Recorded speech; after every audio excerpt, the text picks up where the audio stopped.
Anna Karenina by Leo Tolstoy. Part 1, Chapter 1. All happy families resemble one another. Each unhappy family is unhappy in its own way. Everything was upset in the Vronsky's house. The wife had discovered an intrigue between her husband and their former French governess, and declared that she would not continue to live under the same roof with him. This state of things had now lasted for 3 days, and not only the husband and wife, but the rest of the family and the whole household suffered from it. They all felt that there was no sense in their living together, and that any group of people who had met together by chance at an inn would have had more in common than they. The wife kept to her own rooms, the husband stopped away from home all day, the children ran about all over the house uneasily. The English governess quarrelled with the housekeeper and wrote to a friend asking if she could find her another situation. The cook had gone out just at dinner time the day before and had not returned, and the kitchen maid and coachman had given notice. On the 3rd day after his quarrel with his wife, Prince Stepan Arkadyevich Oblonsky, Steva as he was called in his set in society, woke up at his usual time, 8 o'clock, not in his wife's bedroom, but on the Morocco leather-covered sofa in his study. He turned his plump, well-kept body over on the springy sofa as if he wished to have another long sleep, and tightly embracing one of the pillows, leant his cheek against it. But then, suddenly opened his eyes and sat up. "Let me see. What was it?" he thought, trying to recall his dream. "How was it? Oh, yes. Alabin was giving a dinner party in Darmstadt. No, not in Darmstadt, but somewhere in America. Oh, yes, Darmstadt was in America, and Alabin was giving the party. The dinner was served on glass tables. And the tables sang Il mio tesoro. No, not exactly Il mio tesoro, but something better than that. And then there were some kind of little decanters that were really women." His eyes sparkled merrily, and he smiled as he sat thinking. "Yes, it was very nice. There were many other delightful things that I can't just get hold of, can't catch now awake." Then, noticing a streak of light that had made its way in at the side of the blind, he gaily let down his legs and felt about with his feet for his slippers finished with bronze kid, last year's birthday present embroidered by his wife, and from 9 years' habit he stretched out his arm without rising towards where his dressing-gown usually hung in their bedroom. And then he suddenly remembered that, and why, he was not sleeping there, but in his study. The smile vanished from his face, and he frowned. "Oh, dear, dear, dear," he groaned, recalling what had happened, and the details of his quarrel with his wife, his inextricable position, and, worst of all, his guilt rose up in his imagination. "No, she will never forgive me. She can't forgive me. And the worst thing about it is that it's all my own fault. My own fault. And yet I'm not guilty. That's the tragedy of it," he thought. Oh dear," he muttered despairingly as he recalled the most painful details of the quarrel. The worst moment had been when, returning home from the theatre, merry and satisfied, with an enormous pear in his hand for his wife, he did not find her in the drawing-room, nor, to his great surprise, in the study, but at last saw her in her bedroom with the unlucky note which had betrayed him in her hand. She sat there, the careworn, ever-bustling, and, as he thought, rather simple Dolly, with the note in her hand and a look of terror, despair, and anger on her face. "What is this?" "This," she asked, pointing to the note. And, as often happens, it was not so much the memory of the event that tormented him as of the way he had replied to her. At that moment there had happened to him what happens to most people when unexpectedly caught in some shameful act. He had not had time to assume an expression suitable to the position in which he stood toward his wife now that his guilt was discovered. Instead of taking offence, denying, making excuses, asking forgiveness, or even remaining indifferent, anything would have been better than what he did, he involuntarily— reflex action of the brain, thought Oblonsky, who was fond of physiology— smiled his usual kindly and therefore silly smile. He could not forgive himself for that silly smile. Dolly, seeing it, shuddered as if with physical pain, and with her usual vehemence burst into a torrent of cruel words and rushed from the room. Since then she had refused to see him. "It's all the fault of that stupid smile," thought Oblonsky. "And what am I to do? What can I do?" he asked himself in despair, and could find no answer.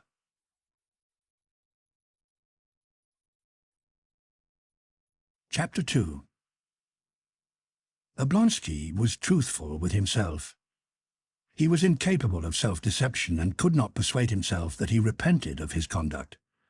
He could not feel repentant that he, a handsome, amorous man of 34, was not in love with his wife, the mother of 5 living and 2 dead children, and only a year younger than himself. He repented only of not having managed to conceal his conduct from her. Nevertheless, he felt his unhappy position and pitied his wife, his children, and himself. He might perhaps have been able to hide things from her had he known that the knowledge would so distress her. He had never clearly considered the matter, but had a vague notion that his wife had long suspected him of being unfaithful and winked at it. He even thought that she, who was nothing but an excellent mother of a family, worn out, already growing elderly, no longer pretty, and in no way remarkable, in fact quite an ordinary woman, ought to be lenient to him, if only from a sense of justice. It turned out that the very opposite was the case. "How awful! Oh dear, how awful!" Oblonsky kept repeating to himself, and could arrive at no conclusion. "And how well everything was going on till now! How happily we lived! She was contented, happy in her children. I never interfered with her, but left her to fuss over them and the household as she pleased. Of course, it's not quite nice that she had been a governess in our house. That's bad. There's something banal, the want of taste in carrying on with one's governess. But then, what a governess! He vividly pictured to himself Mademoiselle Holland's roguish black eyes and her smile. Besides, as long as she was in the house, I never took any liberties. The worst of the matter is that she is already— why need it all happen at once? Oh, dear, why am I to do?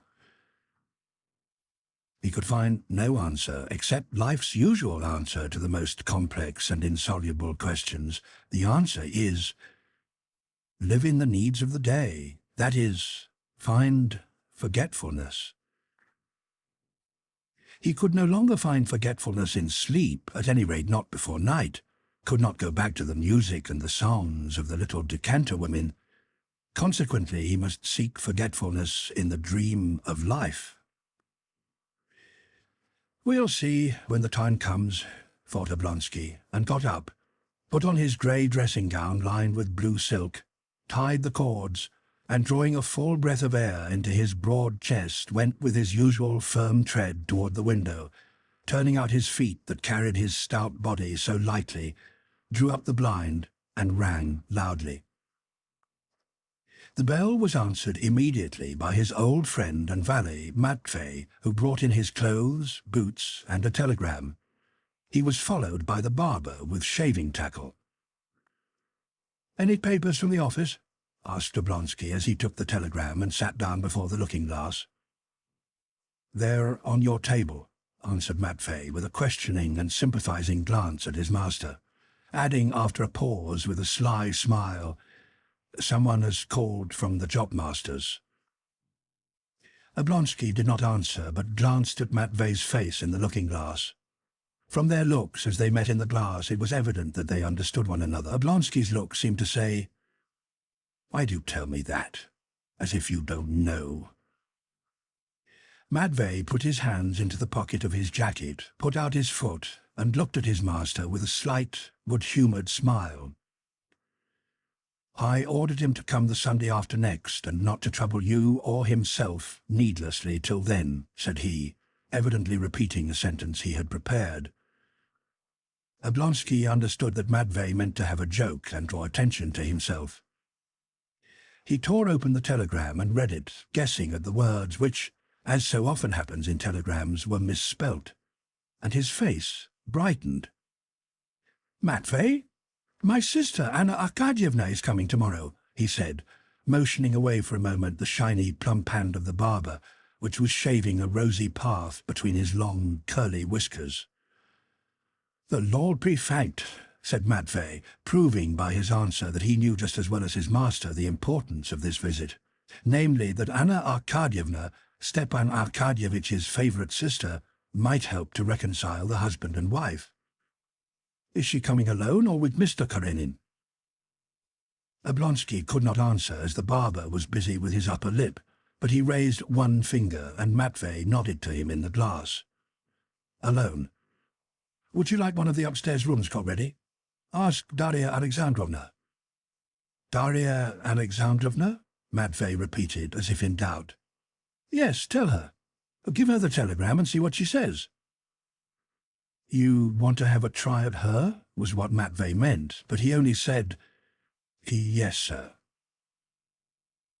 Oblonsky was washed, his hair brushed, and he was about to dress, when Matvey, stepping slowly in his creaking boots, re-entered the room with the telegram in his hand. The barber was no longer there. "Darya Alexandrovna told me to say that she is going away." "He may do as he pleases, that is, as you please, sir," he said, laughing with his eyes only.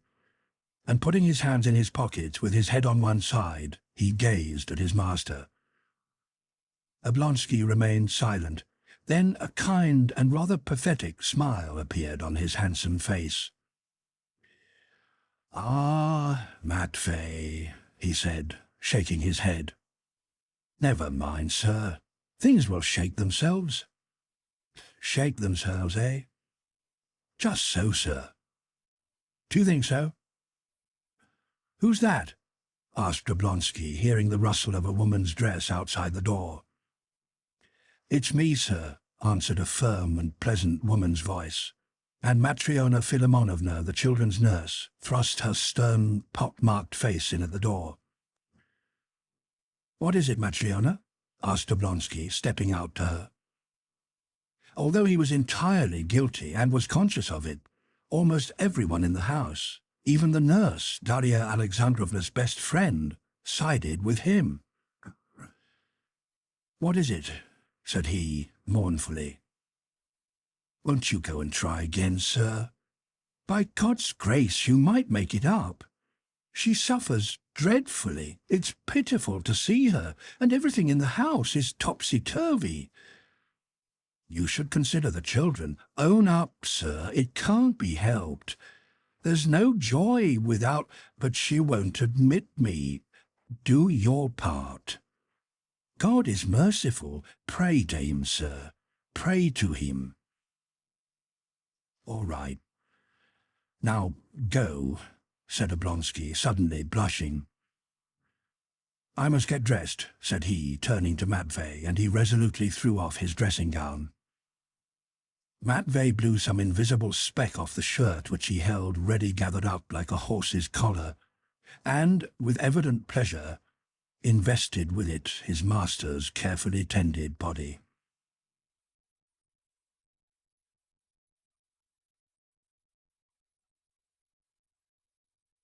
Chapter 3. When he was quite dressed, Oblonsky sprinkled some scent on himself, pulled down his cuffs, and, as usual, distributing in different pockets his cigarette case, matches, pocket-book, and the watch with its double chain and bunch of charms, he shook out his handkerchief, and feeling clean, sweet, healthy, and physically bright in spite of his misfortune, went with a slight spring in each step into the dining room where his coffee stood ready. Beside the coffee lay letters and papers from the office. He read the letters, one of which impressed him unpleasantly. It concerned the sale of a forest on his wife's estate and came from a dealer who wanted to buy that forest. This forest had to be sold, but until he was reconciled with his wife, the sale was quite out of the question. What was most unpleasant was that a financial consideration would now be mixed up with the impending reconciliation. The idea that he might be biased by that consideration, might seek a reconciliation in order to sell the forest, offended him. Having looked through his letters, Vronsky drew the departmental papers toward him, and turning over the pages of 2 files, made a few notes on them with a big pencil. Then, pushing them aside, began to drink his coffee. At the same time, he unfolded the still damp morning paper and began reading.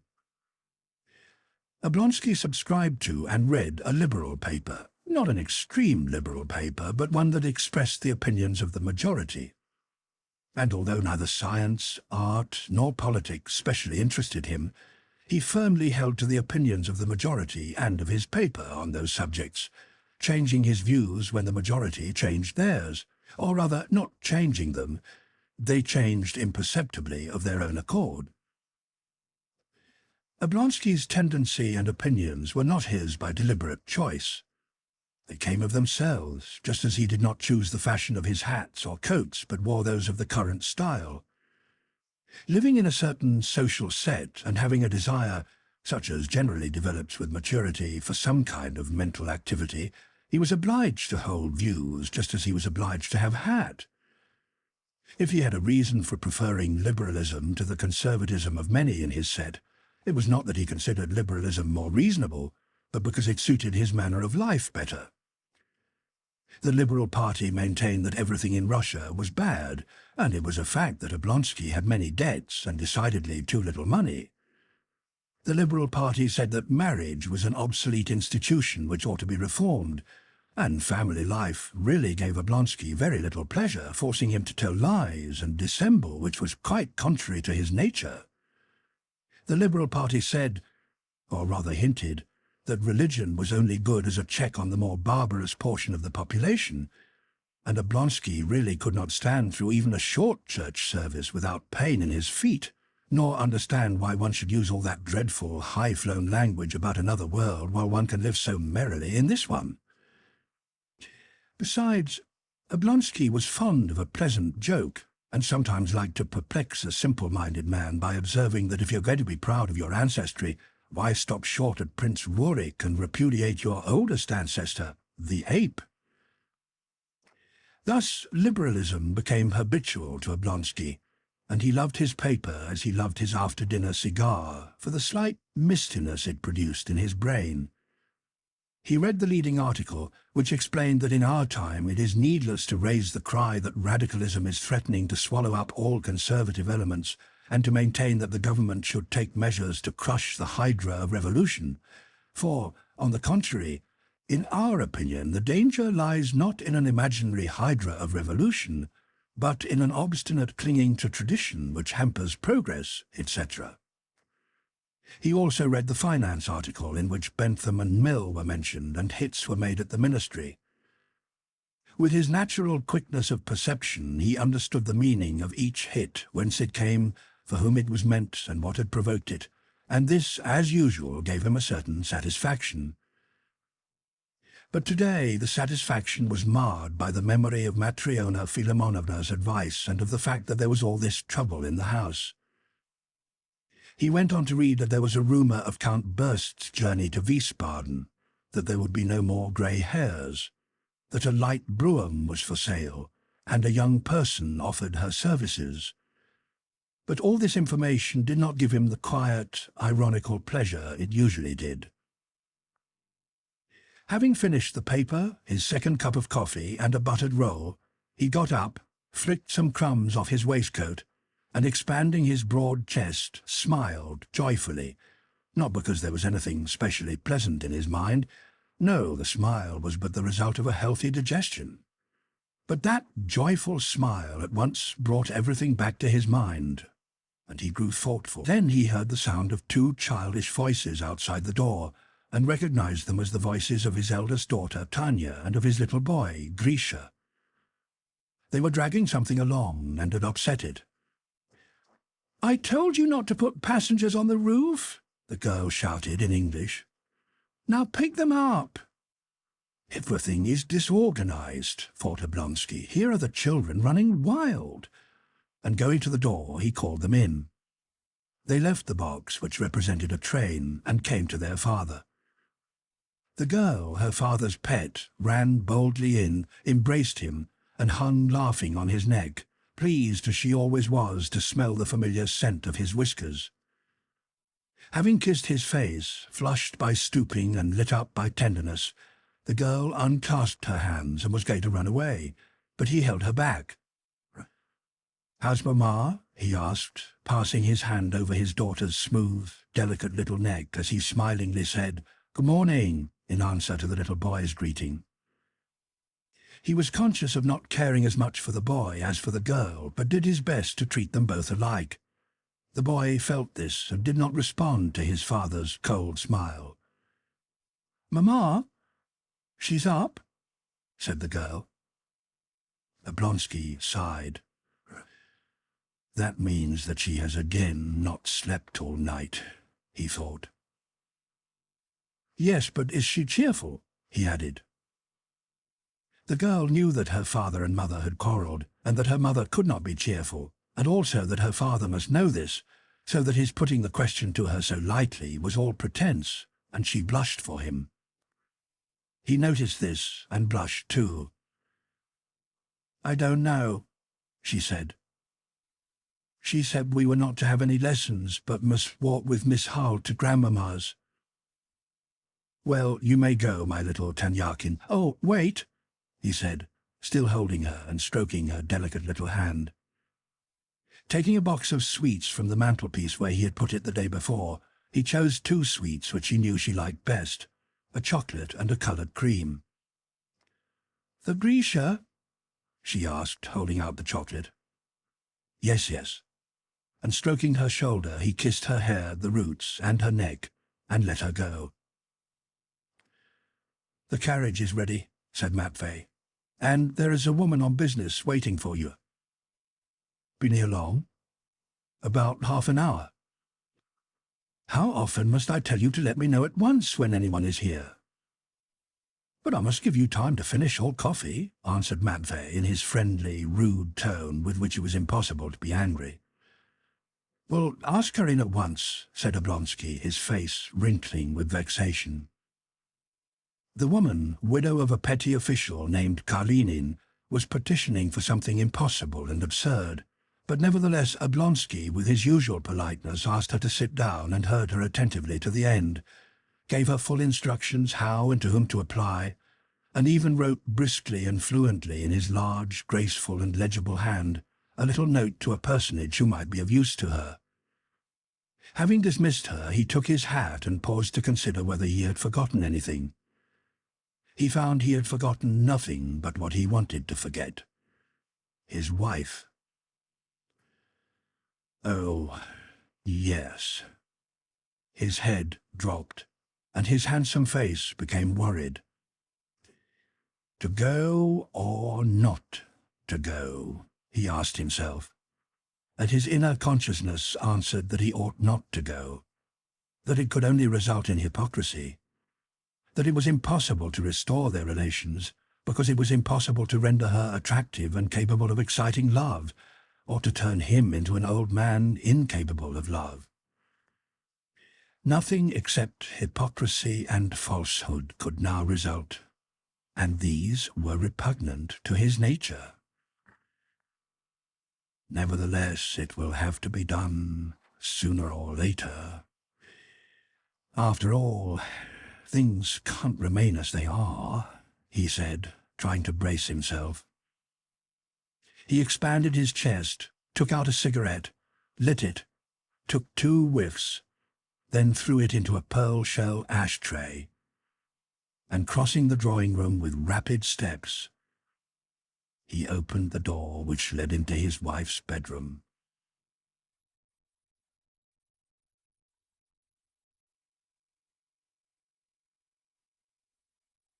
Chapter 4.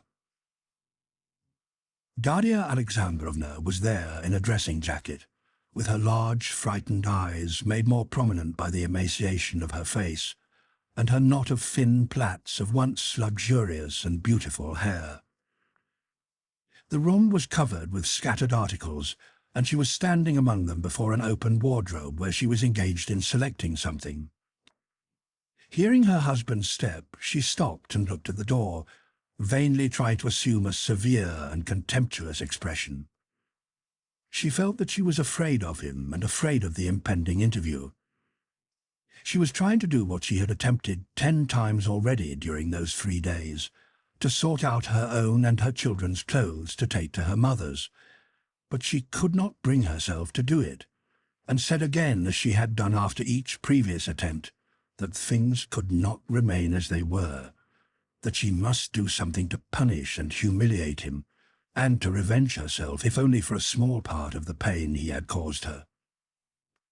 She still kept saying that she would leave him, but felt that this was impossible. It was impossible because she could not get out of the habit of regarding him as her husband and of loving him. Besides, she felt that if here, in her own home, it was all she could do to look after her 5 children properly, it would be still worse where she meant to take them. As it was, during these 3 days the youngest had fallen ill because they had given him sour broth, and the others had had hardly any dinner yesterday. She felt that it was impossible for her to leave, but still deceiving herself, she went on sorting the things and pretending that she really would go. On seeing her husband, she thrust her arms into a drawer of the wardrobe as if looking for something, and only when he had come close to her did she turn her face toward him. But her face, which she wanted to seem stern and determined, expressed only perplexity and suffering. "Dolly," he said, in a soft, timid voice. He drew his head down, wishing to look pathetic and submissive, but all the same he shone with freshness and health. With a rapid glance she took in his fresh and healthy figure from head to foot. Yes, he is happy and contented, she thought, but what about me? And that horrid good nature of his which people love and praise so, how I hate it.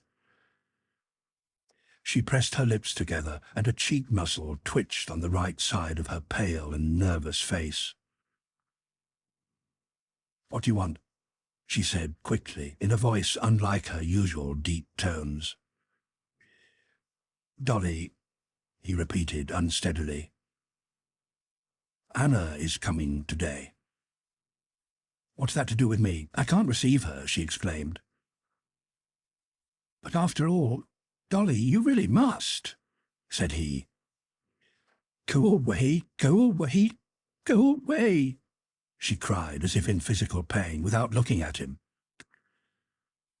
Oblonsky could think calmly of his wife, could hope that things would shake themselves, as Matvey had said, and could calmly read his paper and drink his coffee. But when he saw her worn, suffering face and heard her tone, resigned and despairing, he felt a choking sensation. A lump rose to his throat, and tears glistened in his eyes. "Oh, my God, what have I done? Dolly, for heaven's sake, you know, He could not continue. His throat was choked with sobs. She slammed the doors of the wardrobe and looked up at him. "Dolly, what can I say? Only forgive me. Think. 9 years. Can't they atone for a moment she... Her eyes drooped, and she waited to hear what he would say, as if entreating him to persuade her somehow that she had made a mistake. "A momentary infatuation," he said, and was going on. But at those words her lips tightened again as if with pain, and again the muscle in her right cheek began to twitch. Go away from here," she cried in a still shriller voice, "and don't talk to me of your infatuations and all those horrors." She wished to go away, but staggered and held onto the back of a chair to support herself. His face broadened, his lips swelled, and his eyes filled with tears. "Dolly," he said, now actually sobbing, "for heaven's sake, think of the children. They have done nothing. Punish me, make me suffer for my sin. Tell me what to do. I'm ready for anything. I am the guilty one. I have no words to express my guilt. But, Dolly, forgive me." She sat down, and he could hear her loud, heavy breathing. He felt unutterably sorry for her. She tried again and again to speak, and could not. He waited. "You think of our children when you want to play with them, but I am always thinking of them, and know they are ruined now," she said, evidently repeating one of the phrases she had used to herself again and again during those 3 days. But she had spoken of our children, and looking gratefully at her, he moved to take her hand. But she stepped aside with a look of repugnance. "I do think of the children and would do anything in the world to save them. But I do not know how to save them, whether by taking them away from their father or by leaving them with a dissolute father. Well, tell me, do you think it possible for us to live together after what has happened? Is it possible? Say, is it possible?" she repeated, raising her voice. "When my husband, the father of my children, has love affairs with his children's governess?" "But what's to be done? What's to be done?" said he, in a piteous voice, hardly knowing what he was saying, and sinking his head lower and lower. "You are horrid and disgusting to me," she shouted, getting more and more excited. "Your tears are water. You never loved me. You have no heart, no honour. To me you are detestable, disgusting, a stranger, yes, a perfect stranger." She uttered that word stranger, so terrible to herself, with anguish and hatred. He looked at her, and the hatred he saw in her face frightened and surprised him. He did not understand that his pity exasperated her. She saw in him pity for herself, but not love. "No, she hates me. She will not forgive me," he thought. "It is awful, awful," he muttered. At that moment a child began to cry in another room, probably having tumbled down. Darya Alexandrovna listened, and her face softened suddenly. She seemed to be trying to recollect herself, as if she did not know where she was or what she had to do. Then she rose quickly and moved toward the door. "After all, she loves my child," he thought, noticing the change in her face when the baby cried. "My child. Then how can she hate me?" "Dolly, just a word," he said, following her. "If you follow me, I shall call the servants and the children. I'll let everybody know you are a scoundrel. I am going away today, and you may live here with your mistress." She went out, slamming the door. Oblonsky sighed, wiped his face, and with soft steps left the room. "Matvey says things will shape themselves. But how? I don't even see a possibility. Oh dear, the horror of it. And her shouting, it was so vulgar," he thought, recalling her screams and the words scoundrel and mistress. "And the maids may have heard it. It is dreadfully banal, dreadfully." For a few seconds Oblonsky stood alone. Then he wiped his eyes, sighed, and expanding his chest, went out of the room. It was a Friday, the day on which a German clockmaker always came to wind up the clocks. Seeing him in the dining room, Oblonsky recollected a joke he had once made at the expense of this accurate, bald-headed clockmaker, and he smiled. "The German," he had said, "has been wound up for life to wind up clocks." Oblonsky was fond of a joke.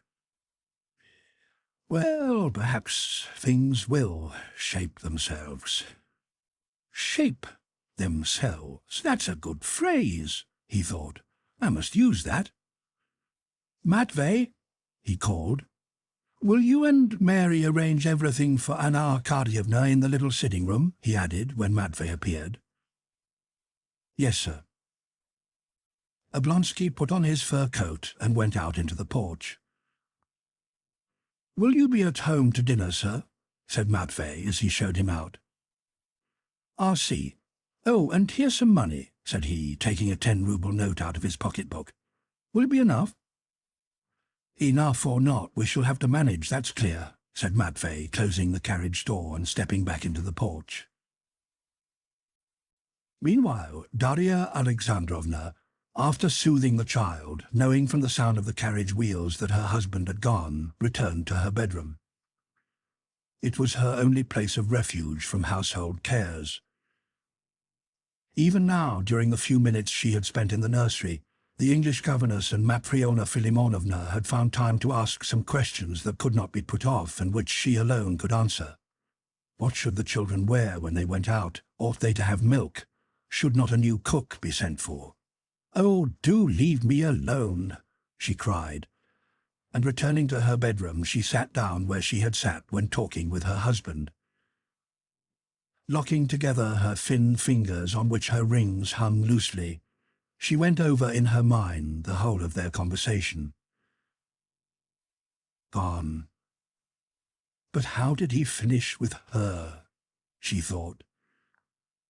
Is it possible that he still sees her? Why didn't I ask him? No, it's impossible to be reunited. Even if we go on living in the same house, we are strangers. Strangers forever, she repeated, specially emphasizing the word that was so dreadful to her. And how I loved him. Oh, God, how I loved him.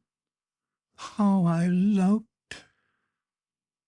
And don't I love him now? Don't I love him more than ever? Those terrible things. She did not finish the thought because Matriona Filimonovna thrust her head in at the door. "Hadn't I better send for my brother?" she said.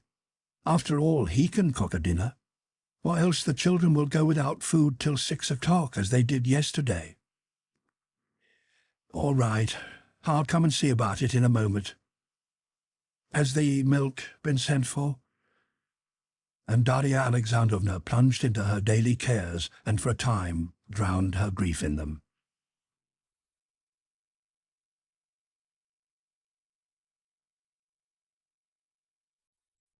Chapter 5.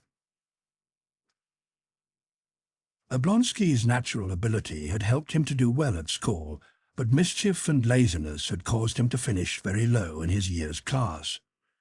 Yet in spite of his dissipated life, his unimportant service rank, and his comparative youth, he occupied a distinguished and well-paid post as head of one of the government boards in Moscow.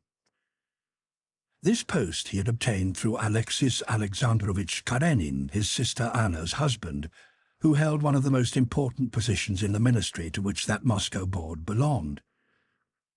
But even if Karenin had not nominated his brother-in-law for that post, Stiva Oblonsky, through one of 100 other persons, brothers, sisters, relations, cousins, uncles or aunts, would have obtained this or a similar post with a salary of some 6,000 roubles a year, which he needed because in spite of his wife's substantial means, his affairs were in a bad way.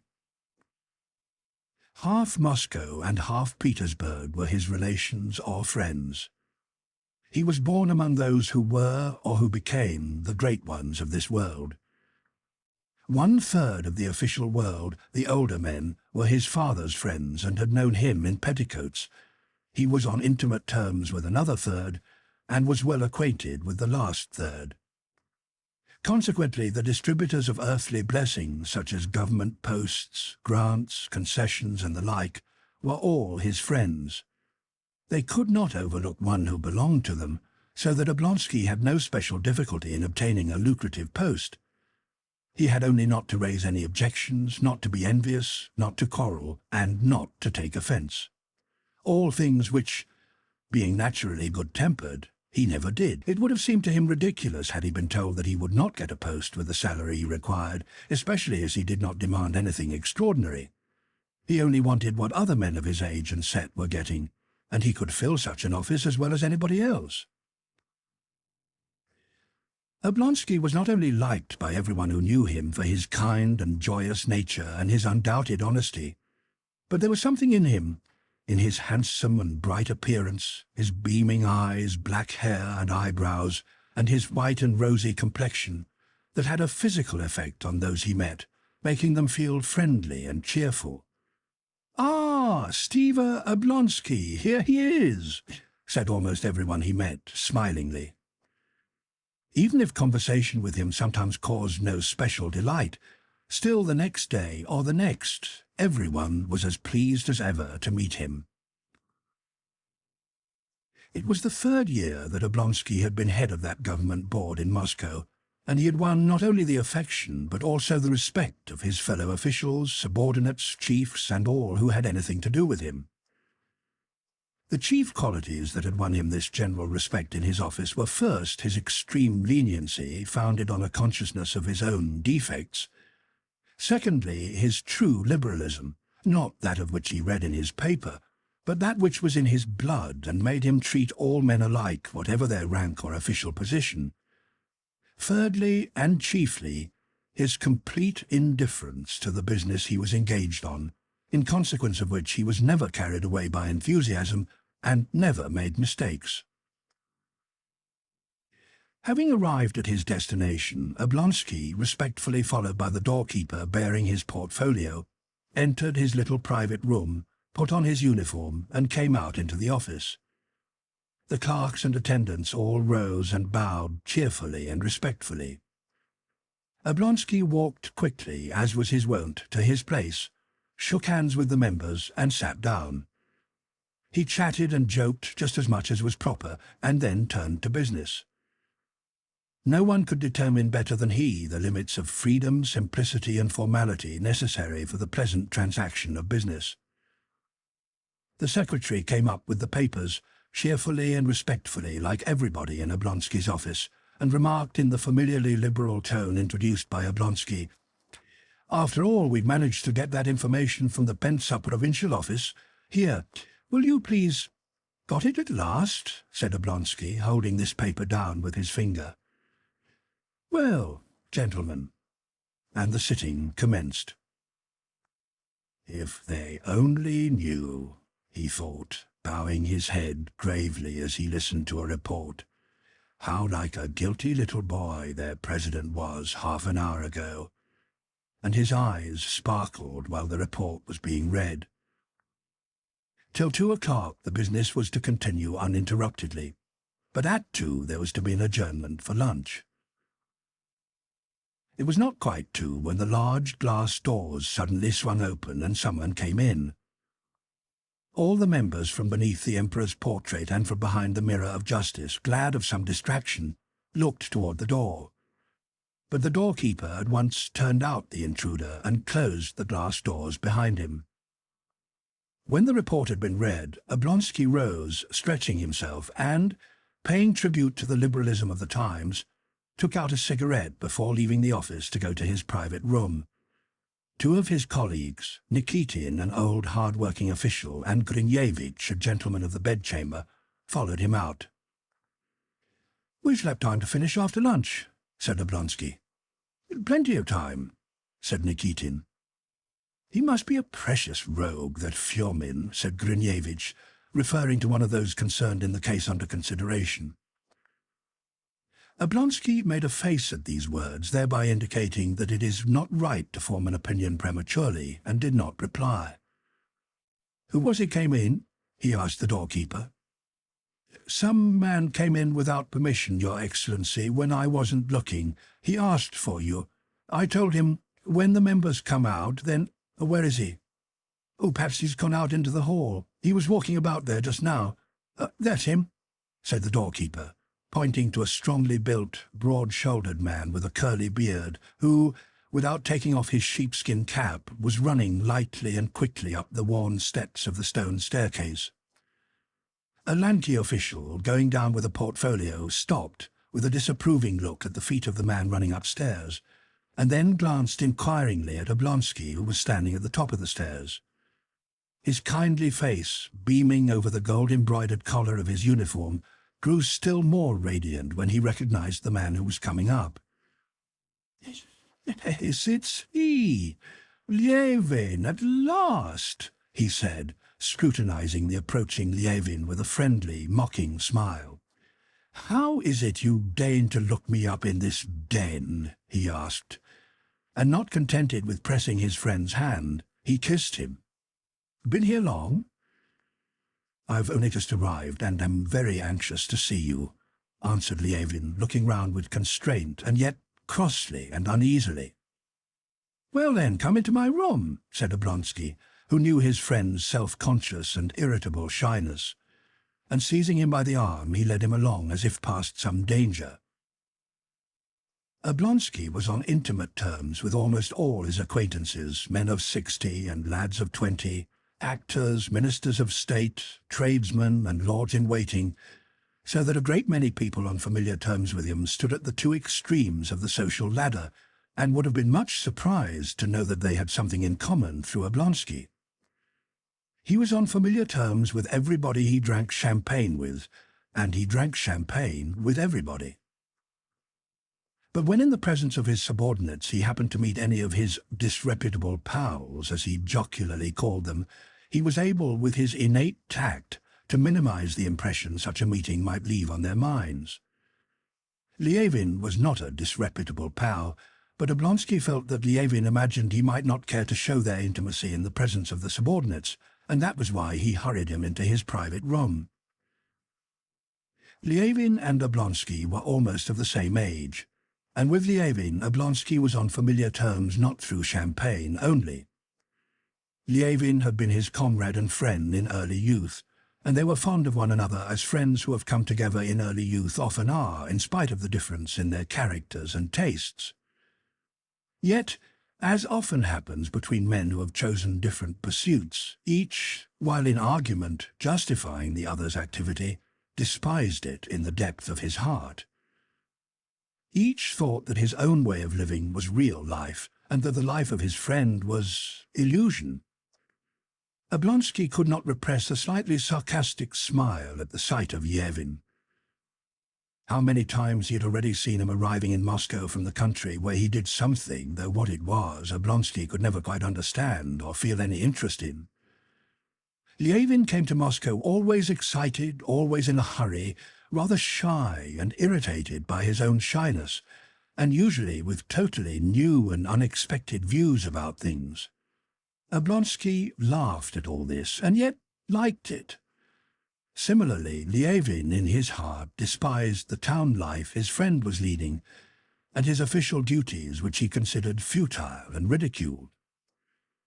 But the difference was that Oblonsky, doing as everyone else did, laughed with confidence and good humour, while Levin laughed uncertainly and sometimes angrily.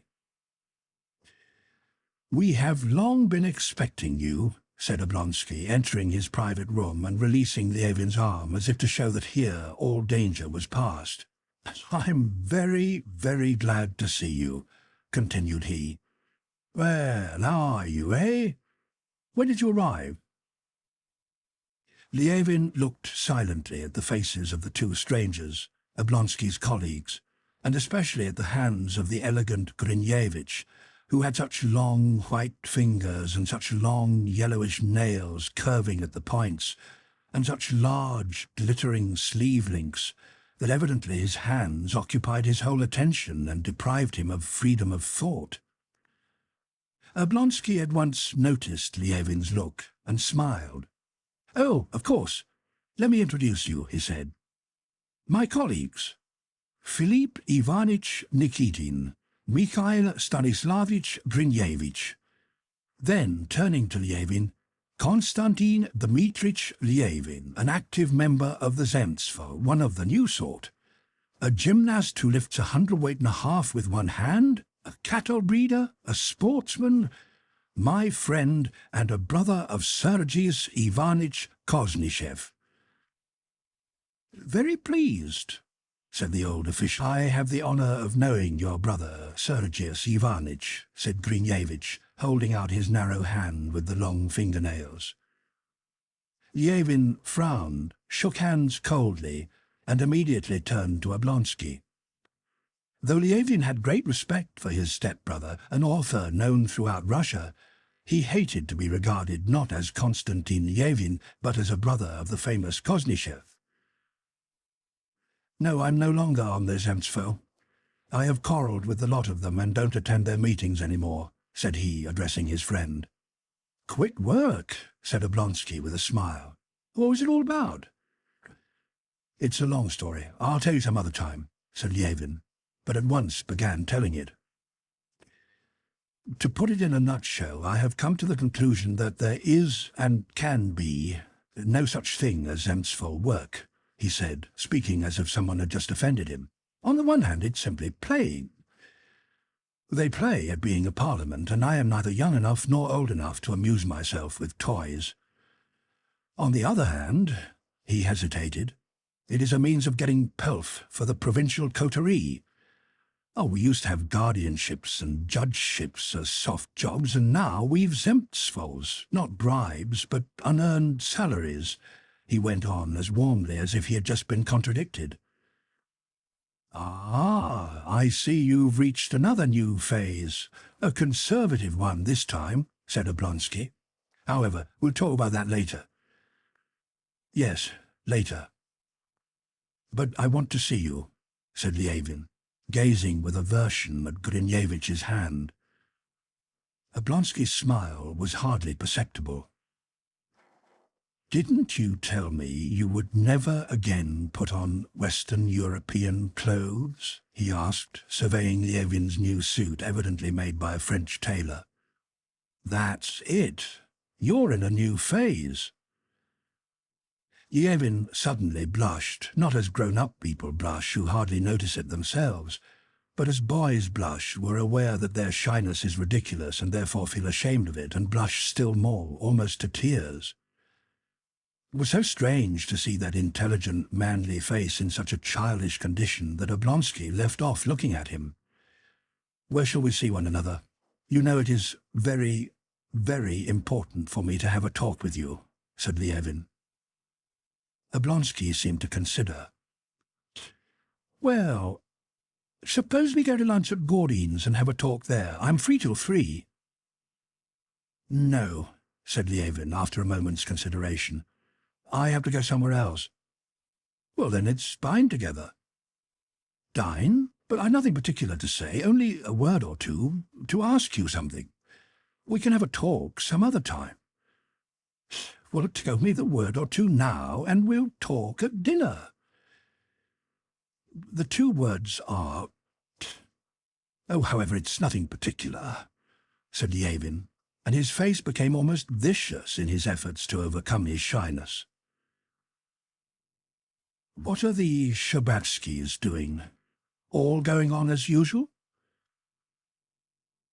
Oblonsky, who had long known that Lievin was in love with his, Oblonsky's sister-in-law, Kitty, smiled very slightly, and his eyes sparkled merrily.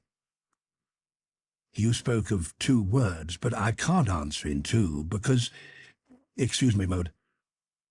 The secretary came in, familiarly respectful, though with a certain modest consciousness common to all secretaries of his superiority to his chief in knowledge of business affairs, approached Oblonsky with some papers, and on the plea of asking a question began to explain some difficulty.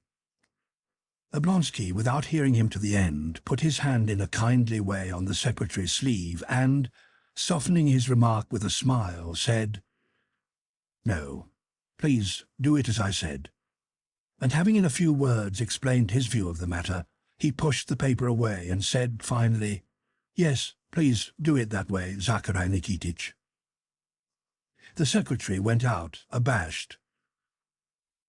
Lievin, who, during Oblonsky's talk with the secretary, had quite overcome his shyness, stood leaning both arms on the back of a chair and listening with ironical attention. "I don't understand it at all," he remarked. "What don't you understand?" asked Oblonsky with his usual merry smile as he took out a cigarette. He expected Lievin to say something eccentric.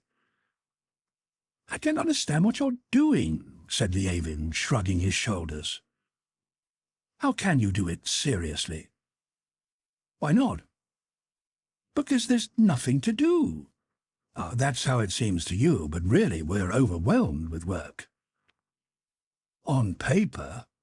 Well, you've a gift for that sort of thing," added Lievin. "You mean I'm deficient in something?" "Perhaps," said Lievin. "But all the same, I admire your dignity and am proud that my friend is such a great man. But all the same, you've not answered my question," he added, making a desperate effort to look Oblonsky straight in the face. All right, wait a bit and you'll be in the same position yourself. It's all very well for you, who have 3,000 Yatins in the Karatsin district, and such muscles, and are as fresh as a 12-year-old girl, but still you'll be joining us yourself some day. Now, about what you were asking. Nothing has changed, but it's a pity you've stopped away so long." "Why?" asked Lievin in alarm. "Oh, nothing," answered Oblonsky. "We'll talk it over later on. But what has brought you here specially?" "We'll talk about that too, later on," said Lievin, and again blushed to his very ears. "All right, that's natural enough," said Oblonsky. "Well, you know, I'd ask you to come to us, but my wife is not very well. Let's see, if you want to meet them, you'll be sure to find them in the zoological gardens from 4 to 5. Kitty skates there. Go there, and I'll call for you, and we'll dine somewhere together." "Splendid. Well then, au revoir." "Mind you don't forget, I know you. You may rush off back to the country," shouted Oblonsky after him. "Well, that'll be all right," said Lievin, and left the room, only recollecting when already at the door that he had not taken leave of Oblonsky's colleagues. "He seems a very energetic man," said Grunievich when Lievin was gone. "Yes, my dear fellow," said Oblonsky, shaking his head, "and he's a lucky man. 3,000 Yatins in the Karatsin district, his life before him, and such freshness, not like some of us. What have you to complain of, Stepan Arkadyevitch?" "Oh, things are wretched, miserable," said Oblonsky, and sighed heavily.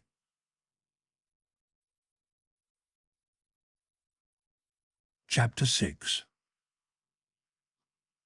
When Oblonsky asked Lievin his reason for coming to town, Lievin had blushed and been angry with himself for blushing because he could not answer, "I have come to propose to your sister-in-law," although he really had come solely for that purpose. The Lievins and the Shtcherbatskys were two old aristocratic Moscow families that had always been on intimate and friendly terms. Their ties were drawn still closer during Lievin's university days. He had prepared for and entered the university together with young Prince Shtcherbatsky, Dolly's and Kitty's brother. At that time, Lievin often visited the Shtcherbatskys and fell in love with the family. Strange as it may seem, it was the whole Shtcherbatsky family, especially the feminine half of it, that Lievin was in love with. He could not remember his mother, and his sister was much his senior, so that in the Shtcherbatskys' house he saw for the first time the family life of a well-educated and honourable family of the old aristocracy, a life such as he had been deprived of by the death of his own father and mother. All the members of that family, especially the women, appeared to him as though wrapped in some mystic, poetic veil, and he not only saw no defects in them, but imagined behind that poetic veil the loftiest feelings and every possible perfection. Why these three young ladies had to speak French and English on alternate days? Why at a given time they played, each in her turn, on the piano, the sound of which reached their brother's room where the students were at work? Why those masters of French literature, music, drawing and dancing came to the house? Why at certain hours the three young ladies, accompanied by Mademoiselle Linon, were driven in a calèche to the Tverskoy Boulevard wearing satin cloaks, Dolly a long one, Natalie a somewhat shorter one, and Kitty so short a cloak that her shapely little legs in their tight red stockings were quite exposed. Why they had to walk up and down the Tverskoy Boulevard accompanied by a footman with a gilt cockade in his hat. All this and much more that happened in this mystic world he did not understand. But he knew that everything done there was beautiful, and he was in love with the very mystery of it all. In his student days he very nearly fell in love with the eldest daughter, Dolly, but a marriage was soon after arranged between her and Oblonsky. Then he began falling in love with the second daughter. He seemed to feel that he must fall in love with one of the sisters, but he was not sure with which. But Natalie, too, as soon as she came out, married the diplomat, Lvov. Kitty was still a child when Lievin finished at the university. Young Scherbatsky, who entered the navy, was drowned in the Baltic, and after that, in spite of his friendship with Oblonsky, Lievin's intercourse with the Scherbatskys became less frequent. But when he had come to Moscow early in the winter of this year and met them, he knew at last which of the three sisters he was really fated to love. It would seem that nothing could be simpler than for him, a man of good family, rich rather than poor, and 32 years of age, to propose to the Princess Sherbatskaya. In all likelihood he would have been considered quite a suitable match. But Lievin was in love, and therefore Kitty seemed to him so perfect in every respect, so transcending everything earthly, and he seemed to himself so very earthly and insignificant a creature, that the possibility of his being considered worthy of her by others or by herself was to him unimaginable. Having spent 2 months in Moscow, living as in a fog, meeting Kitty almost every day in society which he began to frequent in order to meet her, he suddenly made up his mind that it was impossible, and returned to the country. Lievin's conviction that it was impossible rested on the idea that from her relatives' point of view he was not a good or suitable match for the delightful Kitty, and that Kitty herself could not love him. From her parents' standpoint, it seemed to him, he had no settled occupation or position in the world. He was 32, and while his former comrades were already colonels, aides-de-camp, bank and railway directors, or heads of government boards like Oblonsky, he knew very well what others must think of him, was merely a country squire, spending his time breeding cows, shooting snipe, and erecting buildings. That is to say, a fellow without talent, who had come to no good and was only doing what, in the opinion of society, good-for-nothing people always do. Of course the mysterious, enchanting Kitty could not love a plain fellow such as he considered himself to be, a man so ordinary and undistinguished. Moreover, his former relation to Kitty had been that of a grown-up man towards a child whose brother's friend he was, and this seemed an additional obstacle in love's path. He thought a plain, kindly fellow like himself might be loved as a friend, but to be loved with the kind of love he felt for Kitty, a man must be handsome and, above all, remarkable. He had heard that women often love plain, ordinary men, but he did not believe it because he judged by himself, and he could only love beautiful, mysterious, exceptional women.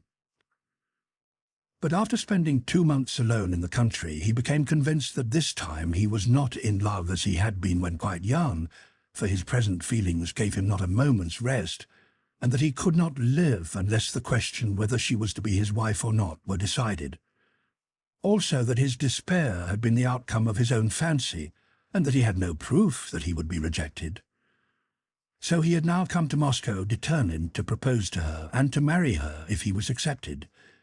Or but he dared not think what would happen if she refused him.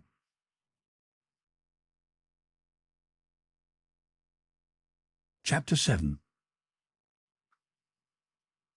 Having reached Moscow by a morning train, Levin went to stay at the house of his half-brother Koznishev, who was older than he, and after changing his clothes entered his brother's study, intending to tell him why he had come and to ask his advice. But his brother was not alone. A well-known professor of philosophy was with him, who had come specially from Kharkov to settle a dispute that had arisen between them on an important philosophical question. The professor was engaged in a fierce polemic against the materialists, and Sergei Koznishev, who followed this polemic with interest, on reading the professor's last article had written to him reproaching him with having conceded too much to the materialists, and the professor had come at once to talk the matter over. The question was the fashionable one, whether a definite line exists between psychological and physiological phenomena in human activity, and if so, where it lies. When Levin entered, Sergius Ivanitch greeted him with the coldly affable smile he bestowed on everybody, and, having introduced him to the professor, went on with the discussion. The small, spectacled man with the narrow forehead interrupted the conversation a moment to say "How do you do" to Levin, and paying no further attention to him, went on talking. Levin sat down to wait till the professor should go, but soon became interested in the subject of their conversation. He had seen in the papers the articles they were discussing, and had read them because they interested him as a development of the bases of natural science, familiar to him as he had studied in that faculty at the university. But he had never connected these scientific deductions as to man's animal origin, reflex actions, biology and sociology, with those questions concerning the meaning to himself of life and death, which had of late more and more frequently occurred to him. Listening to his brother's conversation with the professor, he noticed that they connected the scientific question with the spiritual, and several times almost reached the latter. But every time they approached this, which seemed to him the most important question, they at once hurriedly retreated, and again plunged into the domain of fine subdivisions, reservations, quotations, hints and references to authorities, and he found it difficult to understand what they were talking about. "I cannot admit," said Koznishev, with his usual clear and precise expression and polished style, "I cannot on any account agree with Kais that my whole conception of the external world is the outcome of impressions. The most fundamental perception, that of existence, is not received through the senses, for there is no special organ to convey that perception." "Yes, but they, Vorst and Knaus and Pripasov, will tell you that your conception of existence results from the collective effect of all your sensations and is, therefore, a result of sensations. Vorst actually says that without the senses there can be no perception of existence." "I would maintain the opposite," began Koznishev. But here again it seemed to Levin that having reached the most important matter they avoided it, and he made up his mind to ask the professor a question. "Consequently, if my senses are destroyed, if my body dies, no further existence is possible?" he asked. The professor, vexed and apparently mentally hurt by the interruption, turned to look at this strange questioner who resembled a barge-hauler rather than a philosopher, and then looked at Koznishev as if asking, "What can one say to this?" But Koznishev, who did not speak with anything like the same effort or as one-sidedly as the professor, and had room in his head for an answer to his opponent as well as for comprehension of the simple and natural point of view from which the question arose, smiled and said, "That question we have as yet no right to decide." "We have not the data," added the professor, and went back to his arguments. "No," said he, "I point out that if, as Pripasov definitely states, sensation is based on impressions, we must still carefully distinguish between these two perceptions." Levin listened no longer, but sat waiting for the professor to go.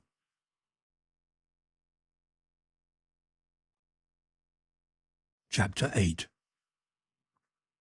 When the professor had gone, Koznishev turned to his stepbrother. I'm very glad you've come. Are you here for long? How to get on with your farming?" Yevin knew that farming did not interest his elder brother and that the question was merely a concession. Therefore he replied generally as to the sale of wheat and money matters. He wanted to tell his brother of his intended marriage and to ask his advice. He had even firmly made up his mind to do so, but when he saw his brother and heard his conversation with the professor, and afterward noticed the involuntarily patronizing tone in which he asked him about the business of their estate, this estate which they had jointly inherited from their mother had not been divided, and Levin was managing the whole of it, he felt that something prevented him from beginning to speak to his brother about his intention to marry. He felt that his brother would not look at the matter as he wished him to. "Well, and how is your Zemstvo getting on?" asked Koznishev, who took a keen interest in the rural administration and attached great importance to it. "I really don't know." "What? But you are a member." "No, I am no longer on it. I resigned," answered Levin, "and don't attend the meetings any more." "That's a pity," said Koznishev, and frowned. To justify himself, Levin began to relate what used to happen at the meetings in his district. "There now, it's always the same," interrupted Koznishev. "We Russians are always like that. It may be a good trait in us, this capacity to see our own faults, but we overdo it and comfort ourselves with sarcasm, which is always ready on our tongues. I can only tell you that with such rights as we have in our rural institutions, any other European nation, the English or the Germans, would have secured their freedom, while we only jeer at our Zemstvos." "But what is to be done?" said Levin guiltily. "That was my last attempt, and I tried with my whole soul.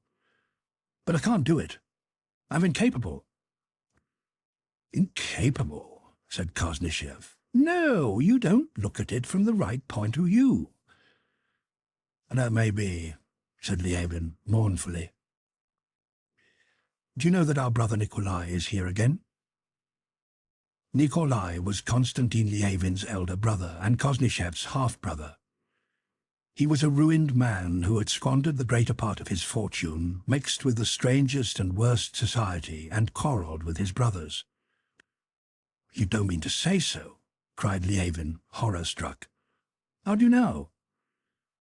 "Prokofy met him in the street." "Here, in Moscow? Where is he? Do you know?" Levin rose from his chair as if meaning to go at once. "I'm sorry I told you," said Koznishev, shaking his head at his brother's excitement. "I sent to find out where he is living, and forwarded him a note of hand he had given to Trubin, which I had paid. And this is the answer I received." Koznishev took a note from under a paperweight and handed it to his brother. Levin read the note, written in a curious but familiar hand. "I humbly beg you to leave me alone. That is all I demand of my dear brothers. Nikolai Levin." When Levin had read the note, holding it in his hand, he remained standing in front of Koznishev without lifting his head. A struggle was going on within him between the desire to forget his unfortunate brother for the present and the consciousness that this would be wrong. "He evidently wants to offend me," continued Koznishev, "but he cannot do that. I wish with all my heart I could help him, but I know it can't be done." Yes, said Levin. "I understand and appreciate your attitude toward him, but personally I shall go to see him." "Go if you like, but I don't advise it," said Koznishev. "That's to say, I'm not afraid of it on my own account. He'll not make mischief between us, but on your account I don't advise it." "You'd better not go. It's impossible to help him." "However, do as you please." "It may be impossible to help him, but I feel, especially at this moment, but that's a different matter, I feel that I cannot be at peace." "Well, I don't understand that," said Koznishev. "But what I do understand is a lesson in humility. I have begun to look differently, more leniently at what is called rascality since brother Nikolai became what he is. Do you know what he's done?" "Oh, it's dreadful, dreadful," Lievin repeated. Having got the address from Koznichev's footman, Lievin thought of going at once to see his brother, but on reflection decided to put off the visit till the evening. To obtain peace of mind, it was necessary first of all to decide the business that had brought him to Moscow. He therefore went to Oblonsky's office, and having received news of the Shtcherbatskys, he drove to the place where he was told he could see Kitty.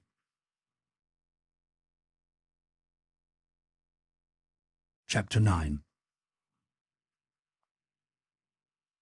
At 4 o'clock that afternoon, Lievin, conscious that his heart was beating rapidly, got out of the hired sledge of the zoological gardens and went down the path leading to the ice hills and skating lake, sure of finding Kitty there, for he had noticed the Shtcherbatskys' carriage at the entrance. It was a clear, frosty day. Carriages, private sledges, sledges for hire, and mounted police stood at the entrance. Well-dressed people, their hats shining in the sunlight, crowded at the gates and thronged the clean-swept paths between little houses built with carved eaves in Russian style. The bushy birch trees in the garden, with all their branches weighed down by snow, seemed attired in new festive garments. He walked along the path leading to the skating lake, and kept repeating to himself, "I must not be excited. I must be quiet. What are you doing? What's the matter? Be quiet, stupid," he said to his heart. But the more he tried to be calm, the more laboured grew his breath. He met an acquaintance who called to him, but Lievin did not even notice who it was. He approached the ice hills and heard the clanking of the chains by which the sledges were being pulled up, their clatter as they descended the hills, and the sound of merry voices. A few more steps brought him to the skating lake, and among all the skaters he at once recognized her. He knew she was there by the joy and terror that took possession of his heart. She stood talking to a lady at the other end of the lake. There seemed to be nothing striking in her dress or attitude, but it was as easy for Lievin to recognize her in that crowd as to find a rose among nettles. Everything was lit up by her. She was the smile that brightened everything around. "Can I really step down onto the ice and go up to her?" he thought. The spot where she stood seemed to him an unapproachable sanctuary, and there was a moment when he nearly went away, he was so filled with awe. He had to make an effort and reason with himself that all sorts of people were passing near her, and he himself might have come just to skate. He stepped down, avoiding any long look at her as one avoids long looks at the sun, but seeing her as one sees the sun, without looking. On that day of the week and at that hour, people belonging to the same set and acquainted with one another met on the ice. Among them were masters of the art of skating showing off their skill, and beginners with timid and awkward movements holding on to the backs of chairs fitted with runners.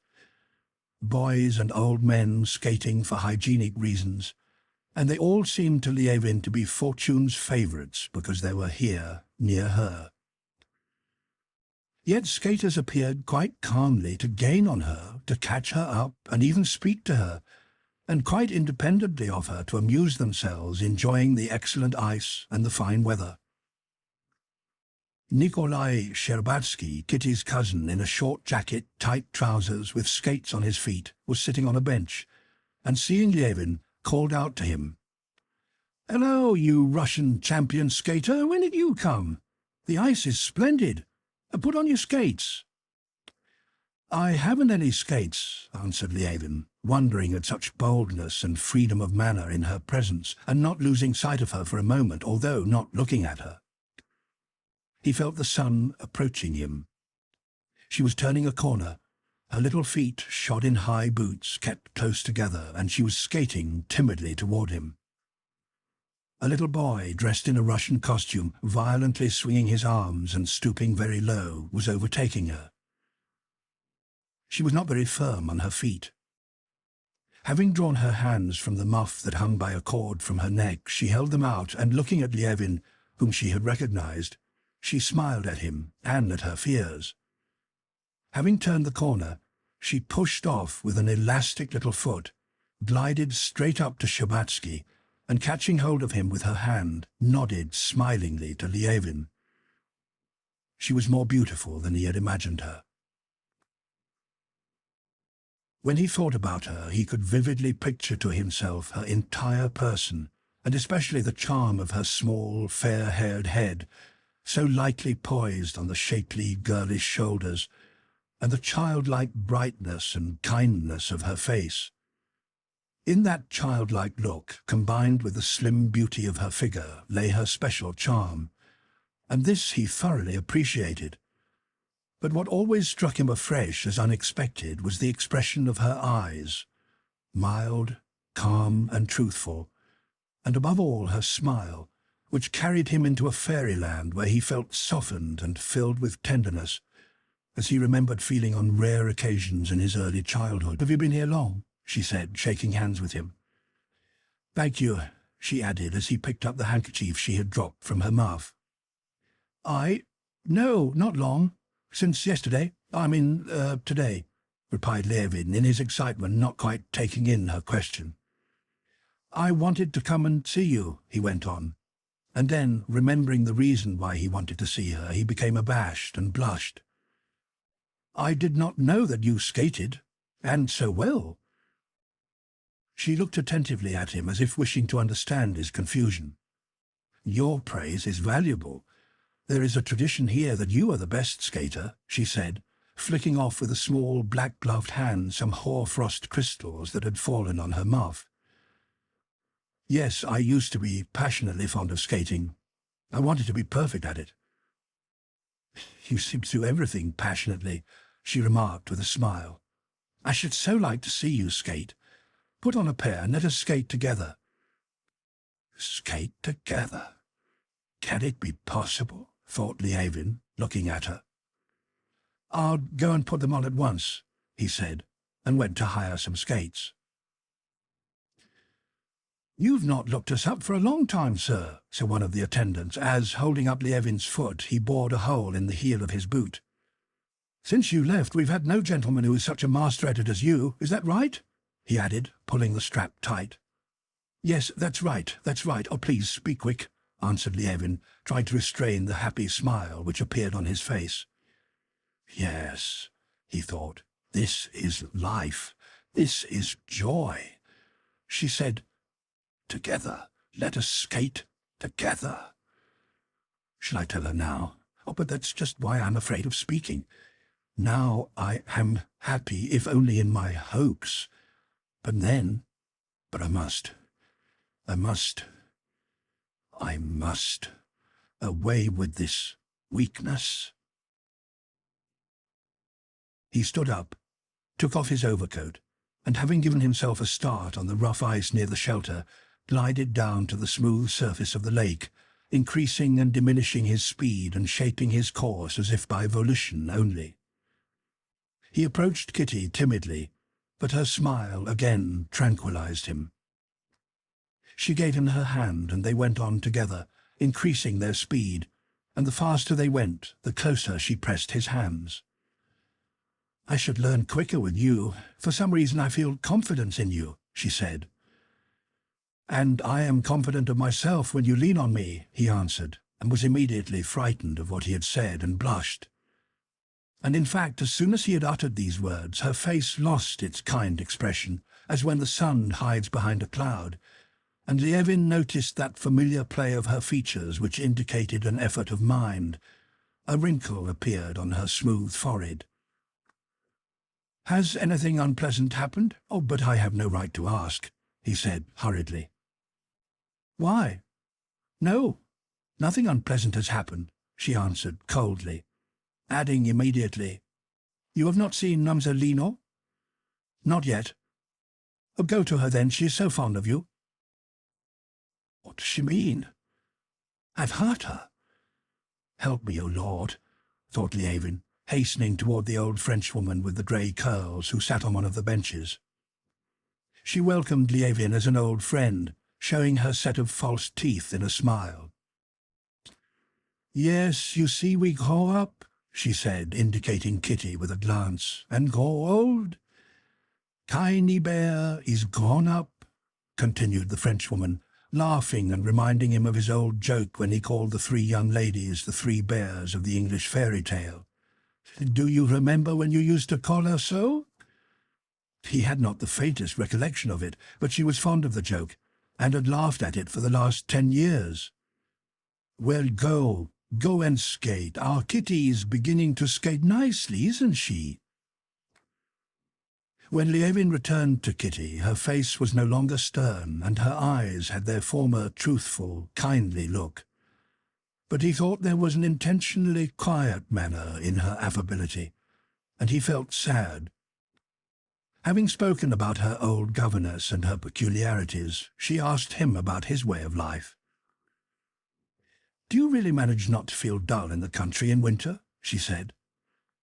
"I don't feel at all dull. I'm very busy," he answered, conscious that she was subduing him to her quiet tone, from which, as had happened at the beginning of the winter, he would not be able to free himself. "Have you come for long?" asked Kitty. "I don't know," he answered, without thinking of what he was saying. The idea that if he accepted her tone of calm friendliness he would again go away without having settled anything occurred to him, and he determined to rebel. "You don't know?" "I don't. It all depends on you," he said, and was at once terrified at his own words. Whether she had not heard his words or did not wish to hear them, anyhow, after slightly stumbling and striking her foot twice against the ice, she skated hurriedly away from him toward Mademoiselle Lino, said something to her, and went toward the little house where the ladies took off their skates. "My God, Satan! Oh, Lord, help me and teach me," prayed Levin. And feeling at the same time a need of violent exercise, he got up speed and described inner and outer circles. Just then a young man, the best of the new skaters, with a cigarette in his mouth and skates on, came out of the coffee-room, and taking a run, descended the steps leading to the lake, clattering with his skates as he jumped from step to step. He then flew down the slope and glided along the ice without so much as changing the easy position of his arms. "Oh, that's a new trick," said Levin, and at once ran up to try that new trick. "Don't hurt yourself. It needs practice," Nikolai Shcherbatsky called out. Levin went up the path as far back as he could to get up speed, and then slid downwards, balancing himself with his arms in this unaccustomed movement. He caught his foot on the last step, but, scarcely touching the ice with his hand, made a violent effort, regained his balance, and skated away, laughing. "Oh, good. Dear man," thought Kitty, who at that moment was just coming out of the little house with Mademoiselle Lino, looking at him with a smile of gentle tenderness, as at a dear brother. "Can I really be guilty? Have I really done anything wrong? They say it's coquetting. I know it's not him I love, but still I feel happy with him. He's so charming. Only why did he say that?" she thought. When he saw Kitty, who was going away, and her mother, who had met her on the steps, Levin, flushed with the violent exercise, stood still and considered. He then took off his skates and overtook mother and daughter at the gates of the gardens. "Very pleased to see you," said the princess. "We are at home on Thursdays, as usual." "And today is Thursday." "We shall be glad to see you," said the princess, dryly. Kitty was sorry to hear that dry tone, and could not resist the desire to counteract her mother's coldness. She turned her head and said smilingly, "Au revoir." Just then Oblonsky, his hat tilted on one side, with radiant face and eyes, walked into the gardens like a joyous conqueror. But on approaching his mother-in-law, he answered her questions about Dolly's health with a sorrowful and guilty air. After a few words with her in a subdued and mournful tone, he expanded his chest and took Levin's arm. "Well, shall we go?" he asked. "I kept thinking about you, and am very, very glad you've come," he went on, looking significantly into Levin's eyes. Yes, yes, let's go, answered the happy Lievin, still hearing the voice saying au revoir, and still seeing the smile with which it had been said.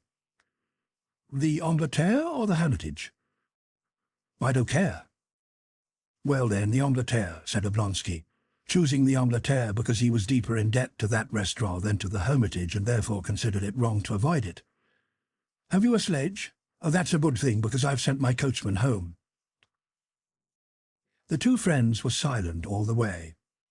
Lievin was considering what the change in Kitty's face meant, now persuading himself that there was hope, now in despair, seeing clearly that such hope was madness, but yet feeling an altogether different being from what he had been before her smile and the words au revoir. Oblonsky, during the drive, was composing the menu of their dinner. You like turbot, don't you? He asked as they drove up to the restaurant. What? Said Lievin. Turbot? Oh, yes, I'm awfully fond of turbot.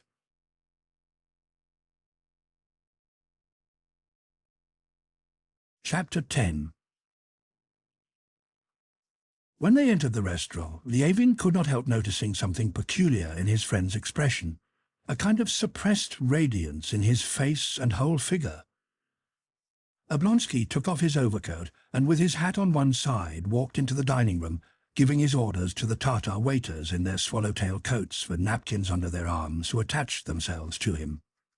Bowing right and left to his acquaintances who, here as elsewhere, greeted him joyfully, he passed on to the buffet, drank a glass of vodka and ate a bit of fish as hors d'oeuvre, and said something to the painted Frenchwoman, bedecked with ribbons and lace, who sat at a little counter, something that made even this Frenchwoman burst into frank laughter. Lievin did not take any vodka, simply because that Frenchwoman, made up as it seemed to him of false hair, powder and toilet vinegar, was offensive to him. He moved away from her as from some dirty place. His whole soul was filled with Kitty's image, and his eyes shone with a smile of triumph and happiness. "This way, please, Your Excellency, this way. No one will disturb Your Excellency here," said a specially officious waiter, an old white-headed Tartar, so wide in the hicks that the tails of his coat separated behind. "If you please, Your Excellency," he said, turning to Lievin, and as a mark of respect to Oblonsky, paying attention to his guest. In a moment he had spread a fresh cloth on a round table already covered with a cloth beneath a bronze chandelier, moved two velvet chairs to the table, and stood with a napkin and menu awaiting the order. "If Your Excellency would like a private room, one will be vacant in a few moments. Prince Golitsyn is there with a lady. We've some fresh oysters in, sir?" "Ah, oysters." Oblonsky paused and considered. "Shall we change our plan, Lievin?" he said, with his finger on the bill of fare and his face expressing serious perplexity. "But are the oysters really good? Now, be careful. Real Flensburg, Your Excellency. We've no Ostend ones. They may be Flensburg, but are they fresh? Well, they only arrived yesterday." "Well then, shall we begin with oysters and change the plan of our dinner, eh?" "Oh, I don't mind. I like buckwheat porridge and cabbage soup best, but they don't have those things here." "Would you like buckwheat à la Russe?" said the Tartar, stooping over Lievin like a nurse over a child. "No. Joking apart, whatever you choose will suit me. I've been skating and am hungry. Don't think that I do not appreciate your choice," he added, noticing a dissatisfied look on Oblonsky's face. "I shall be glad of a good dinner." "I should think so. Say what you like, it is one of the pleasures of life," said Oblonsky. "Well then, my good fellow, bring us that'll be too little, 3 dozen oysters and vegetable soup. Printanière," chimed in the waiter. But Oblonsky evidently did not wish to give him the pleasure of calling the dishes by their French names. "Vegetable, you know. Then turbot with thick sauce, then roast beef and Milets good, and then capon, shall we say? Yes, and stewed fruit." The waiter, remembering Oblonsky's way of calling the items on the French menu by their Russian names, did not repeat the words after him, but afterwards allowed himself the pleasure of repeating the whole of the order according to the menu. Portage printanier, turbot, sauce beaumarchais, brouillard à l'estragon, macédoine de fruits. And immediately, as if moved by springs, he put down the bill of fare in one cardboard cover and, seizing another containing the wine list, held it out to Oblonsky. "What shall we have to drink?" "Whatever you like, only not too much." "Or champagne?" said Lievin. "What, to begin with?" "However, why not? You like the white seal?" "Cachet blanc," chimed in the waiter. "Yes, bring us that with the oysters, and then we'll see." "Yes, sir. And what sort of table wine?" No, let's have the classic Chablis." "Yes, sir. And your special cheese?" "Well, yes, a Parmesan. Or do you prefer some other kind?" "No, I really don't care," said Lievin, unable to restrain a smile. The Tartar darted off, his coat-tails flying, and 5 minutes later rushed in again with a dish of opened oysters in pearly shells and a bottle between his fingers. Oblonsky crumpled his starched napkin and pushed a corner of it inside his waistcoat, then, with his arms comfortably on the table, attacked the oysters. "Not bad," he said, pulling the quivering oysters out of their pearly shells with a silver fork and swallowing one after another. "Not bad," he repeated, lifting his moist and glittering eyes now to Lievin, now to the Tartar. Lievin could eat oysters, though he preferred bread and cheese. But it gave him more pleasure to watch Oblonsky. Even the Tartar, who, having drawn the cork and poured the sparkling wine into the thin, wide glasses, was straightening his white tie, glanced with a smile of evident pleasure at Oblonsky. "You don't care much for oysters?" said Oblonsky, emptying his champagne glass. "Or perhaps you're thinking of something else, eh?" He wanted Lievin to be in good spirits, but Lievin, if not exactly in bad spirits, felt constrained. The feelings that filled his heart made him ill at ease and uncomfortable in this restaurant with its private rooms where men took women to dine. Everything seemed offensive. These bronzes, mirrors, gaslights, and Tartar waiters. He was afraid of soiling that which filled his soul. Yes, I am preoccupied. And besides, all this makes me feel constrained," he said. "You can't imagine how strange it all seems to me who live in the country. Like the nails of that gentleman I saw at your place." "Yes, I noticed that poor Grinyevich's nails interested you greatly," said Oblonsky. "I can't help it," replied Lievin. "Put yourself in my place. Look at it from a country fellow's point of view. We try to get our hands into a state convenient to work with, and for that purpose we cut our nails and sometimes roll up our sleeves. But here people purposely let their nails grow until they begin to curl, and have little saucers for studs to make it quite impossible for them to use their hands." Oblonsky smiled merrily.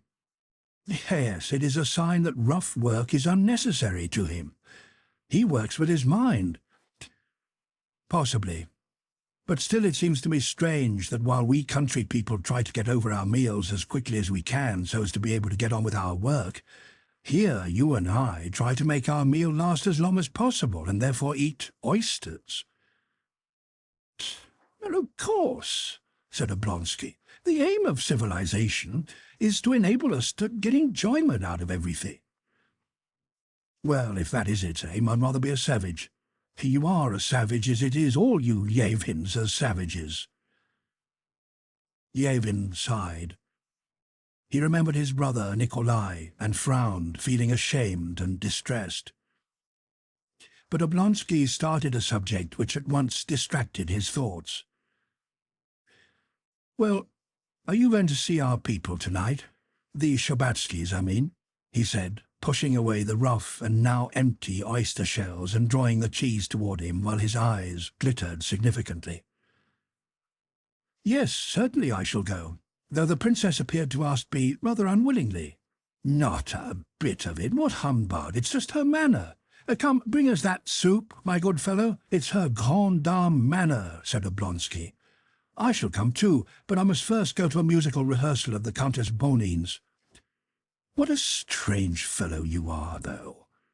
How do you explain your sudden departure from Moscow?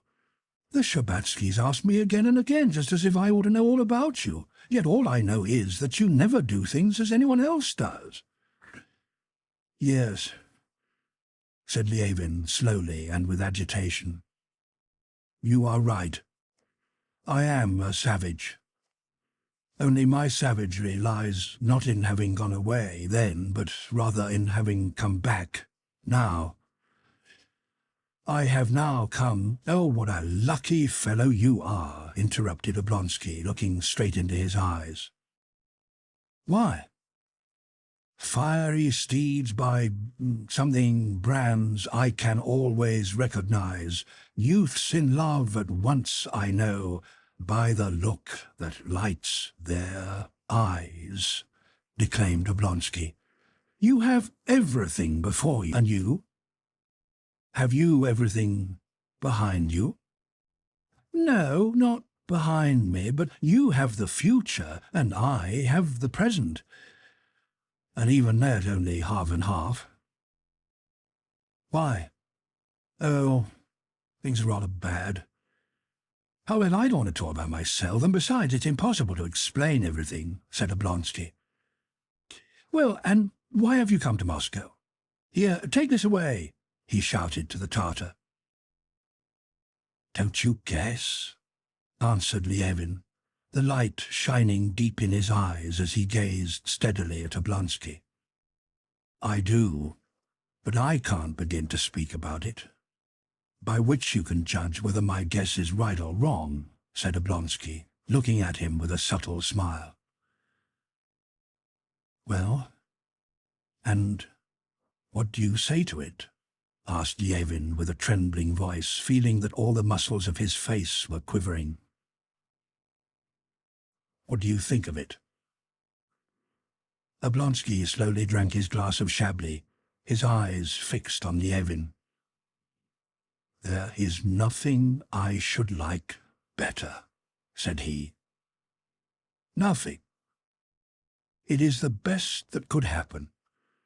But are you not making a mistake? Do you know what we're talking about?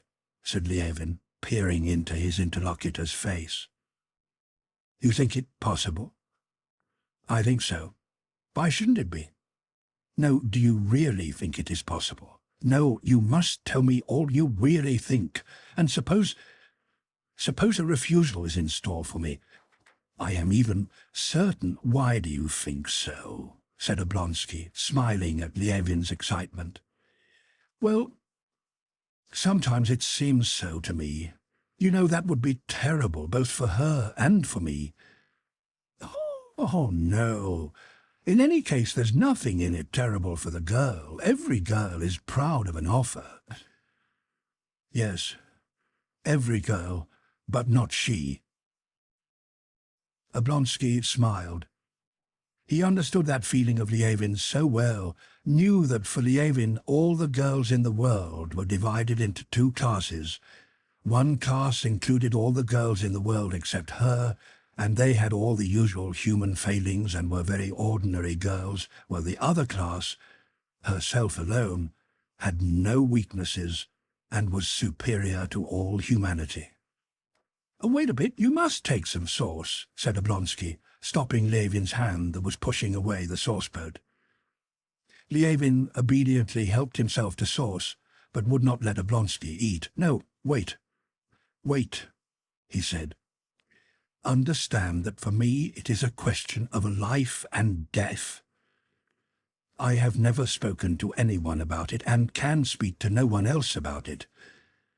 Now, you and I are quite different in everything, in tastes and views and everything. But I know you like me and understand me, and so I am awfully fond of you, but for God's sake, be quite frank with me. I am telling you what I think, said Oblonsky, smiling, And I'll tell you something more. My wife is a most wonderful woman. He sighed, remembering his relations with his wife. Then, after a minute's pause, he continued, She has a gift of clairvoyance.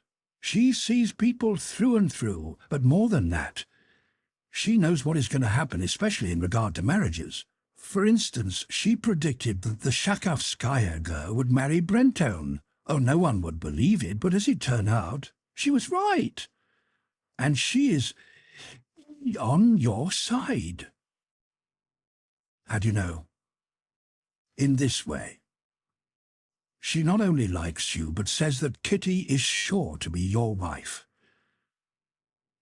At these words, a sudden smile brightened Lievin's face, the kind of smile that is not far from tears of tenderness. "She says that?" he cried. "I have always thought her a jewel, your wife, but enough. Enough about it." And he got up. "All right, but sit down." But Lievin could not sit still. He strode up and down the little cage of a room, blinking to force back his tears, and only when he had succeeded did he sit down again. "Try and realize," he said, "that this is not love. I have been in love, but this is not the same thing. It is not my feeling, but some external power has seized me. I went away, you know, because I had come to the conclusion that it was impossible. You understand? Because such happiness does not exist on earth. But I have struggled with myself and found that without that there's no life for me. And it must be decided." "Then where did you go away?" "Wait a moment. Oh, a crowd of ideas. How many things I have to ask. Listen. You can't imagine what you have done for me by saying what you did. I am so happy that I'm acting meanly. I've forgotten everything. I heard today about my brother Nikolai. He's here, you know. And I forgot all about him. It seems to me as if he too were happy. It is like madness, but there is one awful thing about it. You who are married know the feeling. It is awful that we, who are comparatively old and have pasts, not of love, but of sin, suddenly we come into close intimacy with a pure, innocent being. That is disgusting, and therefore one can't help feeling oneself unworthy. Well, there haven't been many sins in your past." "Ah, but all the same," said Lievin. "Looking back at my life, I tremble and curse, and bitterly regret. Yes. What's to be done? That's the way the world is made," said Oblonsky. "My one consolation is that prayer that I like so much. Not according to my deserts, but according to thy mercy." She too can only forgive me that way.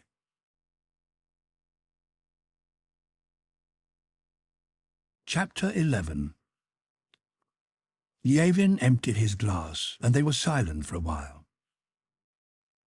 "There's one thing more that I must tell you," began Oblonsky. "You know Vronsky?" "No, I don't. Why do you ask?" "Another bottle," said Oblonsky, turning to the Tartar, who was filling their glasses and hovering round them just when he was not wanted. "The reason you ought to know Vronsky is this. He's one of your rivals." "What is he?" asked Lievin, the expression of childlike rapture which Oblonsky had been admiring suddenly changing into an angry and unpleasant one. "Vronsky is one of Count Ivanovich Vronsky's sons, and a very fine sample of the gilded youth of Petersburg. I met him in Tver when I was in the service there, and he came on conscription duty. Awfully rich, handsome, with influential connections, an aide-de-camp to the Emperor, and at the same time very good-natured, a first-rate fellow. And he's even more than a first-rate fellow. As I've got to know him now, he turns out to be both educated and very clever. A man who will go far." Lievin frowned and was silent. Well, so he came here soon after you left, and as far as I can make out, is head over ears in love with Kitty. And you understand that her mother— Pardon me, but I understand nothing, said Yevin, dismally knitting his brows. And at once he thought of his brother Nikolai and how mean he was to forget him. You just wait a bit, wait, said Oblonsky, smiling and touching Yevin's arm. I have told you what I know, and I repeat that, as far as anyone can judge in so delicate and subtle a matter, I believe the chances are all on your side. Yevin leant back in his chair. His face was pale. But I should advise you to settle the question as soon as possible, Oblonsky continued, filling Yevin's glass. No thanks, I can't drink any more, said Yevin, pushing his glass aside, or I shall be tipsy. Well, and how are you getting on? He continued, evidently wishing to change the subject. One word more. In any case, I advise you to decide the question quickly, but I shouldn't speak today, said Oblonsky. Go tomorrow morning and propose in the classic manner, and may heaven bless you. You have so often promised to come and shoot with me. Why not come this spring? Said Levin. He now repented with his whole heart of having begun this conversation with Oblonsky. His personal feelings had been desecrated by the mention of some Petersburg officer as his rival, and by Oblonsky's conjectures and advice. Oblonsky smiled. He understood what was going on in Yevin's soul. I'll come some day, he said. Ah, old chap, women are the pivot on which everything turns. Things are in a bad way with me, too. Very bad. And all on account of women. Tell me, quite frankly. He took out a cigar, and with one hand on his glass, he continued, Give me some advice. Why? What is the matter? Well, it's this. Supposing you were married and loved your wife, but had been fascinated by another woman. Excuse me, but really, it's quite incomprehensible to me. It's as if, just as incomprehensible as if I, after eating my fill here, went into a baker's shop and stole a roll. Oblonsky's eyes glittered more than usual. Why not? Rolls sometimes smell so that one can't resist them. Himmlisch ist's, wenn ich bezwungen meine irdische Begier, aber doch, wenn's nicht gelungen, hat ich auch recht hübsch Pläsier. Oblonsky repeated these lines with a subtle smile, and Yevin himself could not help smiling. No, but joking apart, continued Oblonsky, just consider. A woman, a dear, gentle, affectionate creature, poor and lonely, sacrifices everything. Now, when the thing is done, just consider, should one forsake her? Granted that one ought to part with her so as not to destroy one's family life, but oughtn't one to pity her and provide for her and make things easier? As to that, you must pardon me. You know that for me there are two kinds of women, or rather, no, there are women and there are— I have never seen any charming fallen creatures, and never shall see any, and people like that pated Frenchwoman with her curls out there by the counter are an abomination to me, and all these fallen ones are like her. And the one in the Gospels? Oh, don't. Christ would never have spoken those words had he known how they would be misused. They are the only words in the Gospels that seem to be remembered. However, I'm not saying what I think, but what I feel. I have a horror of fallen women. You are repelled by spiders, and I by those creatures. Probably you never studied spiders and know nothing of their morals, and it's the same in my case. It's all very well for you to talk like that. It's like that gentleman in Dickens who, with his left hand, threw all difficult questions over his right shoulder. But denying the fact is no answer. What am I to do? Tell me, what am I to do? My wife is getting old, and I am full of vitality. A man hardly has time to turn round before he feels that he can no longer love his wife in that way, whatever his regard for her may be. And then, all of a sudden, love crosses your path and you're lost.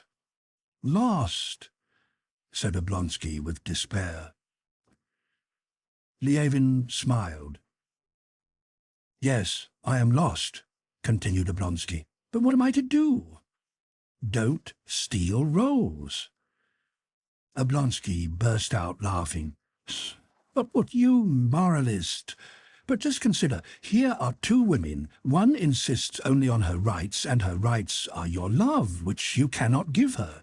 And the other sacrifices herself and demands nothing. What are you to do? How are you to act? It is a terrible tragedy. If you want me to say what I think of it, I can only tell you that I don't believe in the tragedy. And the reason is this. I think love, both kinds of love, which you remember Plato defines in his Symposium, both kinds of love serve as a touchstone for men. Some men understand only the one, some only the other. Those who understand only the non-Platonic love need not speak of tragedy. For such love, there can be no tragedy. Thank you kindly for the pleasure, goodbye, and that's the whole tragedy. And for the Platonic love, there can be no tragedy either, because there everything is clear and pure, because... Here, Lievin, recollecting his own sins and the inner struggle he had lived through, added unexpectedly, However, maybe you're right. It may very well be, but I don't know, I really don't know. Well, you see, you are very consistent, said Oblonsky. It is both a virtue and a fault in you. You have a consistent character yourself, and you wish all the facts of life to be consistent, but they never are. For instance, you despise public service because you want work always to correspond to its aims, and that never happens. You also want the activity of each separate man to have an aim, and love and family life always to coincide, and that doesn't happen either. All the variety, charm, and beauty of life are made up of light and shade. Lievin sighed and did not answer. He was thinking of his own affairs and not listening to Oblonsky. And suddenly both felt that though they were friends and had dined and drunk wine together, which should have drawn them yet closer, yet each was thinking only of his own affairs and was not concerned with the other. Oblonsky had more than once experienced this kind of acute estrangement instead of union following a dinner with a friend, and knew what to do in such a case. "The bill!" he shouted, and went out into the dining hall, where he immediately saw an aide-de-camp of his acquaintance, and entered into conversation with him about an actress and her protector. And immediately in conversation with the aide-de-camp, Oblonsky felt relief and rest after the talk with Lievin, who always demanded of him too great a mental and spiritual strain. When the Tartar returned with a bill for 26 roubles odd, Lievin quite unconcernedly paid his share, which with the tip came to 14 roubles, a sum that usually would have horrified his rustic conscience, and went home to dress and go on to the Shtcherbatskys', where his fate was to be decided. Chapter 12. Princess Kitty Shtcherbatskaya was 18, and this was her first season. Her success in society was greater than that of her two elder sisters, and greater even than her mother had expected. Not only were nearly all the youths that danced at the Moscow balls in love with Kitty, but two serious suitors presented themselves for her that very first winter. Lievin, and, immediately after his departure, Count Vronsky. Lievin's arrival at the beginning of the winter, his frequent visits and evident love for Kitty gave rise to her parents' first serious deliberation as to her future, and to disputes between them. The prince took Lievin's part and said he desired nothing better for Kitty. The princess, with a woman's way of talking round the question, said that Kitty was too young, that Lievin had not shown that his intentions were serious, that Kitty was not in love with him, and so on. But she did not say the most important things, namely that she expected a better match for her daughter, that she did not like Levin and did not understand him. When he suddenly left, the princess was pleased and triumphantly said to her husband, "You see, I was right."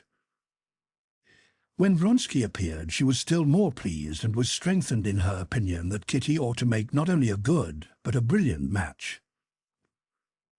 In the mother's eyes there was no comparison between Levin and Vronsky.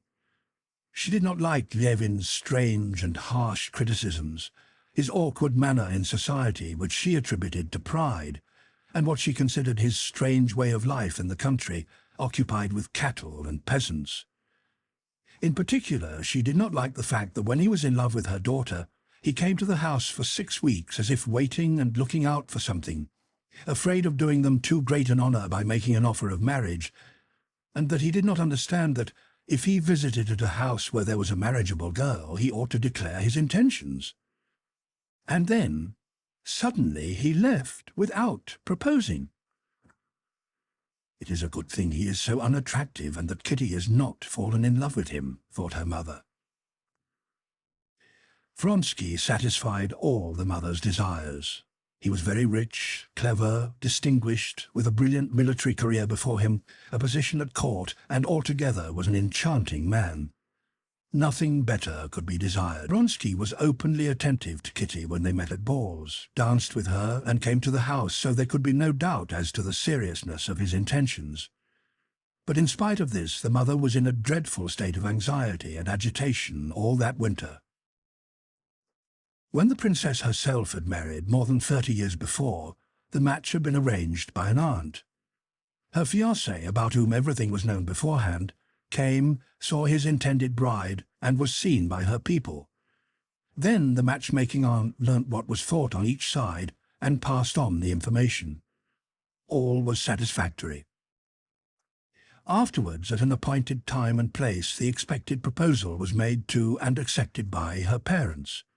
Everything was done very easily and simply. At least, so it seemed to the princess. But in her daughter's case she experienced how far from easy and simple the apparently easy business of marrying off her daughter really was. What anxiety she had to suffer, how many questions to consider over and over again, how much money to spend, how many encounters with her husband to go through when her 2 elder daughters, Daria and Natalie, were married. Now that her youngest daughter had come out, she was living through the same fears and doubts, and having even worse disputes with her husband than on her elder daughter's account. Like all fathers, the old prince was extremely punctilious where his daughter's purity and honour were concerned. He was unreasonably jealous, especially about Kitty, his favourite, and at every step reproached the princess with compromising her daughter. The princess had grown used to this in respect to her elder daughters, but now she felt that her husband's punctiliousness had more justification. She could see that lately social customs had changed very much and a mother's duties had become still more difficult. She knew that girls of Kitty's age formed societies of some sort, went to courses of lectures, made friends freely with men, and drove alone through the streets. Many no longer curtsied, and above all, every one of them was firmly convinced that the choice of a husband was her own and not her parents' business.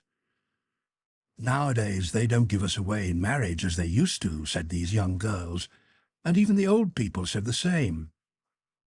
But how marriages are now arranged, the princess could not find out from anyone.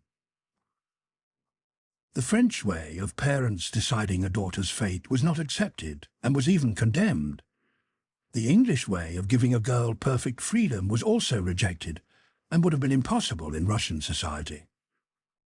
The Russian way of employing a professional matchmaker was considered monstrous and was laughed at by everybody, including the princess herself. But how a girl was to get married, or how a mother was to get a daughter given in marriage, no one knew. Everyone with whom the princess discussed the subject said the same thing.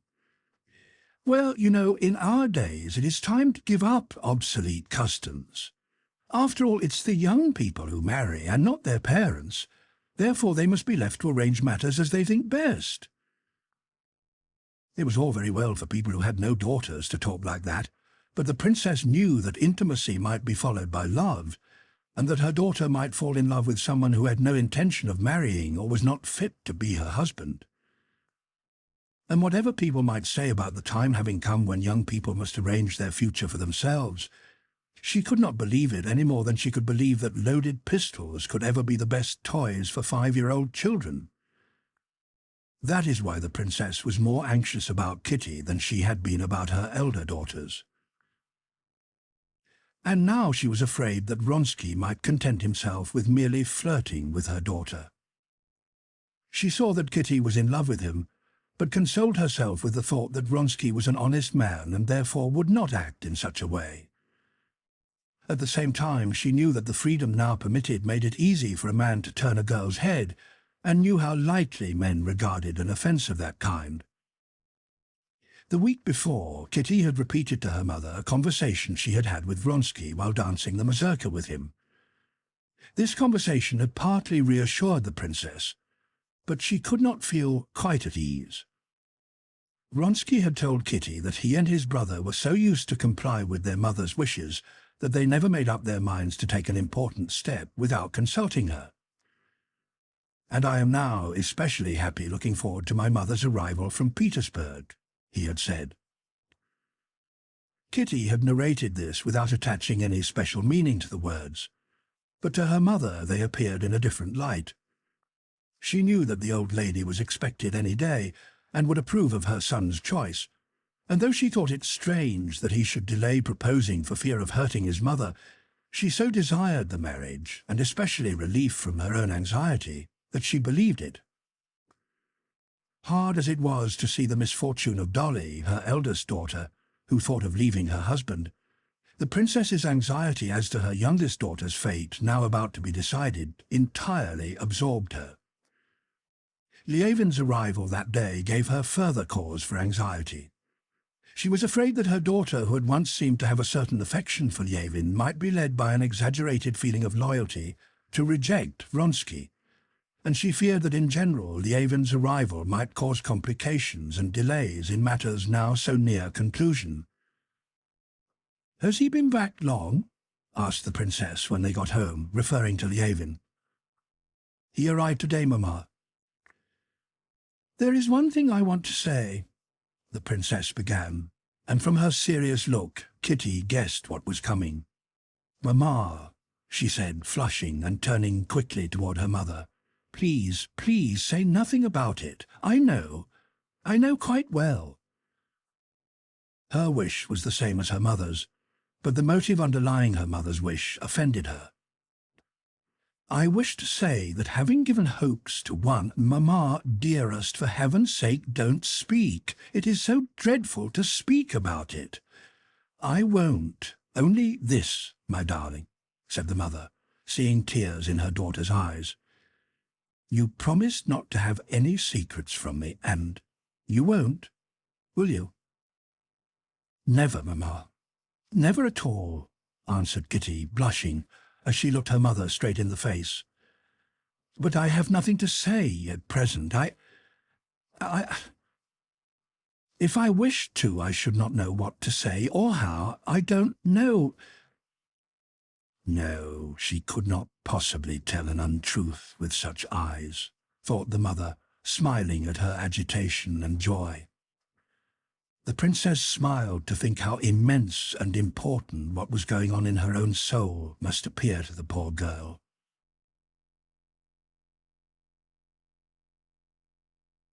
Chapter 13. During the interval between dinner and the beginning of the evening party, Kitty experienced something resembling a young man's feelings before a battle. Her heart was beating violently, and she could not fix her thoughts on anything. She felt that this evening, when those two men were to meet for the first time, would decide her fate, and she kept picturing them to herself, now individually and now together.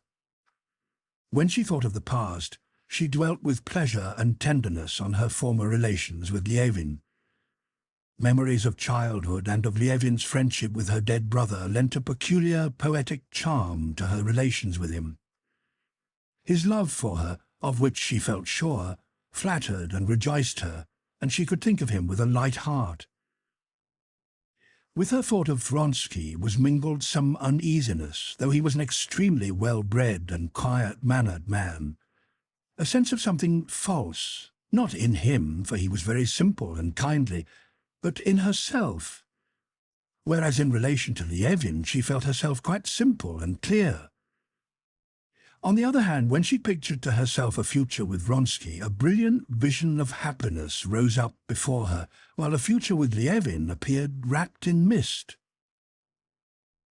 On going upstairs to dress for the evening and looking in the glass, she noticed with pleasure that this was one of her best days and that she was in full possession of all her forces, which would be so much wanted for what lay before her. She was conscious of external calmness and of freedom and grace in her movements. At 7:30, as soon as she had come down into the drawing-room, the footman announced, "Konstantin Dmitrich Lievin." The princess was still in her bedroom, nor had the prince yet come down. "So it's to be," thought Kitty, and the blood rushed to her heart. Glancing at the mirror, she was horrified at her pallor. She felt sure that he had come so early on purpose to see her alone and to propose to her. And now, for the first time, the matter presented itself to her in a different and entirely new light. Only now did she realize that this matter, with whom she would be happy, who was the man she loved, did not concern herself alone, but that in a moment she would have to wound a man she cared for, and to wound him cruelly. Why? Because the dear fellow was in love with her. But it could not be helped. It was necessary and had to be done. "Oh, God, must I tell him so myself?" she thought. "Must I really tell him that I don't care for him? That would not be true. What then shall I say? Shall I say that I love another? No, that's impossible. I'll go away. Yes, I will." She was already approaching the door when she heard his step. "No, it would be dishonest. What have I to fear? I've done nothing wrong. I'll tell the truth, come what may. Besides, it's impossible to feel awkward with him.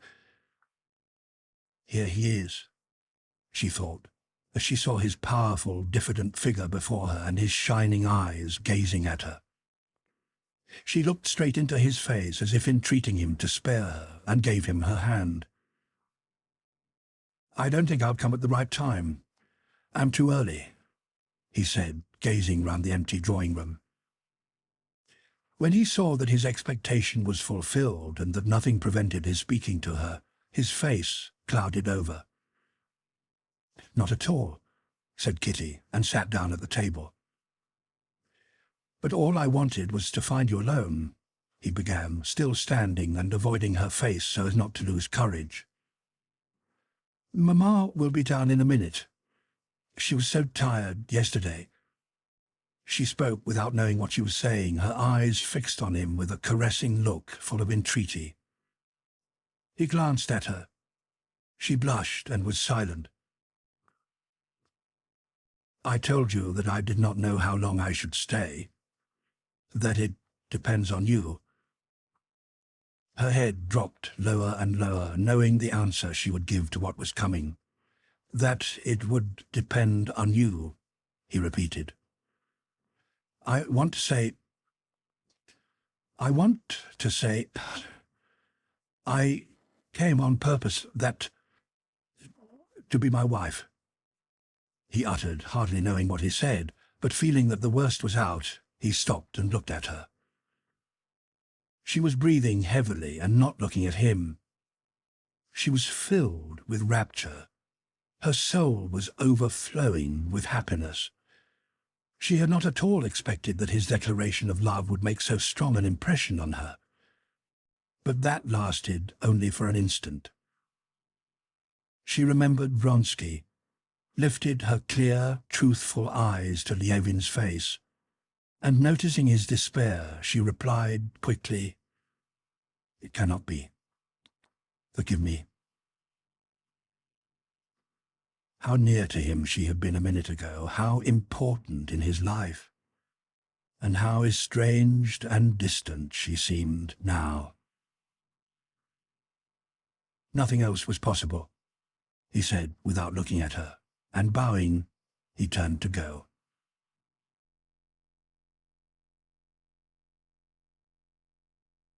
Chapter 14. But just at that moment the princess came in. An expression of terror appeared in her face on seeing them alone together and noticing their troubled looks. Levin bowed to her and said nothing. Kitty sat with downcast eyes. "Thank heaven she has refused him," thought the mother, and her face brightened into the usual smile with which she greeted her visitors on Thursday evenings. She sat down and began questioning Levin about his life in the country. He too sat down until the arrival of other guests should enable him to get away unnoticed. 5 minutes later, Kitty's friend, the Countess Nordston, who had married the year before, came in. She was a thin, sallow, nervous, ailing woman with shining black eyes. She was fond of Kitty, and her affection showed itself as the affection of a married woman for an unmarried one generally does, in a desire to get Kitty married according to her, the Countess's own ideal of conjugal bliss, and she wished to see her married to Vronsky. She always disliked Levin, whom at the beginning of the winter she had often met at the Shtcherbatskys'. Her constant and favourite amusement was to make fun of him. "I love it when he looks down at me from the height of his dignity, or breaks off his clever conversation because I am too stupid, or when he shows his condescension toward me. I do love it. His condescension. I'm very glad he hates me," she used to say with reference to him. She was right, because Levin really could not bear her and despised her for the very thing she was proud of and regarded as a merit, that is, her nervousness and refined contempt and disregard for all the rough and common things of life. Between the Countess Nordston and Levin, relations had grown up such as are not infrequently met with in society, when two people, outwardly remaining in friendly relations, despise each other to such an extent that they cannot treat each other seriously or even be offended with one another. The Countess at once attacked Levin. "Ah, Mr. Levin! So you have returned to our depraved Babylon," she said, holding out her tiny yellow hand and repeating the words he had used early in the winter when he had called Moscow Babylon. "Has Babylon improved, or have you deteriorated?" she added, and turned toward Kitty with a sarcastic smile. "I am much flattered that you remember my words so well, Countess," replied Levin, who had had time to recover his self-possession, resuming immediately and by force of habit his banteringly hostile relation with her. "They evidently produced a strong impression on you." "Why, of course, I always write them down." "Well, Kitty, have you been skating again?" She began to talk with Kitty. Awkward as it would have been for Levin to leave just then, he would have preferred doing so to remaining in the house for the rest of the evening in sight of Kitty, who now and then glanced at him but avoided catching his eye. He was about to rise when the princess, noticing his silence, turned toward him and said, "Have you come to Moscow for long? But I believe you are on the Zemstvo and cannot stay away long." "No, Princess, I am no longer on the Zemstvo," he answered. "I have come to Moscow for a few days." "Something out of the common has happened to him," thought the Countess Nordston, scrutinizing his stern and serious face. "Why does he not start on one of his discourses? But I'll draw him out. I do love to make a fool of him when Kitty's about, and I will." "Mr. Levin," she began, "explain to me, please, you who know everything, how it is that at our Kaluga estate the peasant men and women have drunk everything they had and never pay anything they owe us. What is the explanation? You always praise the peasants so much." At that moment another lady entered the room, and Levin rose. "Excuse me, Countess, but really I know nothing about it and can't tell you anything," he said. and as he turned he saw an officer who had come into the room behind the lady. "That must be Vronsky," he thought, and looked at Kitty to make sure. She had already glanced at Vronsky and then turned toward Levin, and by the look of her eyes, which had involuntarily brightened, Levin realized that she loved this man, realized it as surely as if she had told it him in so many words. But what kind of man was he? Now, rightly or wrongly, Levin could not but remain. He had to find out what sort of a man it was that she loved. There are people who, when they meet a rival, no matter in what, at once shut their eyes to everything good in him and see only the bad. There are others who, on the contrary, try to discern in a lucky rival the qualities which have enabled him to succeed, and with aching hearts seek only the good in him. Levin belonged to the latter sort. But it was not difficult for him to see what was good and attractive in Vronsky. It struck him immediately. Vronsky was a dark, sturdily built man of medium height with a good-natured, handsome, exceedingly quiet and firm face. Everything about his face and figure, from his black, closely cropped hair and freshly shaven chin to his wide, brand-new uniform, was simple and at the same time elegant.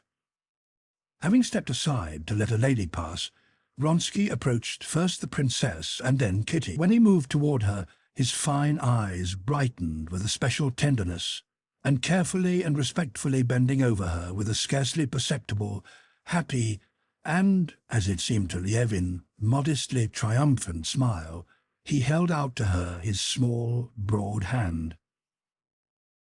Having greeted and spoken a few words to everyone else, he sat down without having once looked at Levin, who had not taken his eyes off him. "Let me introduce you," said the princess, indicating Levin. "Konstantin Dmitritch Levin, Count Alexei Kirillovich Vronsky."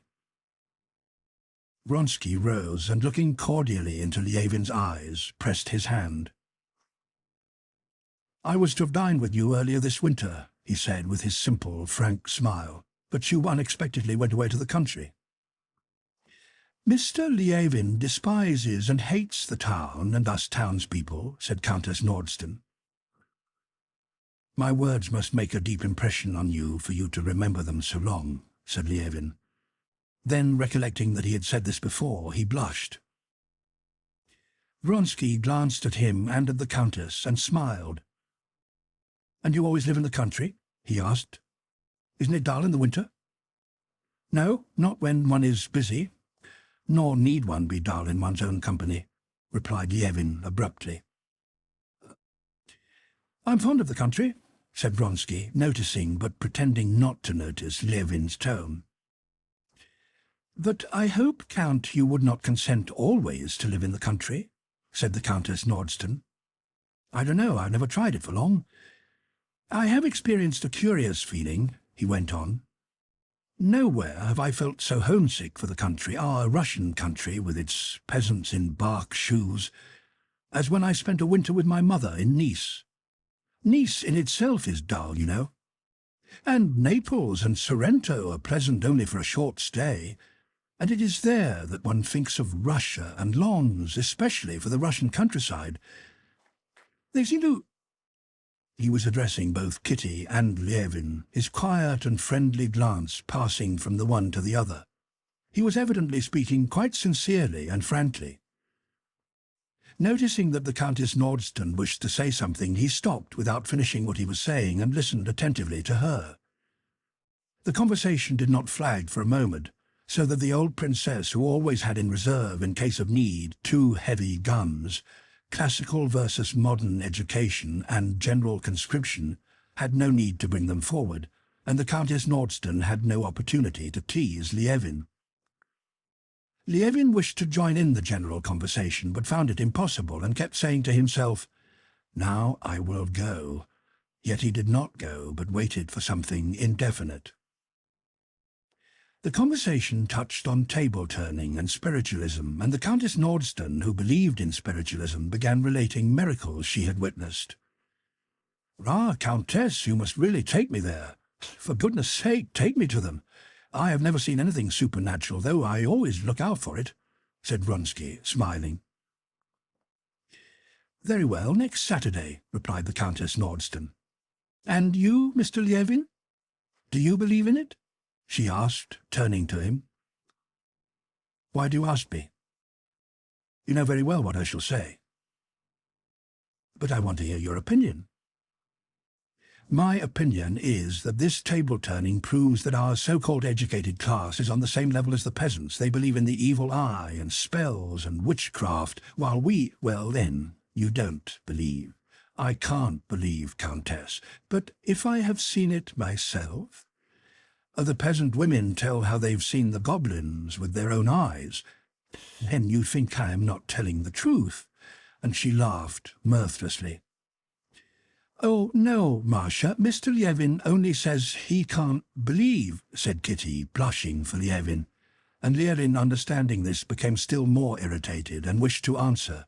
But Vronsky, with his bright and frank smile, came at once to the rescue of the conversation, which was threatening to become unpleasant. "You don't admit that it is even possible?" he asked. "But why not? We admit the existence of electricity, which we don't understand. Why can't there be other forces which we do not yet know, but which, when electricity was first discovered," Lievin hurriedly interrupted, "only the phenomena were observed. Their cause and its effects were unknown. Centuries passed before anyone thought of applying it. But the spiritualists, on the contrary, began by the tables writing for them and the spirits coming to them, and they only afterwards began to say that it was an unknown force." Vronsky listened attentively to Lievin, as he always listened, evidently interested in what he was saying. "Yes, but the spiritualists say, we do not yet know what force it is, but it exists, and these are the conditions under which it acts. Or let the scientists discover what the force is. No, I do not see why it should not be a new force if it, for this reason," Lievin again interrupted him, "that with electricity you need only rub a piece of resin against wool, and you will always produce a certain phenomenon, but this other does not always act, so it is not a natural force." Probably feeling that the conversation was becoming too serious for a drawing-room, Vronsky did not reply. But in order to change the subject, he smiled gaily and turned toward the ladies. "Let us try now, Countess," he began. But Lievin wanted to finish saying what he thought. "I think," he continued, "that this attempt of the spiritualists to explain their wonders by some kind of new force is most unsuccessful. They speak definitely of a spiritual force, and yet want to subject it to a material test." Everybody waited for him to finish, and he was conscious of it. "I think you would make a splendid medium," said the Countess Nordston. "There is something ecstatic about you." Lievin opened his mouth to reply, but blushed and said nothing. "Let us try table-turning now, Princess Kitty, please do," said Vronsky. "May we, Princess?" he said to her mother, and he rose and looked round for a suitable table.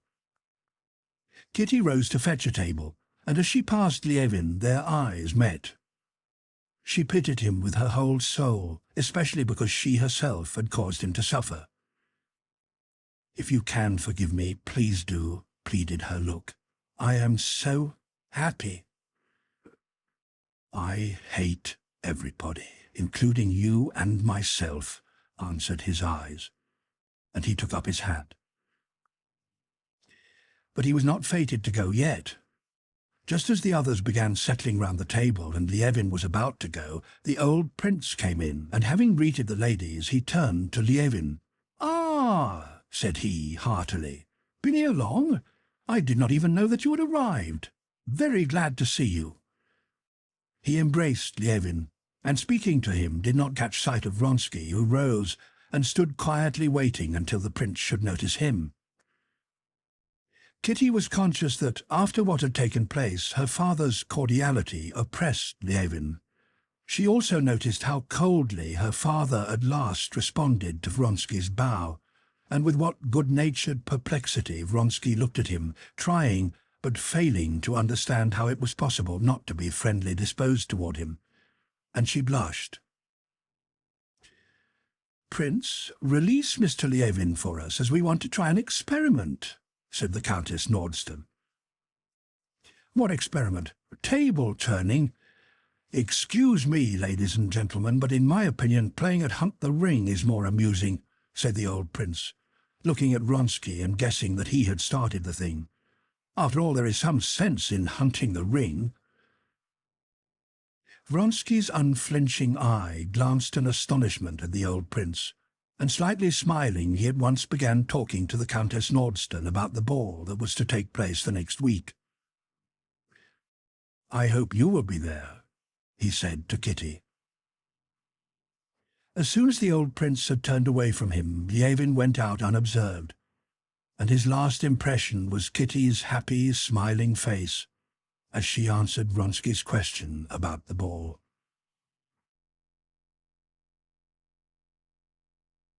Chapter 15. After the guests had gone, Kitty told her mother of her conversation with Lievin, and in spite of all her pity for him, she was pleased by the thought that she had had a proposal. She did not doubt that she had acted rightly, yet for a long time she lay in bed unable to sleep. One image pursued her relentlessly. It was Lievin's face, with his kind eyes looking mournfully from under his knit brows, as he stood listening to her father and glancing at her and at Vronsky. And she felt so sorry for him that tears rose to her eyes, but she immediately remembered for whom she had exchanged him. She vividly pictured to herself that strong, manly face, that well-bred calm, and the kindness toward everybody he always showed. She remembered the love the man she loved bore her, and again became joyful, and with a happy smile put her head on her pillow. "It is a pity, but I'm not to blame," she said to herself. But an inner voice said something different. Whether she repented of having drawn Lievin on or of having rejected him, she did not know, but her happiness was troubled by doubts. "Lord have mercy, Lord have mercy, Lord have mercy," she repeated to herself till she fell asleep. Meanwhile, below in the prince's little study, her parents were having one of their frequent scenes about their favourite daughter. "What? I'll tell you what," shouted the prince, flourishing his arms and immediately again wrapping his squirrel-lined dressing-gown around him. "You have no pride, no dignity. You disgrace and ruin your daughter by this vile, idiotic matchmaking." "For goodness sake, Prince, what in heaven's own name have I done?" said the princess, almost in tears. After her talk with her daughter, she had come in, happy and contented, to say good-night to the prince as usual, and though she did not intend to speak to him about Lievin's proposal and Kitty's refusal, she hinted to him that she thought the matter with Vronsky was quite settled and would probably be definitely decided as soon as his mother arrived. And when she said that, the prince suddenly flared up and began to shout rudely, "What have you done? Why, this. First of all, you entice a suitor. All Moscow will talk about it, and with reason. If you give a party, invite everybody, and not only selected suitors, invite all the young puppies," so the prince called the Moscow young men. "Have a pianist and let them dance. But don't have the sort of thing we had tonight. These suitors and this pairing off. It makes me sick to see it, simply sick. And you've had your way and have turned the child's head. Lievin is 1,000 times the better man. This one is a little Petersburg fop.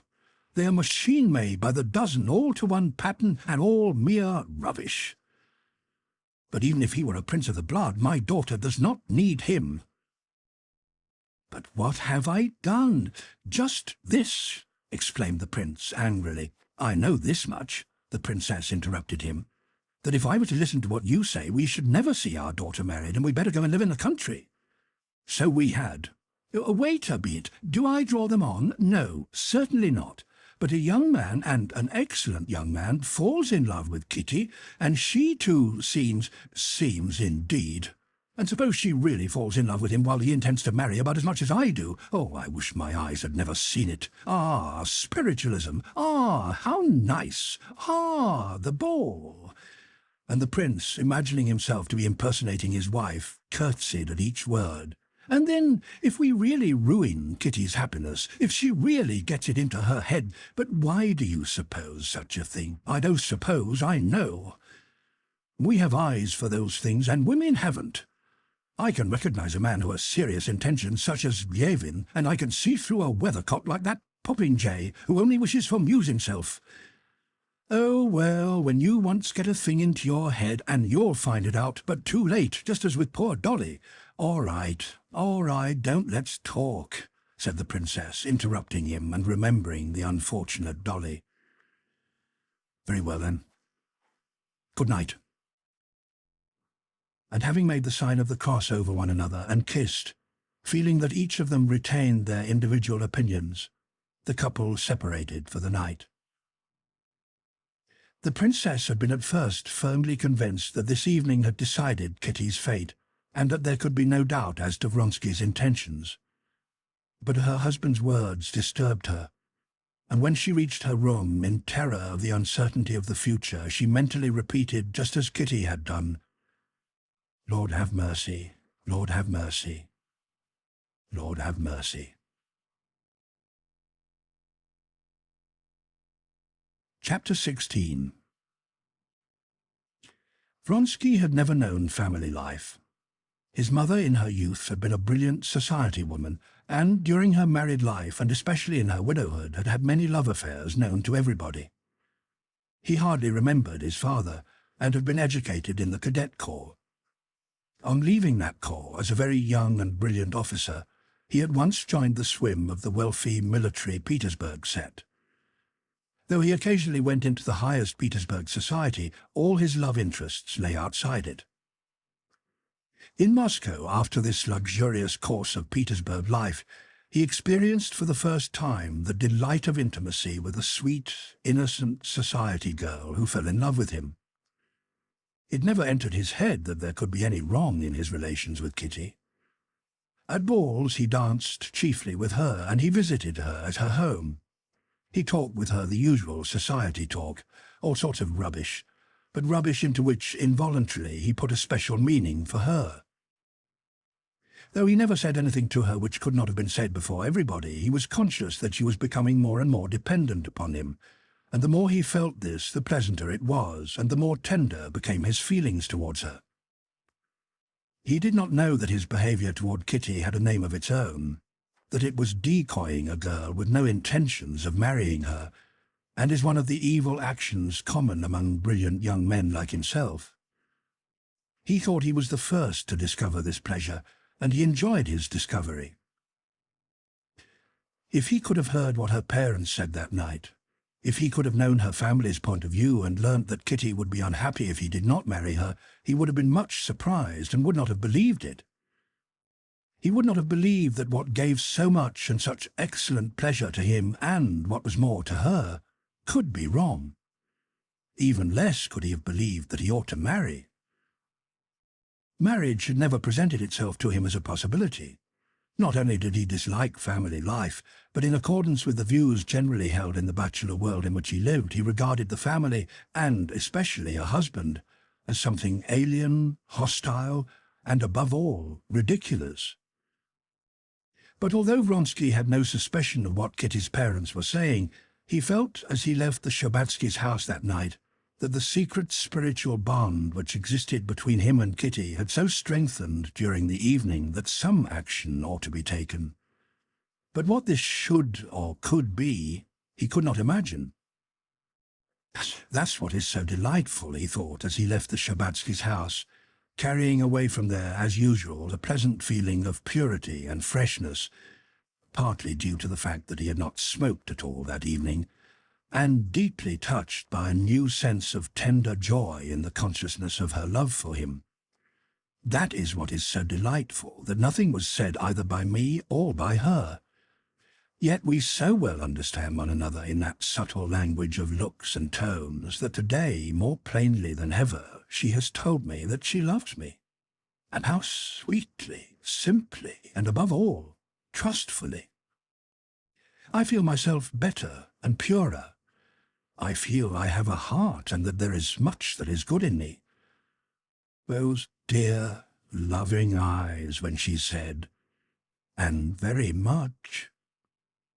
Well, and what of it? Nothing, of course. It's pleasant for me and for her. And he considered where he should finish his evening. He passed in review the places he might go to. The club? A game of bezique, a bottle of champagne with Ignatieff? No, I won't go there. Chateau des Fleurs. There I should find Oblonsky. French couplets, the can-can. Nah, I'm sick of it. That's just what I like about the Shabbatskys, that I myself become better there. I'll go home. He went straight to his rooms at the Hotel Dussault, had supper, and after undressing had hardly laid his head on his pillow before he was fast asleep.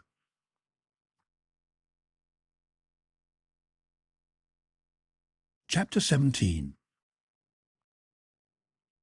At 11 o'clock next morning, Vronsky drove to the Petersburg railway station in Moscow to meet his mother, and the first person he saw on the steps of the large portico was Oblonsky, who was expecting his sister by the same train.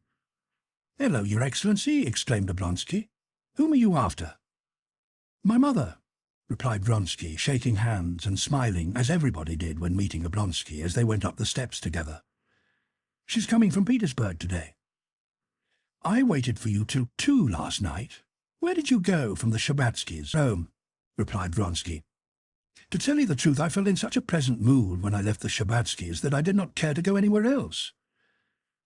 "Fiery steeds by something brands I can always recognize. Youths in love," declaimed Oblonsky, just as he had done to Lievin. Vronsky smiled with a look that seemed not to deny the implication, but he immediately changed the subject. "And whom have you come to meet?" he asked. "I? A lovely woman," answered Oblonsky. "Dear me. On y soit qui mal y pense. My sister, Anna." "Oh, Mrs. Karenina," said Vronsky. "I expect you know her?" "I think I do, but perhaps not. I really can't remember," answered Vronsky absent-mindedly, the name Karenina suggesting to him someone stiff and dull. "But you're sure to know Alexei Alexandrovich Karenin, my famous brother-in-law. All the world knows him." "Oh, yes, I know him by repute and by sight. I know he's clever, learned, and by way of being religious, but you know it is not in my line," he added in English. "Oh, yes, he's a very remarkable man, a bit conservative, but a splendid fellow," said Oblonsky. "A splendid fellow." "Well, so much the better for him," and Vronsky smiled. "Ah, you're here," he went on, turning toward his mother's old footman, who was standing by the door. "Come in here." Besides liking Oblonsky, as everybody did, Vronsky latterly had felt still more drawn to him because he was connected in his mind with Kitty. "Well, are we to give a supper to the Diva next Sunday?" he asked, smilingly, taking Oblonsky's arm. "Certainly. I will collect subscriptions. I say, did you make the acquaintance of my friend Lievin last night?" asked Oblonsky. "Of course. Only he left very early." "He's a splendid fellow," continued Oblonsky. "Don't you think so?" "I don't know how it is that all Muscovites, present company of course excepted," Vronsky put in jokingly, "are so abrupt. They're always standing on their hind legs, getting angry, and seem to want to act on your feelings." "Yes, there's some truth in that," said Oblonsky, laughing merrily. "Shall we have to wait much longer?" asked Vronsky, turning to a porter. The train is signalled," said the porter. The approach of the train was made more and more evident by the increasing bustle and preparation on the platform and the arrival of people who had come to meet the train. Through the frosty mist one could see workmen in sheepskin coats and felt boots crossing the curved railway lines, and hear the whistle of a locomotive and the noisy movements of a heavy mass. "No," said Oblonsky, who was anxious to tell Vronsky about Lievin's intentions concerning Kitty. "No, you have not judged my Lievin rightly. He is a very nervous man, and does make himself unpleasant sometimes, that's true enough, but on the other hand he's sometimes very charming. His is such an honest, straightforward nature, and he has a heart of gold.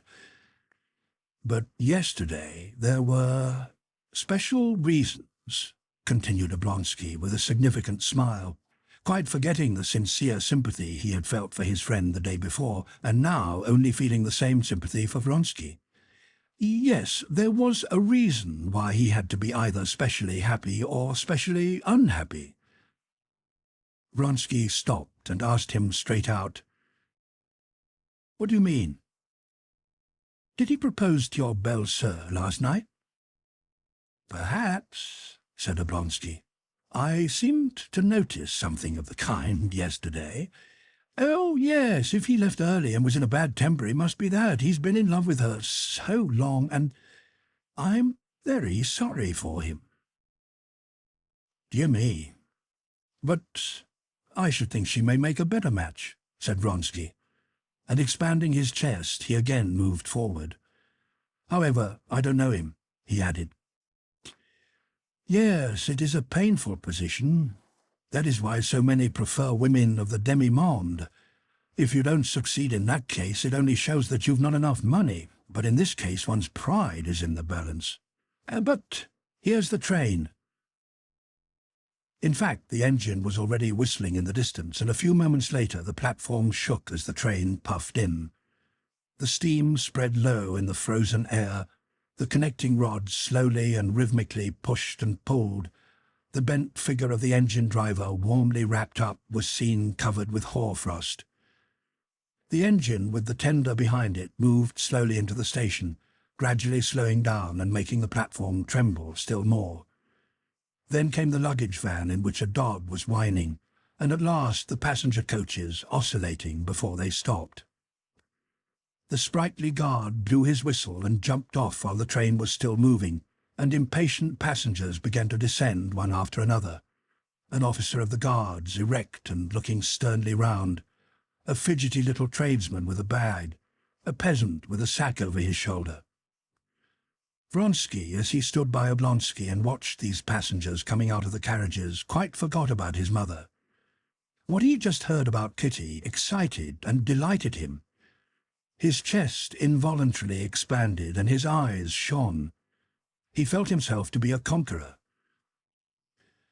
"The Countess Vronsky is in that compartment," said the sprightly guard, addressing Vronsky. His words roused Vronsky from his reverie and reminded him of his mother and of the coming meeting. In the depths of his heart he did not respect his mother and, though this he never acknowledged to himself, did not love her. But in accordance with the views of the set he lived in, and as a result of his education, he could not imagine himself treating her in any way but one altogether submissive and respectful. The more submissive and respectful he was externally, the less he honoured and loved her in his heart.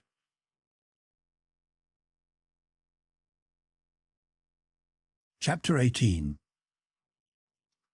Vronsky followed the guard to the carriage and had to stop at the entrance of the compartment to let a lady pass out. The trained insight of a society man enabled Vronsky with a single glance to decide that she belonged to the best society. He apologized for being in her way and was about to enter the carriage, but felt compelled to have another look at her, not because she was very beautiful, nor because of the elegance and modest grace of her whole figure, but because he saw in her sweet face as she passed him something specially tender and kind. When he looked round, she too turned her head. Her bright grey eyes, which seemed dark because of their black lashes, rested for a moment on his face as if recognizing him, and then turned to the passing crowd, evidently in search of someone. In that short look, Vronsky had time to notice the subdued animation that enlivened her face, and seemed to flutter between her bright eyes and a scarcely perceptible smile which curved her rosy lips. It was as if an excess of vitality so filled her whole being that it betrayed itself against her will, now in her smile, now in the light of her eyes. She deliberately tried to extinguish that light in her eyes, but it shone despite of her in her faint smile. Vronsky entered the carriage. His mother, a thin old woman with black eyes and curled hair, screwed up her eyes as she recognized her son, and her thin lips smiled slightly. She rose from the seat and, giving her handbag to her maid, held out her small, dry hand to her son. Then, lifting his head, which had been bent to kiss her hand, kissed him on his face. "You had my telegram? You're well?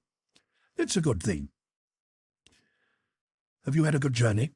asked her son, sitting down on the seat beside her and involuntarily listening to a woman's voice outside the door. He knew it was the voice of the lady he had met as he entered the carriage. "All the same, I don't agree with you," the lady was saying. "Yours are Petersburg views, madame." "Not at all, simply a woman's views." "Well, allow me to kiss your hand." "Au revoir, Ivan Petrovitch, and please, if you see my brother, send him to me," said the lady, closing the door and again entering the compartment. "Well, have you found your brother?" asked Vronsky's mother, addressing the lady. Vronsky understood now that this was Mrs. Karenina. "Your brother is here," he said, rising. "Excuse my not recognizing you before. Our acquaintance was so slight," he said with a bow, "that I am sure you do not remember me." "Oh, yes, I should have recognized you, especially as I believe your mother and I have talked of nothing but you all the way," said she, at last allowing the animation she had been trying to suppress to reveal itself in a smile. "But my brother is not here yet." "Go and call him, Alexei," said the old countess.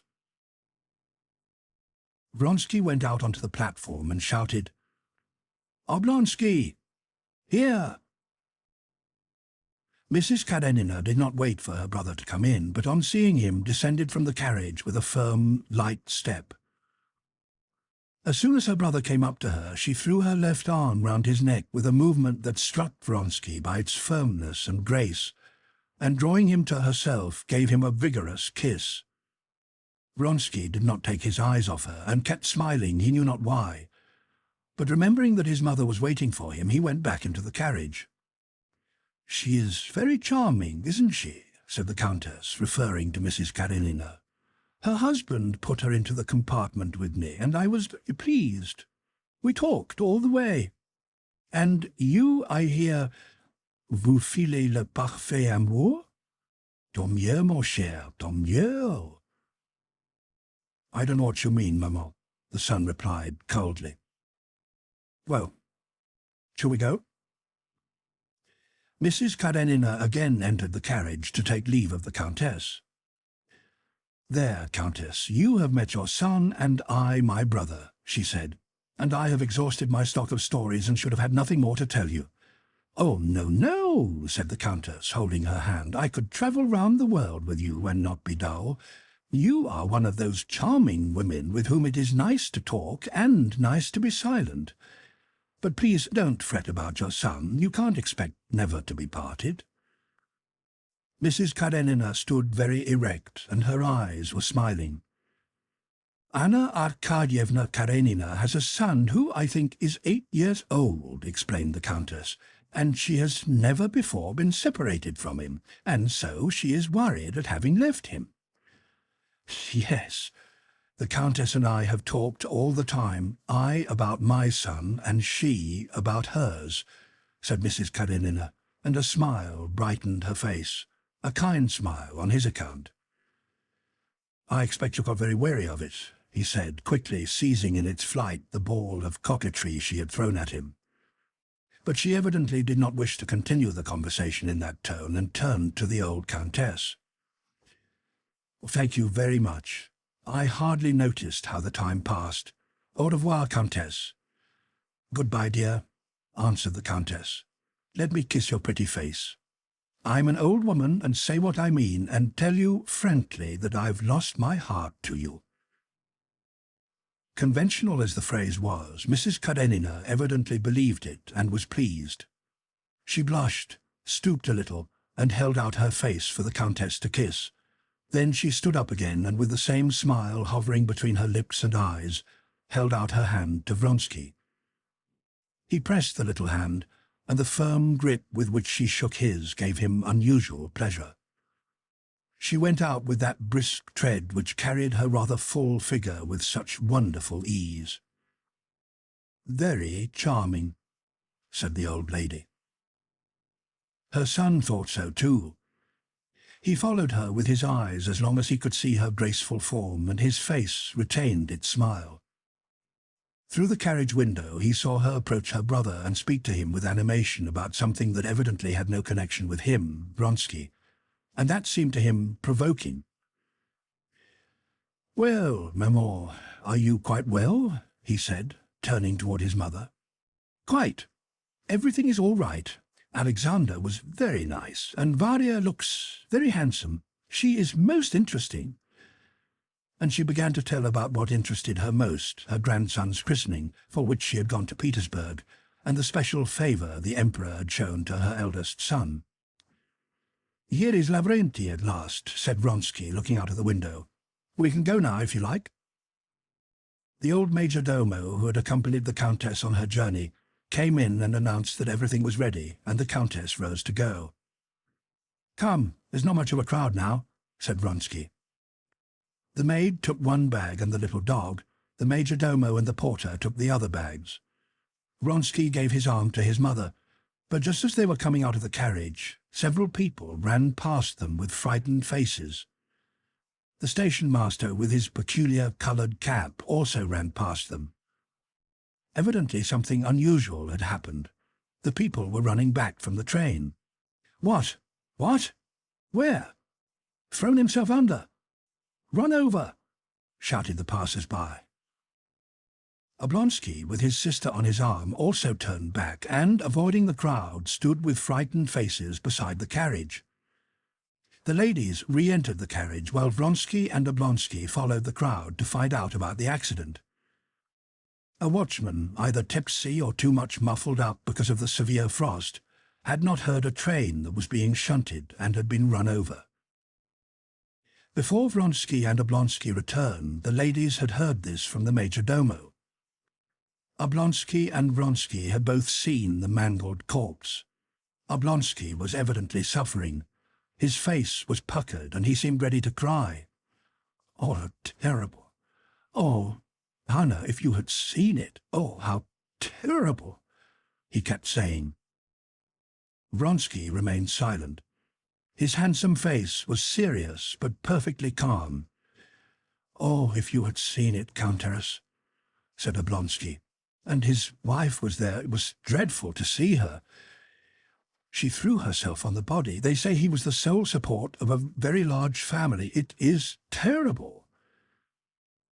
"Can nothing be done for her?" said Mrs. Karenina in an agitated whisper. Vronsky glanced at her and at once went out. "I will be back directly, maman," he added, turning at the doorway. When he returned a few minutes later, Oblonsky was already talking to the Countess about the new opera singer, while she was impatiently glancing at the door in expectation of her son. "Now let's go," said Vronsky as he came in. They went together, Vronsky walking in front with his mother, Mrs. Karenina following with her brother. At the exit, the station-master overtook them and said to Vronsky, "You gave my assistant 200 roubles. Please be so kind as to say whom you intended it for."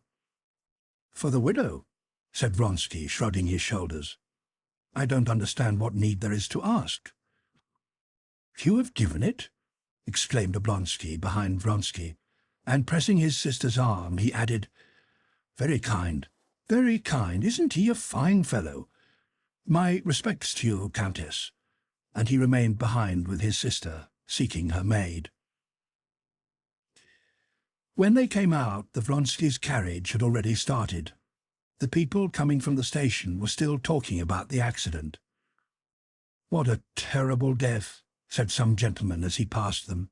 "Cut in half, I hear." "On the contrary, I think it is a very easy death, instantaneous," said another. "How is it that precautions are not taken?" said a third. Mrs. Karenina got into her brother's carriage, and Oblonsky noticed with surprise that her lips were trembling and that it was with difficulty she kept back her tears. "What is the matter with you, Anna?" he asked when they'd gone a few hundred yards. "It's a bad omen," she replied. "What nonsense," said Oblonsky. "You're here, that is the chief thing. You can't think how my hopes rest on you." "And have you known Vronsky long?" she asked. "Yes. Do you know, we hope you will marry Kitty?" "Yes," said Anna softly. "But let us talk about your affairs," she added, shaking her head, as if she wished physically to drive away something superfluous that hampered her. "Let us talk of your affairs. I've received your letter and have come." "Yes, all my hopes are fixed on you," said her brother. "Well, tell me all about it." And Oblonsky began his story. On reaching his house, he helped his sister out of the carriage, pressed her hand, and drove off to his office.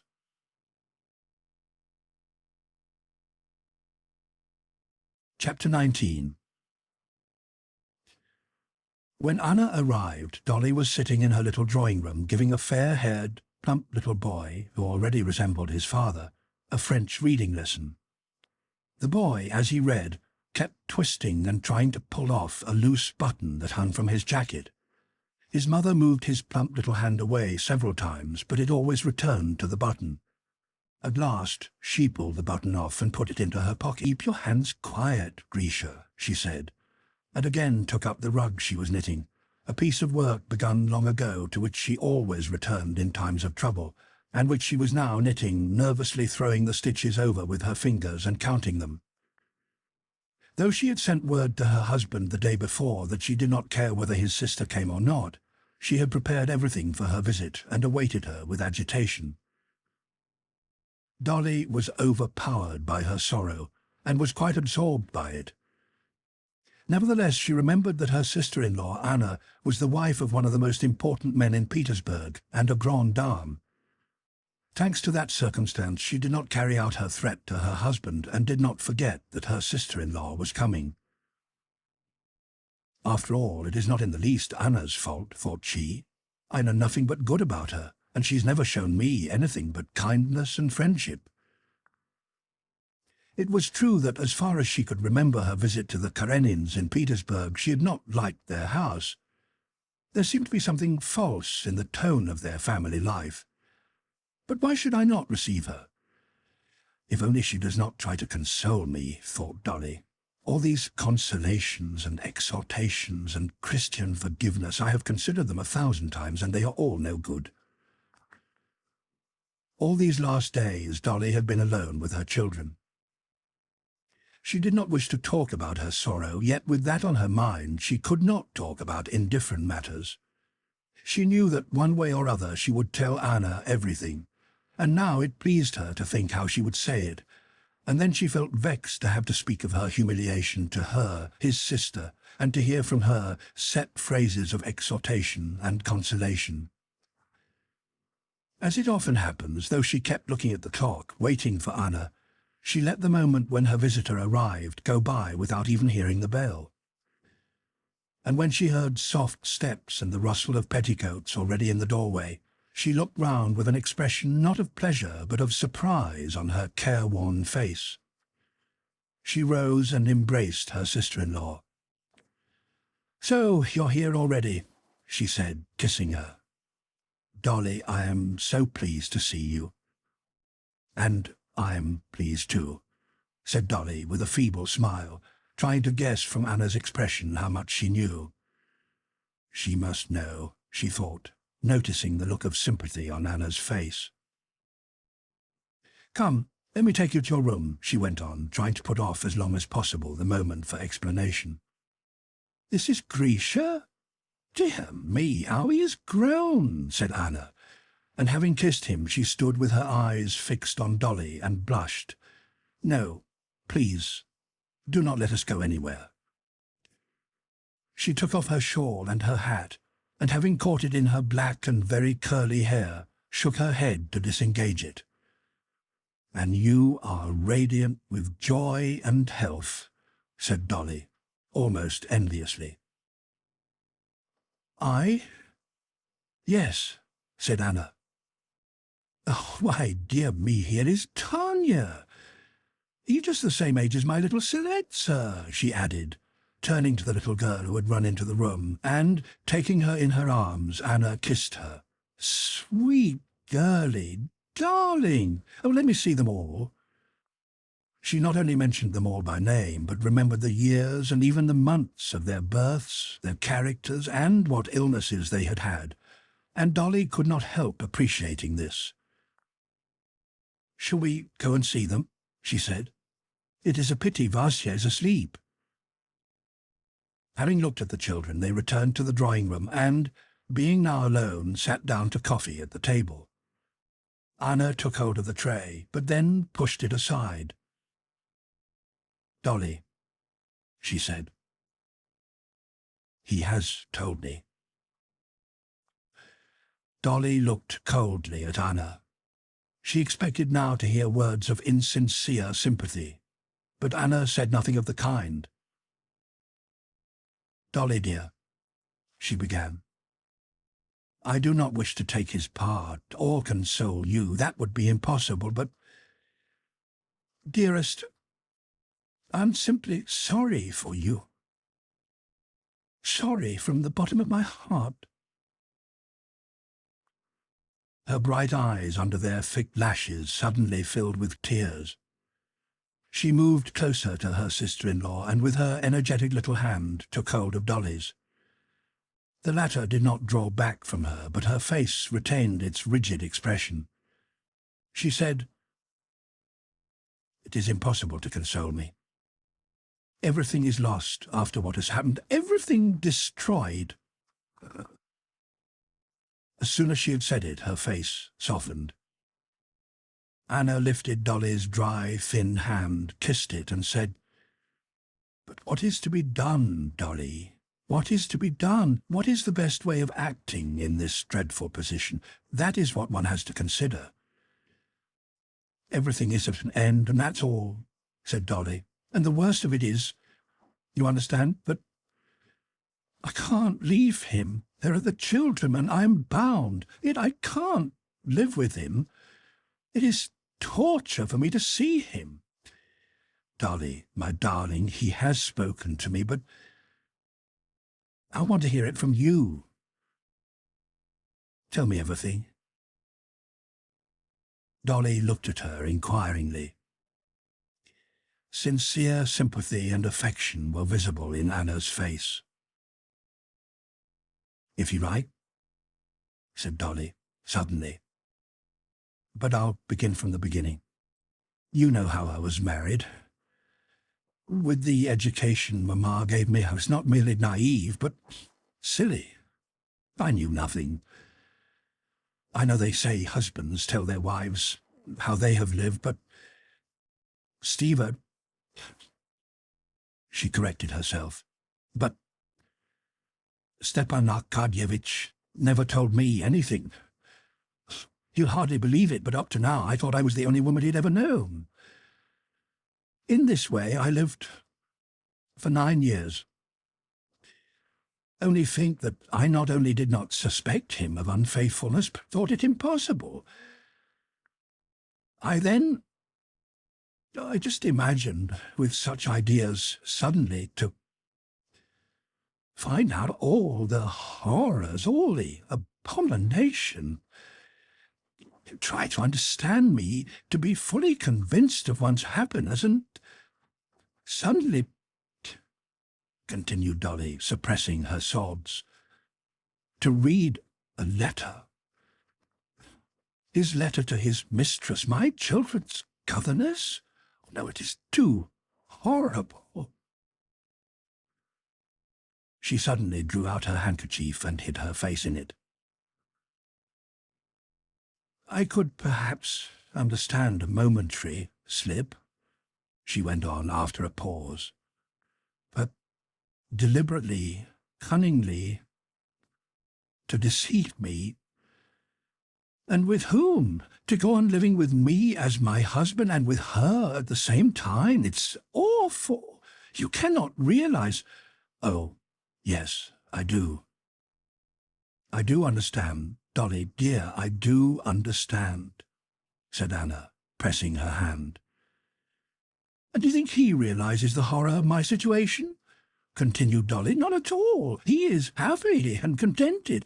Oh, no, Anna quickly interrupted. He is pitiable. He is overwhelmed with remorse. Is he capable of remorse? Interrupted Dolly, looking searchingly into her sister-in-law's face. Oh, yes. I know him. I could not look at him without pity. We both know him. He's kind-hearted, but he's proud, too, and now he is so humiliated. What moved me most is, and here Anna guessed what would touch Dolly most, that two things tormented him. He is ashamed of the children, and that loving you, yes, loving you more than anything else in the world, she hurriedly went on, not listening to Dolly, who was about to reply. He has hurt you, hit you so hard. He kept saying, no, she will not forgive me. Dolly, gazing beyond her sister-in-law, listened thoughtfully.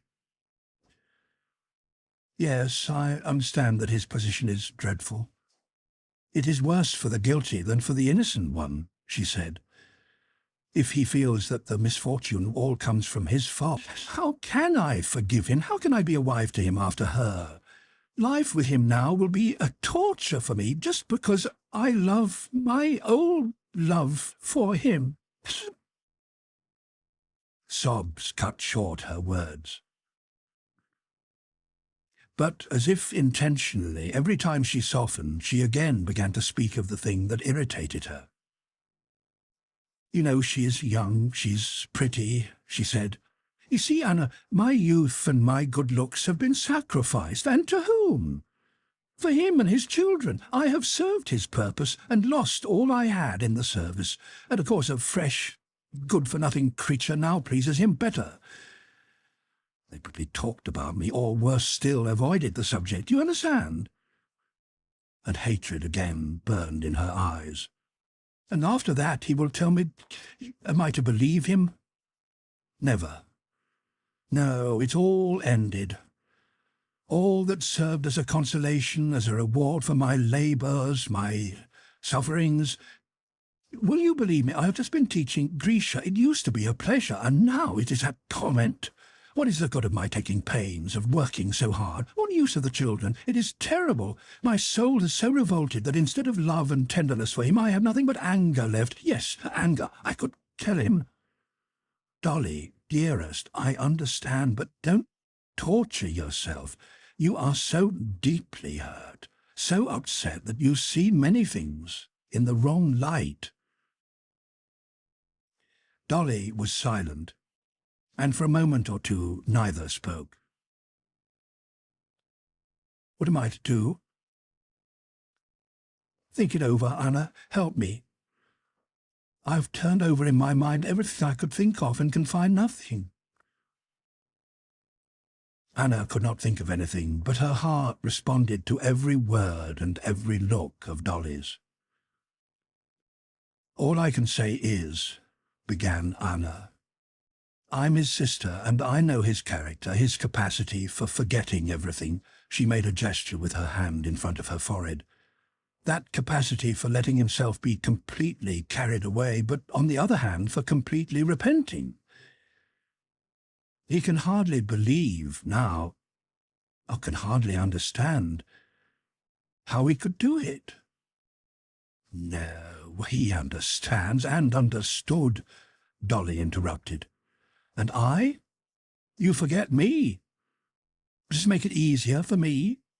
Wait a bit.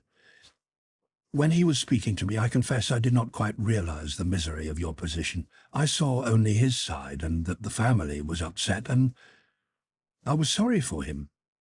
But now, having spoken with you, I, as a woman, see something else. I see your suffering, and I cannot tell you how sorry I am for you, but, Dolly, dearest, I fully understand your sufferings, yet there is one thing I do not know. I do not know how much love there still is in your soul. You alone know that. Is there enough for forgiveness? If there is, then forgive him. No, Dolly began, but Anna stopped her and again kissed her hand. I know the world better than you do, she said. I know men like Stiva and how they see these things. You think he spoke to her about you? That never happens. These men may be unfaithful, but their homes, their wives, are their holy places. They manage in some way to hold these women in contempt and don't let them interfere with the family. They seem to draw some kind of line between the family and those others. I do not understand it, but it is so. Yes, but he kissed her. Dolly, wait a bit. I have seen Stiva when he was in love with you. I remember his coming to me and weeping. What poetry and high ideals you were bound up with in his mind. And I know the longer he lived with you, the higher you rose in his esteem. You know, we used to laugh at him because his every third word was, "Dolly is a wonderful woman." You have been and still are his divinity. And this infatuation never reached his soul. But suppose the infatuation is repeated. It cannot be, as I understand. And you? Would you forgive? I do not know. I cannot judge. Yes, I can, said Anna after a minute's consideration. Her mind had taken in and weighed the situation, and she added, Yes, I can. I can. Yes, I should forgive. I should not remain the same woman. No, but I should forgive, and forgive it as utterly as if it had never happened at all. Well, of course, Dolly put in quickly, as if saying what she had often herself thought, or else it would not be forgiveness. If one is to forgive, it must be entire forgiveness. Well, now I will show you your rooms. She rose, and on the way embraced Anna. My dear, how glad I am you came. I feel better now. Much better.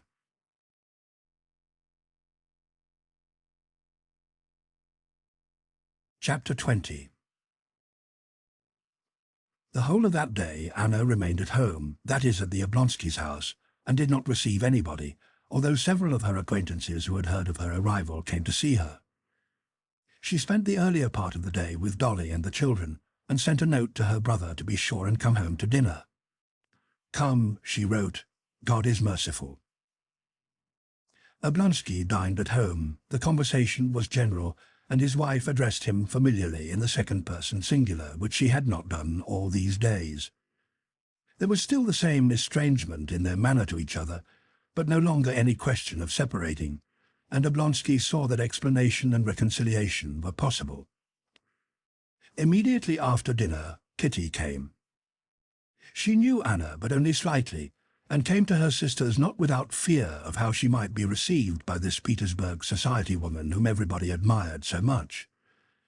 But she noticed at once that Anna liked her. It was evident that her beauty and youth gave Anna pleasure, and before Kitty had time to regain her self-possession, she felt not only that she was under Anna's influence, but that she was in love with her, as young girls often are with married women older than themselves.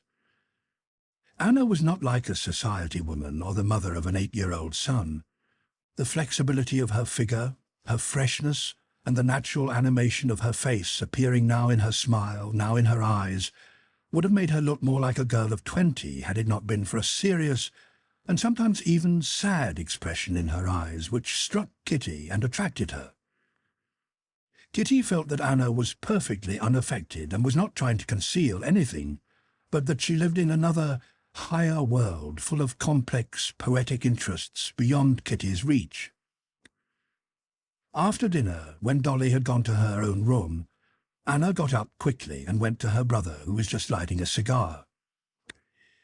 "Steva," she said to him with a merry twinkle in her eye, and making the sign of the cross over him as she indicated the door with a look. "Go, and may God help you." He understood, threw down his cigar, and disappeared through the door. When Oblonsky had gone, she returned to the sofa where she had been sitting, surrounded by the children.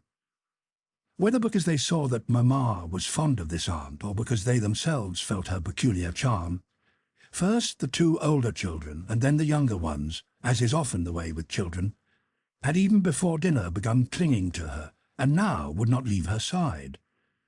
And they started something like a game, which consisted in trying to get as close to her as possible, to touch her, hold her little hand, kiss her, play with her ring, or at least touch the frills of her dress. "Now, how were we sitting before?" said Anna, resuming her seat. And Grisha again pushed his head under her arm and, leaning against her dress, beamed with pride and joy. "And when is the ball to be?" said Anna, turning to Kitty. "Next week, and it will be a delightful ball, one of those balls which are always jolly." "Are there any that are always jolly?" asked Anna with tender irony. "It is strange, but there are. It's always jolly at the Bobrishovs and also the Nikitins, while it's always dull at the Metskovs. Haven't you noticed it?" "No, my dear, there are no more jolly balls for me," said Anna. And Kitty saw in her eyes that peculiar world which was not yet revealed to her. "There are some that are not as difficult and dull as the rest." "How can you be dull at a ball?" "Why cannot I be dull at a ball?" asked Anna. Kitty saw that Anna knew the answer that would follow. "Because you must always be the belle of the ball." Anna had a capacity for blushing. She blushed and answered, "In the first place, I never am. But even if I were, what use would it be to me?" "Will you go to that ball?" asked Kitty. "I suppose I shall have to. Here, take this," she said, turning to Tanya, who was drawing off a ring which fitted loosely on her aunt's small, tapering finger. "I shall be very glad if you go. I should so like to see you at a ball." "Well then, if I have to go, I shall console myself with the reflection that it will give you pleasure. Oh, Grisha, please, don't pull so hard, it's all in a tangle already," she said, arranging a loose lock of hair with which Grisha was playing. "I imagine you at that ball in lilac." "Why must it be lilac?" asked Anna, half laughing. "Now, children, run away, run away. Don't you hear? There's Miss Hull calling you to tea," she went on, disengaging herself from the children and dispatching them to the dining-room. "But I know why you are asking me to go to that ball. You're expecting much from it and would like everybody to be there and have a share in it." "How do you know?" "Well, yes." "Oh, yes, it is good to be your age," Anna continued. "I remember and know that blue mist, like the mist on the Swiss mountains. That mist which envelops everything at that blissful time when childhood is just coming to an end and its immense, blissful circle turns into an ever-narrowing path, and you enter the defile gladly, yet with dread, though it seems bright and beautiful. Who has not passed through it?" Kitty smiled and remained silent. How did she pass through it? How I should like to know her story, thought she, recollecting the unpoetic appearance of Anna's husband, Alexei Karenin. "I know something. Stiva told me, and I congratulate you." "I like him very much," Anna continued. "I met Vronsky at the railway station." "Oh, was he there?" asked Kitty, blushing. "What did Stiva tell you?" "Stiva let it all out to me, and I shall be very pleased.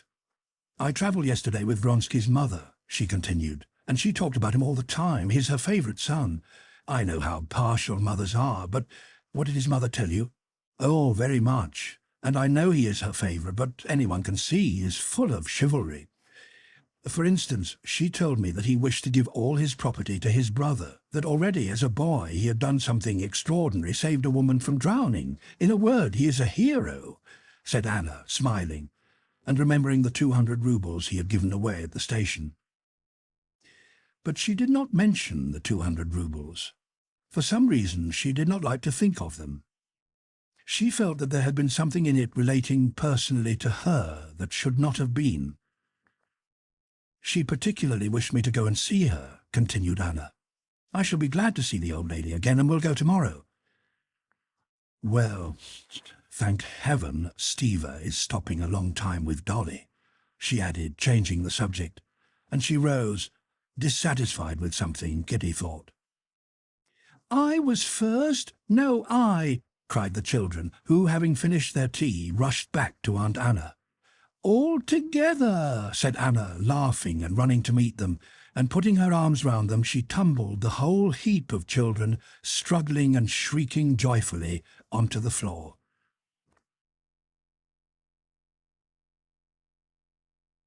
Chapter 21. Dolly came out of her room for the grown-up people's tea. Oblonsky did not appear. He probably left his wife's room by the other door. "I'm afraid you'll be cold upstairs," remarked Dolly to Anna. "I want to move you down, and then we shall be nearer to one another." "Oh, please don't trouble about me," said Anna, scrutinizing Dolly's face and trying to discover whether a reconciliation had taken place. "It'll be too light for you downstairs," said her sister-in-law. "I assure you that I sleep always and anywhere like a dormouse." "What are you talking about?" asked Oblonsky, entering the room from his study and addressing his wife. From his tone, both Kitty and Anna gathered that a reconciliation had taken place. "I want to move Anna downstairs, only the curtains must be changed. I shall have to do it myself. No one else can do it," Dolly answered, addressing him. Goodness knows if they have quite made it up, thought Anna, on hearing her tone, which was cold and calm. "Come now, Dolly, always making difficulties," said her husband. "I feel like I will do it all." "Yes, they must have come together again," thought Anna. "I know how you'll do it all," answered Dolly. "You will tell Matvey to do something that cannot be done, and will go away yourself, and he will muddle everything." And as she spoke, her usual ironical smile wrinkled the corners of Dolly's mouth. "Yes, a full reconciliation. Quite complete, thank God," thought Anna. And pleased to have been the means of bringing it about, she went up to Dolly and kissed her. "Not at all. Why do you so despise Matvey and me?" said Oblonsky, turning to his wife with a slight smile. All that evening Dolly maintained her usual, slightly bantering manner toward her husband, and Oblonsky was contented and cheerful, but not to the extent of seeming to forget his guilt after having obtained forgiveness. At 9:30, an unusually pleasant and happy family conversation round the Oblonskys' tea-table was disturbed by an apparently very ordinary occurrence which yet struck them all as strange. While they were talking about their mutual Petersburg acquaintances, Anna rose suddenly. "I have her photo in my album," said she, "and I'll show you my Tseretsa's too," she added with a mother's proud smile. For toward 10 o'clock, the time when she generally said good-night to her son and often put him to bed herself before going to a ball, she felt sad at being so far from him, and whatever they talked about, her thoughts kept returning to her curly-headed Tseretsa. She longed to look at his portrait and to talk about him, Seizing the first opportunity, she rose and, stepping firmly and lightly, went out to fetch her album. The flight of stairs to her room went up from a landing of the well-heated front staircase.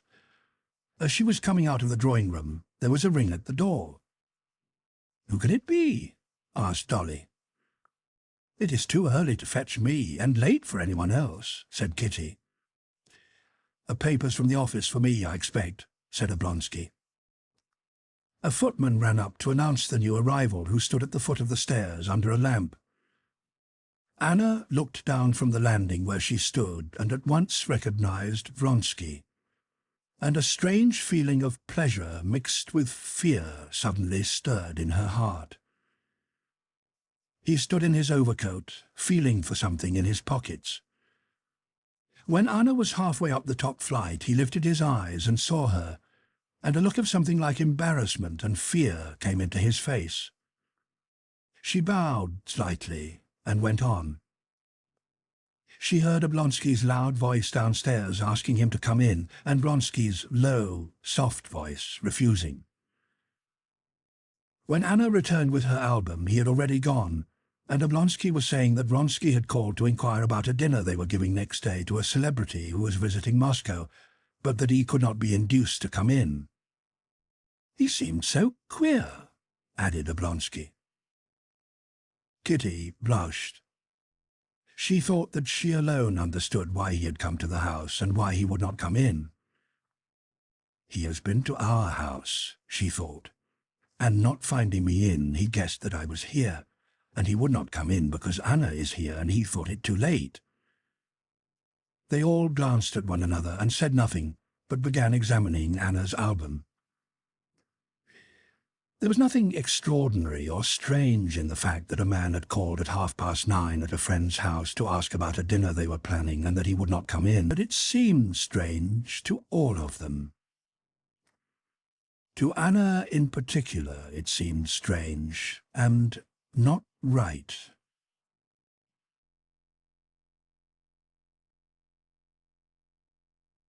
Chapter 22. The ball had only just begun when Kitty and her mother ascended the broad staircase, which was deluged with light, decorated with flowering plants, and occupied by powdered footmen in red liveries.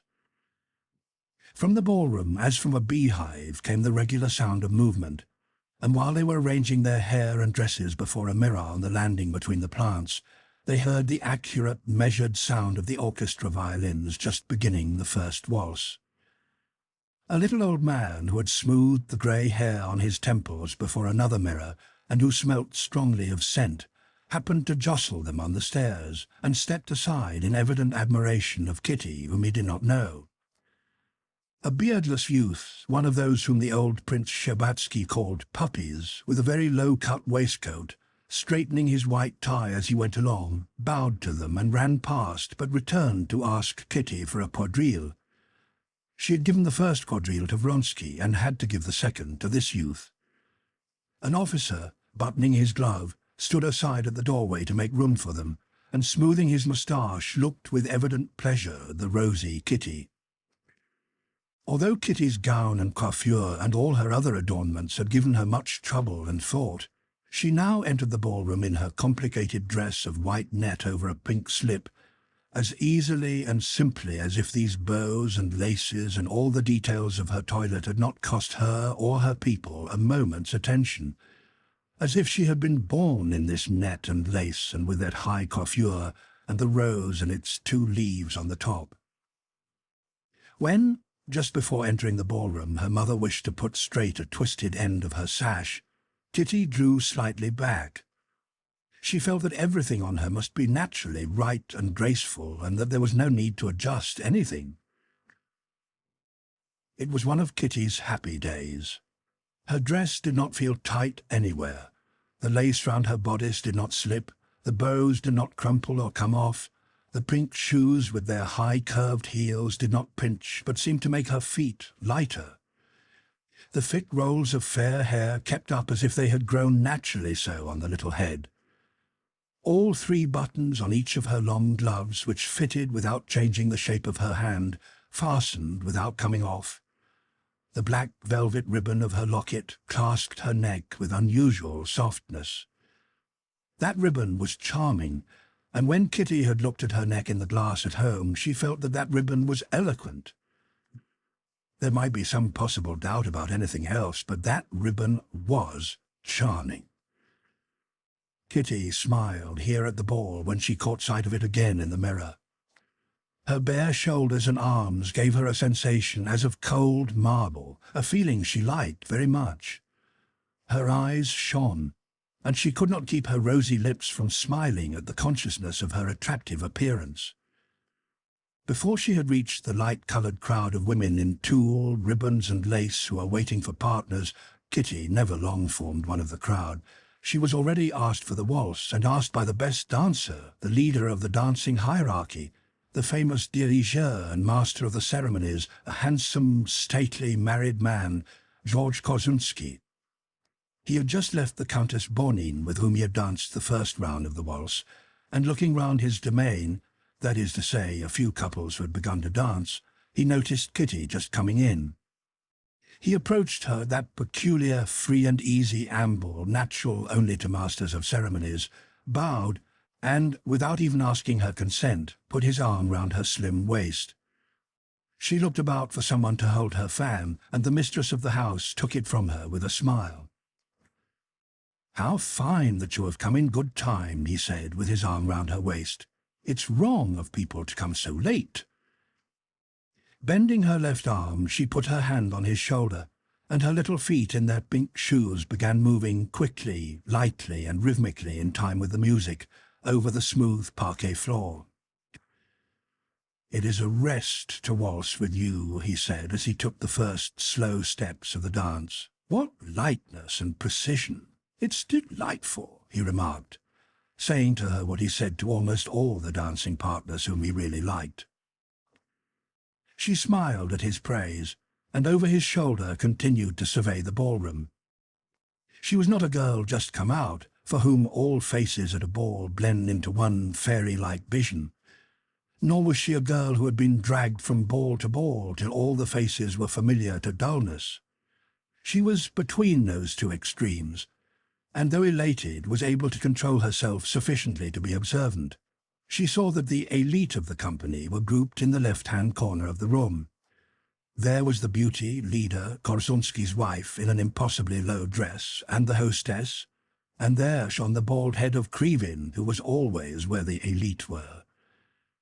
Youths who had not the courage to approach gazed in that direction, and there Kitty's eyes found Stepan, and then the lovely head and beautiful figure of Anna in a black velvet dress. And he was there. Kitty had not seen him since the day she had refused Lievin. With her far-sighted eyes she recognized him at once, and even noticed that he was looking at her. "Shall we have another turn? You're not tired?" asked Korzunski, who was a little out of breath. "No more turns, thank you." "Where may I take you?" "I believe Anna Arkadyevna Karenina is here. Take me to her." "Wherever you please." And Korzunski waltzed toward the left of the room, gradually diminishing his step and repeating, "Pardon, mesdames, pardon, pardon, mesdames," as he steered through that sea of lace, tulle and ribbons, without touching as much as a feather, and then turned his partner so suddenly that her delicate ankles in the open-work stockings appeared as her train spread out like a fan and covered Krivin's knees. Korzunski bowed, straightened his broad shirt-front, and offered Kitty his arm to conduct her to Anna. Kitty flushed, and, a little giddy, took her train off Krivin's knees and looked round for Anna. Anna was not in lilac, the colour Kitty was so sure she ought to have worn, but in a low-necked black velvet dress which exposed her full shoulder and bosom that seemed carved out of old ivory, and her rounded arms with the very small hands.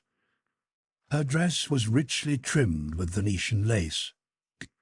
In her black hair, all her own, she wore a little garland of pansies, and in her girdle, among the lace, a bunch of the same flowers. Her coiffure was very unobtrusive. The only noticeable things about it were the wilful ringlets that always escaped at her temples and on the nape of her neck, and added to her beauty. Round her finely chiselled neck she wore a string of pearls. Kitty had been seeing Anna every day and was in love with her, and had always imagined her in lilac, but seeing her in black she felt that she had never before realized her full charm. She now saw her in a new and quite unexpected light. She now realized that Anna could not have worn lilac, and that her charm lay precisely in the fact that her personality always stood out from her dress, that her dress was never conspicuous on her. And her black velvet with rich lace was not at all conspicuous, but served only as a frame. She alone was noticeable. Simple, natural, elegant, and at the same time merry and animated. She was standing among that group, very erect as usual, and was talking to the master of the house with her head slightly turned toward him, when Kitty approached. "No, I am not going to throw the first stone," she was saying in reply to some question, adding with a shrug of her shoulders, "although I cannot understand it." And at once she turned to Kitty with a tender, protecting smile. She surveyed Kitty's dress with a rapid feminine glance, and with a movement of her head scarcely perceptible but understood by Kitty, she signified her approval of Kitty's dress and beauty. "You even come into the room dancing," she said. "She is one of my most faithful helpers," said Korzunski, turning to Anna, whom he had not yet seen. "The princess helps to make a ball gay and beautiful. Anna Arkadyevna, shall we have a turn?" he added, stooping toward her. "Oh, you know one another?" asked the host. "Whom do we not know? My wife and I are like white wolves. Everyone knows us," answered Korzunski. "Anna Arkadyevna, just one turn?" "I don't dance if it is possible not to," she said. "But tonight it is not possible," he rejoined. At that moment Vronsky approached. "Well, if it is impossible not to dance tonight, let us dance," she said, taking no notice of Vronsky's bow and quickly putting her hand on Korzunski's shoulder. Why is she displeased with him? Thought Kitty, noticing that Anna had intentionally taken no notice of Vronsky's bow. He came up to Kitty, reminding her of the first quadrille and regretting that he had not seen her for such a long time. Kitty, while gazing with admiration at Anna waltzing, listened to him, expecting him to ask her to waltz, but he did not do so, and she glanced at him with surprise. He blushed and hurriedly asked her to dance, but scarcely had he put his arm round her slim waist and taken one step when the music stopped. Kitty looked into his face, which was so near her own, and long after, for years after, that look so full of love which she then gave him, and which met with no response from him, cut her to the heart with tormenting shame. "Pardon, pardon, a waltz, a waltz," shouted Korzunski from the other end of the room, and seizing the first girl within reach, he himself began dancing. Chapter 23. Vronsky and Kitty waltzed several times round the room, and then Kitty went to her mother. But hardly had she exchanged a few words with the Countess Nordstern before Vronsky returned to fetch her for the first quadrille. Nothing special was said during the quadrille. They talked in snatches about the Korzunskis, husband and wife, whom Vronsky very amusingly described as dear 40-year-old children, and about a proposed stage society, and only once did the conversation touch her to the quick, when he asked her about Lievin, whether he was still in Moscow, and added that he had liked him very much. But Kitty had not expected more from the quadrille. She waited with a clutch at her heart for the mazurka. It seemed to her that the mazurka would settle everything. That he did not ask her for the mazurka while they were dancing the quadrille did not disturb her. She was sure that she would dance the mazurka with him as at previous balls, and she refused 5 other partners for that dance, saying that she was already engaged. The whole ball up to the last quadrille was for Kitty an enchanted dream of gay flowers, sounds and movements. She only stopped dancing when she felt too tired and had to be asked to be allowed a rest. But while dancing the last quadrille with one of the youthful bores whom it would not do to refuse, she happened to be vis-à-vis to Anna. She had not come across Anna since the beginning of the ball, and now she suddenly saw her again in a different and unexpected light. She noticed that Anna was elated with success, a feeling Kitty herself knew so well. She saw that Anna was intoxicated by the rapture she had produced. She knew the feeling and knew its symptoms and recognized them in Anna. She saw the quivering light flashing in her eyes, the smile of happiness and elation that involuntarily curled her lips, and the graceful precision, the exactitude and lightness of her movements. Who is the cause? She asked herself. All, or only one? And without trying to help her youthful partner, who was painfully struggling to carry on the conversation, the thread of which he had lost, as she mechanically obeyed the merry, loud and authoritative orders of Kasunski, who commanded everyone to form now a haw-haw, now a shen, she watched, and her heart sank more and more. No, it is not the admiration of the crowd that intoxicates her, but the rapture of one, and that one is... Can it be? He? Every time he spoke to Anna, the joyful light kindled in her eyes, and a smile of pleasure curved her rosy lips. She seemed to make efforts to restrain these signs of joy, but they appeared on her face of their own accord. But what of him? Kitty looked at him, and was filled with horror. What she saw so distinctly in the mirror of Anna's face, she saw in him. What had become of his usually quiet and firm manner and the carelessly calm expression of his face? Every time he turned toward Anna, he slightly bowed his head as if he wished to fall down before her, and in his eyes there was an expression of submission and fear. I do not wish to offend, his every look seemed to say. I only wish to save myself, but I do not know how. His face had an expression which she had never seen before. They talked about their mutual friends, carrying on a most unimportant conversation, but it seemed to Kitty that every word they said was deciding their and her fate. And, strange to say, though they were talking about Ivan Ivanitch, who made himself so ridiculous with his French, and how Miss Eletskaya could have made a better match, yet these words were important for them, and they felt this as well as Kitty. A mist came over the ball and the whole world in Kitty's soul. Only the thorough training she had had enabled and obliged her to do what was expected of her, that is, to dance, to answer the questions put to her, to talk, and even to smile. But before the mazurka began, when the chairs were already being placed for it and several couples moved from the small to the large ballroom, Kitty was for a moment seized with despair. She had refused 5 men who had asked for the mazurka, and now she had no partner for it. She had not even a hope of being asked again just because she had too much success in society for anyone to think that she was not already engaged for the dance. She must tell her mother that she was feeling ill and go home, but she had not the strength to do it. She felt herself quite broken-hearted. She went to the far end of a little drawing-room and sank into an easy chair. Her light skirt stood out like a cloud round her slight body. One thin, bare, girlish arm dropped listlessly and sank into the pink folds of her tunic.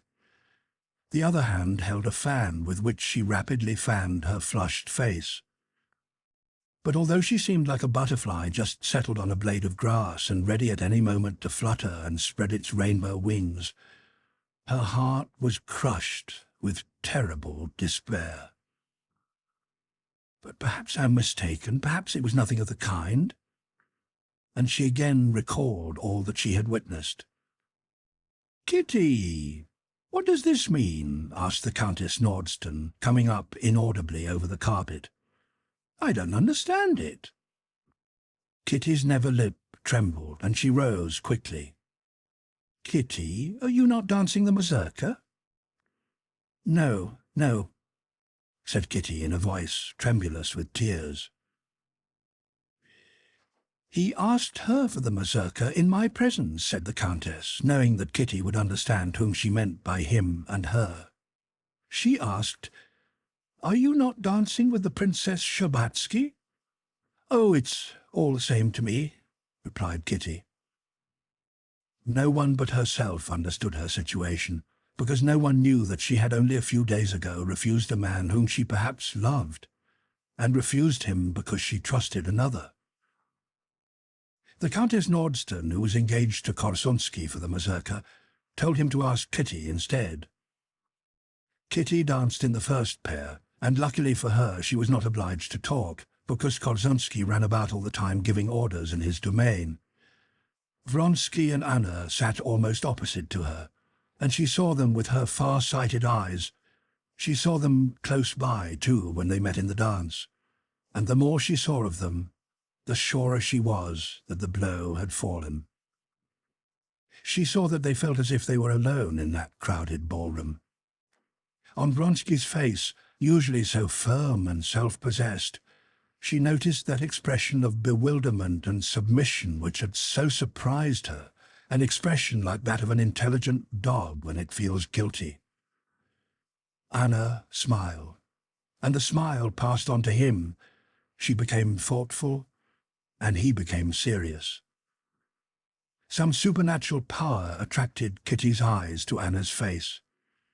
She looked charming in her simple black dress, her full arms with the bracelets, her firm neck with the string of pearls round it, her curly hair now disarranged, every graceful movement of her small feet and hands, her handsome, animated face. Everything about her was enchanting, but there was something terrible and cruel in her charm. Kitty admired her even more than before, and suffered more and more. She felt herself crushed, and her face expressed. When Vronsky happened to knock against her as they danced, he did not at once recognize her, so changed was she. "A delightful ball," he remarked in order to say something. "Yes," she replied.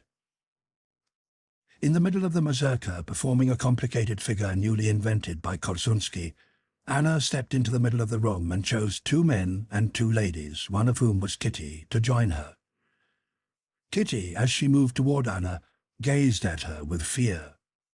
Anna half closed her eyes to look at Kitty, smiled, and pressed her hand, but noticing that Kitty only responded to her smile by a look of surprise and despair, she turned away from her and talked cheerfully with the other lady. "Yes, there is something strange, satanic, and enchanting about her," thought Kitty. Anna did not wish to stay to supper, but the master of the house tried to persuade her to do so. "Come, Anna Arkadyevna," began Korszunsky, drawing her bare arm under his. "I have such a good idea for a cotillon, a bijou," and he moved slowly on, trying to draw her with him. Their host smiled approvingly. "No, I won't stay," answered Anna, smiling. And despite her smile, Korszunsky and the host understood from the firm tone of her voice that she would not stay. "No, as it is, I've danced more in Moscow at your one ball than I danced the whole winter in Petersburg," said Anna, looking round at Vronsky, who stood beside her. "I must rest before my journey." "So you really are going tomorrow?" said Vronsky. "Yes, I think so," Anna replied, as if surprised at the boldness of his question. But the uncontrollable radiance of her eyes and her smile burnt him as she spoke the words. Anna did not stay for supper, but went away.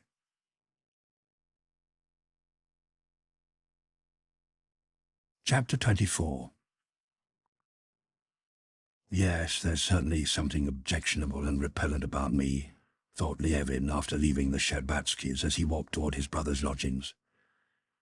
"I do not get on with other people. Oh, they say it is pride. Now I'm not even proud. If I had any pride, I should not have put myself into such a position.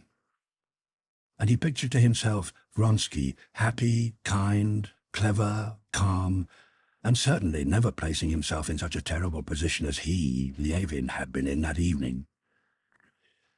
Yes, she was bound to choose him. It had to be so. And I have no cause to complain of anyone or anything. It was my own fault. What right had I to imagine that she would wish to unite her life with mine?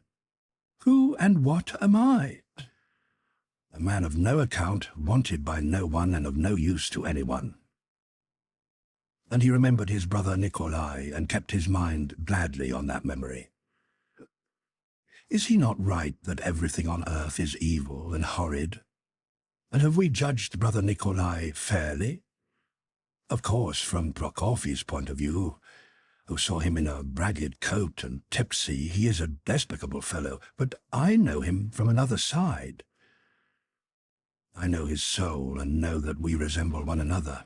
And yet I, instead of looking him up, dined out and came here.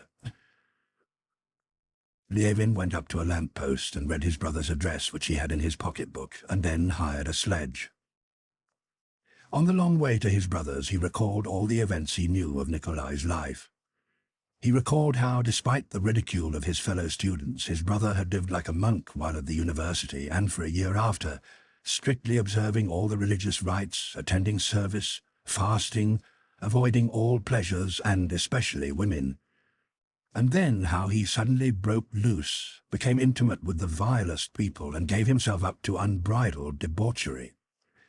He remembered how his brother had brought a boy from the country to educate, and in a fit of anger had so beaten the lad that proceedings were commenced against him for causing bodily harm. He remembered an affair with a sharper to whom his brother had lost money, and whom he had first given a promissory note and then prosecuted on a charge of fraud. That was when his brother Sergei had paid the money for him. Then he remembered the night which Nikolai had spent in the police cells for disorderly conduct, and the disgraceful proceedings he had instigated against his brother Sergei Ivanitch, whom he accused of not having paid out to him his share of his mother's fortune. And lastly, the time when his brother took an official appointment in one of the western provinces and was there arrested for assaulting an elder. It was all very disgusting, but to Levin it did not seem nearly so disgusting as it must have seemed to those who did not know Nikolai, nor his whole story, nor his heart. Levin remembered that when Nikolai was passing through his pious stage of fasting, visiting monks and going to church, when he was seeking in religion for help to curb his passionate nature, not only did no one encourage him, but everyone, and Levin among them, made fun of him. He was teased and called Noah and monk, and then when he broke loose, no one helped him, but all turned away from him with horror and disgust.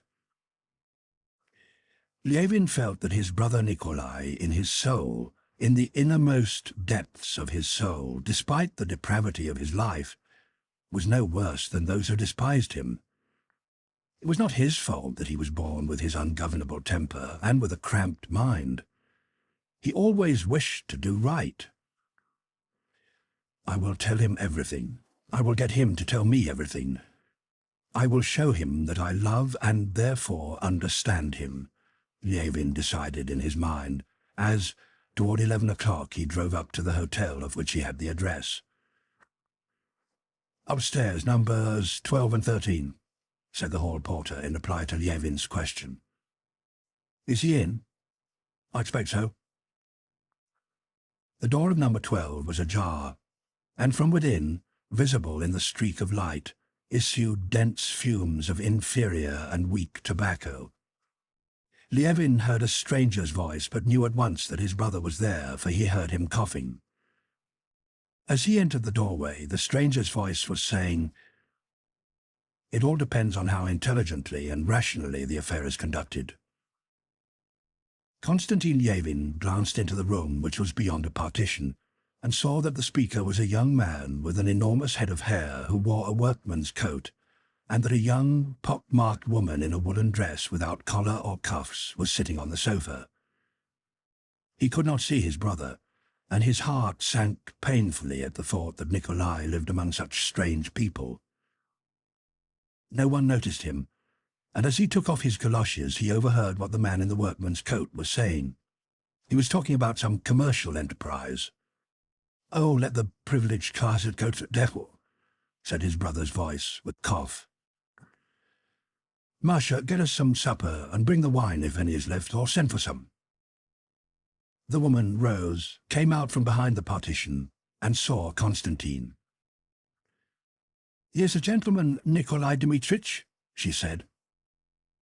"Whom do you want?" said Nikolai Yevin's voice angrily.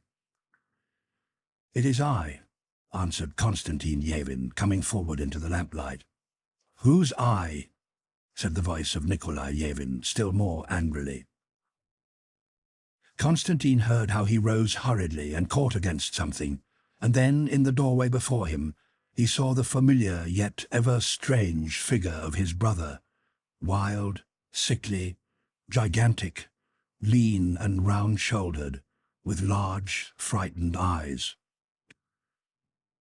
He was even more emaciated than 3 years before, when Constantine Yevin had last seen him.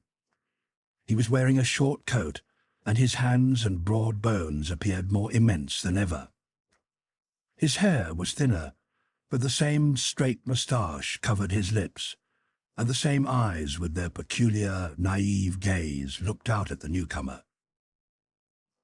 "Ah, Kostya," he said, suddenly recognizing his brother, and his eyes lit up with joy. But at the same moment he turned to look at the young man, and convulsively jerked his head and neck as if his necktie was strangling him, a movement Levin knew well, and quite another expression, a wild, suffering and cruel look settled on his haggard face. "I wrote both to you and to Sergei Ivanitch that I do not know you and do not wish to know you. What is it? What do you want?" He was not at all as Constantine had imagined him. Constantine, when thinking of him, had forgotten the most trying and worst part of his character, that which made intercourse with him so difficult. But now, when he saw his face, and especially that convulsive movement of his head, he remembered it all. "I do not want anything of you specially," he answered meekly. "I have simply come to see you." His brother's timidity obviously softened Nikolai, whose lips quivered. "Ah, you come just for that," he said. "Well, come in. Sit down. Will you have some supper? Masha, get supper for 3. No, wait a little. Do you know who this is?" he added, turning to his brother and pointing to the man in the workman's coat. "He is Mr. Kritsky, my friend ever since my Kiev days, a very remarkable fellow. Of course, the police are after him because he's not a scoundrel." And he glanced round at everybody present, as was his way. Seeing that the woman in the doorway was about to go out, he shouted to her, "Wait, I told you!" And in the awkward and blundering manner familiar to Constantine, he again looked round at everybody and began to tell his brother about Kritsky, how he had been expelled from the university because he had started a society to help the poorer students, and also Sunday schools, and how he had afterwards taught in an elementary school, and had been turned out from that too, and had then been tried on some charge or other. "You were at Kiev University?" Constantine Yevin asked Kritsky in order to break the awkward silence that followed. "Yes, at Kiev," Kritsky replied with an angry frown. "And this woman," said Nikolai Yevin, interrupting him and pointing to her, "is my life's companion, Marie Nikolaevna. I took her out of a house." And as he said this, he again jerked his neck. "But I love and respect her, and beg all those who wish to know me," he added, raising his voice and scowling, "to love and respect her. She's just the same to me as a wife, just the same. So, now you know whom you have to deal with, and if you fear you will be degraded, there is the door." And again his eyes glanced questioningly around. "Why should I be degraded? I don't understand." "Well, Masha, order supper for 3 with vodka and wine. No, wait. Oh, no. Never mind. You may go."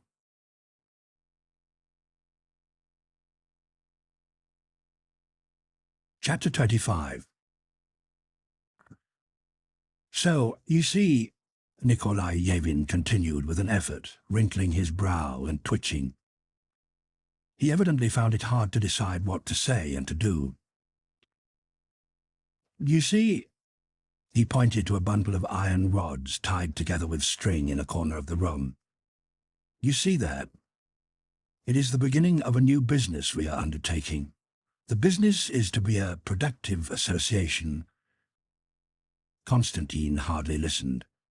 He kept glancing at his brother's sickly, consumptive face, and felt more and more sorry for him, nor could he force himself to pay attention to what Nikolai was telling him about the association.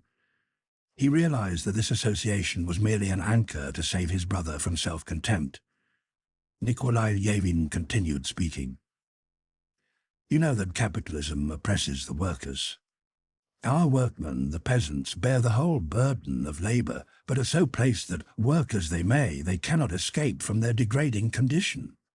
All the profits on their labour, by which they might better their condition, give themselves some leisure, and consequently gain some education, all this surplus value is taken away by the capitalists.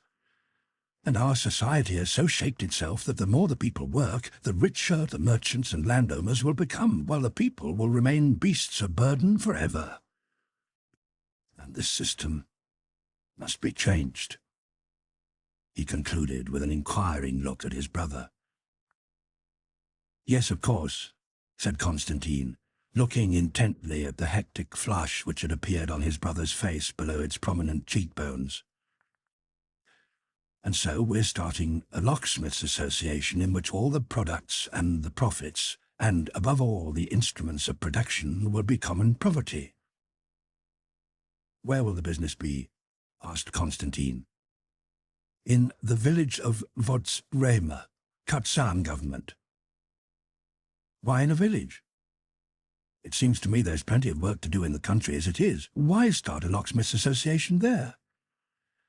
Because the peasants are still just as much slaves as they used to be, and that is why you and Sergei Ivanitch don't like it when anyone wishes to deliver them from their slavery, replied Nikolai Yevin, irritated by Constantine's objection. Constantine sighed, and at the same time looked round the room, which was dismal and dirty. The sigh seemed to irritate Nikolai still more. I know your aristocratic outlook, and Sergei Ivanitch's. I know that he uses all the powers of his mind to justify the existing evils. But why talk about Sergei Ivanitch? Said Yevin with a smile. Sergei Ivanitch? This is why, suddenly shouted Nikolai at the mention of the name. This is why. But what is circular talking? One thing only. Why have you come here? You despise it. Well, that is all right, then go away. Go. Go, in God's name, he exclaimed, rising from his chair. Go.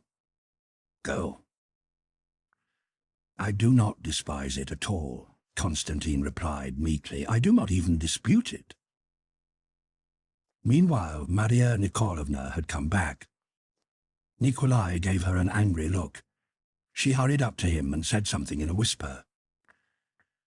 I am not well and grown irritable, said Nikolai, breathing heavily and quieting down.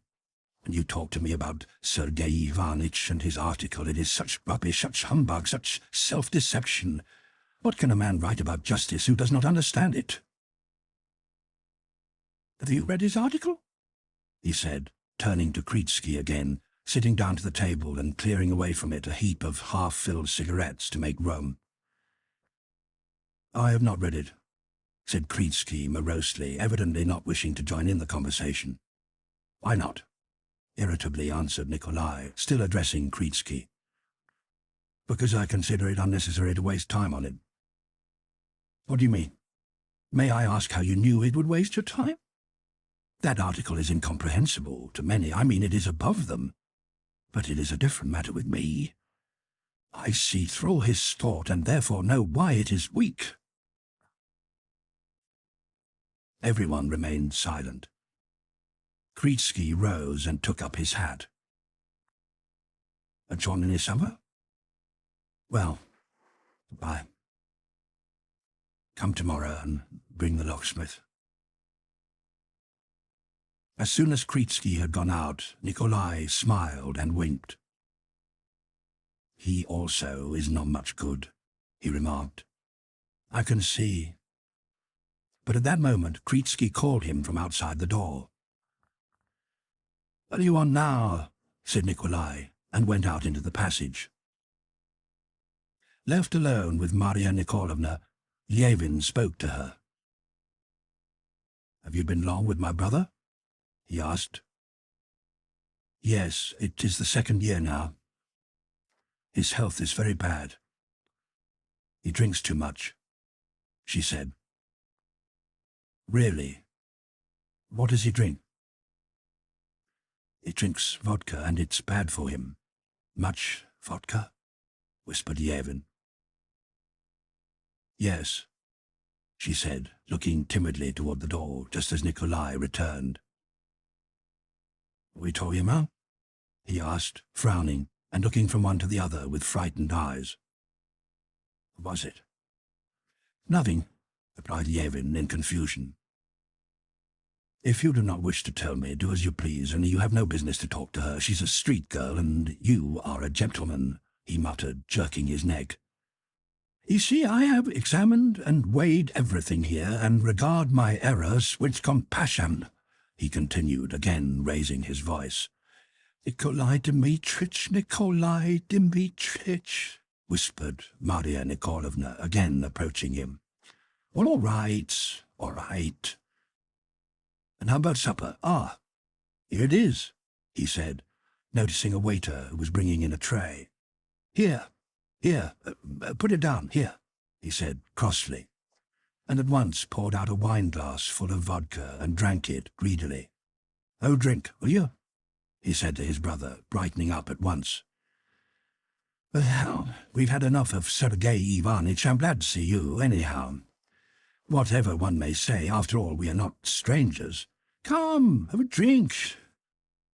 Don't know what you're doing," he continued, greedily chewing a crust of bread and filling himself another glass. "Are you going on?"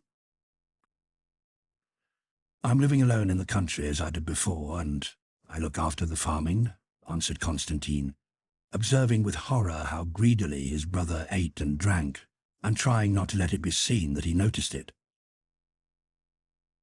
"Why don't you get married?" "I had not the chance," replied Constantine, blushing. "Why not?" "For me, all that is over. I have spoilt my life. I have said, and still say, that if I had been given my share of the property when I wanted it, everything would have been different." Constantine hastened to change the subject. "Do you know that your Vanyusha is now a clerk in my office at Pokrovsk?" he said. Nikolai jerked his head and grew thoughtful. "Yes, tell me what is happening in Pokrovsk. Is the house still standing? And the birch trees and our schoolroom? And is Phoebe, the gardener, really still living? How well I remember the garden house and the sofa. Mind, don't change anything in the house, but get married soon and set things going again as they used to be. Then I will come to you if you have a good wife." "Come to me at once," said Levin. "How well we might settle down there."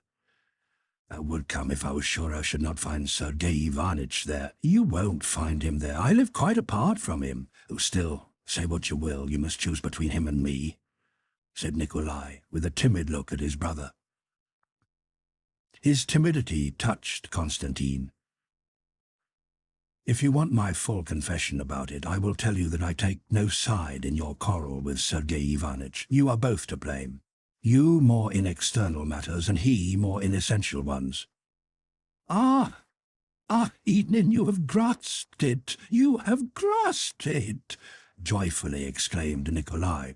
"But personally, if you care to know it, I value your friendship more because—" "Why?" "Why?" Constantine could not tell him that it was because Nikolai was unfortunate and needed friendship. But Nikolai understood that he meant just that, and, frowning, again took hold of the vodka bottle. "Enough, Nikolai Dmitrich," said Maria Nikolaevna, stretching out her plump arm with its bare wrist to take the bottle. "They go. Leave me alone. Oh, thrash souls," shouted he. Maria Nikolaevna gave a mild, kindly smile which evoked one from Nikolai, and she took away the bottle. "You think she doesn't understand?" said Nikolai. "She understands it all better than any of us. There really is something good and sweet about her." "You were never in Moscow before?" Konstantin asked very politely, just in order to say something. "Don't speak to her in that way. It frightens her. No one but the magistrate, when she was tried for an attempt to escape from the house of ill fame, ever spoke to her so politely." "Oh, Hammer's house, senseless everything is in this world," he suddenly exclaimed. "All these new institutions, these magistrates, these Zemstvos, what a confusion it all is." And he began to relate all his encounters with these new institutions. Konstantin Yevin listened to him, and the condemnation of the social institutions which he shared with him and had often expressed was unpleasant to him when he heard it from his brother's lips. "We shall understand it better in the next world," he said playfully. "The next world? Oh, I do dislike that next world," said Nikolai, fixing his wild, frightened eyes on his brother's face. "One would think that to leave all these abominations, these muddles, one's own and other people's, would be good, yet I fear death. I fear it terribly." He shuddered. "Or do drink something. Would you like some champagne? Or let us go out somewhere or other. Let us go for the gypsies. Do not I become fond of the gypsies and the Russian folk songs?" His speech began to grow confused, and he jumped from one subject to another. With Masha's help, Konstantin succeeded in persuading him not to go out anywhere and got him into bed, quite tipsy. Masha promised to write to Konstantin in case of need, and to try to persuade Nikolai to go and live with him.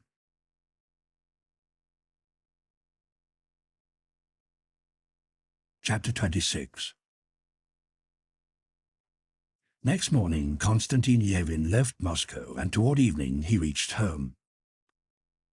On his way back in the train, he talked with his fellow passengers about politics and the new railways, and felt oppressed, just as in Moscow, by the confusion of the views expressed, by discontent with himself, and a vague sense of shame. But when he got out of the train at his station, and by the dim light from the station windows saw his one-eyed coachman Ignat, with his coat collar turned up, and his sledge with its carpet-lined back, his horses with their tied-up tails, and the harness with its rings and tassels, and when Ignat, while still putting the luggage into the sledge, began telling him the village news, how the contractor had come and Pava had carved, Lievin felt that the confusion was beginning to clear away, and his shame and self-dissatisfaction to pass. He felt this of the mere sight of Ignat and the horses. But when he had put on the sheepskin coat that had been brought for him, and, well wrapped up, had seated himself in the sledge and started homeward, turning over in his mind the orders he would give about the work on the estate, and as he watched the side-horse, once a saddle-horse that had been overridden, a spirited animal from the Don, he saw what had befallen him in quite a different light. He felt that he was himself, and did not wish to be anyone else. He only wished now to be better than he had been formerly. First of all, he decided that he would no longer hope for the exceptional happiness which marriage was to have given him, and consequently he would not underrate the present as he had done. Secondly, he would never again allow himself to be carried away by passion, the repulsive memory of which had so tormented him when he was making up his mind to propose. Then, remembering his brother Nikolai, he determined that he would never allow himself to forget him again, but would watch over him, keep him in sight, and be ready to help when things went hard with him. And he felt that that would be soon. Then his brother's talk about communism, which he had taken lightly at the time, now made him think. He considered an entire change of economic conditions nonsense, but he'd always felt the injustice of his superfluity as compared with the peasant's poverty, and now decided, in order to feel himself quite justified, that though he had always worked hard and lived simply, he would in future work still more and allow himself still less luxury. And it all seemed to him so easy to carry out that he was in a pleasant reverie the whole way home, and it was with cheerful hopes for a new and better life that he reached his house toward 9 o'clock in the evening.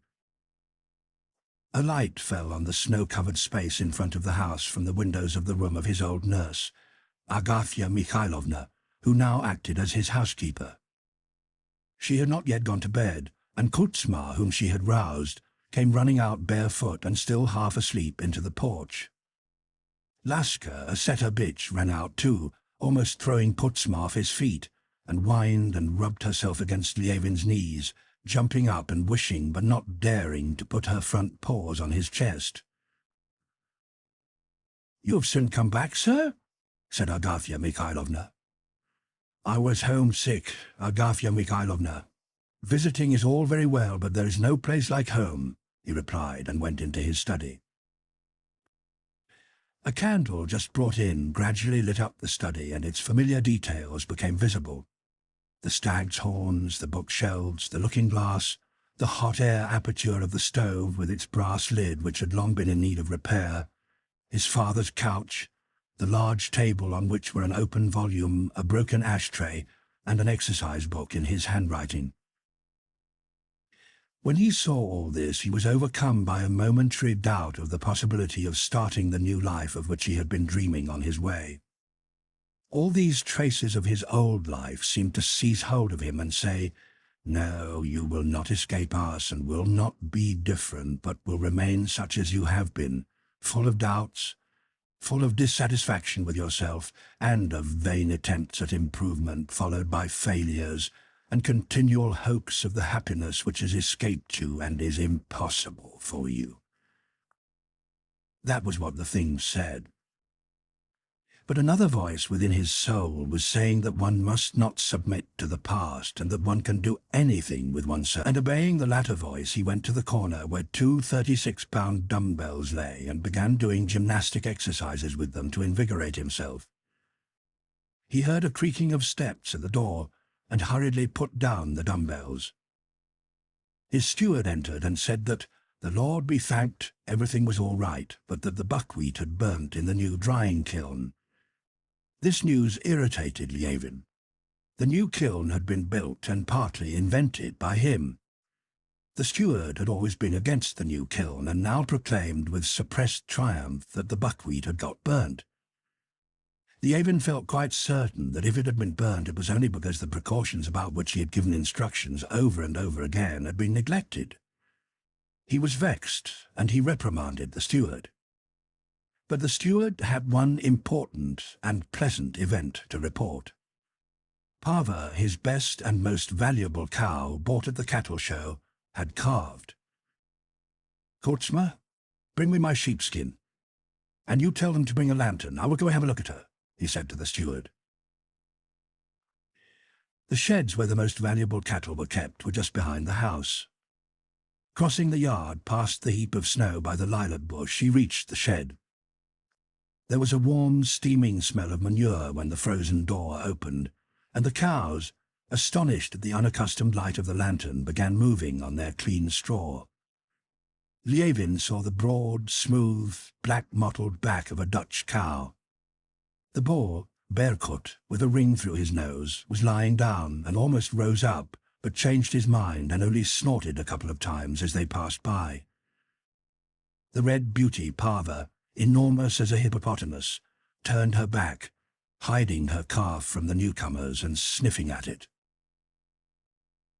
Lievin entered the stall and examined Pava, who, becoming excited, was about to low, but quieted down when Lievin moved the calf toward her, and, sighing heavily, began licking it with her rough tongue.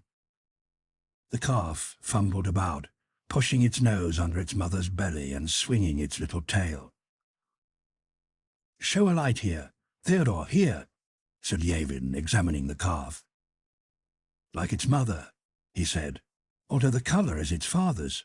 Very fine, big-boned and deep-flanked. Vasily Fedorovitch, isn't she fine?" he said, turning to the steward, and quite forgiving him for the buckwheat under the influence of his satisfaction about the calf. "Whom could she take after not to be good? Simeon, the contractor, came the day after you left. We shall have to employ him, Konstantin Dmitrich," said the steward. "I told you about the machine." This one question led Levin back to all the details of his farming, which was on a large and elaborate scale. He went straight from the cowshed to the office, and after talking things over with the steward and with Simeon, the contractor, he returned to the house and went directly upstairs to the drawing-room.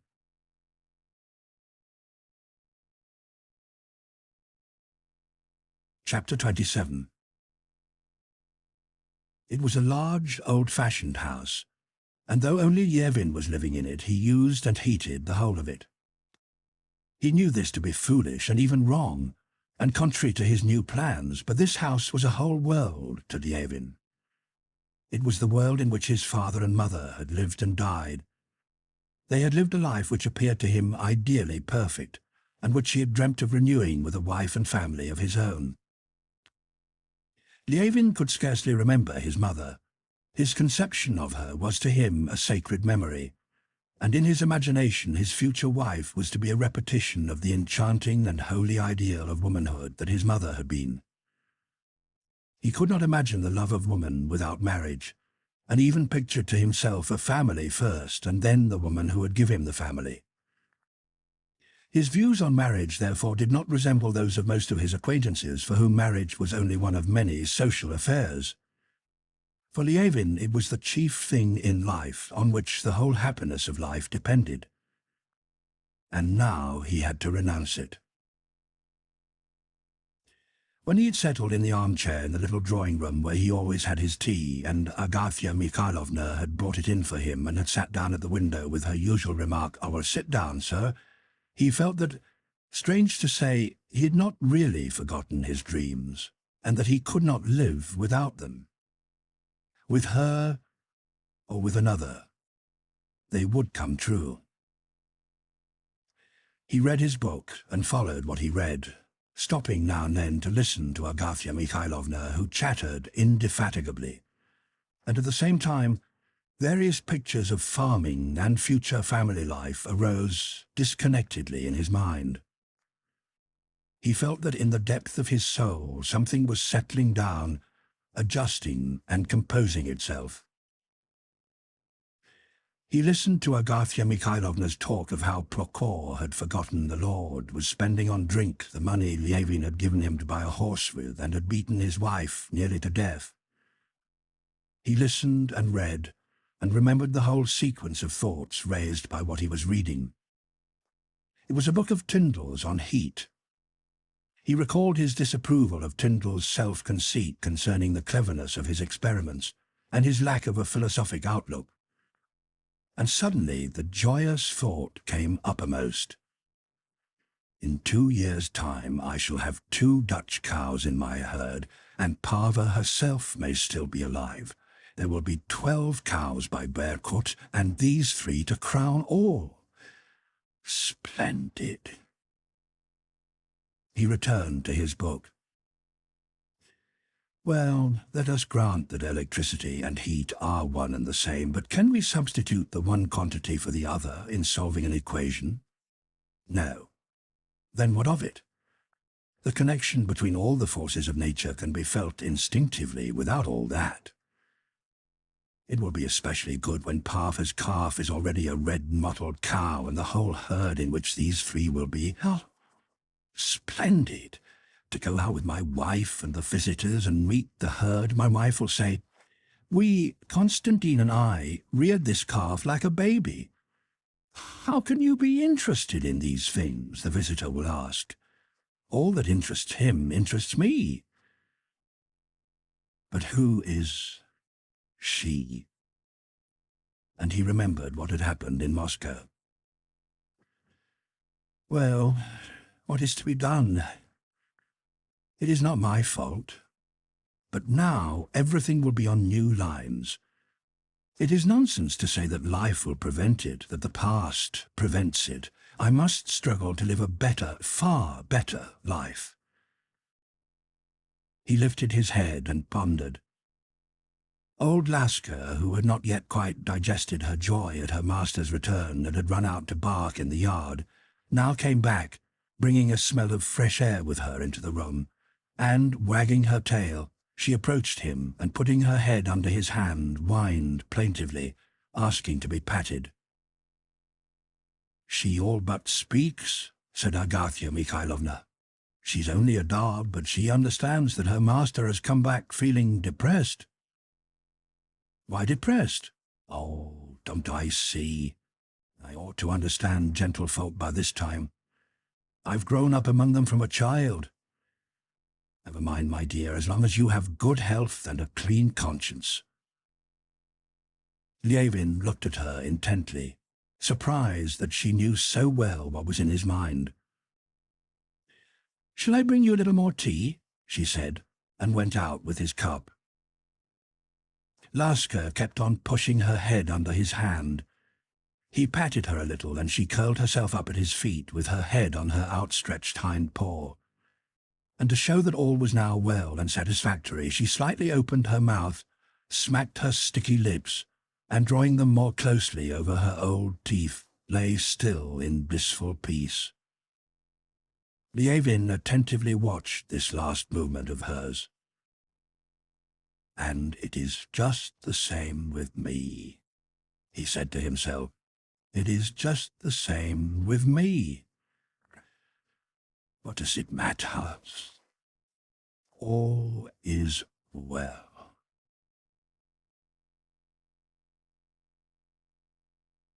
Chapter 28. Early in the morning after the ball, Anna sent a telegram to her husband to say that she was leaving Moscow that same evening. "Really, I must go," she said, explaining her altered plans to her sister-in-law in a tone suggesting that she had suddenly remembered so many things she had to do that it was not even possible to enumerate them all. "Really, I'd better go today." Stepan Oblonsky was not dining at home, but promised to be back at 7 to see his sister off. Kitty also had not come, but had sent a note to say that she had a headache. Dolly and Anna dined alone with the children and their English governess. Whether it is that children are inconstant, or that they are sensitive and felt that Anna was not the same person today as she had been that other day when they had been so fond of her, and that she no longer took any interest in them, at any rate they suddenly left off playing with their aunt and loving her, and were not at all concerned about her leaving. Anna spent the whole morning preparing for her departure, writing notes to her Moscow acquaintances, making up accounts, and packing. It seemed to Dolly that Anna was not at ease in her mind, but in a state of anxiety that Dolly knew well from her own experience, a state which does not come on without a cause, but generally hides dissatisfaction with oneself. After dinner, Anna went to her room to dress, and Dolly followed her. "How strange you are today," said Dolly. "I? Do you think so?" "I'm not strange, but wicked. It sometimes happens to me. I feel ready to cry." "It is very silly, but it will pass," said Anna hurriedly, and she bent her flushed face over the tiny bag into which she was packing a nightcap and some lawn handkerchiefs. Her eyes shone peculiarly and kept filling with tears. "I did not want to leave Petersburg, and now I do not want to leave here." "You came here and did a good action," said Dolly, scrutinizing her attentively. Anna looked at her with her eyes wet with tears. "Do not say that, Dolly. I have done and could do nothing. I often wonder why people conspire to spoil me. What have I done, and what could I do? There was enough love in your heart to forgive. But for you, God only knows what would have happened." "How lucky you are, Anna," said Dolly. "Everything in your soul is clear and good." "Everyone has a skeleton in their cupboard, as the English say. What skeleton have you? Everything about you is so clear. I have one, said Anna, and unexpectedly following her tears, a sly, humorous smile puckered her lips. At least your skeleton is a funny one and not a dismal one, said Dolly, smiling. No, it is a dismal one. Do you know why I'm going today and not tomorrow? This is a confession of something that oppresses me, and I want to make it to you, said Anna, determinedly throwing herself back in an armchair and looking straight into Dolly's eyes. And to her surprise, Dolly saw that Anna was blushing to her ears and to the curly black locks on her neck. Do you know, continued Anna, why Kitty did not come to dinner? She is jealous of me. I have spoiled... I was the cause of the ball being a torture instead of a pleasure to her. But really, I was not to blame. Or only very little, she said, drawling out the word very in a high-pitched voice. Oh, how like Steva you said that, remarked Dolly, laughing. Anna was annoyed. Oh, no, I am not Steva, she said, frowning. The reason I have told you is that I do not even for a moment allow myself to distrust myself. But at the moment when she uttered these words, she knew they were untrue. She not only distrusted herself, but was agitated by the thought of Vronsky, and was leaving sooner than she had intended, only that she might not meet him again. Yes, Steva told me that you danced the mazurka with him, and that you cannot think how queerly it came about. I only thought of arranging the match, and suddenly it all came out quite differently. Perhaps against my own will, She blushed and stopped. Oh, they feel that at once, said Dolly. But I should be in despair if there were anything serious in it on his side, Anna interrupted her. I am sure that it will all be forgotten, and Kitty will no longer hate me. Well, do you know, Anna, to tell you the truth, I am not very anxious that Kitty should marry him. It is much better that it should come to nothing if he, Vronsky, is capable of falling in love with you in a day. Oh, my goodness, how stupid it would be, said Anna, and again a deep flush of pleasure suffused her face at hearing the thought that occupied her mind expressed in words. So I'm going away having made an enemy of Kitty, of whom I'm so fond. Oh, what a darling she is. But you will put it right, eh, Dolly? Dolly could hardly repress a smile. She was fond of Anna, but it was pleasant to find that she too had a weakness. An enemy? Oh, that is impossible. I should so like you all to love me as I love you. And now I love you still more, said Anna with tears in her eyes. Oh, dear, how silly I am today. She dabbed her face with her handkerchief and began to dress. Oblonsky, smelling of wine and cigars, with his face red and happy, came in late, just as she was about to start. Anna's emotion had spread to Dolly, who, as she embraced her sister-in-law for the last time, whispered, "Remember that I love and always shall love you as my best friend." "I do not know why you should," said Anna, kissing her and trying to hide her tears. "You understood and understand me. Goodbye, my sweet one."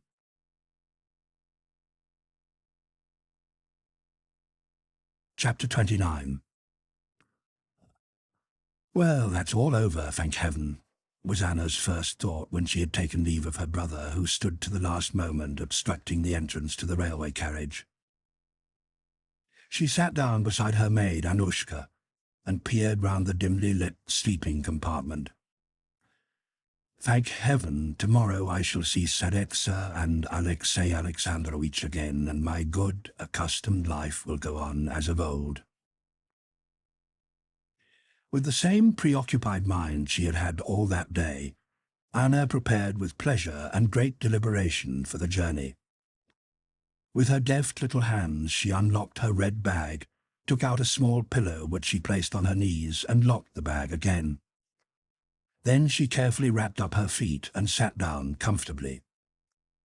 An invalid lady was already going to bed. Two other ladies began talking to Anna. One, a fat old woman, while wrapping up her feet, remarked upon the heating of the carriage. Anna said a few words in answer, but not foreseeing anything interesting from the conversation, asked her maid to get out her reading lamp, fixed it to the arm of her seat, and took a paper knife and an English novel from her handbag. At first she could not read. For a while the bustle of people moving about disturbed her, and when the train had finally started it was impossible not to listen to the noises. Then there was the snow, beating against the window on her left, to which it stuck, and the sight of the guard who passed through the carriage closely wrapped up and covered with snow on one side. Also the conversation about the awful snowstorm which was raging outside distracted her attention. And so it went on and on, the same jolting and knocking, the same beating of the snow on the window pane, the same rapid changes from steaming heat to cold and back again to heat, the gleam of the same faces through the semi-darkness, and the same voices. But at last Anna began to read and to follow what she read. Annushka was already dozing, her broad hands with a hole in one of the gloves holding the red bag on her lap. Anna read and understood, but it was unpleasant to read, that is to say, to follow the reflection of other people's lives. She was too eager to live herself. When she read how the heroine of the novel nursed a sick man, she wanted to move about the sick room with noiseless footsteps. When she read of a member of Parliament making a speech, she wished to make that speech. When she read how Lady Mary rode to hounds, teased her sister-in-law, and astonished everybody by her boldness, she wanted to do it herself. But there was nothing to be done, so she forced herself to read, while her little hand toyed with the smooth paper knife. The hero of the novel had nearly attained to his English happiness of a baronetcy and an estate, and Anna wanted to go to the estate with him, when she suddenly felt that he must have been ashamed, and that she was ashamed of the same thing. But what was he ashamed of? What am I ashamed of? She asked herself with indignant surprise. She put down her book, leant back, and clasped the paper knife tightly in both hands. There was nothing to be ashamed of. She called up all her Moscow memories. They were all good and pleasant. She recalled the ball and Vronsky and his humble, enamoured gaze, and their relations with one another. There was nothing to be ashamed of. And yet at that very point of her recollections, when she remembered Vronsky, the feeling of shame grew stronger, and some inner voice seemed to say to her, "Warm, very warm, burning." "Well, what of it?" she finally said to herself with decision, changing her position on the seat. "What does it signify? Am I afraid to look straight at it? What of it? Just as if there existed, or could exist, between me and this officer lad any relations differing from those with other acquaintances." She smiled disdainfully and again took up her book. But now she absolutely could not understand what she was reading. She passed her paper knife over the window pane, then pressed its cold, smooth surface against her cheek, and almost laughed aloud, suddenly overcome with unreasoning joy. She felt that her nerves were being stretched like strings drawn tighter and tighter round pegs. She felt her eyes opening wider, her fingers and toes nervously moving, and something inside her stopping her breath, and all the forms and sounds in the swaying semi-darkness around struck her with unusual vividness. Momentary doubts kept occurring in her mind as to whether the train was moving forwards or backwards, or standing still. Was it Anushka who was sitting beside her, or a stranger? And am I here myself? Am I myself, or another? She was afraid of giving way to these delirious thoughts. Something seemed to draw her to them, but she had the power to give way to them or to resist. To get over it, she rose, threw off her wrap, and took off the cape of her coat. She came to her senses for a moment and knew that the lean peasant in the long nankeen coat with a button missing who had come into the compartment was the carriage stoker and was looking at the thermometer, and that the wind and snow rushed in when he opened the door. But afterwards everything again became confused. The peasant in the long coat started gnawing at something on the wall. The old woman began stretching her legs the whole length of the carriage, which she filled with a black cloud. Then something squeaked and clattered in a dreadful manner, as if someone was being torn to pieces. Then a blinding red light appeared, and at last everything was hidden by a wall. Anna felt as if she had fallen through the floor. But all this did not seem dreadful, but amusing. The voice of a man wrapped up and covered with snow shouted something just above her ear. She rose and came to herself, understanding that they had stopped at the station and that this was the guard. She asked Anushka to give her the cape she had removed and a shawl, and putting them on, she moved to the door. "Are you going out?" asked Anushka. "Yes, I want a breath of air. It's so hot in here." She opened the carriage door. The snow and wind rushed toward her and had a tussle with her for the door, and this too struck her as amusing. She went out. The wind seemed only to have waited for her. It whistled merrily and tried to seize and carry her off, but she held on to the cold doorpost and held down her shawl. Then, stepping onto the platform, she moved away from the carriage. The wind blew boisterously into the little porch of the carriage, but on the platform, sheltered by the train, it was quiet. With enjoyment she drew in full breaths of the snowy, frosty air as she stood beside her carriage, looking round at the platform and the lighted station.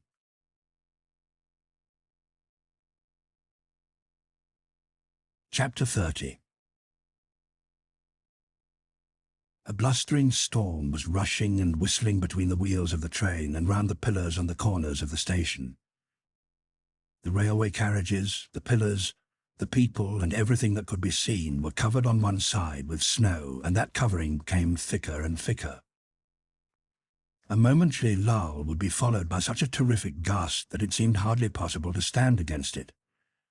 Yet people, merrily exchanging remarks, ran over the creaking boards of the platform, and the big station doors were constantly being opened and shut. The shadow of a man stooping slipped past her feet, and she heard a hammer striking the carriage wheels. "Let me have the telegram," came an angry voice from the other side out of the stormy darkness. "Here, please, number 28, cried other voices, while many people, muffled up and covered with snow, ran hither and thither. Two gentlemen passed her with glowing cigarettes between their lips. She took another deep breath to get her fill of fresh air, and had already drawn her hand out of her muff to take hold of the handrail and get into the train, when another man wearing a military overcoat came close between her and the wavering light of the lamp. She turned round and instantly recognized Vronsky. With his hand in salute, he bowed and asked if she wanted anything and whether he could be of any service to her. For some time she looked into his face without answering, and though he stood in the shade, she noticed, or thought she noticed, the expression of his face and eyes. It was the same expression of respectful ecstasy that had so affected her the night before. She had assured herself more than once during those last few days, and again a moment ago, that Vronsky in relation to her was only one of the hundreds of everlastingly identical young men she met everywhere, and that she would never allow herself to give him a thought.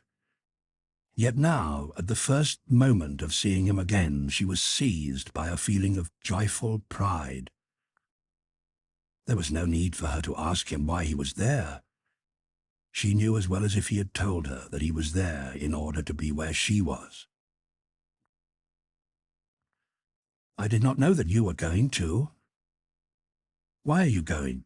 she asked, dropping the hand with which she was about to take hold of the handrail. Her face beamed with a joy and animation she could not repress. "Why am I going?" he repeated, looking straight into her eyes. "You know that I am going in order to be where you are," said he. "I cannot do otherwise."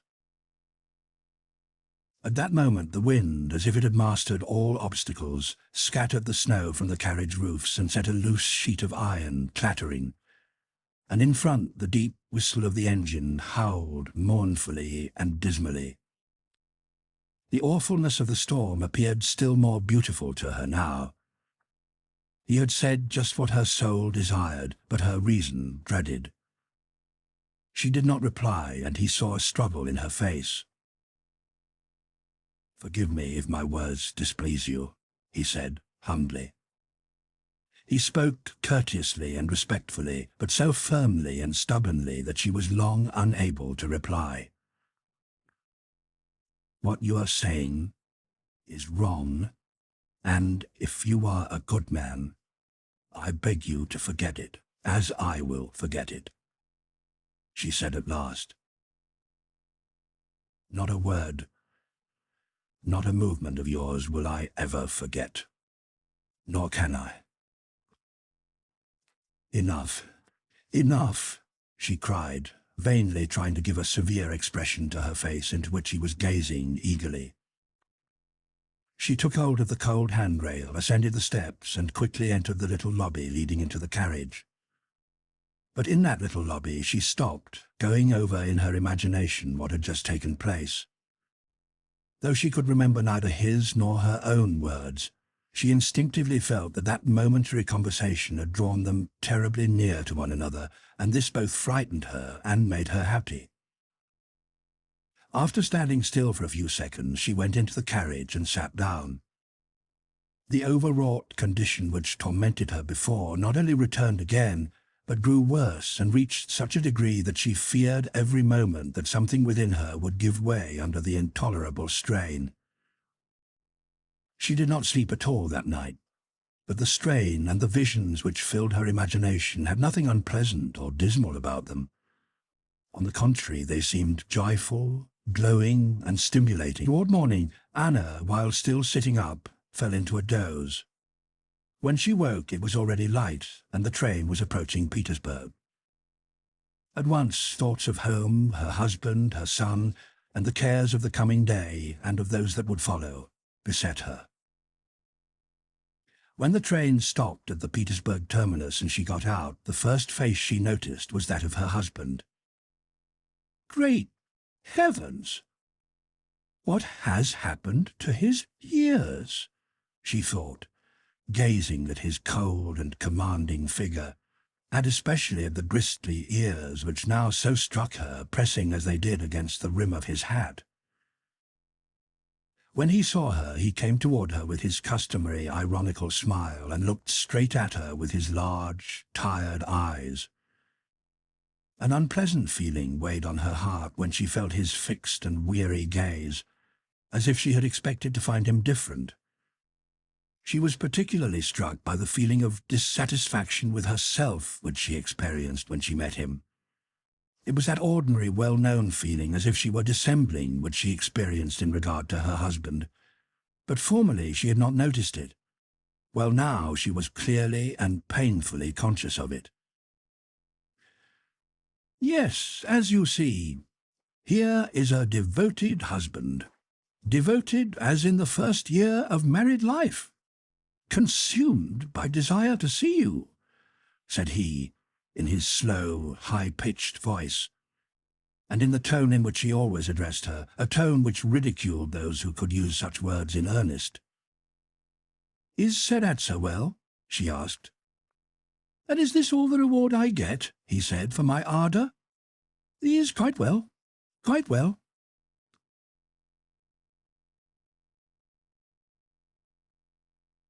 Chapter 31. Vronsky did not even try to sleep that night. He sat in his place, his eyes staring straight before him, not observing the people who went in or out.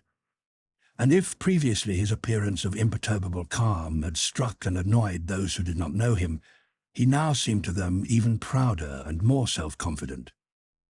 He looked at people as if they were inanimate things. A nervous young man, a law court official who sat opposite, hated him for that look. The young man repeatedly lit his cigarette at Vronsky's, talked to him, and even jostled him to prove that he was not a thing but a man. Yet Vronsky still looked at him as at a street lamp, and the young man made grimaces, feeling that he was losing self-control under the stress of this refusal to regard him as human. Vronsky neither saw nor heard anyone. He felt himself a king, not because he believed that he had made an impression on Anna. He did not yet believe that, but because the impression she had made on him filled him with happiness and pride. What would come of it all he did not know and did not even consider. He felt that all his powers, hitherto dissipated and scattered, were now concentrated and directed with terrible energy toward one blissful aim. This made him happy. He knew only that he had told her the truth, that he would go where she went, that all the happiness of life and the only meaning of life for him now was in seeing and hearing her. When he had got out of the train at Bulago station to drink a glass of seltzer water and had seen Anna, he had involuntarily at once told her just what he was thinking about it. He was glad he had said it to her and that she now knew it and was thinking about it. He did not sleep at all that night. When he returned to the train, he kept recalling all the positions in which he had seen her and all her words, and in his imagination, causing his heart to stand still, floated pictures of a possible future. When he got out of the train at Petersburg, he felt, despite his sleepless night, as fresh and animated as after a cold bath. He stopped outside the carriage, waiting till she appeared.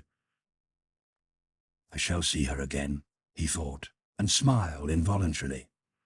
I shall see her walk, her face. She will say something, turn her head, look at me, perhaps even smile. But before seeing her, he saw her husband, whom the station master was respectfully conducting through the crowd. Dear me, the husband. Only now did Vronsky for the first time clearly realize that the husband was connected with her. He knew she had a husband, but had not believed in his existence, and only fully believed in him when he saw him there.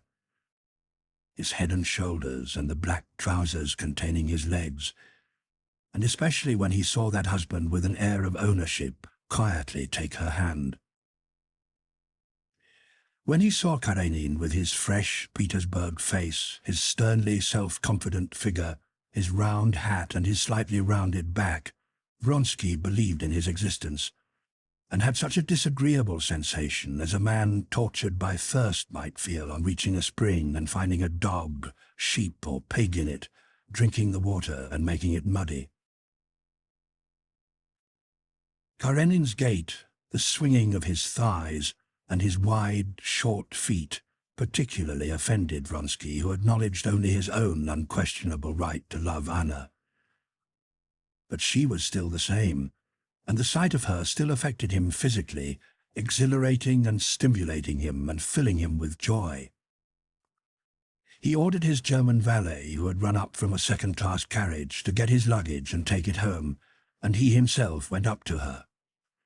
He saw the husband and wife meet, and with the penetration of a lover he noticed the signs of slight embarrassment when she spoke to her husband. No, she doesn't and can't love him, he decided mentally.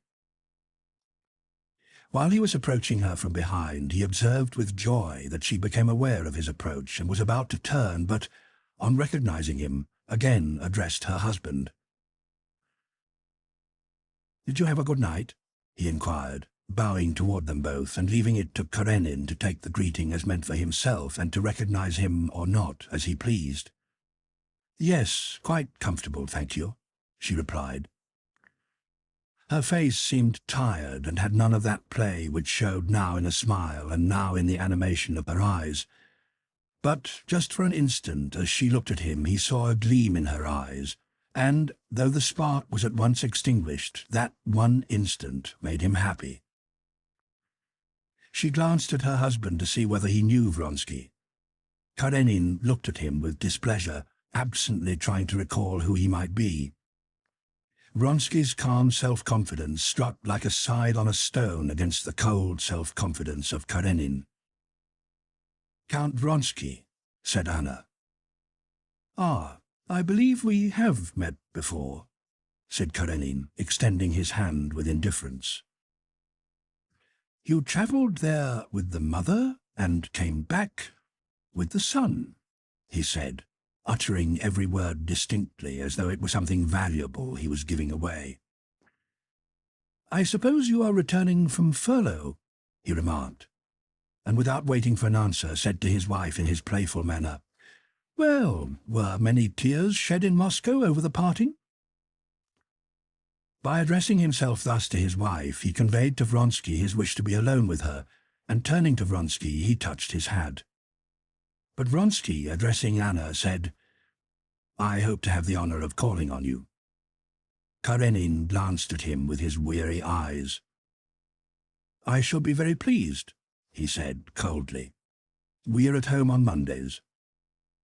Then, having finally dismissed Vronsky, he said to his wife in his usual bantering tone, "What a good thing it was that I had just half an hour to spare to meet you and was able to show my devotion." "You insist too much on your devotion for me to value it greatly," she replied in the same playful tone, while she involuntarily listened to the sound of Vronsky's footsteps following them. "But what does he matter to me?" she asked herself, and began inquiring of her husband how Tseretsa had got on during her absence. "Oh, splendidly. Mariette says he was very sweet. But I'm sorry to grieve you. He did not fret after you, like your husband. But I must thank you once again, my dear, for having made me the present of a day. Our dear samovar will be in ecstasies." He called the celebrated Countess Lydia Ivanovna Samovar because she was always getting heated and boiling over about something. "She was asking after you, and do you know, if I may advise, you should go and see her today. Her heart is always aching about somebody. At present, in addition to all her other worries, she is concerned about the Oblonskys' reconciliation." Countess Lydia Ivanovna was Anna's husband's friend, and the centre of that set in Petersburg society with which Anna, through her husband, was most closely connected. "But I wrote to her." "Yes, but she wants the particulars. Go and see her, my dear, if you are not too tired. Kondraty is here with the carriage for you, and I must be off to the committee. Now I shan't have to dine alone," he went on, no longer in a bantering manner. "You can't think how I used—" And with a long pressure of her hand and a special kind of smile, he helped her into the carriage.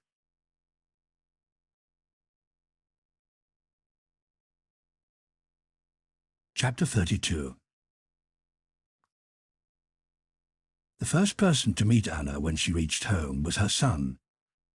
He ran down the stairs to her, regardless of his governess's cries, and with desperate delight called out, "Mama! Mama!" When he reached her, he clung round her neck. "I told you it was Mama," he shouted to the governess. "I knew." Her son, like his father, produced on Anna a feeling akin to disappointment. Her fancy had pictured him nicer than he was in reality. She had to come down to reality in order to enjoy him as he was. But even as he was charming, with his fair curls, blue eyes, and plump, shapely legs in tight-fitting stockings. Anna experienced an almost physical pleasure in feeling his proximity and his caresses, and a moral solace when she met his simple, trustful, and loving gaze and heard his naive questions. She unpacked the presents which Dolly's children had sent him, and told him that there was a girl in Moscow whose name was Tanya who could read and even teach other children. "And am I worse than she?" asked Tseretsa. "To me you are the best in the world." "I know," he said, smiling. Before Anna had time to finish her coffee, the Countess Lydia Ivanovna was announced. The Countess was a tall, stout woman with a sickly, sallow complexion and beautiful, dreamy black eyes. Anna was fond of her, but today she seemed to see her for the first time with all her defects. "Well, my dear, did you take the olive branch?" asked the Countess Lydia Ivanovna as soon as she entered the room. "Yes, it's all over." "But the whole affair was not as serious as we thought," Anna replied. "My sister-in-law is, in general, too impulsive." But the Countess, who was interested in everything that did not concern her, had a habit of never listening to what interested her, and she interrupted Anna. "Ah, yes, there is much sorrow and evil in the world, and today I'm terribly worried." "Why? What is the matter?" asked Anna, trying to suppress a smile. "I am getting tired of breaking lances uselessly in the cause of truth, and sometimes I feel quite unstrung. That little sister's affair," this was a philanthropic, religio-patriotic society, "was going splendidly. But to work with those gentlemen is impossible," continued the Countess Lydia Ivanovna with an ironical air of resignation to fate. "They took the idea and perverted it, and are now discussing it in such a trivial, petty way. 2 or 3, your husband among them, understand the full significance of the affair, but the others just drop it. Yesterday I had a letter from Pravdin. Pravdin was a well-known Panslavist who resided abroad. The Countess told Anna what he had written. She then went on to tell her of other unpleasantnesses, and of the underhand opposition to the plan for uniting the churches, and she went away in a hurry, as she had that afternoon to be at a meeting of another society, as well as to attend a Slavonic committee meeting. This is all just as it was before. But how is it that I never noticed it before?" said Anna to herself. "Or is it that she is specially irritated this morning? But it is really funny. Her aim is to do good. She is a Christian, and yet she's always angry and always has enemies, all on account of Christianity and philanthropy." After the Countess had left, a friend, a high official's wife, arrived and gave Anna all the Petersburg news. At 3, she also left, promising to come back to dinner. Karenin was at the ministry. Anna, left alone, spent part of the time before dinner in seeing her son have his dinner, he dined apart, in putting her things in order, and in reading and answering the notes and letters that had accumulated on her table.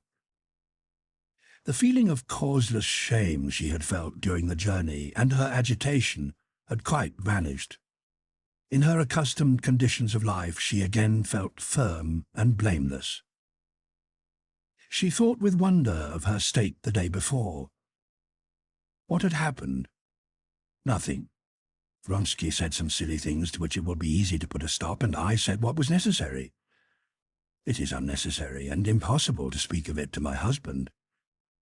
To speak of it would be to give it an importance that does not belong to it.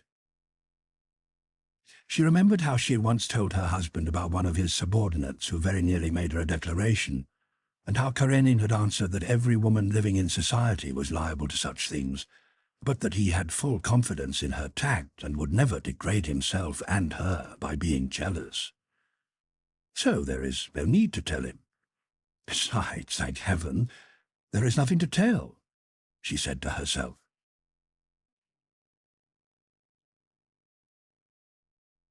Chapter 33.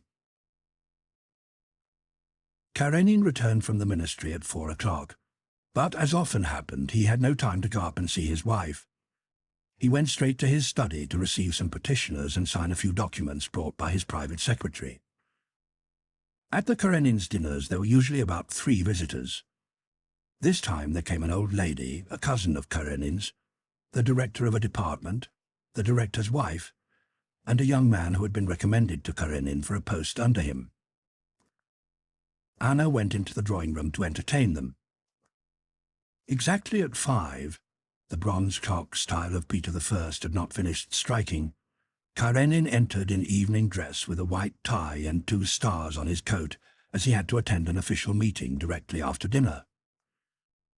Every moment of his life was filled up and apportioned, and in order to find time to perform all the tasks allotted to each day, he observed the strictest regularity. "Without haste and without rest," was his motto. He entered the room, greeted everybody, and quickly sat down, smiling at his wife. "So my solitude has come to an end. You wouldn't believe how uncomfortable," he put special emphasis on the word uncomfortable, "it is to dine alone." At dinner he spoke a little about Moscow affairs with his wife, asking with an ironical smile after Stepan Oblonsky, but for the most part the conversation was general and dealt with Petersburg service and social affairs. After dinner he spent half an hour with his guests, and then, having again with a smile pressed his wife's hand, went away to the council. That evening Anna went neither to see the Princess Betsy Tverskaya, who, having heard of Anna's return, had invited her, nor to the theatre, where she had a box for that evening. Her chief reason for not going was that a dress on which she had counted was not ready. Altogether, when, after her visitors had left, Anna busied herself with her toilet, she was much vexed. Before going to Moscow, she, being an adept at dressing on comparatively little money, left 3 dresses to be altered. She wanted them made up so that they should be unrecognizable, and they were to have been sent home 3 days ago. But she now found that 2 were not ready at all, while the 3rd had not been done in the way she wished. The dressmaker came to explain that it was better as she had done it, and Anna lost her temper to such a degree that she afterwards felt ashamed. Completely to regain her composure, she went to the nursery and spent the evening with her son. She put him to bed herself, made the sign of the cross over him, and tucked him up. She was glad she had not gone out that evening, but had spent it so pleasantly at home. She felt light-hearted and tranquil, and saw clearly that what in the train had appeared so important had merely been an ordinary and trivial incident of society life, and that there was no reason for her to feel ashamed or for anyone to blame her. She sat down by the fire with an English novel and awaited her husband. Exactly at 9:30 there was a ring at the front door, and he entered the room.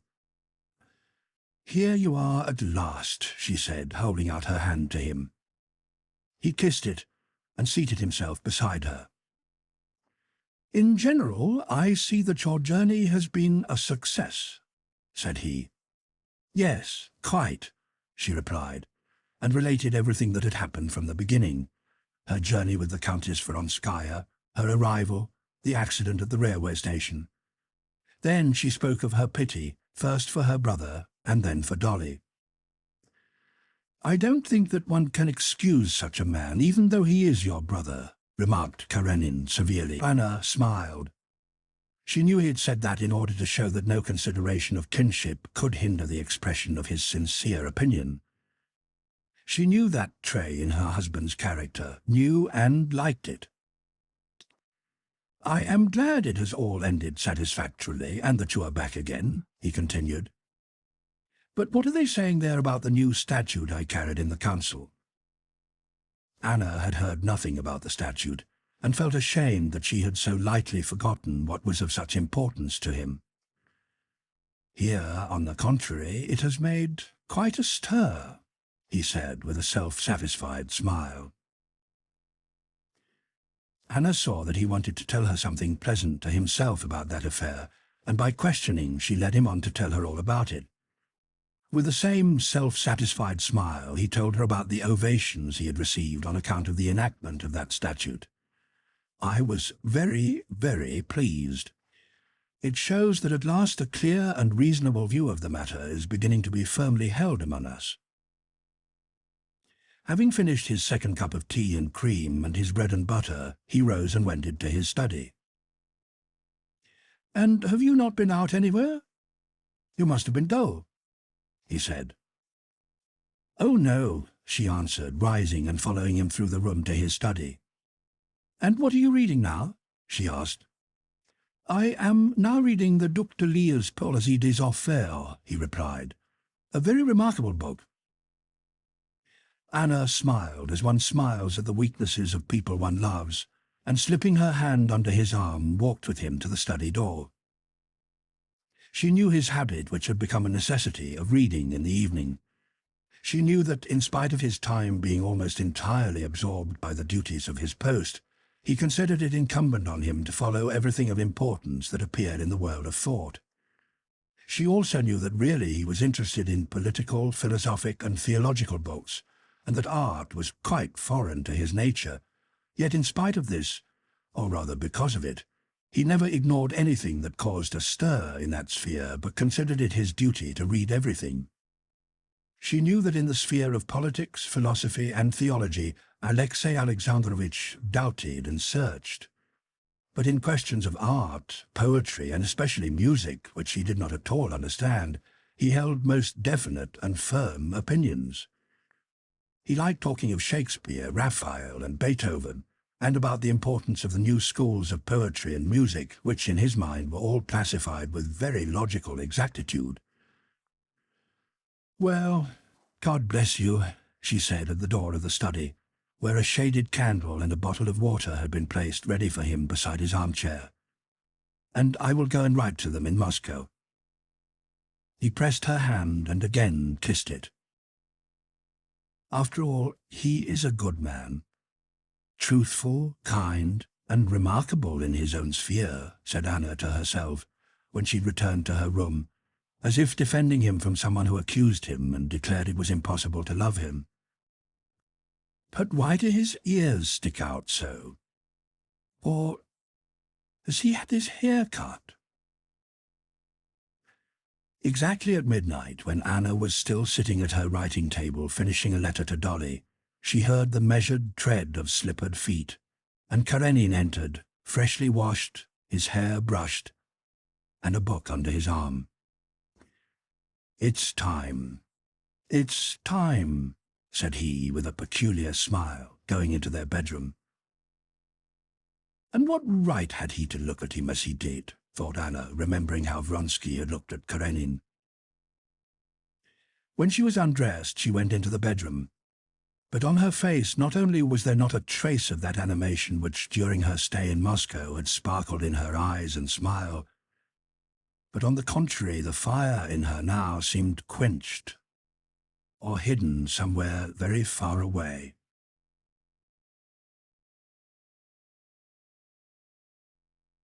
Chapter 34. When he went to Moscow, Vronsky had left his large flat on the Morskaya to his friend and favourite comrade, Petritsky. Petritsky was a young lieutenant, not of very aristocratic birth, and not only not wealthy, but heavily in debt, tipsy every evening, and often under arrest for amusing or improper escapades, but popular both with his comrades and superiors.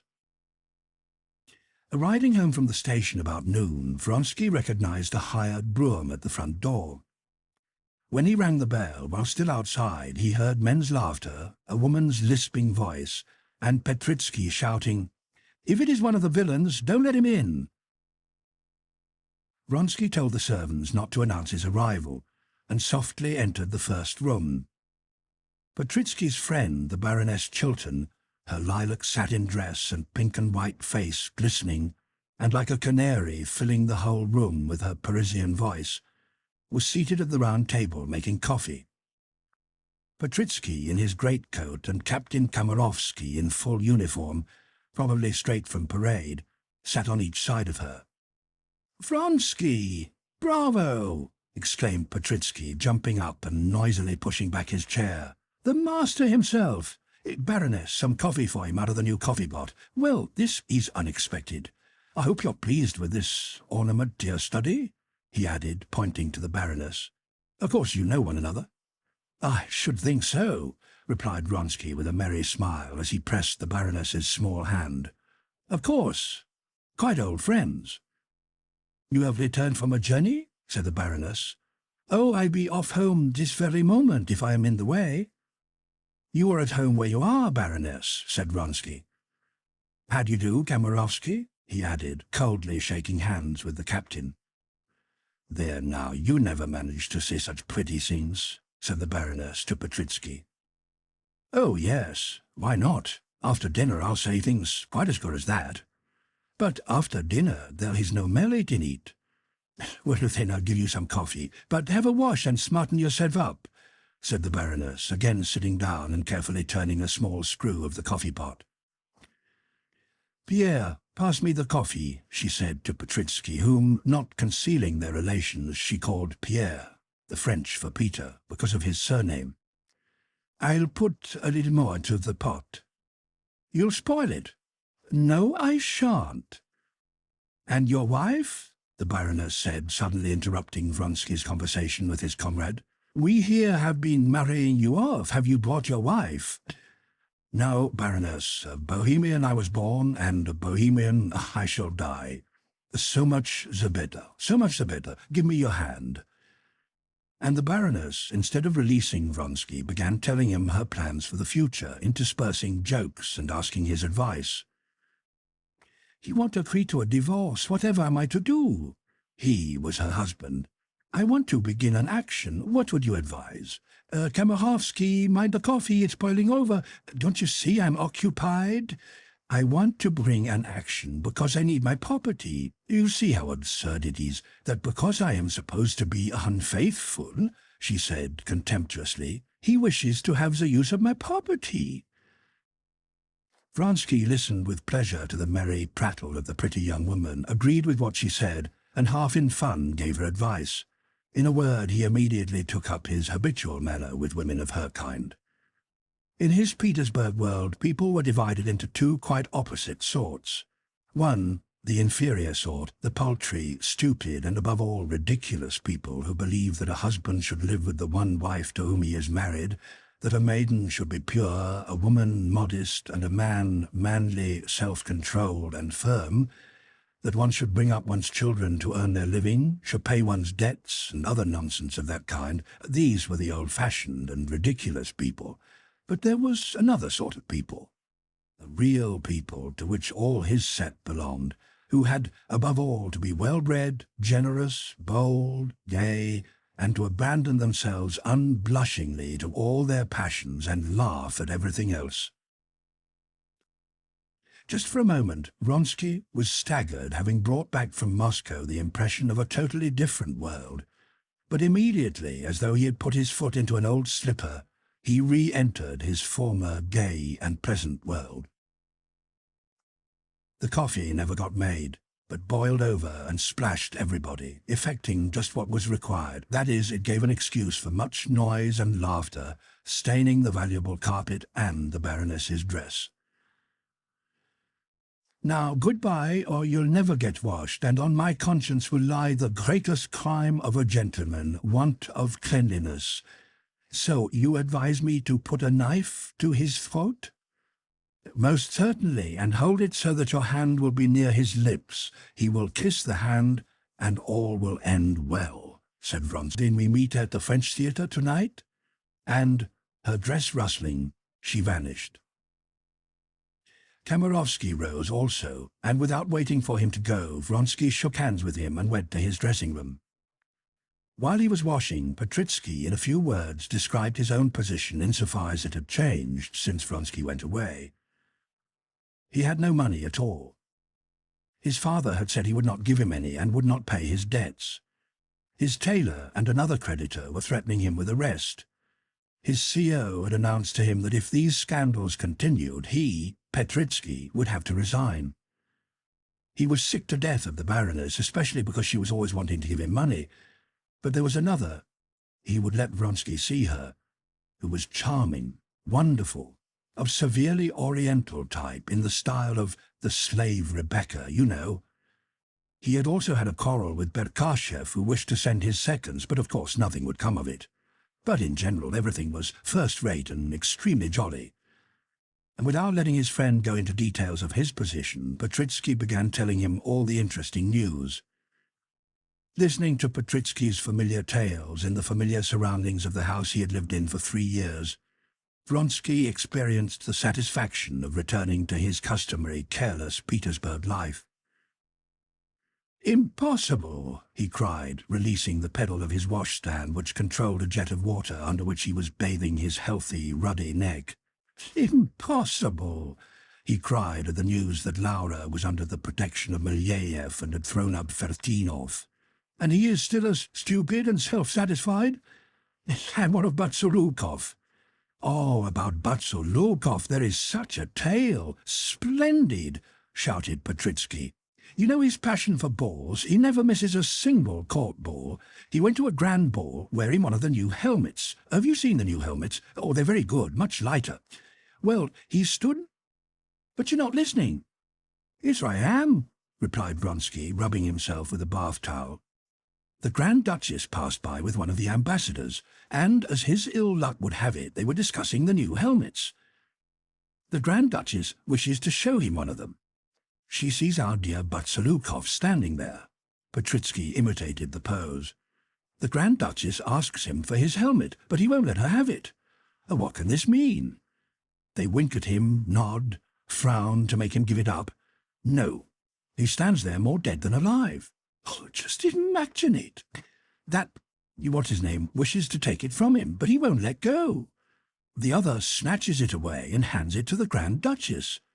Here, this is one of the new ones, says the Grand Duchess, turning it over, and just fancy, out tumbles a pear and sweets, 2 pounds of them. The dear fellow had collected them in his helmet.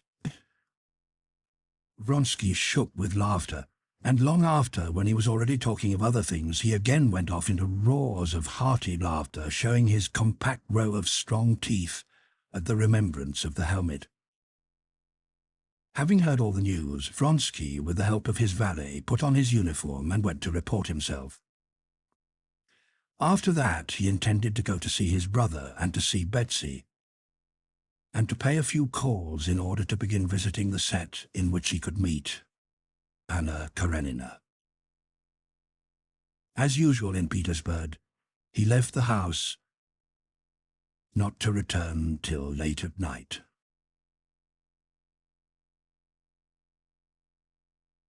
Part 2. Chapter 1.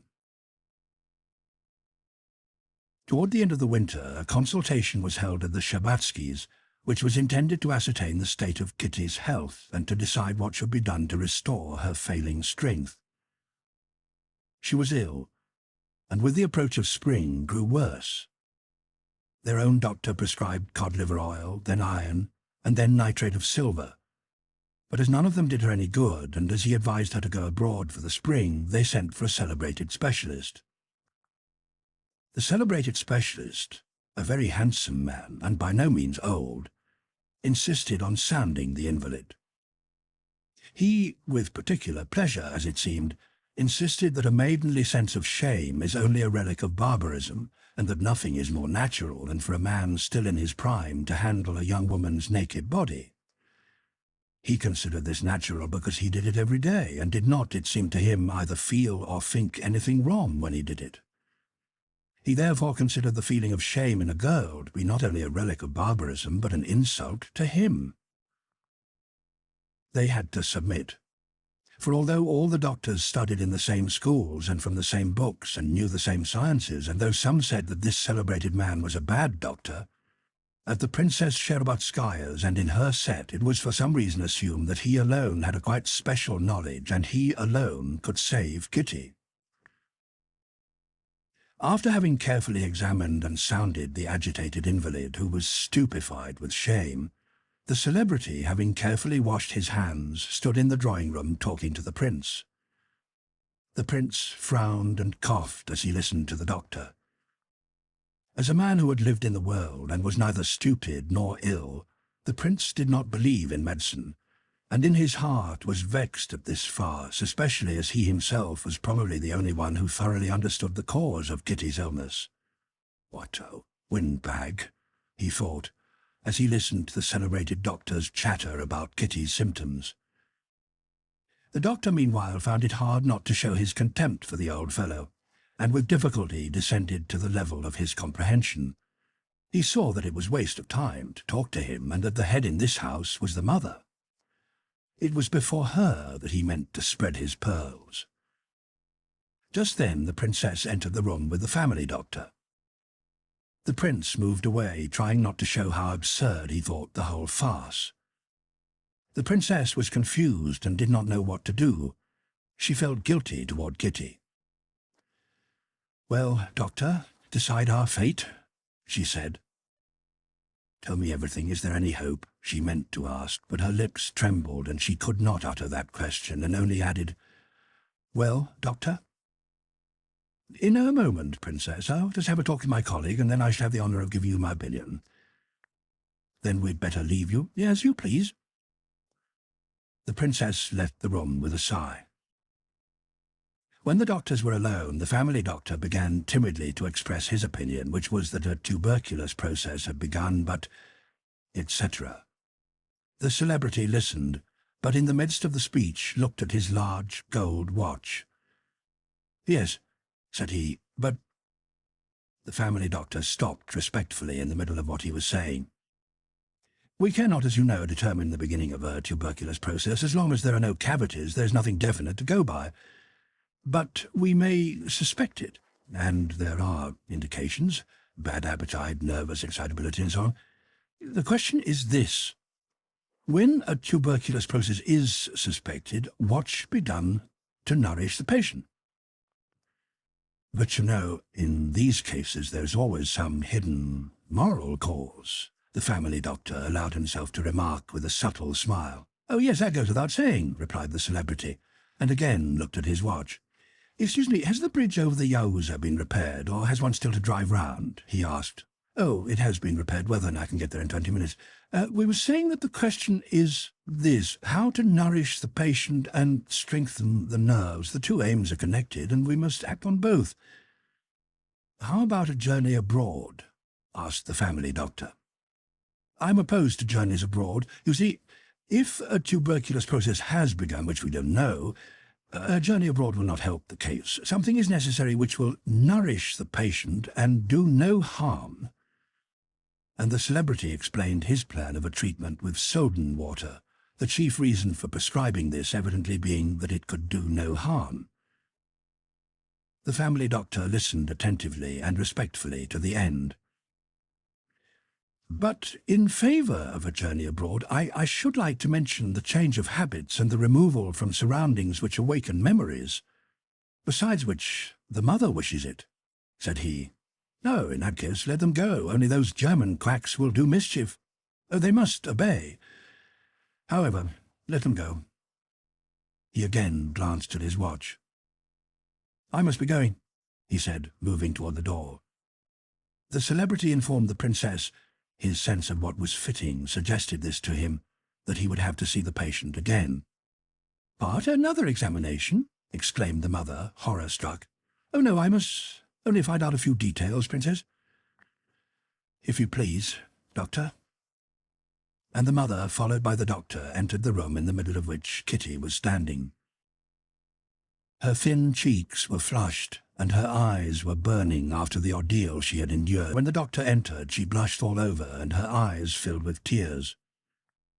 Her whole illness and the treatment appeared to her stupid and even ridiculous. Her treatment seemed to her as absurd as piecing together the bits of a smashed vase. Her heart was broken. Why did they want to dose her with pills and powders? But she did not want to pain her mother, especially as her mother considered herself to blame. "Sit down, please, princess," said the celebrity. He sat down opposite to her, smiling, felt her pulse, and again began asking tiresome questions. She answered him, but suddenly grew angry and rose.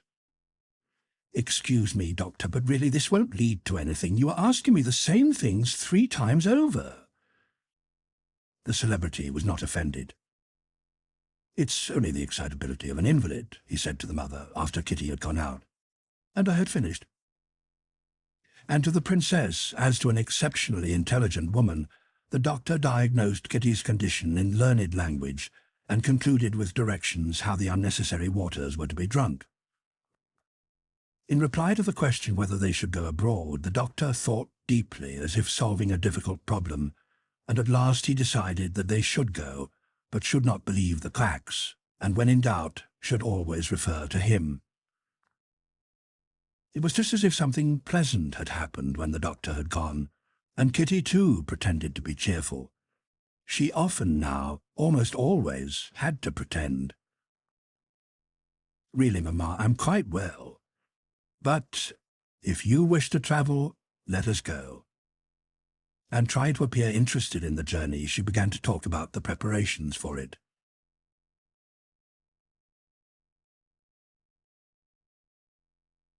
Chapter 2. Just after the doctor had left, Dolly came. She knew that there was to be a consultation that day, and though she had only recently got up after a confinement, she'd given birth to a daughter at the end of the winter, and though she had many troubles and cares of her own, she left her baby and another little girl of hers who was ill, and called to hear Kitty's fate, which was to be decided that day. "Well, how is she?" she said, entering the drawing-room without removing her bonnet. "You're all cheerful, so it must be all right." They tried to tell her what the doctor had said, but it turned out that though he had spoken very fluently and at great length, it was impossible to reproduce what he had said. The only thing of interest was that it had been decided they should go abroad. Dolly could not suppress a sigh. Her best friend, her sister, was going away, and as it was, her life was not a bright one. Her relations with her husband after their reconciliation had become humiliating. Anna's soldering had not proved durable, and the family harmony had broken again at the same place. There was nothing definite, but Oblonsky was hardly ever at home, there was hardly ever any money, and suspicions of his infidelity continually tormented Dolly, who tried to repel them, fearing the already familiar pangs of jealousy. The first explosion of jealousy, once past, could not be repeated. Not even the discovery of an act of infidelity could again affect her as it had done the first time. Such a discovery could now only deprive her of her accustomed family life, and she let herself be deceived, despising him and especially herself for such weakness.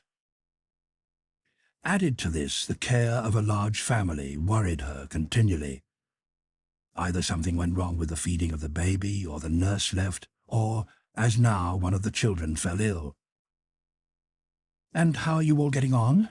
asked her mother. "Ah, Mamma, we have plenty of trouble of our own. Lily has fallen ill, and I'm afraid it's scarlet fever.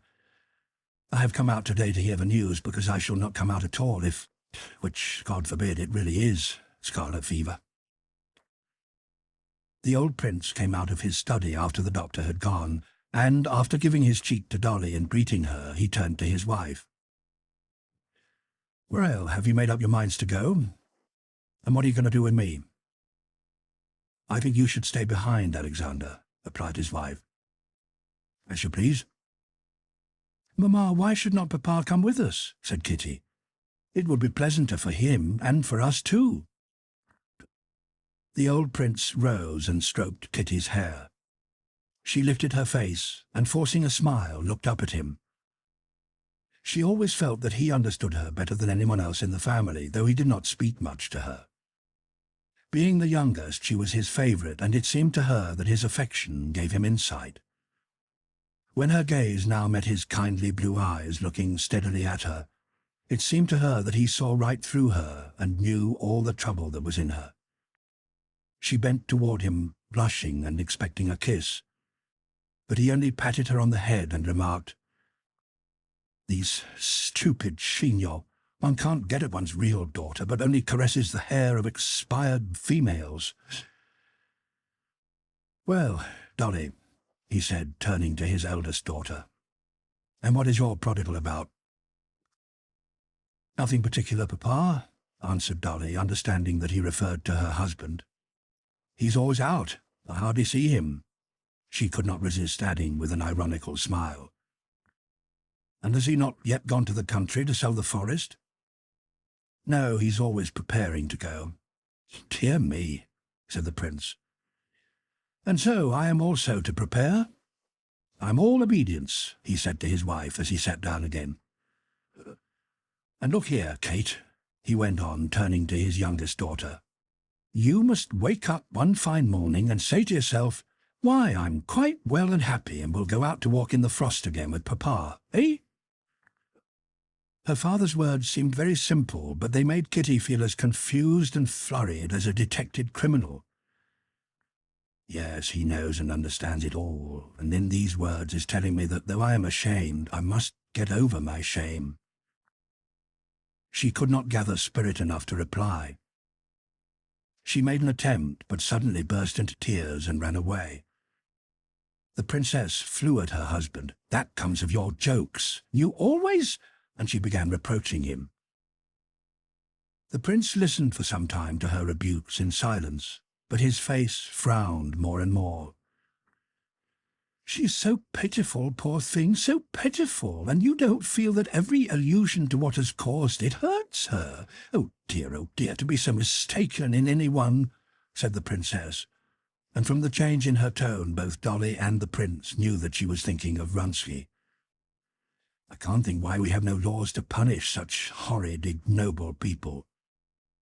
"No, it makes me sick to hear it," muttered the prince gloomily, rising as if he meant to go away, but stopping at the door. "The laws are there, my dear, and since you have invited it, I will tell you who is at fault for it all. You, and no one but you. There always have been, and there still are, laws against such fellows. Yes, and if nothing had been done that ought not to have been done, I, old as I am, would have challenged him, that fop. Yes. Now, go and dose her and call in these quacks." The prince appeared to have much more to say, but as soon as the princess heard his tone, she, as always happened in serious cases, gave in and became repentant. Alexander, she whispered, moving nearer and bursting into tears. As soon as she began to cry, the prince quieted down and came up to her. "That will do, that will do. You suffer too, I know. It can't be helped. There's no great harm done. God is merciful. Thank you," he went on, no longer knowing what he was saying, and after responding to his wife's wet kiss which he felt on his hand, he went out. When Kitty, in tears, had left the room, Dolly, with her motherly habit of mind, at once saw that here a woman's task lay before her, and prepared to fulfil it. She took off her bonnet, and having mentally rolled up her sleeves, prepared for action. While her mother was attacking her father, she tried to restrain the former as far as filial respect permitted. When the prince flared up, she kept silent, feeling shame for her mother and tenderness toward her father because of his immediate return to kindliness. But when her father left the room, she was ready for the chief thing needful, which was to go to Kitty and comfort her. "I wanted to tell you something long ago, Mamma. Do you know that Lievin wished to propose to Kitty when he was here last? He told Stepan." "Well, what of that? I don't understand." "Perhaps Kitty rejected him, did she not tell you?" "No, she told me nothing about either. She's too proud, but I know it is all because of that. Yes, and just imagine if she refused Lievin, and she would not have refused him if it had not been for that other. I know. And then the other deceived her so dreadfully." It was too dreadful for the princess to think how much she was to blame in regard to her daughter, and she grew angry. "Oh, I can't make anything out. Nowadays girls all want to trust to their own reason. They don't tell their mothers anything, and then—" "Mamma, I will go to her." "Go? Am I preventing you?" said the mother.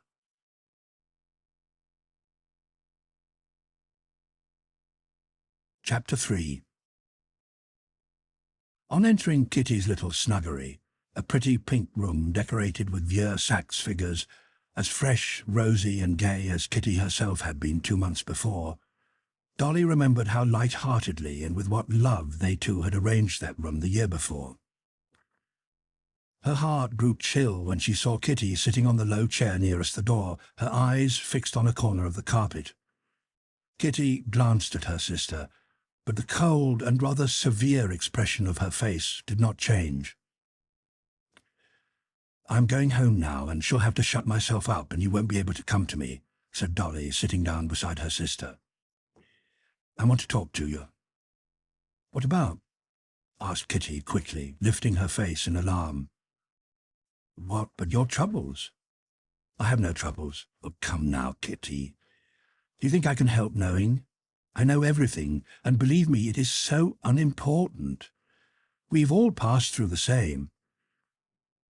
Kitty was silent, and her face looked stern.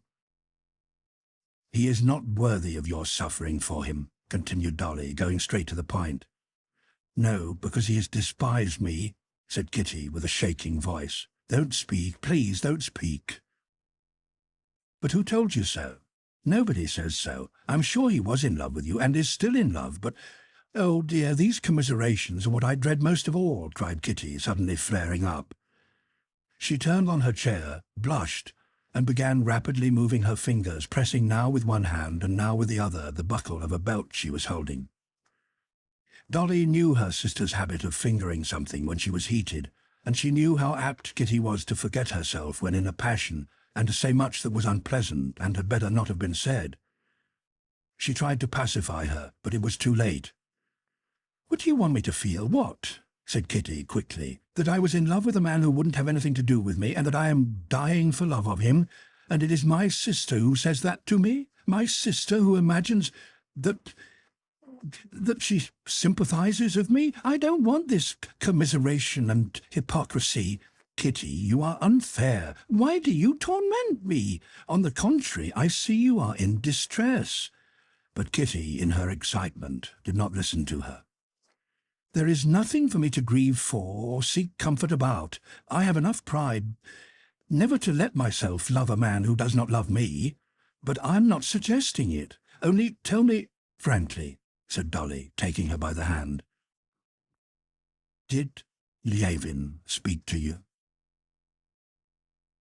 The mention of Lievin seemed to deprive Kitty of the last fragments of self-control. She jumped up from her chair, threw the bottle on the floor, and rapidly gesticulating with her hands, she began, "What has Lievin to do with it? I don't understand why you need torment me. I have said, and I repeat, I will never, never do what you are doing, returning to a man who has betrayed you and has loved another woman. I can't understand it. You may do it, but I can't." Having said these words, she looked at her sister, and seeing that Dolly remained silent, with her head bowed sadly, Kitty, instead of leaving the room as she had intended to do, sat down by the door, and, hiding her face in her handkerchief, let her head sink down. For a minute or two there was silence. Dolly was thinking about herself. The humiliation of which she was always conscious was peculiarly painful when her sister touched on it. She had not expected such cruelty from her, and was angry with her. But suddenly she heard the rustle of her dress, and a burst of suppressed sobbing. A pair of arms encircled her neck from below, and Kitty was kneeling before her. "Bloody dear, I am so unhappy," she whispered guiltily. And the sweet, tear-stained face hid itself in the folds of Dolly's dress. As if tears were the necessary lubricant without which the machine of mutual confidence could not work properly between the sisters, after having had a cry, they started talking of indifferent matters, and in so doing understood one another. Kitty knew that what she had said in her anger about the unfaithfulness of Dolly's husband and about her humiliation had cut her poor sister to the depths of her heart, but that she was forgiven. While Dolly, on her side, learned all that she wanted to know, her suspicions were confirmed, and she understood that Kitty's grief, her hopeless grief, was really caused by the fact that Lievin had proposed to her, and that she had rejected him.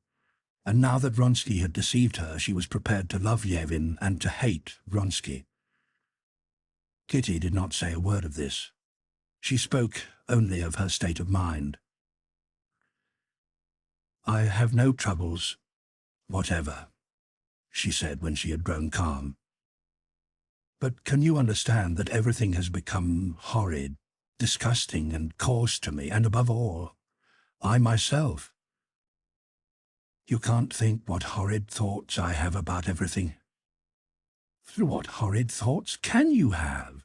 asked Dolly, smiling. "The very nastiest and coarsest, I can't tell you. It is not grief, not dullness, but much worse. It is as if all that was good in me had hidden itself, and only what is horrid remains. How am I to tell you?" she continued, noticing perplexity in her sister's eyes. "Papa began to speak to me just now. It seems to me that he thinks that all I need is to get married. Mamma takes me to a ball, and it seems to me she only takes me there to marry me off as quickly as possible and get rid of me. I know it is not true, but I can't get rid of the idea. I can't bear to see the so-called eligible men. I always think they're taking my measure. Formerly, to go anywhere in a ball dress was just a pleasure to me. I used to like myself in it, and now I feel ashamed and uncomfortable. Oh, what is one to do? The doctor—" Kitty became confused. She was going to say that since this change had come over her, Oblonsky had become intolerably disagreeable to her, and that she could not see him without having the coarsest and most monstrous fancies. "Well, you see, everything appears to me in the coarsest and most horrid aspect," she continued. "That is my illness. Perhaps it will pass. But don't think I can't. I only feel comfortable with children, only in your house.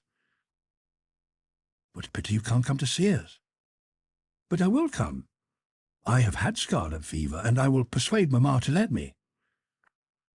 And Kitty insisted on having her own way, went to her sisters, and nursed the children all through the scarlet fever that really attacked them.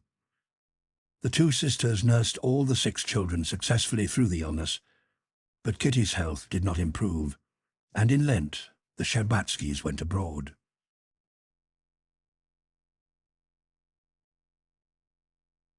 Chapter 4. The highest Petersburg society is really all one. All who belong to it know and even visit one another. But this large circle has its subdivisions. Anna Arkadyevna Karenina had friends and close connections in 3 different sets. One of these was her husband's official set, consisting of his colleagues and subordinates, who in most varied and capricious ways were connected and separated by social conditions. Anna found it hard now to recall the feeling of almost religious respect she had at first felt for these people. Now she knew them all as well as the inhabitants of a provincial town know one another. She knew the habits and weaknesses of each of them, and where the shoe pinched this or that foot. She knew their relations to one another and to the governing centre. She knew who sided with whom, and how and by what means each supported himself, and who agreed or disagreed with whom and about what. But, in spite of admonitions and advice from the Countess Lydia Ivanovna, this bureaucratic circle of male interests could not interest Anna, and she avoided it. Another circle with which Anna was intimate was that through which Karenin had made his career. The centre of that circle was the Countess Lydia Ivanovna. It consisted of elderly, plain, philanthropic and pious women, and clever, well-educated, ambitious men. One of the clever men who belonged to it called it the conscience of Petersburg society. Karenin set great value on this circle, and Anna, who knew how to get on with everyone, had, during the first part of her life in Petersburg, made friends in it too. But now, on her return from Moscow, that circle became unbearable to her.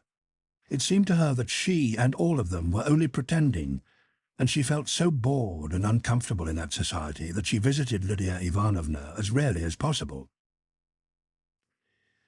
The third circle with which Anna was connected was society in the accepted meaning of the word. The society of balls, dinner parties, brilliant toilette, the society which clung to the court with one hand lest it should sink to the demi-monde. For this the members of that society thought they despised, though its tastes were not only similar but identical with their own. Anna was connected with this set through the Princess Betsy Tverskaya, the wife of her cousin, who had an income of 120,000 rubles a year, and who, from the time Anna first appeared in society, had particularly liked her, made much of her and drawn her into her own set, making fun of that to which the Countess Lydia Ivanovna belonged. "When I am old and ugly, I will become like that," Betsy used to say. "But for you, a young and beautiful woman, it is too early to settle down in that almshouse." At first, Anna had avoided the Princess Tverskaya's set as much as she could, because it demanded more expense than she could afford, and also because she really approved more of the other set. But after her visit to Moscow, all this was reversed. She avoided her moral friends and went into grand society. There she saw Vronsky and experienced a tremulous joy when meeting him. She met him most frequently at Betsy's, who was a Vronsky herself and his cousin. Vronsky went everywhere where he had a chance of meeting Anna, and spoke to her of his love whenever he could. She gave him no encouragement, but every time they met there sprang up that feeling of animation which had seized her in the train on the morning when she first saw him. She was aware that when they met, joy lit up her eyes and drew her lips into a smile, but she could not hide the expression of that joy. At first, Anna sincerely believed that she was displeased with him for allowing himself to persecute her. But soon after her return from Moscow, having gone to a party where she expected to meet him but to which he did not come, she clearly realized, by the sadness that overcame her, that she had been deceiving herself, and that his persecution supplied the whole interest of her life. A famous prima donna was giving her second performance, and all high society was at the opera house. Vronsky, from the front row of the stalls, seeing his cousin, went to her box without waiting for the interval. "Why did you not come to dinner?" she said, adding with a smile, and so that only he could hear her, "I am amazed at the clairvoyance of lovers. She was not there. But come in after the opera." Vronsky looked at her inquiringly. She nodded, and he thanked her by a smile and sat down beside her. "And how well I remember your ridicule," continued the Princess Betsy, who took particular pleasure in following the progress of this passion. "What has become of it all? You are caught, my dear fellow." "I wish for nothing better than to be caught," replied Vronsky with his calm, good-natured smile.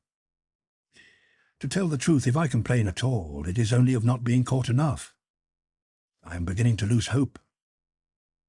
"What hope can you have?" said Betsy, offended on her friend's behalf. "Entendons-nous?" But in her eyes little sparks twinkled which said that she understood very well, and just as he did, what hope he might have. "None whatever," said Vronsky, laughing and showing his close-set teeth. "Excuse me," he added, taking from her hand the opera glasses, and he set to work to scan across her bare shoulder the row of boxes opposite. "I am afraid I am becoming ridiculous." He knew very well that he ran no risk of appearing ridiculous either in Betsy's eyes or in the eyes of society people generally. He knew very well that in their eyes the role of the disappointed lover of a maiden or of any single woman might be ridiculous, but the role of a man who was pursuing a married woman and who made it the purpose of his life at all cost to draw her into adultery was one which had in it something beautiful and dignified and could never be ridiculous. So it was with a proud, glad smile lurking under his moustache that he put down the opera glasses and looked at his cousin. "And why did you not come to dinner?" she said admiringly. "I must tell you about that.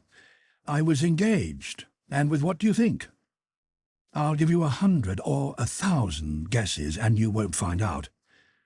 I was making peace between a husband and a fellow who had insulted his wife. Yes, really." "Well, and did you succeed?" "Nearly." "You must tell me all about it," she said, rising. "Come back in the next interval." "I can't. I'm going to the French theatre." "What? From Nielsen?" asked Betsy, quite horrified, though she could not have distinguished Nielsen's voice from that of a chorus girl. "It can't be helped. I have an appointment there in connection with this same peacemaking of mine." "Blessed are the peacemakers, for they will be saved," said Betsy, remembering that she had heard someone say something like that. "Well then, Sit down and tell me about it." And she sat down again.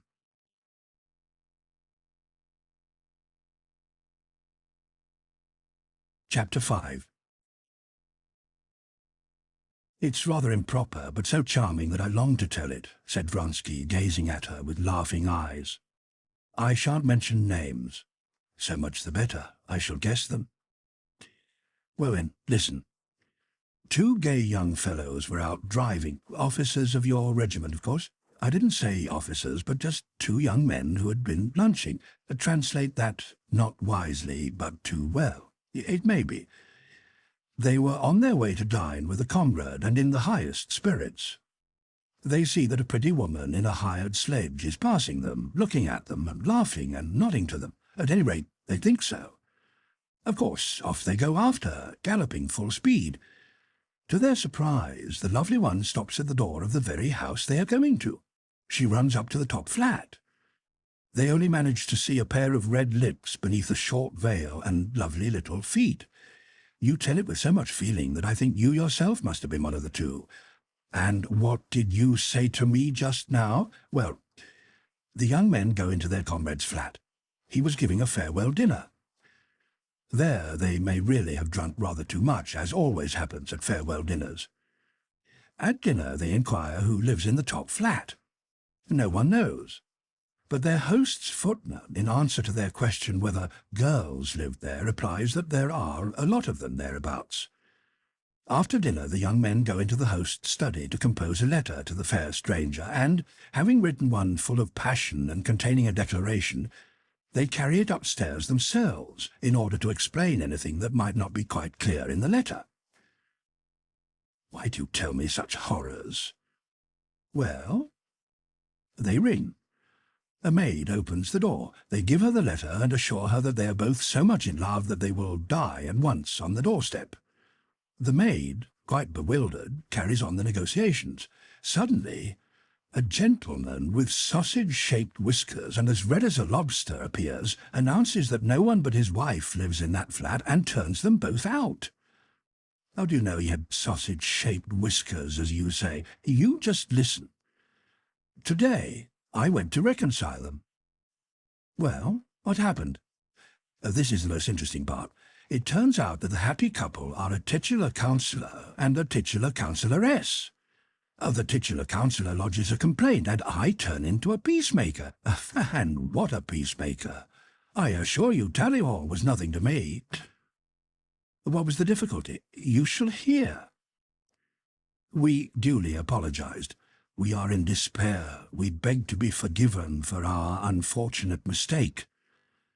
The titular councillor with his sausages begins to thaw, but also wishes to express his feelings, and as soon as he begins to express them, he begins to get excited and grows insulting, and again I have to set all my diplomatic talents in motion. I agree that they acted badly, but beg you to consider that it was a mistake. Consider their youth. Besides which, the young men had just dined. You understand? They repent from the bottom of their hearts and ask you to forgive their fault. The titular councillor again softens. I am willing to forgive them, Count, but you must understand that my wife, a respectable woman, has been subjected to the rudeness and insults of these hobbledehoys, these scoundrels, and you must remember that one of the hobbledehoys is standing there, and I have to reconcile them. Again I set my diplomacy going, and again, just as the whole business should be concluded, my titular councillor flies into a rage, gets red, his sausages stick out, and again I dissolve into diplomatic subtlety. Oh, you must hear this, cried Betsy, laughing and turning to a lady who was just entering the box. That's made me laugh so. Well, more chance, she added, giving Vronsky a finger that was not engaged in holding her fan, and with a movement of her shoulders making the bodice of her dress that had risen a little slip down again, that she might be befittingly nude on returning to the front of the box into the glare of gaslight and the gaze of all eyes. Vronsky went to the French theatre, where he really had to see the commander of his regiment, who never omitted a single performance there, to talk over this reconciliation business which had occupied and amused him for the last 3 days. Petritsky, whom Vronsky was fond of, was mixed up in the affair, and so was young Prince Kedrov, a first-rate fellow and a capital comrade who had lately joined the regiment. Above all, the interests of the regiment were involved. Both officers belonged to Vronsky's squadron. Titular Councillor Wendon had been to see the commander and had lodged a complaint against the officers who had insulted his wife. His young wife, so Wendon declared, he had been married 6 months, had been to church with her mother, and suddenly feeling unwell as a result of her interesting condition, was unable to stand any longer and took the first good sledge she could find. These officers in their sledge raced after her. She became frightened and, feeling still more unwell, ran up the stairs to her flat. Wendon himself, having returned from his office and hearing the front doorbell and voices, went out, saw the tipsy officers with the letter, and hustled them out. He requested that they should be severely punished. "Oh, say what you like," the commander remarked to Vronsky, whom he had invited to his house. "Petritsky is becoming impossible. Not a week passes without some scandal. That councillor will not let the matter rest. He will go further with it." Vronsky realized how ungrateful a task it was, that a duel was out of the question, and that everything must be done to soften the titular councillor and hush up the affair. The CO had called Vronsky in just because he knew him to be honourable and able, and above all a man who valued the honour of the regiment. After discussing the matter, they decided that Vronsky should go with Petritsky and Kedrov to apologize to the councillor. Both the commander and Vronsky were aware that Vronsky's name and his badge as aide-de-camp to the Emperor ought greatly to help in softening the titular councillor's feelings, and really these things had a partial effect. But the result of the peacemaking still remained doubtful, as Vronsky had explained. Having reached the French theatre, Vronsky went out into the foyer with the CO and informed him of his success or lack of success. After considering the whole question, the commander decided to let the matter drop. But for amusement he asked Vronsky for particulars of the interview, and could not help laughing for a long time as he listened to the description of how the titular councillor suddenly again flared up at the recollection of some incident of the affair, and how Vronsky manoeuvred so as to retire just at the last half-word of reconciliation, pushing Petritsky before him. "A bad business, but most amusing. Oh, Kedrov cannot fight that good man. And so he was in a great rage?" repeated the commander, laughing. "But what do you think of Claire this evening?" "Wonderful," he went on, referring to the new French actress. "However often one sees her, she is new each day. Only the French can do that."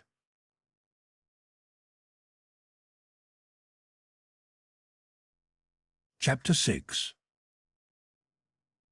Princess Betsy went home without waiting for the end of the last act. She had scarcely time to go to her dressing-room, put powder on her long, pale face and rub it off again, smarten herself up and order tea to be served in the big drawing-room, before one carriage after another began to arrive at the door of her immense house on the Great Morskaya. The visitors passed beneath the broad portico, and the massive hall porter, who in the mornings read a newspaper behind the glass panes of the front door for the edification of passers-by, now noiselessly opened this enormous door to admit them. Almost at one and the same time, the hostess, her hair rearranged and her face freshened up, entered at one door and the visitors at another of the large, dark-walled drawing-room, with its thick carpets and brightly lit table, shining in the candlelight with white tablecloth, silver samovar, and translucent china. The hostess sat down beside the samovar and took off her gloves. The chairs being moved by the aid of unobtrusive footmen, the company settled down, separating into 2 circles, one with the hostess round the samovar, the other at the opposite end of the room round the wife of an ambassador, a beautiful woman with black, sharply outlined eyebrows in a black velvet dress. The conversation in both circles, as always happens at first, hesitated for a few minutes, was interrupted by greetings, recognitions, and offers of tea, and seemed to be seeking something to settle on. "She is wonderfully good as an actress. One sees that she has studied Kaulbach," remarked an attaché in the circle round the ambassador's wife. "Did you notice how she fell? "Oh, please don't let us talk about Nielsen. It's impossible to say anything new about her," said a stout, red-faced, fair-haired lady who wore an old silk dress and had no eyebrows and no chignon. This was the Princess Myakaya, notorious for her simplicity and the roughness of her manners, and nicknamed l'enfant terrible. The Princess Myakaya was seated midway between the two circles, listening and taking part in the conversation of both. "This very same sentence about Kaulbach has been repeated to me by 3 different people today. Is it by arrangement? That sentence, I don't know why, seemed to please them very much." The conversation was broken by this remark, and it became necessary to find another topic. "Tell us something amusing but not malicious," said the ambassador's wife, a great adept at that kind of elegant conversation which the English call small talk, turning to the attaché, who was also at a loss what subject to start. "People say that is very difficult, and that only what is malicious is amusing," he began with a smile. "But I will try, if you will give me a theme. The theme is everything.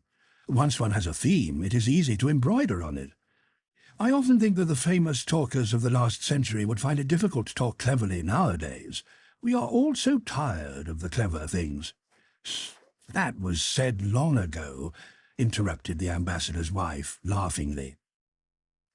The conversation had begun very prettily, but just because it was too pretty, it languished again. They had to return to the one sure and never-failing resource: slander.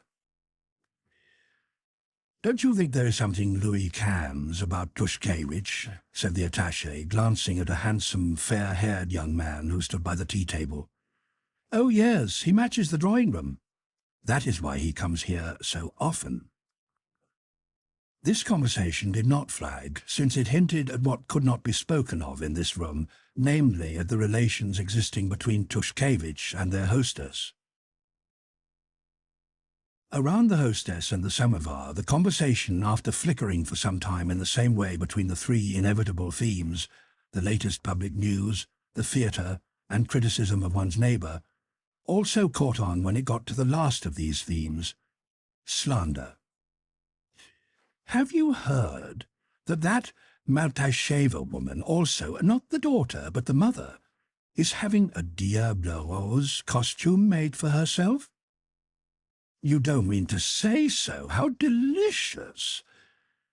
"I wonder that she, with her common sense, for she's not stupid, does not see how ridiculous she makes herself." Everyone had something disparaging to say about the unfortunate Maltasheva, and the conversation began crackling merrily like a kindling bonfire. The Princess Betsy's husband, a fat, good-natured man, an enthusiastic collector of engravings, hearing that his wife had visitors, entered the drawing-room before going to his club. Stepping silently on the thick carpet, he approached the Princess Myakaya. "How did you like Nielsen?" he inquired. "Oh, how can you steal on one like that? How you frightened me," said she in reply. "Please don't talk to me about the opera. You know nothing of music. I'd better descend to your level and talk about your majolica and engravings. Come now, tell me about the treasures you've picked up lately at the Radfair, or shall I show you? But you don't understand them." "Yes, let me see them. I have learned from those, what is their name? The bankers. They have some splendid engravings. They showed them to us." "What? Have you been to the Schutzburgs?" asked the hostess from her place by the samovar. "I have, ma chère. They asked my husband and me to dinner, and I was told that the sauce alone at that dinner cost 1,000 roubles, said the Princess Myakaya loudly, feeling that everybody was listening. "And a very nasty sauce it was, too, something green. We had to invite them, and I gave them a sauce that cost 85 kopecks and satisfied everyone. I can't afford 1,000-rouble sauces." "She is unique," said the hostess. "Wonderful," said someone else. The effect produced by the Princess Myakaya's words was always the same, and the secret of that effect lay in the fact that although she often, as at that moment, spoke not quite to the point, her words were simple and had a meaning. In the society in which she lived, words of that kind produced the effect of a most witty joke. The Princess Myakaya did not understand why her words had such an effect, but was aware that they did, and availed herself of it.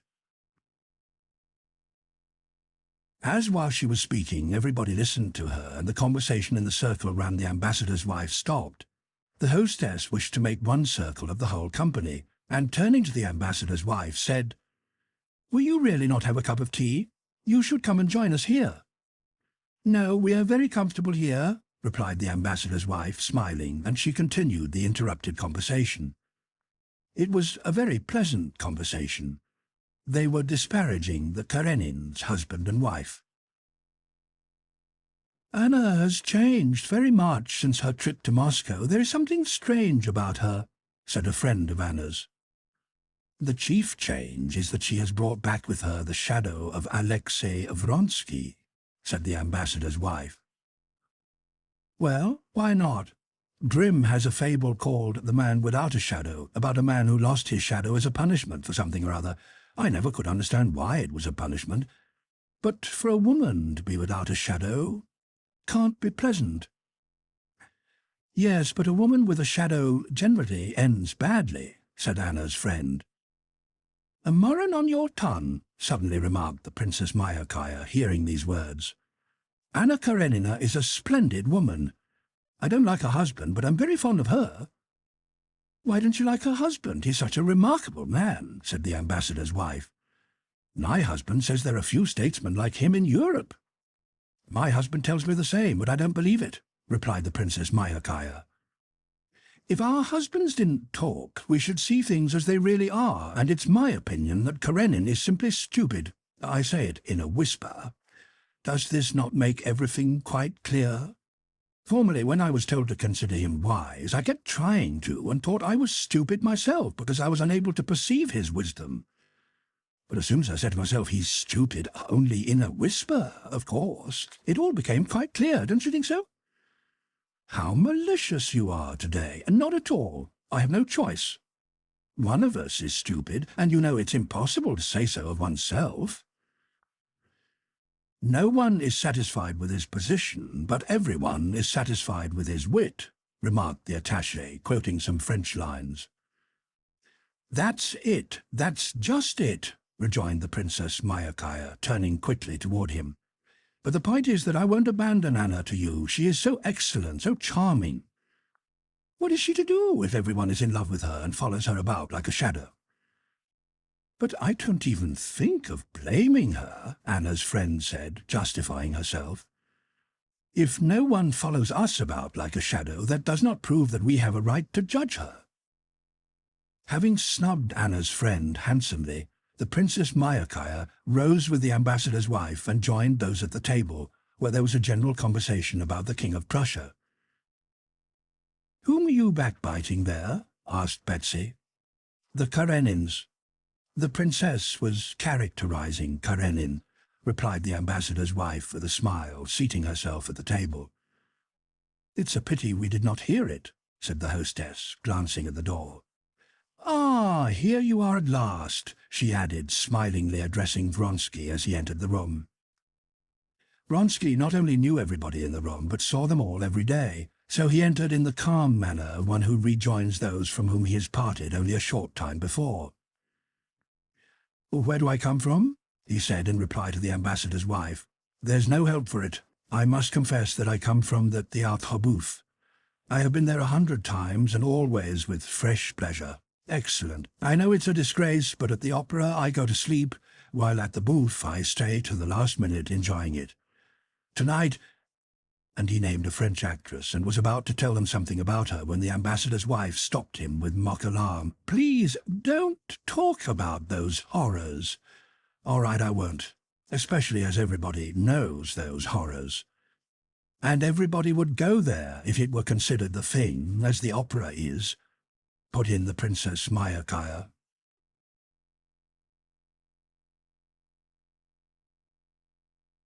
Chapter 7.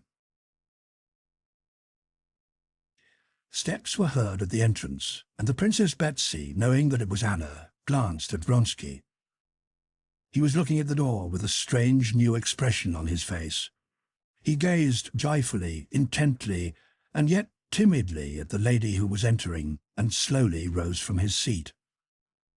Anna entered the room holding herself, as usual, very erect, and without changing the direction of her eyes, approached her hostess, walking with that quick, firm yet light step which distinguished her from other society women.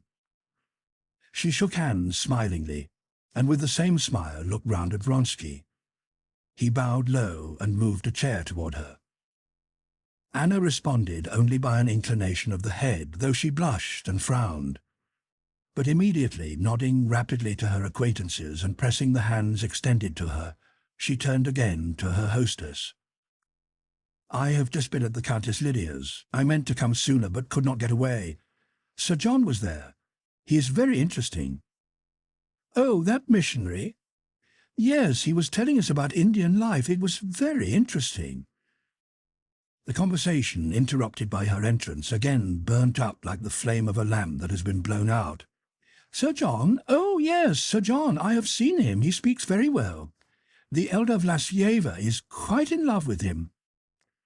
"And is it true that the younger Vlasyeva is going to be married to Topov?"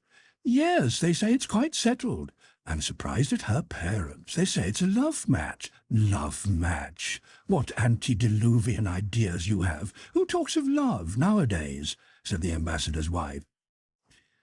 "What's to be done? That silly old fashion hasn't died out yet," said Vronsky. "So much the worse for those who follow the fashion. I know of happy marriages, but only such as are founded on reason."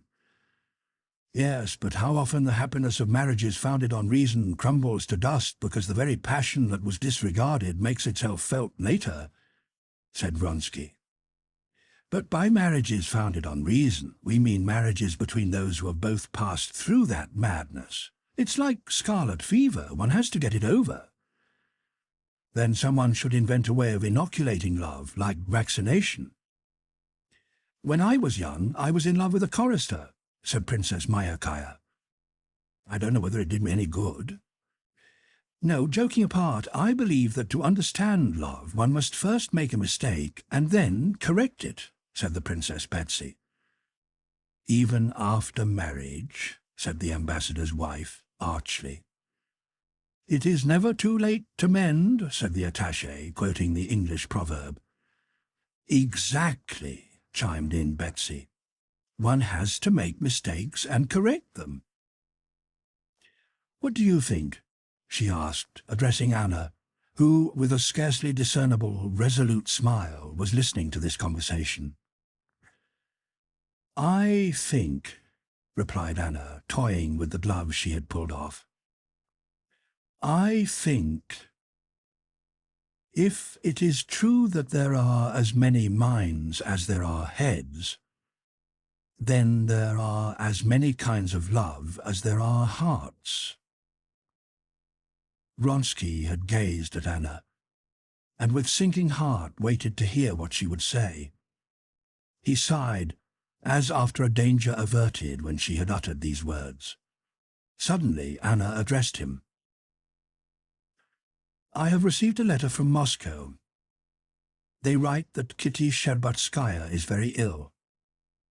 "Really?" said Vronsky, frowning. Anna glanced sternly at it. "It does not interest you?" "On the contrary, it interests me very much. What exactly do they write, if I may ask?" he inquired. Anna rose and went up to Betsy. "Give me a cup of tea," she said, stopping behind Betsy's chair. While Betsy was pouring out the tea, Vronsky went up to Anna. "What do they write?" he asked again. "I often think men don't understand honor, though they are always talking about it," said Anna, without answering his question. "I have long wanted to tell you," she added, and moving a few steps to a side table on which lay some albums, she sat down. "I don't quite understand her meaning," he said, handing her the cup. "I wanted to tell you," she began again without looking at him, "that you have behaved badly, very badly." "Don't I know that I behaved badly? But who was the cause?" "Why say that to me?" she asked, looking severely at him.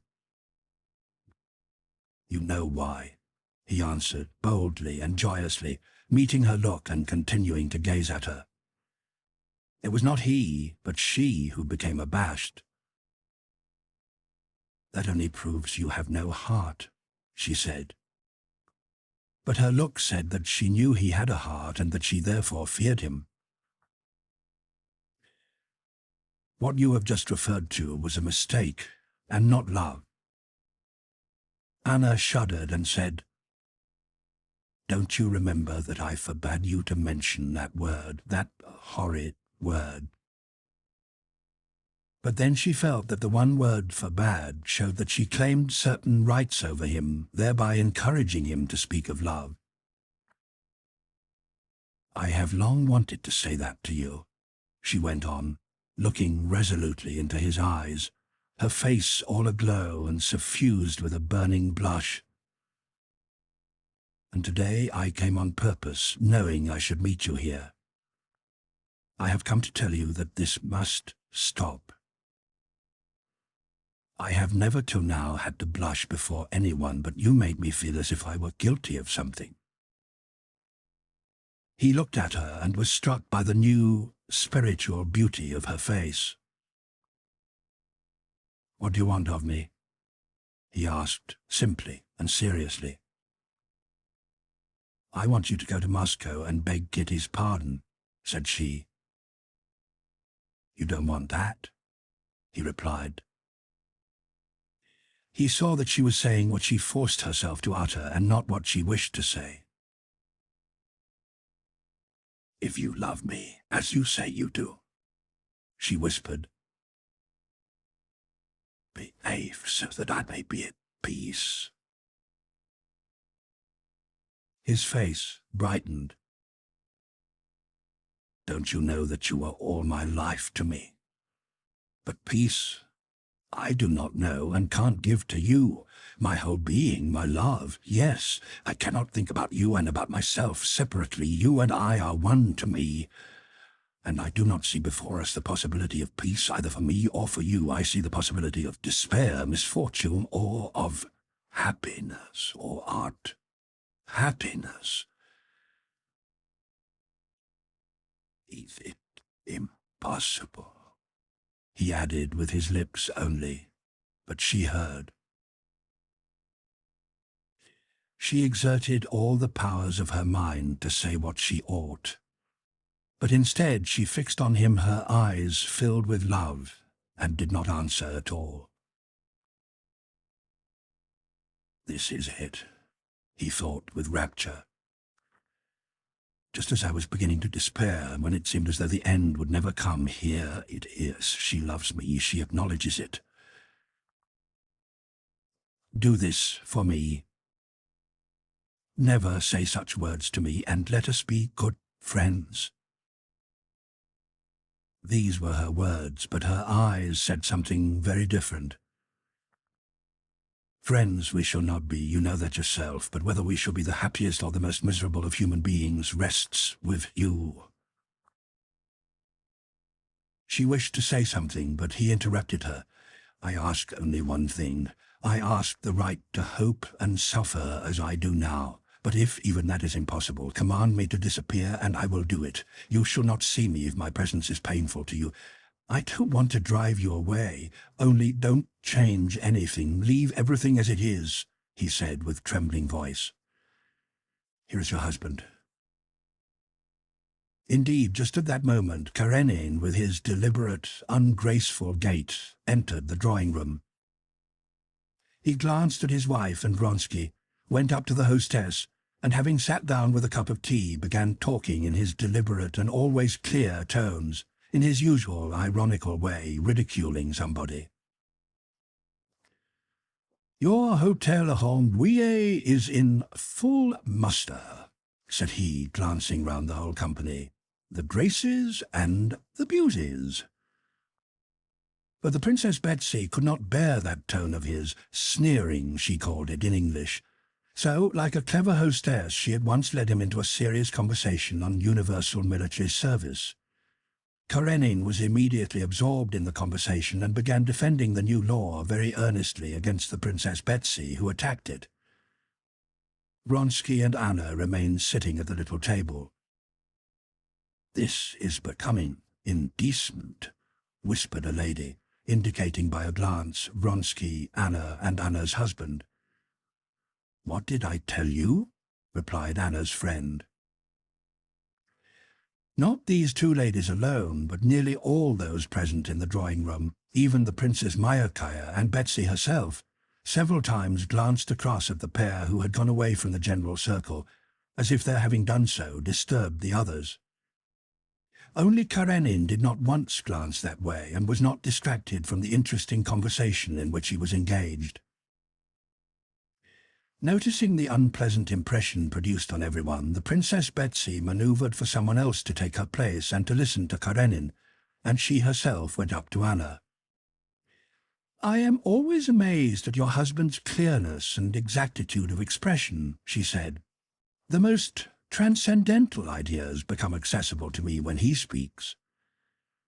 "Oh, yes," said Anna, radiant with a smile of happiness and not understanding a single word of what Betsy was saying, and going across to the big table she joined in the general conversation.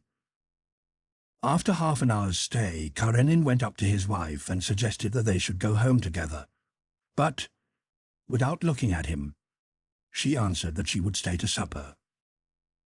Karenin bowed to the company and went away. The Karenin's fat old Tartar coachman in his shiny leather coat was finding it hard to control the near grey horse that had grown restive with cold waiting before the portico. The footman stood holding open the carriage door. The hall porter stood with his hand on the outer front door.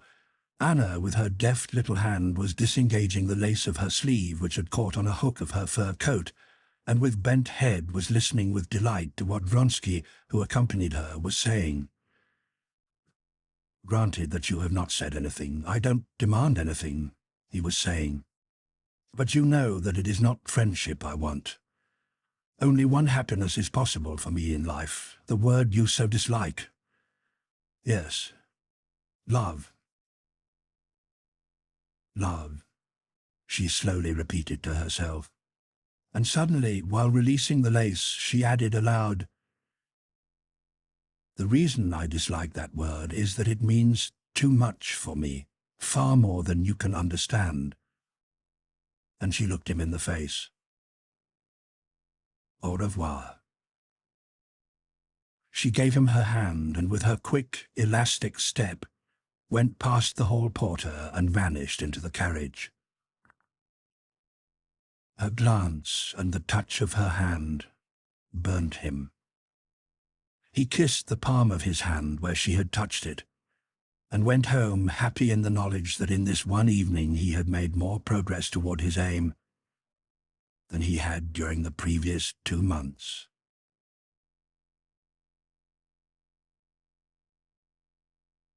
Chapter 8. Karenin did not see anything peculiar or improper in his wife's conversing animatedly with Vronsky at a separate table, but he noticed that others in the drawing-room considered it peculiar and improper. Therefore he also considered it improper and decided to speak to his wife about it. When he reached home, he went to his study as usual, seated himself in his easy-chair, and opened a book on the papacy at the place where his paper-knife was inserted. He read till 1 o'clock, as was his wont, only now and then rubbing his high forehead and jerking his head as if driving something away. At the usual hour he rose and prepared for bed. Anna had not yet returned. With the book under his arm he went upstairs. But tonight, instead of his usual thoughts and calculations about his official affairs, his mind was full of his wife and of something unpleasant that had happened concerning her. Contrary to his habit, he did not go to bed, but with his hands clasped behind his back started pacing up and down the rooms.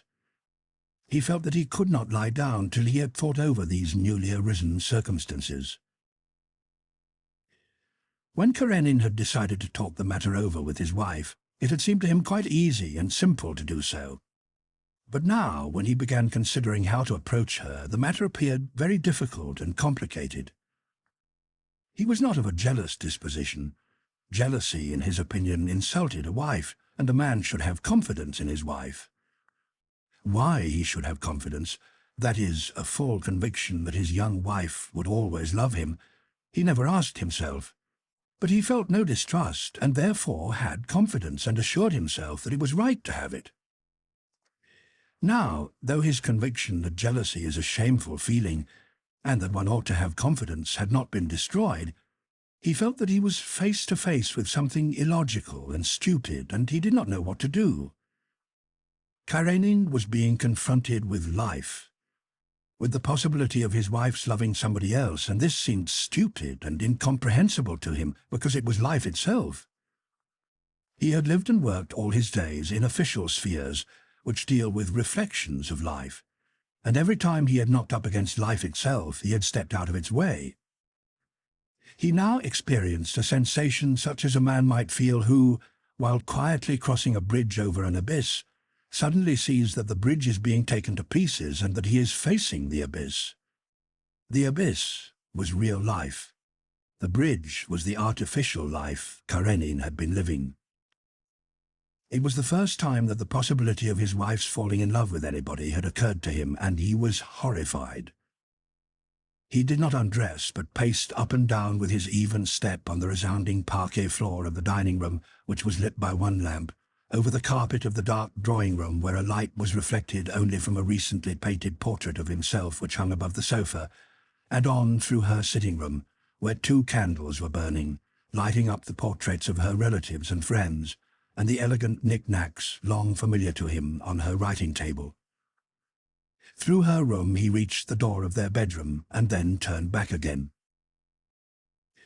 From time to time he stopped, generally on the parquet floor of the lamp-lit dining-room, and thought, "Yes, it is necessary to decide and to stop it, to express my opinion of it and my decision." Then he turned back again. But express what? What decision? He asked himself in the drawing-room, and could find no answer. But after all, he reflected before turning into her room, what is it that has happened? Nothing at all. She had a long talk with him. Well, what of that? Are there not plenty of men with whom a woman may talk? Besides, to be jealous is to degrade myself and her, he said to himself as he entered her sitting-room. But that consideration which formerly had weighed so much with him now had neither weight nor meaning. At the bedroom door he turned back, and as soon as he re-entered the dark drawing-room, a voice seemed to whisper that it was not so, and that if others noticed, that showed that there must have been something for them to notice. And again he repeated to himself in the dining-room, "Yes, it is necessary to decide and stop it and express my opinion." And again in the drawing-room at the turn into her room he asked himself, "Decide what?" And then, "What has happened?" And he replied, "Nothing," and remembered that jealousy is a feeling which insults a wife. But in the drawing-room he came again to the conviction that something had happened. His mind as well as his body performed a complete circle each time without arriving at anything new. He noticed this, rubbed his forehead, and sat down in her room. Here, as he looked at her table, at the malachite cover of her blotting book and an unfinished letter that lay there, his thoughts suddenly underwent a change. He began thinking about her, of what she thought and felt. For the first time he vividly pictured to himself her personal life, her thoughts, her wishes. But the idea that she might and should have her own independent life appeared to him so dreadful that he hastened to drive it away. That was the abyss into which he feared to look. To put himself in thought and feeling into another being was a mental action foreign to Karenin. He considered such mental acts to be injurious and dangerous romancing.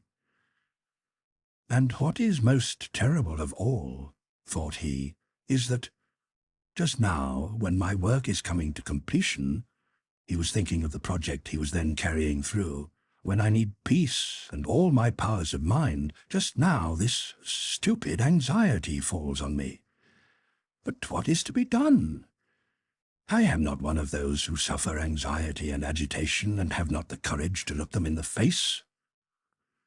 I must think it over, come to a decision, and throw it off, he said aloud. The question of her feelings, of what has taken place or may take place in her soul, is not my business. It is the business of her conscience and belongs to religion, said he, feeling relieved at having found the formal category to which the newly arisen circumstances rightly belonged. Well then, thought he, the question of her feelings and so on are questions for her conscience which cannot concern me. My duty is clearly defined. As head of the family, I am the person whose duty is to guide her, and who is, therefore, partly responsible. I must show her the danger which I see, warn her, and even use my authority. I must speak plainly to her. What he would say to his wife took clear shape in Karenin's head. Thinking it over, he regretted having to expend his time and powers of mind on inconspicuous domestic affairs, but nevertheless, clearly and definitely, as though it were an official report, the form and sequence of the speech he had to make shaped itself in his mind. I must make the following quite clear. First, the importance of public opinion and propriety. Secondly, the religious meaning of marriage. Thirdly, if necessary, I must refer to the harm that may result to our son. Fourthly, allude to her own unhappiness. And interlacing his fingers, palms downwards, he stretched them and the joints cracked. That movement, a bad habit of cracking his fingers, always tranquilized him and brought him back to that precision of mind which he now so needed. The sound of a carriage driving up to the front door was heard, and Karenin stood still in the middle of the room.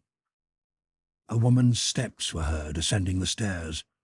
Karenin, ready to deliver his speech, stood pressing his interlaced fingers together, trying whether some of them would not crack again. One of the joints did crack.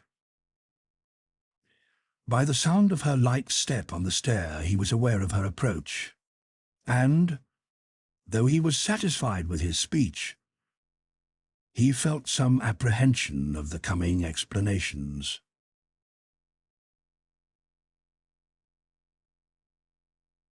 Chapter 9. Anna walked in with bowed head, playing with the tassels of her hood.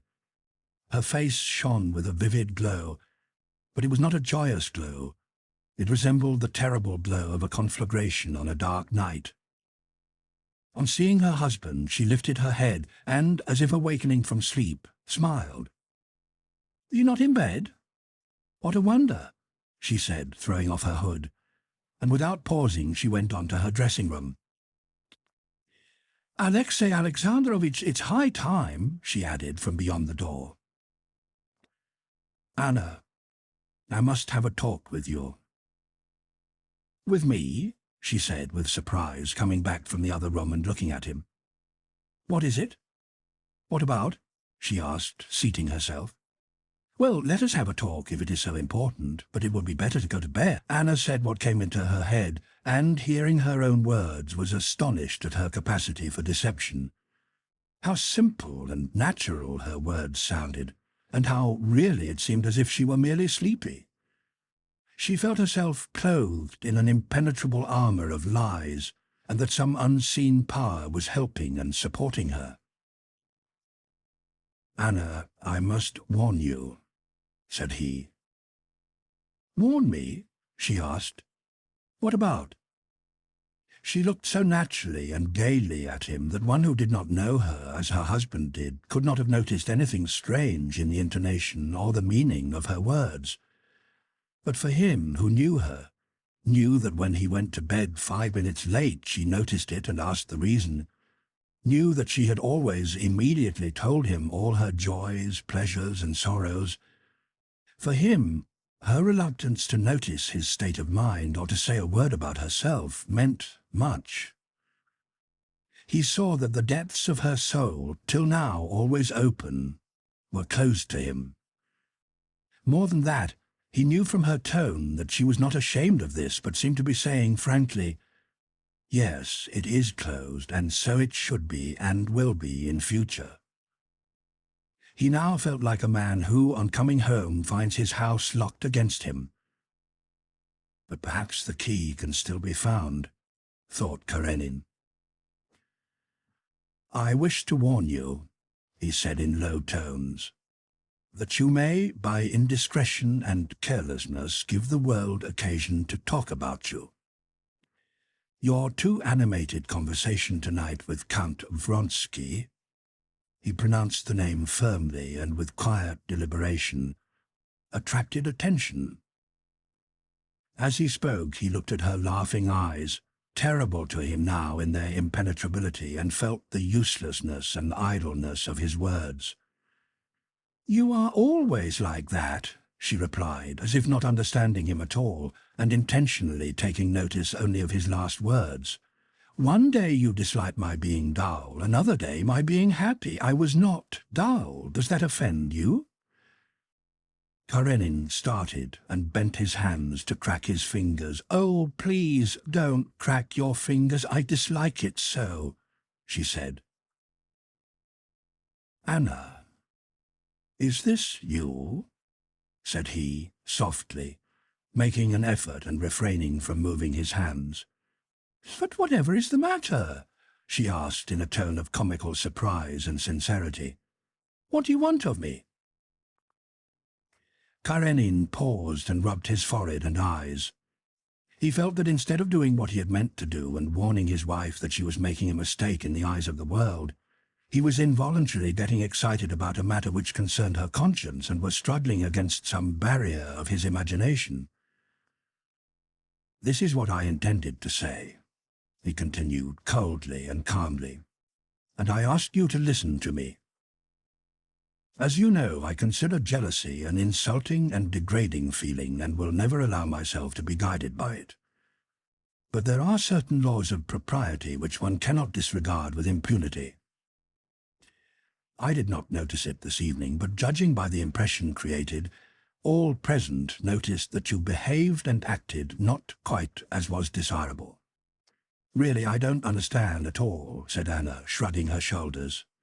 "It is all the same to him," she said to herself, "but society noticed, and that disturbs him. You are not well, Alexei Alexandrovitch," she added, rose and was about to pass out of the room, but he moved forward as if wishing to stop her. His face looked plainer and gloomier than she had ever yet seen it.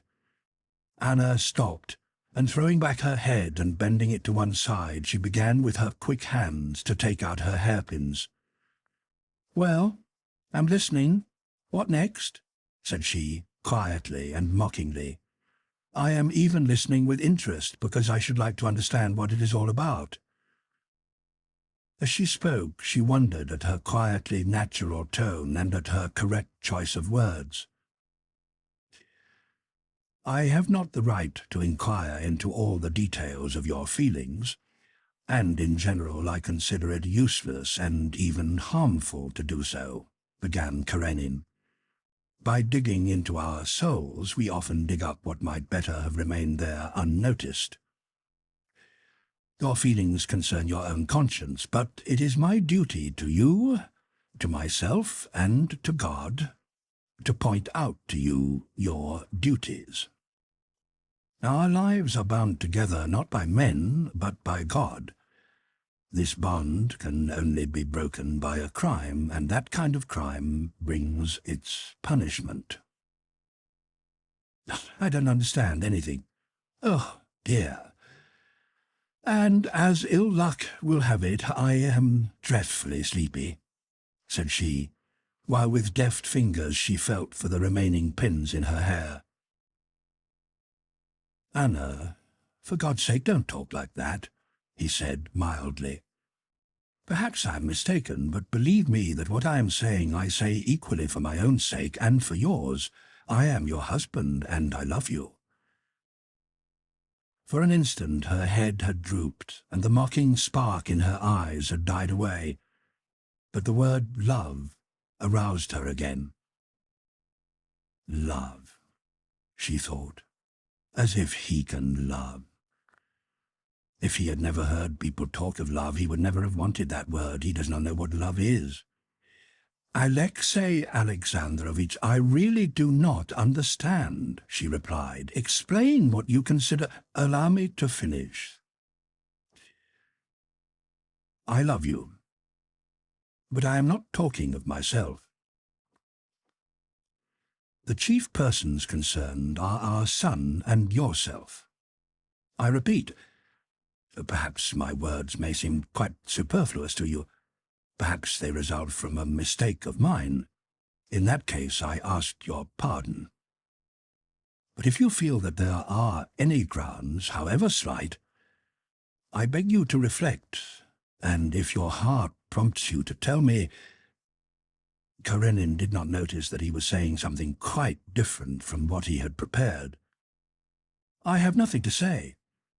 Besides, she added rapidly and hardly repressing a smile, it really is bedtime.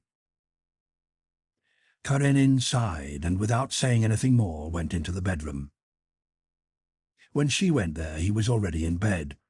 His lips were sternly compressed and his eyes did not look at her. Anna got into her bed and every moment expected that he would address her. She was afraid of what he would say and yet wished to hear it. But he remained silent. She lay waiting and motionless for a long time and then forgot him. She was thinking of another. She saw him and felt her heart fill with excitement and guilty joy at the thought. Suddenly she heard an even, quiet, nasal sound like whistling. For a moment, the sound he emitted seemed to have startled Karenin and he stopped. But after he had breathed twice, the whistling recommenced with fresh and calm regularity. It's late. It's late, she whispered to herself and smiled. For a long time she lay still with wide-open eyes, the brightness of which it seemed to her she could herself see in the darkness.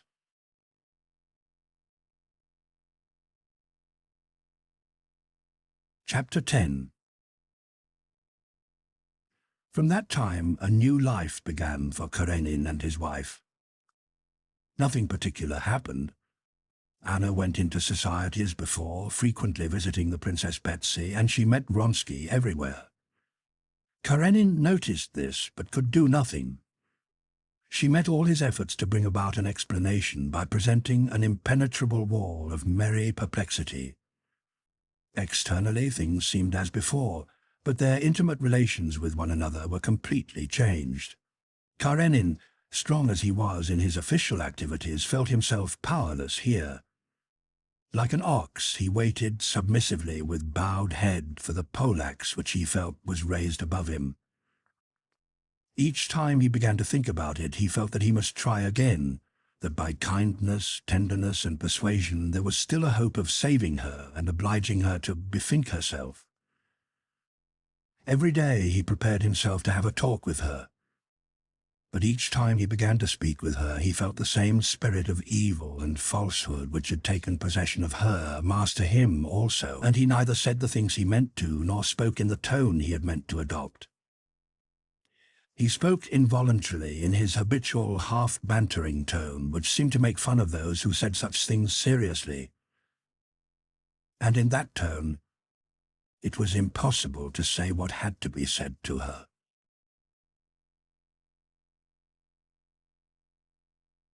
Chapter 11.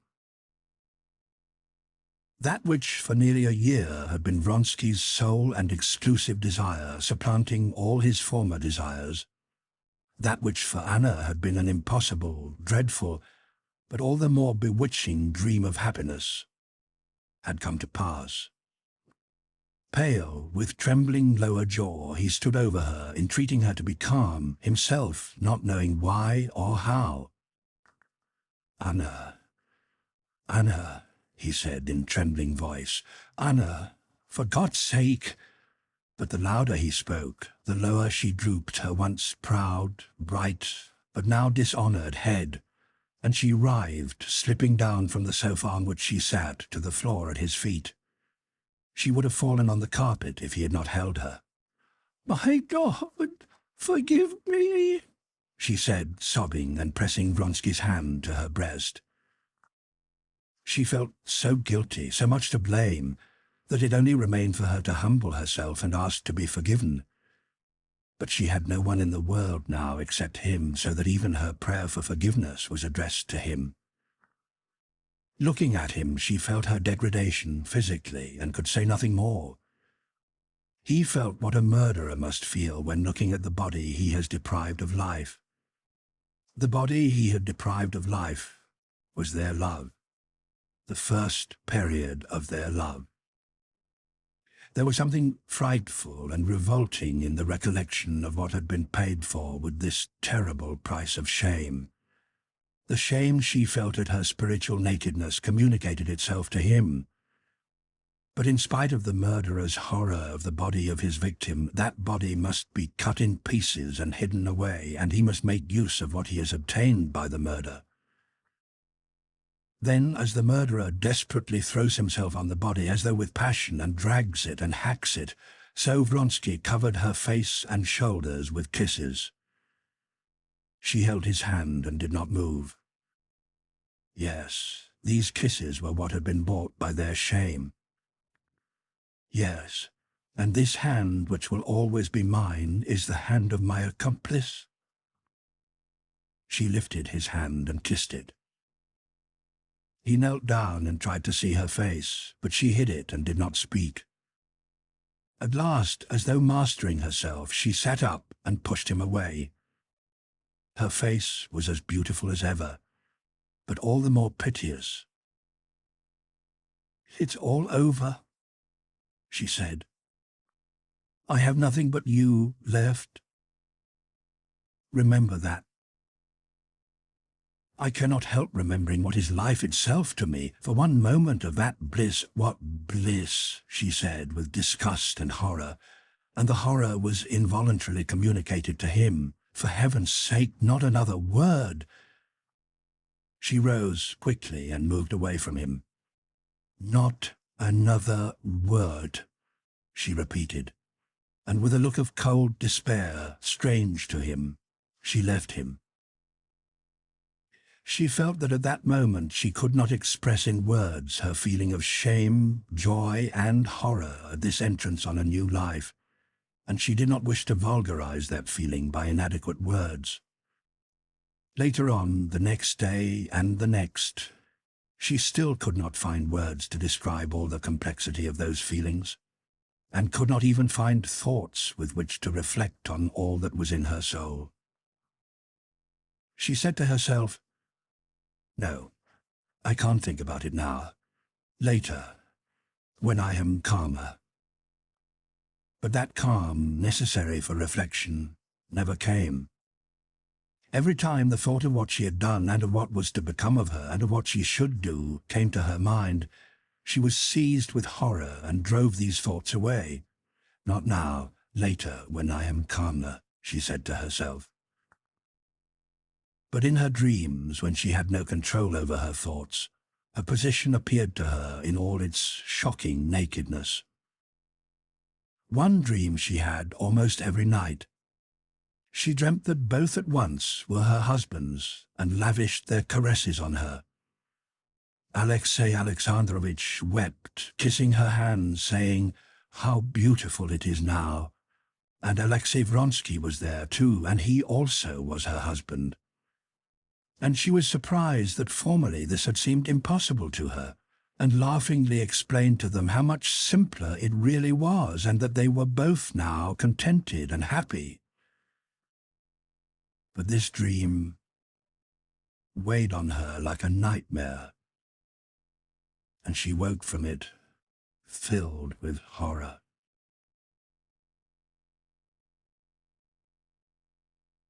Chapter 12. When Levin first returned from Moscow, and while he still started and blushed every time he remembered the disgrace of the refusal, he had said to himself, "I blushed and started like this when I was ploughed in physics and had to remain in the second class. And in the same way I felt myself lost when I made a mess of my sister's affair that had been entrusted to me. And what happened? Now that years have passed, when I remember it, I am surprised that it could have grieved me so much. So it will be with this grief. Time will pass, and I shall become indifferent." But 3 months passed, and he had not become indifferent to it, and to think of it still hurt him as it had done in the first days. He could not find peace, because he had so long dreamt of family life and felt so right for it, but was still unmarried and further than ever from marriage. He himself felt painfully what all those around him felt too, that it is not good for a man of his age to be alone. He remembered how, just before leaving for Moscow, he had said to Nikolai, his cowman, a naive peasant with whom he liked to talk, "Well, Nikolai, I want to get married," and how Nikolai had promptly replied, as on a matter about which there could be no doubt, "And it's high time, Konstantin Dmitrich." But now he was further from marriage than ever. The place was unoccupied, and when in imagination he tried to put one of the girls he knew there, he felt that it was quite impossible. Moreover, the memory of her refusal and the part he had played in it tormented him with shame. However much he told himself that he was not at all to blame in that matter, the memory of it, together with other shameful memories, made him start and blush. There had been in his past, as in that of every man, actions which he realized were bad and for which his conscience ought to have tormented him. But the recollections of those bad actions did not torment him nearly as much as these trivial yet shameful memories. These wounds never closed up, and among these recollections stood the memory of her refusal and the pitiful role he must have played in the eyes of the others that evening. But time and work told. The painful memories became more and more covered over by the commonplace but important events of country life. Every week he thought less and less about Kitty. He waited impatiently to hear that she was married or was getting married soon, hoping that such news like the drawing of an aching tooth would quite cure him. Meanwhile, spring had come, a glorious, steady spring without the expectations and disappointments spring usually brings. It was one of these rare springs which plants, animals, and men alike rejoice in. This lovely spring roused Levin still more and confirmed him in the determination completely to renounce the past in order to fashion his solitary life firmly and independently. Though he had not carried out many of the plans with which he had returned to the country from Moscow, he had held to the most important one, that of living a pure life, and he was not experiencing the shame which used to torment him when he had fallen, but was able to look people boldly in the face. Already in February he had received a letter from Maria Nikolaevna to say that his brother Nikolai's health was getting worse, but that he would not submit to any treatment. In consequence of this news, Levin went to Moscow, saw his brother, and managed to persuade him to consult a doctor and go to a watering place abroad. He was so successful in persuading his brother and in lending him money for the journey without irritating him that he was satisfied with himself in this respect. Besides his agricultural pursuits, which required special attention in spring, and besides reading, Levin had another occupation. He had that winter begun writing a book on agriculture, the basis of which was that the character of the labourer was treated as a definite factor, like climate and soil, and that therefore the conclusions of agricultural science should be deduced not from data supplied by climate and soil only, but from data of climate, soil, and the immutable character of the labourer. So that in spite of his solitary life, or rather because of it, his time was completely filled up. Only occasionally he felt an unsatisfied desire to share with someone besides Agafya Mikhailovna the thoughts that wandered through his brain. for even with her he often discussed physics, agricultural theories, and especially philosophy, which last was her favourite subject. The spring had set in late. During the last weeks of Lent, the weather had been clear and frosty. It thawed in the sunshine by day, but at night the thermometer went down to 16 degrees Fahrenheit. The snow was covered with a crust of ice so thick that carts could pass even where there were no roads. Easter found snow still on the ground, but on Easter Monday a warm wind began to blow, the clouds gathered, and for 3 days and nights warm, stormy rain poured down. On the Thursday the wind fell, and a thick grey mist rose as if to hide the secret of the changes nature was carrying on. Beneath the mist, the snow waters rushed down, the ice on the river cracked and moved, and the turbid, foaming torrents flowed quicker, till on the first Sunday after Easter, towards evening, the mists dissolved, the clouds broke into fleecy cloudlets and dispersed, the sky cleared, and real spring was there. In the morning, the bright, rising sun quickly melted the thin ice on the water, and the warm air all around vibrated with the vapour given off by the awakening earth. Last year's grass grew green again, and new blades came up like needle points. Buds swelled on the guelder rose and currant bushes and on the sticky, spicy birch trees, and among the golden catkins and on the willow branches the bees began to hum. The unseen larks burst into song above the velvety fresh green and the frozen stubble. The peewits began to cry above the water brought down by the storm and still flooding the low-lying places and marshes. And high up the cranes and geese flew, uttering their spring call. The cattle, who had lost all but a few patches of their winter coats, began to low in the meadows. The crooked-legged lambs began to play round their bleating mothers who were losing their wool. Swift-footed children began to run along the quickly drying paths marked with imprints of bare feet. The merry voices of women who were bleaching their linen began to chatter by the ponds, and the axes of peasants, getting ready their wooden ploughs and harrows, clicked in the yards. The real spring had come. Chapter 13. Levin put on his high boots and for the first time a cloth coat instead of a fur, and went out to attend to his farm. Stepping now on a piece of ice, now into the sticky mud, he crossed the stream of dazzling water. Spring is the time for making plans and resolutions, and Levin, like a tree which in the springtime does not yet know in which direction and what manner its young shoots and twigs, still imprisoned in their buds, will develop, did not quite know what work on his beloved land he was going to take in hand, but he felt that his mind was full of the finest plans and resolutions. First of all he went to the cattle yard. The cows had been let out there, and, warmed by the sunshine, their glossy new coats glistening, they were lowing to be let out into the fields. After he had for a while admired his cows, all familiar to him to the minutest detail, Levin gave orders for them to be driven into the field and for the calves to be let out into the yard. The cowherd ran away merrily to get ready. The dairymaids, with twigs in their hands, holding their skirts up over their bare white legs, not yet sunburned, splashed through the puddles into the yard, driving the calves who were mad with the joy of spring.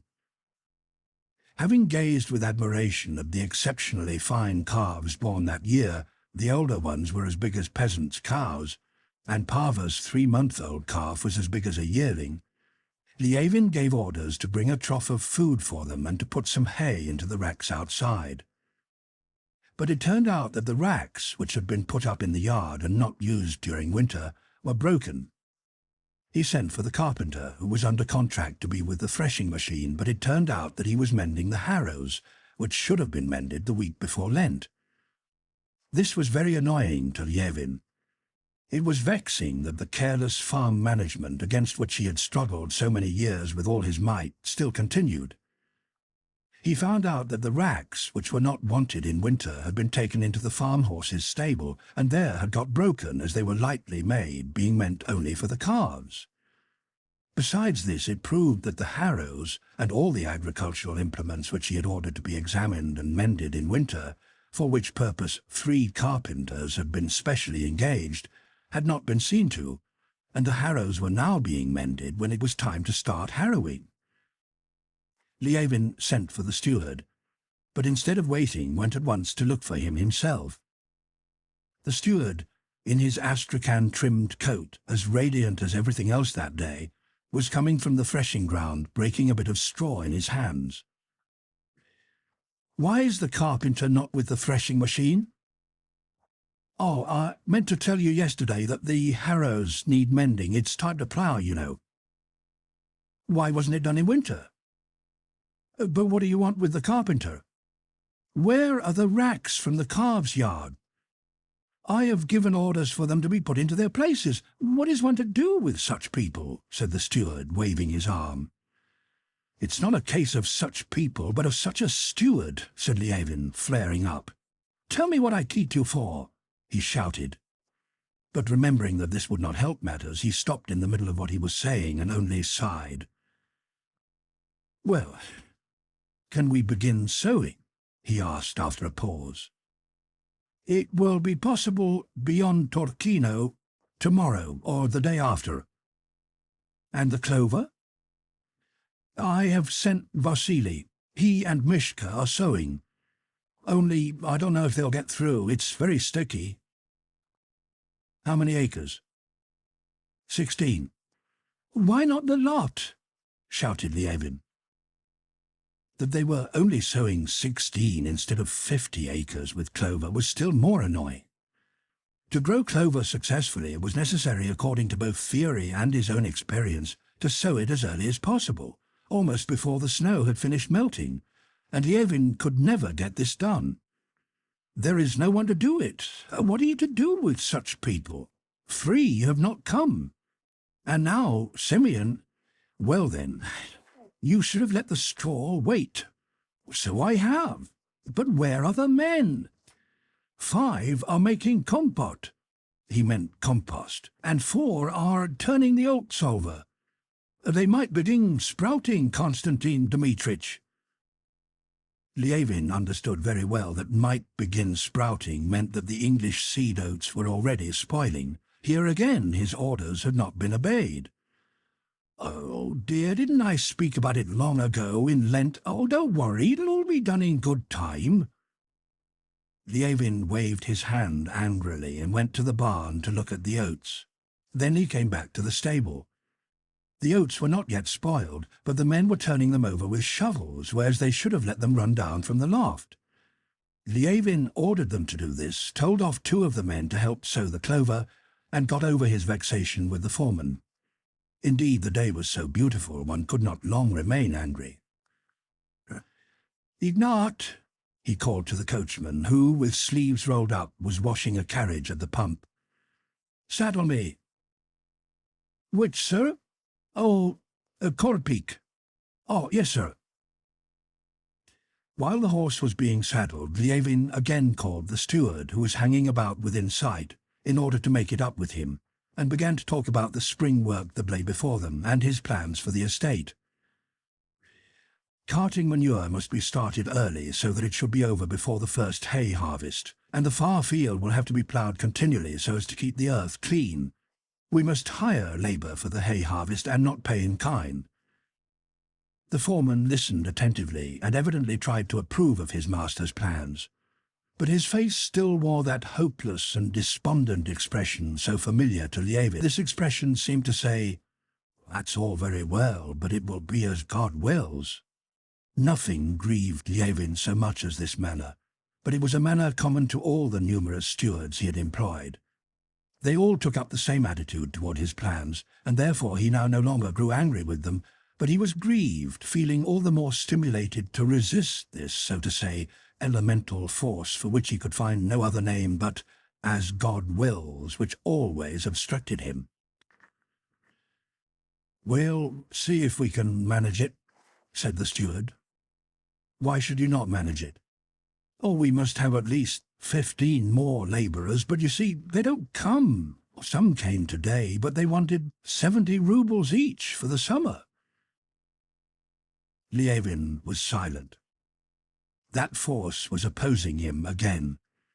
He knew that try as they would, they had never managed to get more than from 37 to 40 labourers at the proper price. 40 could be hired, but never more than 40.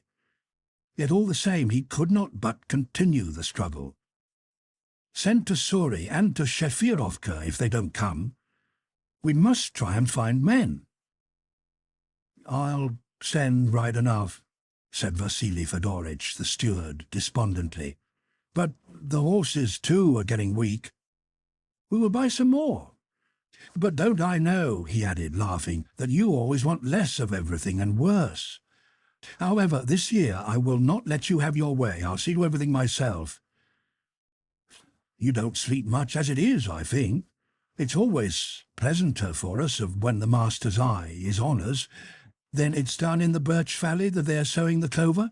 I'll ride over and see, said Levin, mounting the little light bay horse, Koropik, which the coachman had brought.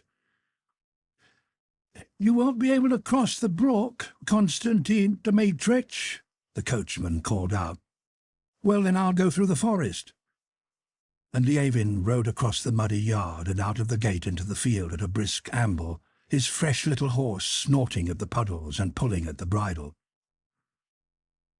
If he had felt light-hearted in the cattle and farmyards, he felt still more so in the fields. Gently swayed by the ambling pace of his good little horse, and drinking in the warm smell with the freshness of snow and air in it, he rode through the forest over the crumbling, sinking snow that melted at each footstep, and rejoiced at the sight of each one of his trees, with its swelling buds and the moss reviving on its bark. When he had passed the forest, a vast expanse of velvety green unrolled before him without a single bare spot, and only sprinkled here and there in the hollows with patches of unmelted snow. He was not irritated either by the sight of a peasant's horse and colt treading down the young growth. He told a peasant he met to drive them off, nor by the jeering and stupid answer the peasant Ipat, whom he happened to meet, gave him in reply to his question, "Well, Ipat, will it soon be time to sow?" "We must plough first, Konstantin Dmitrich," said Ipat. The further he went, the happier he felt, and all sorts of plans for his estate, each better than the last, presented themselves to him. To plant rows of willows with a southern aspect on all the fields, so that the snow should not remain long under them. To divide the fields, tilling 6 and keeping 3 under grass. To build a new cattle yard at the further end of the field. To dig a pond, and to make folds for the cattle for manuring purposes. Then he would have 300 desyatinas of wheat, 100 of potatoes, and 150 of clover, and not a single desyatina exhausted. Dreaming such dreams, carefully guiding his horse so as not to trample down his young growth, he rode up to the labourers who were sowing the clover. The cart with the seed was standing not on the border, but in a field of winter wheat, which was being cut up by the wheels and trampled by the horses' feet. Both the labourers were sitting on the narrow path between the fields, probably sharing a pipe of tobacco. The earth in the cart with which the seeds were mixed was not rubbed fine, but was pressed or frozen into lumps. On seeing the master, the labourer Vasily moved toward the cart, and Mishka began to sow. This was not right, but Levin seldom got angry with the hired men. When Vasily came up, Levin told him to take the cart and horse onto the border. "It won't matter, sir. The wheat will recover. Please, don't argue," said Levin, "but do as you're told." "Oh, yes, sir," answered Vasily, and took hold of the horse's head. "But the sowing, Konstantin Dmitrich, is going on first-rate," he said, making up to the master. "Only the walking is dreadful. You drag half a hundredweight on your boots." "And why has not the earth been sifted?" said Levin.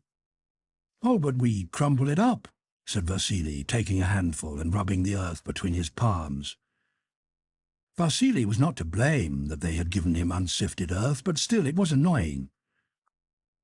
Having more than once successfully tested a patent remedy for conquering vexation and making all that seemed wrong right again, Lievin employed it now.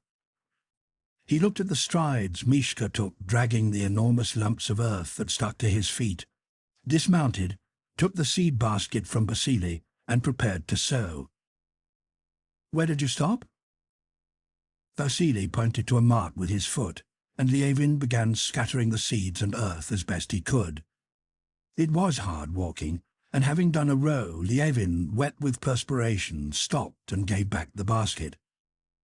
"Mind, sir, and don't scold me for this row when summer comes," said Vasily. "Why?" said Lievin merrily, feeling that his remedy was acting well. "Oh, you'll see when the summer comes. You'll distinguish it. You just look where I sowed last spring, how regularly I scattered it over. Why, Constantine Dmitrich, I don't think I could try harder if I was working for my own father. I don't like to do things badly myself, and I see that others don't. What's good for the master is good for us, too. When one looks over there, it makes one's heart rejoice," said Vasily, pointing to the field. "Fine spring, isn't it, Vasily?" "Oh, it's a spring such as the old men don't remember. I've been home, and my old father also has sown 3 measures of wheat. They say it's caught up the rye." "And have you been sowing wheat long?" "Why, it was you who taught us to sow it. The year before last you gave me a bushel of seed yourself. We sowed 1/4 of it and sold the rest." "Well, mind and rub the lumps," said Lievin, going up to his horse, "and keep an eye on Mishka. And if the clover comes up well, you shall have 50 kopecks for each dezyatina." "Thank you kindly.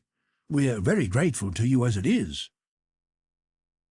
Lievin mounted his horse and rode to the field where clover had been sown the year before, and to another which was deeply ploughed and ready for sowing the spring wheat. The clover was coming on splendidly. It was already reviving and steadily growing green among last year's wheat stubble. The horse sank into the ground up to its pasterns and drew each foot out of the half-thawed earth with a smacking noise. It was quite impossible to ride over the deeply ploughed field. The earth bore only where there was still little ice. In the thawed furrows the horse's legs sank in above its pasterns. The ploughed land was in excellent condition. It would be possible to harrow and sow it in a couple of days. Everything was beautiful and gay. Lievin rode back by the way that led across the brook, hoping that the water would have gone down, and he did manage to ford the stream, scaring 2 ducks in so doing. There must be some snipe, too, he thought, and just at the turning to his house he met the keeper, who confirmed his supposition. Lievin rode on at a trot, so as to have dinner and get his gun ready for the evening.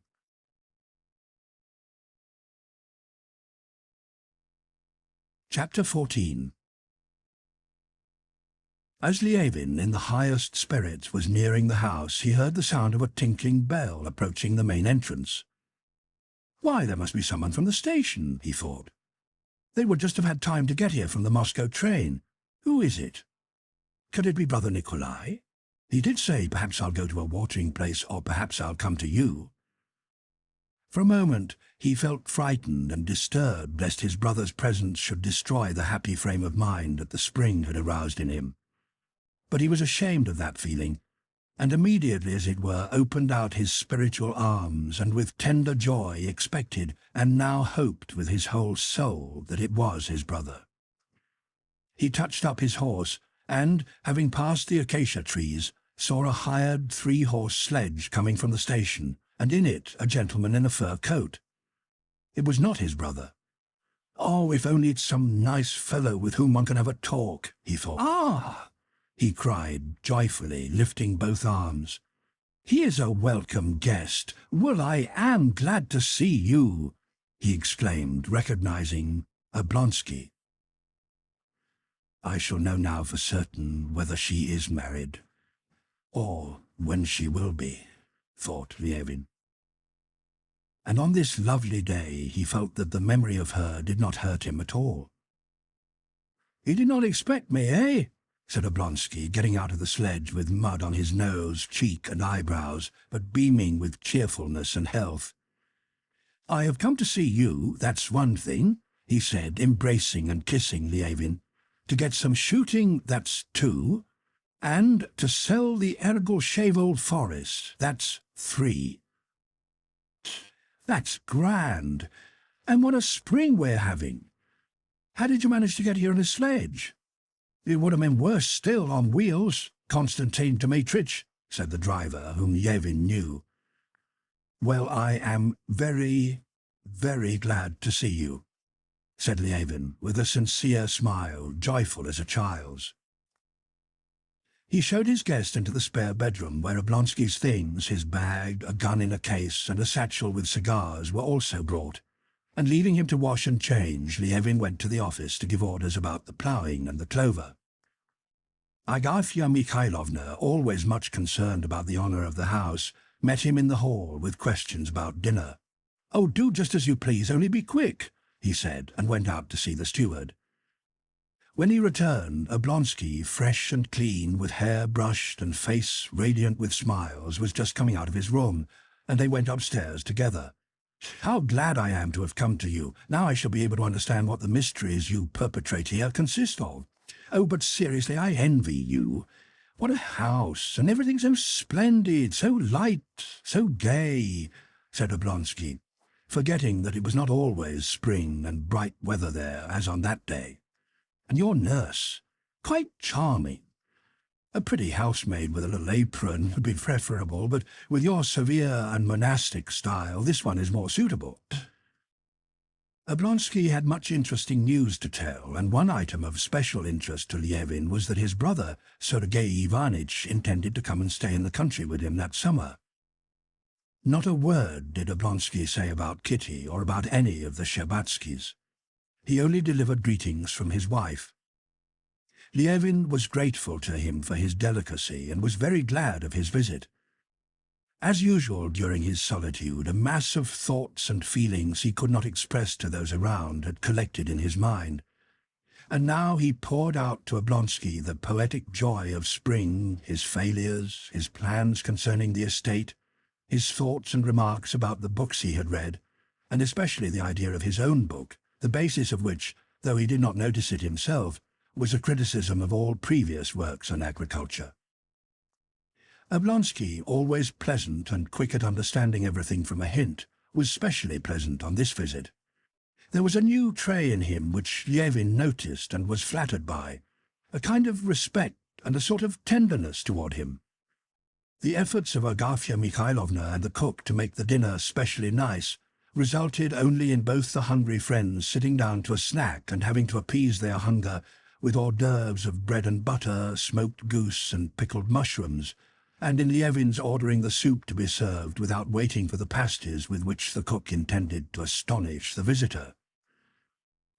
But Oblonsky, though used to very different dinners, found everything delicious: the herb beer, the bread and butter, and especially the smoked goose and pickled mushrooms, the nettle soup and the fowl with melted butter sauce, the Crimean white wine. Everything was delicious, everything was excellent. "Splendid, splendid," he said, lighting a thick cigarette after the joint. "I seem to have come to you as one lands from a noisy steamer onto a peaceful shore. So, you maintain that the labourer should be studied as one of the factors which should decide the choice of agricultural methods? You know, I'm quite an outsider in these matters, but I should think this theory and its application ought to influence the labourer, too." "Yes, but wait a bit, I'm not talking about political economy, but about the science of agriculture. It should resemble the natural sciences and should examine existing phenomena, including the labourer with his economic and ethnographic—" At that moment, Agafya Mikhailovna came in with some jam. "Ah, Agafya Mikhailovna," said Oblonsky, kissing the tips of his plump fingers. "What smoked goose you have! What herb brandy! But what do you think, Konstantin? Is it not time?" he added. Levin glanced out of the window at the sun which was setting behind the bare trees of the forest. "High time!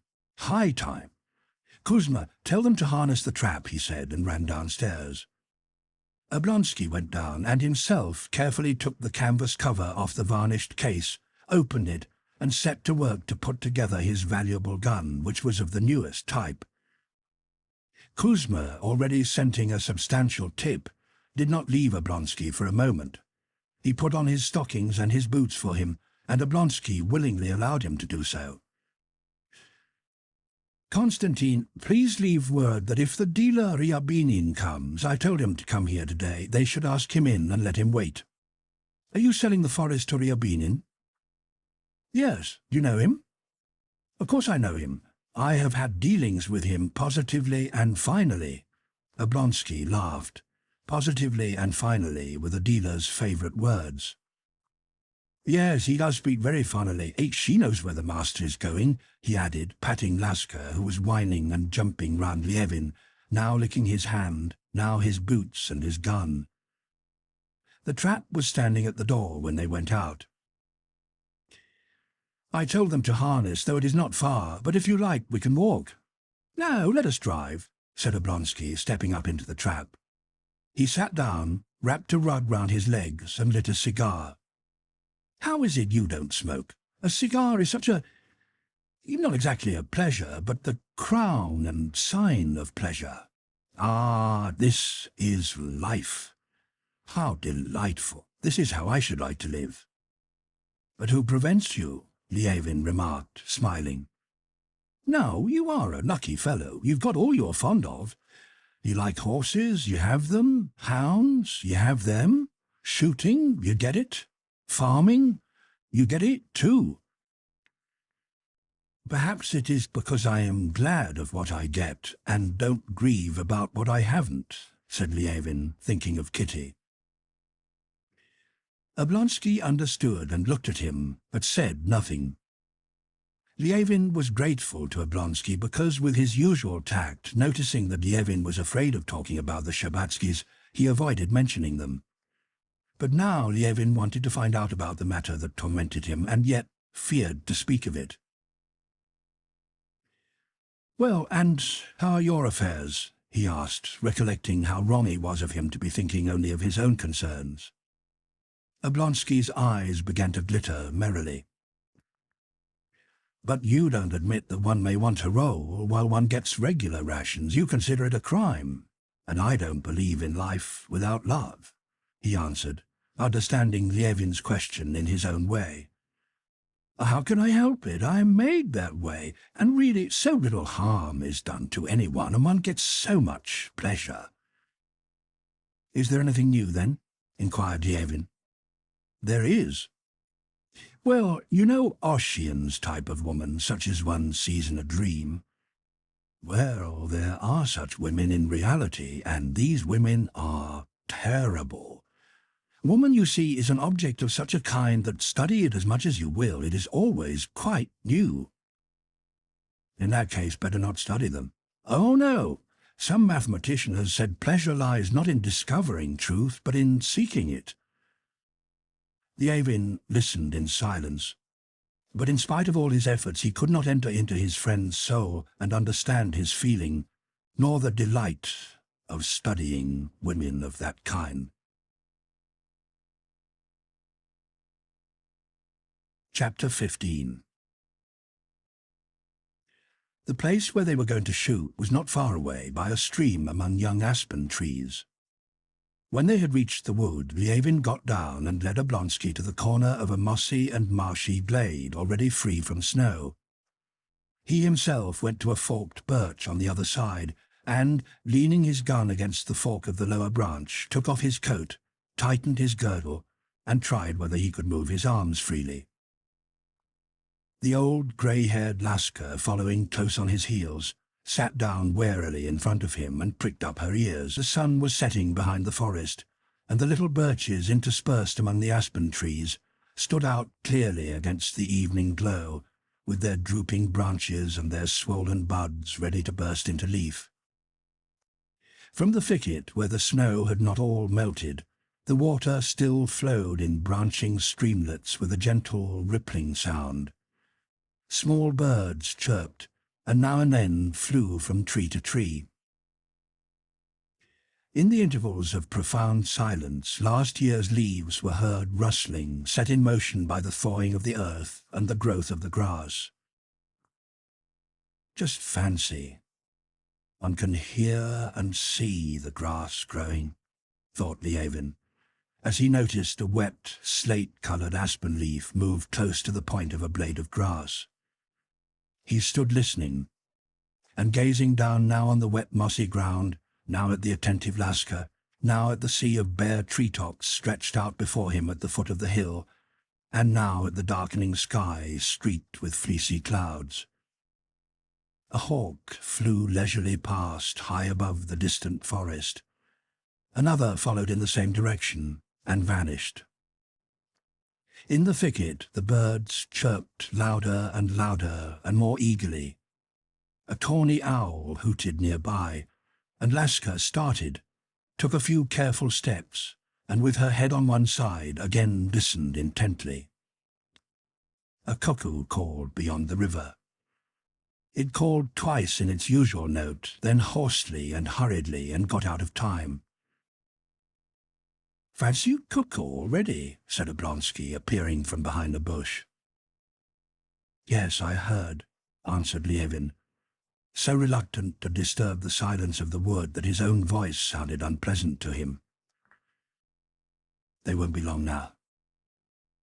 Oblonsky's figure again disappeared behind the bush, and Levin saw the flare of a match, followed by the red glow of a cigarette and a spiral of blue smoke. Click, click. Oblonsky cocked his gun. "What's that screaming?" he asked, drawing Levin's attention to a long-drawn cry like the high-pitched whinny of a colt in play. "Don't you know? It's a male hare. But stop talking. Listen, they're coming," Levin almost shouted, cocking his gun. They heard a shrill whistle in the distance, and after the 2 seconds interval so familiar to sportsmen, another followed, and then a third, and after the third whistle came a cry. Levin looked to the right and to the left, and there before him, against the dull, light blue sky, over the lower branches of the aspen tops, appeared the flying birds. They were flying straight toward him. The near sound of their cry, something like the sound made when tightly stretched cloth is steadily torn, seemed close to his ears. The long beak and neck of a bird were quite visible, and just as Levin took aim, a red flash came from behind the bush where Oblonsky was standing, and the bird descended like an arrow and then fluttered up again. Another flash, followed by a report, and the bird, flapping its wings as if trying to keep up in the air, remained stationary for a moment, and then with a heavy thud fell on the swampy ground. "Can I have missed?" cried Oblonsky, who could not see through the smoke. "Here it is," answered Levin, pointing to Laska, who, with one ear erect, wagging her fluffy, high-arched tail, stepping slowly as if to prolong the pleasure, and seeming almost to smile, brought the dead bird to her master. "Well, I'm glad you got it," said Levin, and while he spoke he was already experiencing a feeling of envy at not having killed the bird himself. "Wretched miss with the right barrel," replied Oblonsky, reloading. "Hush! Coming." Indeed, they heard 2 shrill whistles quickly following each other. 2 snipe, playing and racing one another, whistling but not crying, flew almost over the sportsmen's heads. Then there were 4 reports. The birds took a swift turn like swallows and vanished from sight. The shooting was splendid. Oblonsky brought down 2 more birds, and Levin brought down 2, of which one was not recovered. It began to get dark. Through the young birches, Venus, bright and silvery, was already shining with her delicate glitter low down in the west, and high up in the east flickered the red fire of the dim Arcturus. Above his head Levin found, and again lost, stars of the Great Bear. The snipe had ceased flying, but Levin decided to stay until Venus, which he could see underneath a branch, should rise above it, and all the stars of the Great Bear should be visible. Venus had risen above the branch, and the car of the great bear, as well as its shafts, showed clearly against the dark blue sky. But he still waited. "Is it not time to go?" asked Oblonsky. It was quite quiet in the wood, not a bird stirred. "Let's stay a little longer," answered Lievin. "As you please." They were now standing some 15 yards apart. "Stepan," said Lievin suddenly and unexpectedly, "why don't you tell me whether your sister-in-law is married, or when she will be?" Lievin felt so strong and calm that he thought the answer, whatever it might be, could not agitate him. But he did not at all expect the reply Oblonsky gave him. "She has not thought, and is not thinking of getting married, but she is very ill, and the doctors have sent her abroad. They are even afraid for her life." "You don't mean it?" exclaimed Lievin. "Very ill? What's the matter with her? Well, how did she—" While they were talking, Laska, pricking her ears, kept looking up at the sky and then reproachfully at them. "What a time they have chosen to talk," thought she, "and there it comes flying. Just so, here it is, they'll miss it." But at that moment both men heard a shrill whistle that seemed to smite on their ears. They both seized their guns, and there were 2 flashes and 2 reports at the same moment. The woodcock that was flying high up instantly folded its wings and fell into the thicket, bending down the thin young shoots. "That's good. It belongs to both," cried Lievin, and ran into the thicket with Laska to look for the bird. "Oh, but there was something unpleasant," he thought. "Yes, of course. Oh, Kitty is ill. Oh, but what can I do? I am very sorry," he thought. "Found? Good dog," he said, taking the warm bird from Laska's mouth and putting it into his well-filled game bag. "We've found it, Stepan," he shouted.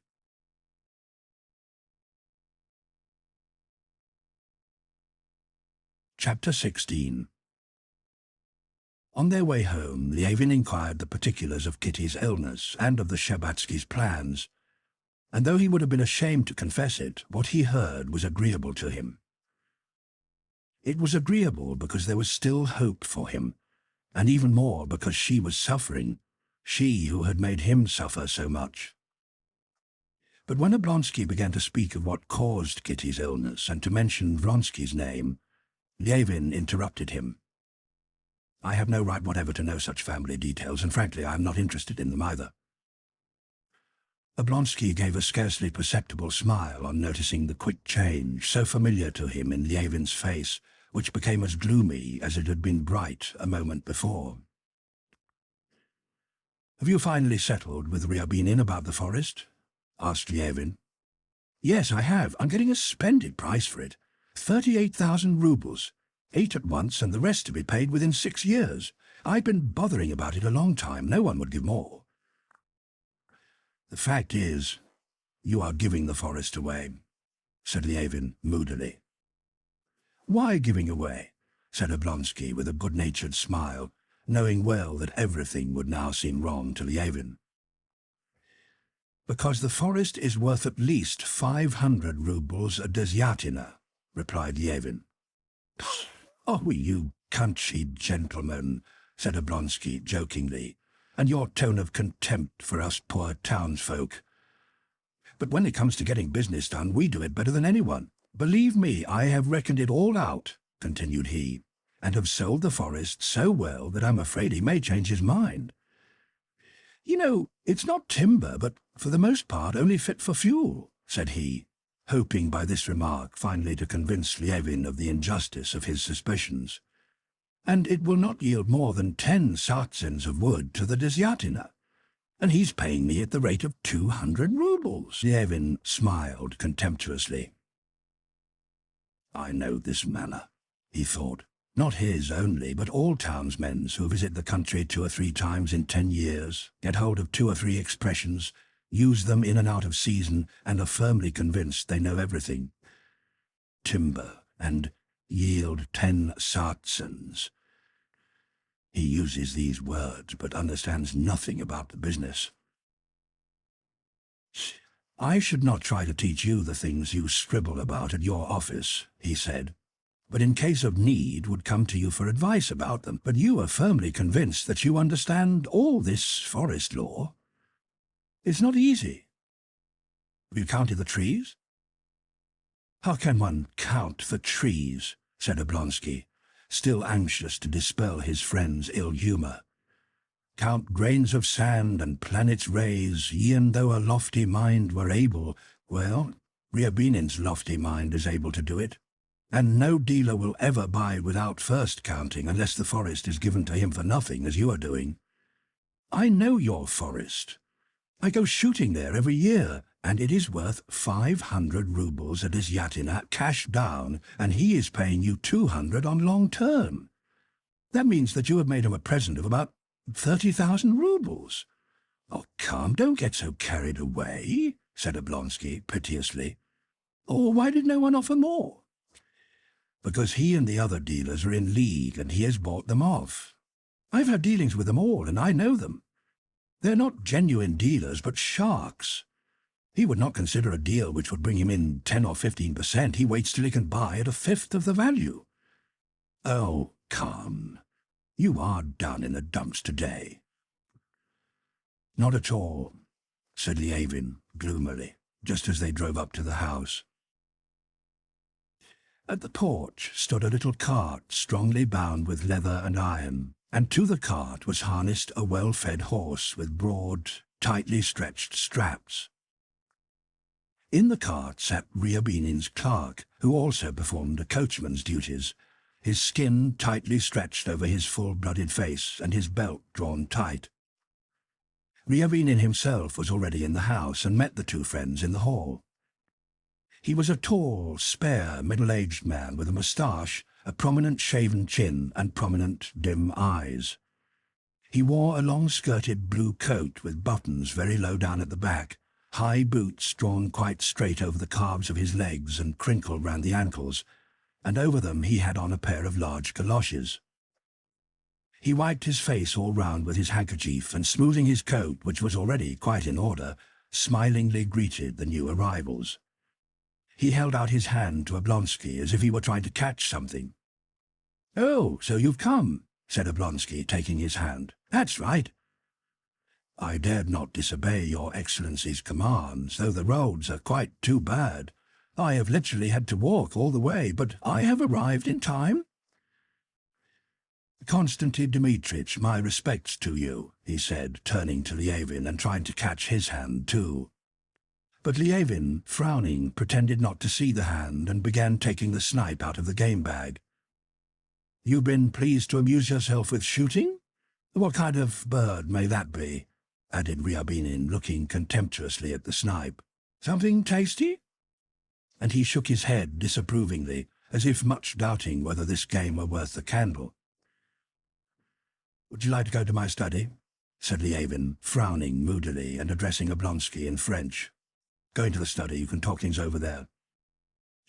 "That would do very well, or wherever you like," remarked Ryabinin with contemptuous dignity, as if to show them that though others might find it difficult to know how to behave with different people, yet for him no difficulty of any kind could ever exist.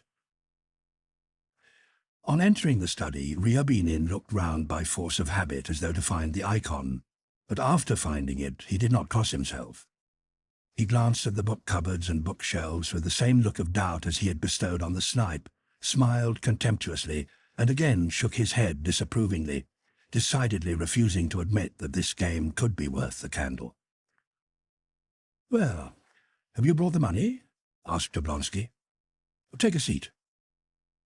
"There won't be any difficulty about the money. I've come to see you and to talk matters over."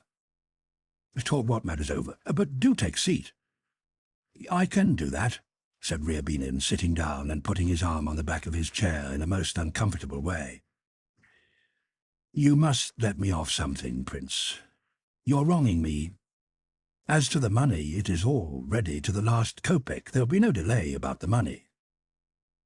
Yevin, who had been putting away his gun in a cupboard, was just going out of the door, but on hearing the dealer's words, he stopped. "As it is, you're getting the forest for next to nothing," he said. "He came to me too late, else I would have fixed the price." Ryabinin rose and smiled silently, surveying Yevin from his feet to his head. "He's very close, is Konstantin Dmitrich," he said, addressing Oblonsky with a smile. "It's absolutely impossible to buy anything of him. I've been bargaining with him for wheat and offering a good price. Why should I give you what is mine for nothing? I have not found it on the ground, nor stolen it. Oh, dear no, nowadays it is quite impossible to steal. Absolutely everything nowadays goes before a jury. Everything is judged honourably. There's no possibility of stealing. We speak honestly. It's too much for the forest. There's no making any profit on it. I'm asking to have something knocked off, if only a trifle." "Well, have you settled the business or not? If you have, there's no use bargaining, but if not," said Yevin, "I will buy the forest myself." The smile vanished from Ryabinin's face, which assumed a hawk-like, rapacious and cruel expression. With his bony fingers he rapidly unfastened his coat, exposing his braided shirts, the brass buttons of his waistcoat, and a watch chain, and quickly took out a thick old pocket-book. "If you please, the forest is mine," he said, rapidly crossing himself and holding out his hand. "Take your money, the forest is mine. That's the way Ryabinin does business, no fussing about kopecks," he said, frowning and flourishing his pocket-book. "If I were you, I should not be in a hurry to take it," remarked Yevin. "What do you mean?" said Oblonsky with surprise. "Why, I've given my word." Yevin went out and slammed the door. Ryabinin looked at it and smiled, shaking his head. "That's all his youthfulness, his absolute childishness. Why, I am making this purchase, believe me, just for the honour and glory of the thing, so that it should be Ryabinin and not another that has bought Oblonsky's forest. But it's still a question whether, by God's mercy, I can make a profit. Believe me, before God. Please, sir, the agreement must be written." An hour later, the dealer, with his coat well lapped over, the hooks of his overcoat carefully fastened, and with the agreement in his pocket, seated himself in his little cart and drove home. "Oh, these gentle folks," he remarked to his clerk while hooking up the leather apron of the cart. "Regular objects. But may I congratulate you on the purchase, Mikhail Ignatitch?" Well.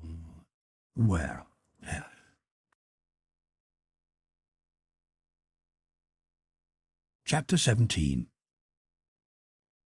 Oblonsky went upstairs, his pockets bulging with the treasury bills payable in 3 months' time with which Ryabinin had paid him. The forest transaction was completed, he had the money in his pocket, the shooting had been fine. Oblonsky was in the best of spirits, and therefore all the more anxious to dispel Yevin's ill humour. He wanted to finish the day at supper as pleasantly as he had begun it.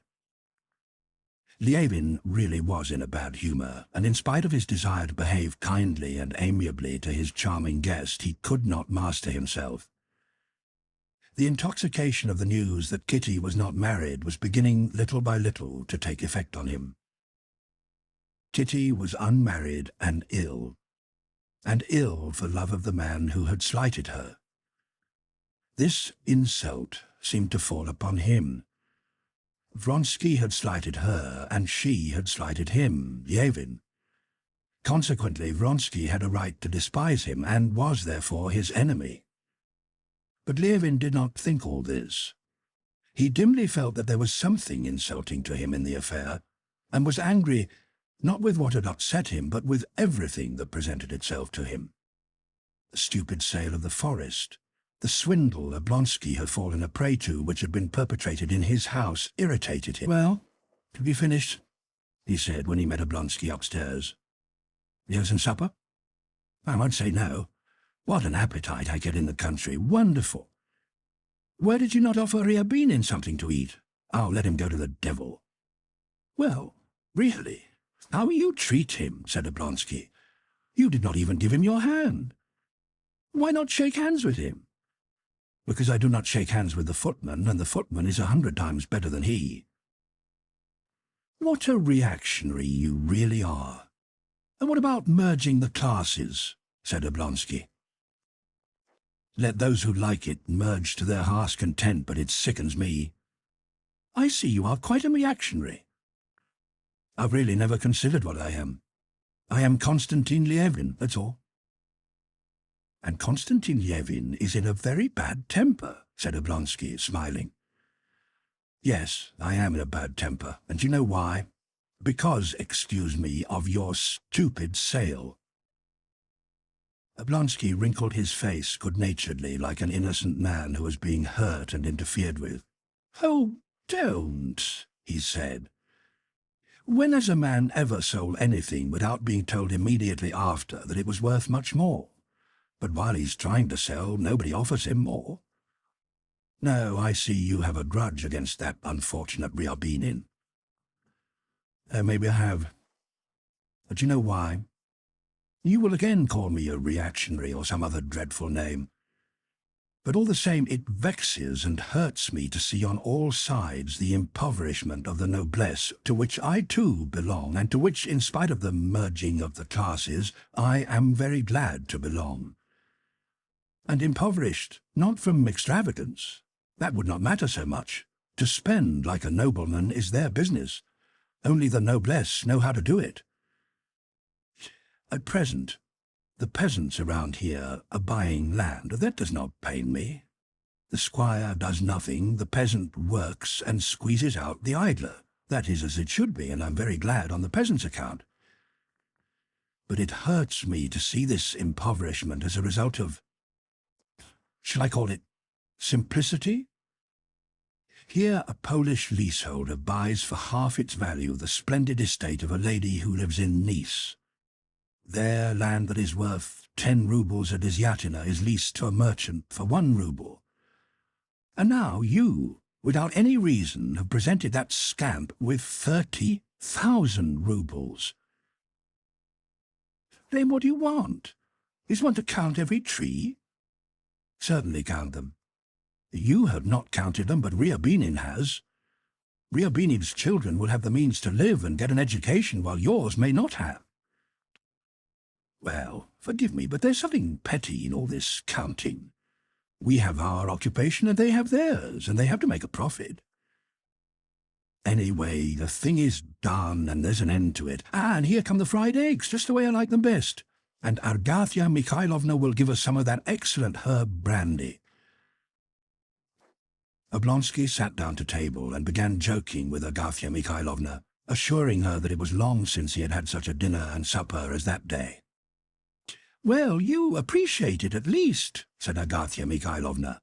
But Konstantin Dmitrich, whatever one gives him, if it were only a crust of bread, would just eat it and go away.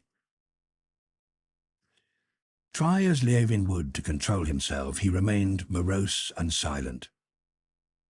There was one question he wanted to put to Oblonsky, but could not bring himself to ask, nor could he find the form to put it in or the moment to ask it.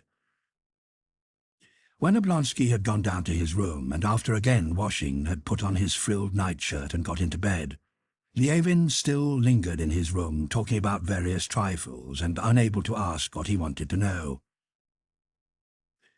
"A wonderful soap they make," he said, examining and unwrapping a cake of scented soap Agathya Mikhailovna had prepared for the visitor, but which Oblonsky had not used. "Just look. It is quite a work of art."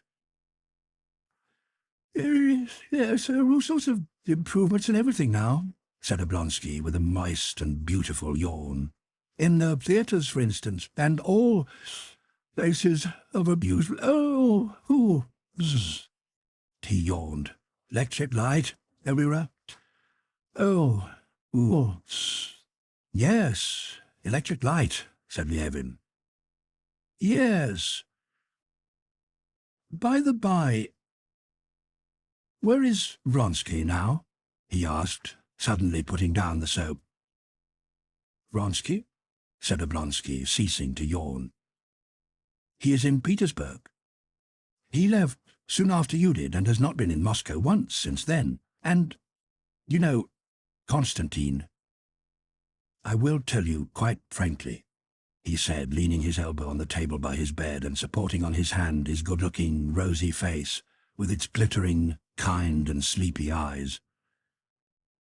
"It was your own fault. You were frightened of a rival. But as I told you then, I do not know who had the better chance. Why did you not make a dash for it? I told you at the time that—" He yawned, but only with his jaw, without opening his mouth. "Does he or does he not know that I proposed?" thought Lievin, looking at him. Yes, there is something sly and diplomatic in his face.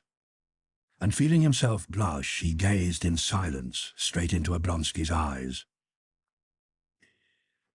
"If there was anything on her side at that time, it was only the external attraction," continued Oblonsky. "You know, his being a perfect aristocrat and his future position in society had an effect, not on her, but on her mother." Lievin frowned. The insult of the refusal he had had to face burned in his heart like a fresh, newly received wound. But he was at home, and the walls of home are helpful. "Wait, he began, interrupting Oblonsky. "You talk of his being an aristocrat, but I should like to ask you what is Vronsky's or anyone else's aristocracy that I should be slighted because of it? You consider Vronsky an aristocrat? I don't. A man whose father crawled up from nothing by intrigues, and whose mother has had relations with heaven knows whom. No, pardon me, I consider myself and people like me aristocrats. People who can point back to 3 or 4 honourable generations of their family, all with a high standard of education. Talent and intelligence are a different matter, who have never cringed before anyone, never depended on anyone, but have lived as my father and my grandfather did. I know many such. You consider it mean for me to count the trees in my wood while you give Ryabinin 30,000 roubles, but you will receive a government grant and I don't know what other rewards, and I shan't, so I value what is mine by birth and labour. We, and not those who only manage to exist by the bounty of the mighty of this world and who can be bought for a piece of silver, are the aristocrats." "But whom are you driving at? I agree with you," said Oblonsky, sincerely and cheerfully, though he felt that Lievin ranked him with those who could be bought for silver. Lievin's vehemence sincerely pleased him. "Whom are you driving at? Though much of what you say is not true of Vronsky, I'm not speaking about that. I want to tell you candidly that if I were you, I'd come to Moscow now with me, and no, I don't know if you knew it or not, and I don't care, but I will tell you. I proposed and was refused, and your sister-in-law, Katerina Alexandrovna, is now only a painful and humiliating memory to me." "Why? What nonsense! But don't let us talk about it. Forgive me, please, if I have been rude to you," said Lievin. Now that he had spoken out, he became once more as he had been in the morning. "You're not angry with me, Stiva? Please, don't be angry," he said, smiling, and took his hand. "Oh, no, not at all. There was nothing to be angry about. I'm glad we've had this explanation. And you know, the shooting in the early morning is often very good. Shall we not go? I would not sleep again after it, but go straight from there to the station." "A capital idea."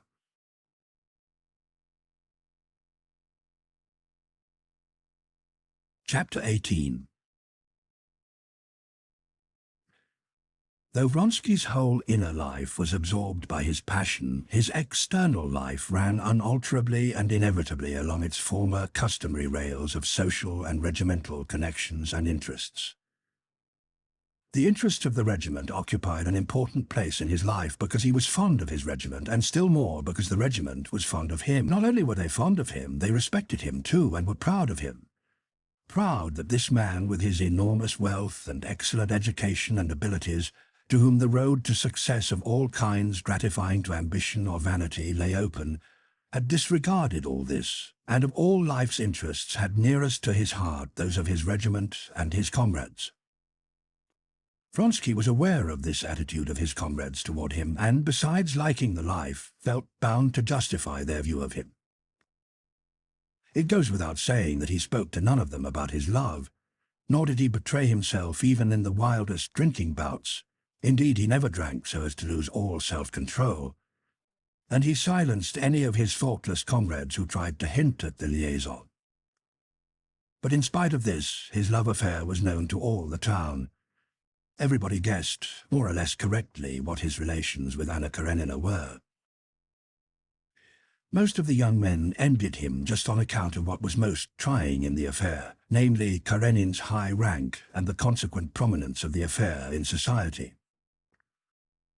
The majority of young women who envied Anna and had long been weary of hearing her virtues praised were pleased at what they guessed, and only waited to be sure that public opinion had turned before throwing the whole weight of their scorn at her. They already prepared lumps of mud to pelt her with in due time. Most of the older people and of those highly placed regretted this impending social scandal. Vronsky's mother, on hearing of the matter, was at first pleased, both because in her opinion nothing gave such finishing touches to a brilliant young man as an intrigue in the best society, and also because this Anna Karenina, who had so taken her fancy, and who had talked so much about her little son, was, after all, such as the Countess Vronsky expected all handsome and well-bred women to be. But latterly she had heard that her son had refused a post of importance for his career, merely to remain with his regiment and be able to see Anna Karenina, and that exalted persons were dissatisfied with him for it, so she changed her opinion. She was also displeased because, from all she heard of it, this affair was not one of those brilliant, graceful society liaisons which she approved, but a desperate, Werther-like passion which might lead him into doing something foolish. She had not seen him since his sudden departure from Moscow, and through her eldest son she sent him word to come and see her. The elder brother was also dissatisfied with the younger. He did not distinguish what kind of love it was, great or small, passionate or passionless, guilty or pure. He himself, the father of a family, kept a ballet girl and was therefore lenient in these matters. But he knew that it was a love affair which displeased those whom it is necessary to please, and he therefore disapproved of his brother's conduct. Besides his military and social interests, Vronsky had another one, namely horses, of which he was passionately fond. That year there was to be an officer's steeplechase, and Vronsky had put down his name, bought an English thoroughbred mare, and in spite of his love was passionately, though restrainedly, concerned about the coming races. The two passions did not interfere with one another. On the contrary, he needed an occupation and an interest apart from his love, in which to refresh himself and find rest from the impressions which agitated him too violently.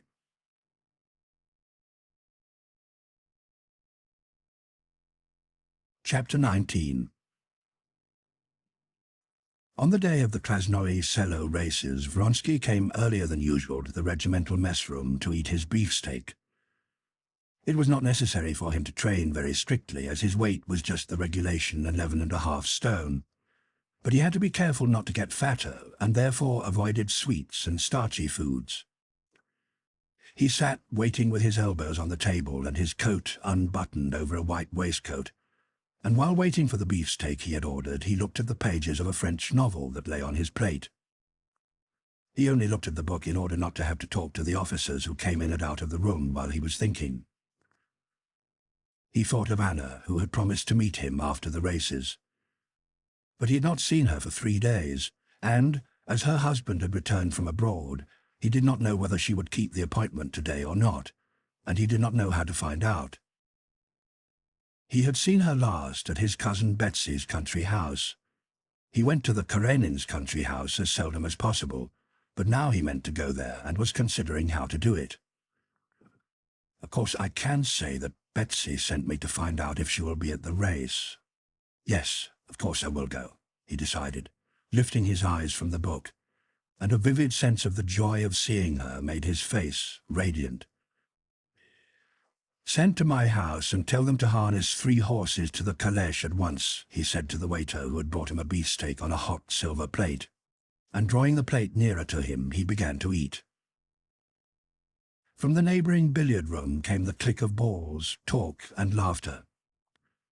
2 officers appeared at the entrance door, one with a weak, thin face, a young officer who had just joined the regiment from the cadet corps, the other a plump, old officer with a bracelet on his arm and small eyes sunk in a bloated face. Vronsky glanced at them, frowned, and as if he had not noticed them, turned his eyes on his book and began to eat and read at the same time. "What? Fortifying yourself for your job?" asked the plump officer, taking a seat beside him. "As you see," said Vronsky, frowning and wiping his mouth without looking at the speaker. "Not afraid of getting fat?" said the other, turning a chair round for the young officer. "What?" said Vronsky, frowning, making a grimace of disgust and showing his regular teeth. "Not afraid of getting fat?" "Waiter, sherry," said Vronsky without replying, and moving his book to the other side of his plate, he continued to read. The plump officer took the wine list and turned to the young one. "You choose what we shall drink," said he, handing him the list and looking at him. "Suppose we have some Rhine wine," said the young one, turning his eyes timidly to Vronsky while his fingers tried to catch hold of his just-budding moustache. Seeing that Vronsky did not turn round, he rose. "Let us go into the billiard room," he said. The plump officer got up obediently, and they made their way toward the door. At that moment, Captain Yashvin, a tall man with a fine figure, entered the room, and having given a contemptuous backward nod to the 2 officers, he came up to Vronsky. "Ah, here he is," he exclaimed, and with his big hand gave Vronsky a sharp slap on his shoulder-strap. Vronsky looked up angrily, but his face brightened at once into its characteristic look of quiet, firm kindliness. "That is wise, Alexei," said the captain in a loud baritone. "Eat now and drink 1 small glass." "I don't want to eat." "There are the inseparables," added Yashvin, glancing ironically at the 2 officers who were just going out of the room. He sat down beside Vronsky, and his legs, encased in tight riding breeches, being too long for the size of the chair, bent at a sharp angle at the hip and knee joints. "Why did you not come to the Krasnensky Theatre last night?" "I stayed late at the Tverskoys." "Ah," said Yashvin. Yashvin, a gambler, a rake, a man not merely without principles, but with bad principles, was Vronsky's best friend in the regiment. Vronsky liked him both for his extraordinary physical strength, which he chiefly demonstrated by his ability to drink like a fish and go without sleep without making any difference to him, and for the great mental power which was apparent in his relations with his commanding officers and comrades who feared and respected him, and in his card-playing when he staked tens of thousands of roubles, and in spite of what he drank, always with such skill and decision that he was considered the best player in the English club. Vronsky respected and liked Yashvin, particularly because he felt that the latter liked him, not for his name and money, but for himself. Among all the people Vronsky knew, Yashvin was the only one to whom he would have liked to talk about his love. He felt that Yashvin, though apparently despising all emotion, was the only one who could understand the power of the passion that now filled his whole life. Besides, he felt sure that Yashvin certainly found no pleasure in gossip and scandal, and understood his feeling in the right way. That is, knew and believed that this love was not a joke or an amusement, but something more serious and important. Vronsky did not talk to him of his love, but was aware that he knew all about it and understood it rightly, and it was pleasant to him to read this in Yashvin's eyes. "Ah, yes," he said, when he heard that Vronsky had been at the Tverskoy. His black eyes sparkled, and he began twisting his left moustache round into his mouth, a bad habit he had. "Well, what were you doing last night?" "Winning?" asked Vronsky. 8,000. But 3 of them doubtful. I do not expect you will pay up." "Well, then you can afford to lose on me," said Vronsky, laughing. Yashvin had staked heavily on Vronsky. "I'm sure not to lose. Macholtin is the only dangerous one." The conversation turned to the forecast of the day's race, the only subject Vronsky could now think about. "Let us go. I have finished," said Vronsky, and he rose and moved toward the door. Yashvin rose also and stretched his great legs and long back. "It is too early for me to dine, but I must have a drink, and will come in a minute. Hello, wine," he cried in his loud voice, which was so famous a drill, and here made the glasses tremble. "No, I do not want any," he shouted again. "You are going home, and I'll go with you." And he and Vronsky went out together.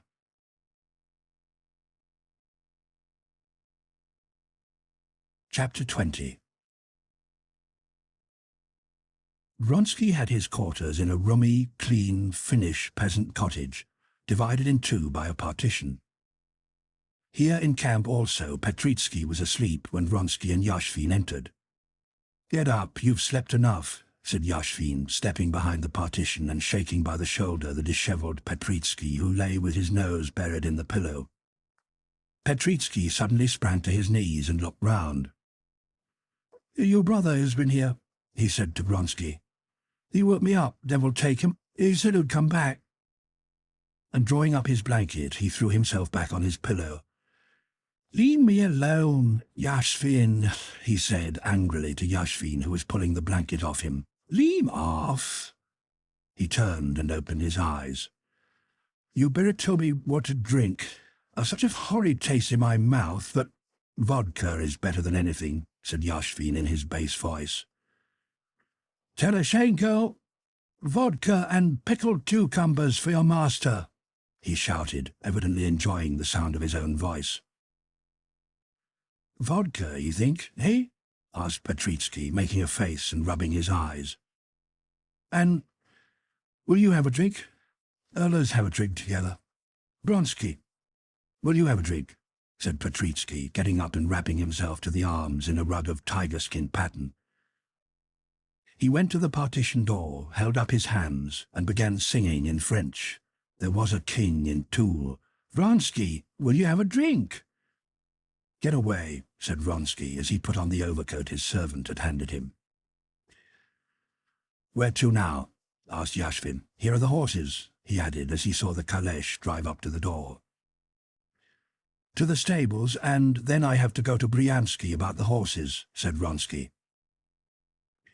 He had really promised to go to Bryansky's, who lived 7 miles from Peterhof, and pay him for the horses, and he hoped to make time to call there too.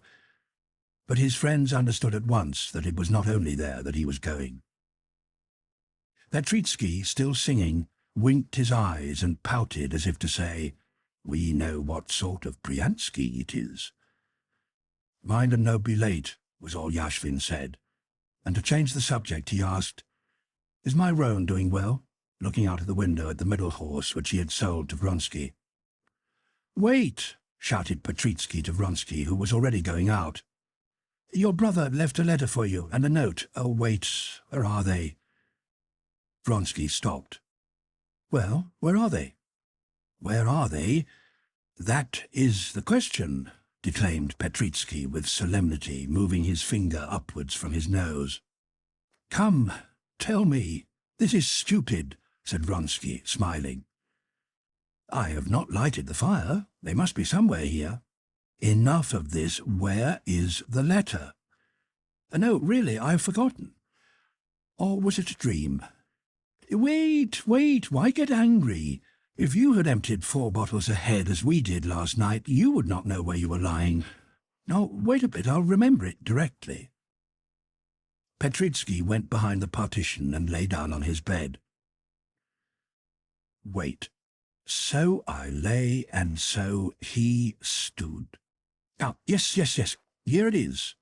And Petritsky drew the letter from under the mattress where he had put it. Vronsky took the letter and his brother's note. It was just what he had expected. A letter from his mother reproaching him for not having come to see her, and a note from his brother saying that they must talk things over. Vronsky knew that it all referred to the same subject.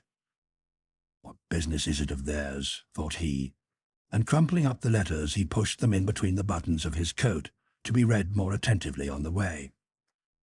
In the passage he met two officers, one of his own and one of another regiment. Vronsky's quarters were always the haunt of all the officers. "Where are you going?" "I have to go to Peterhof."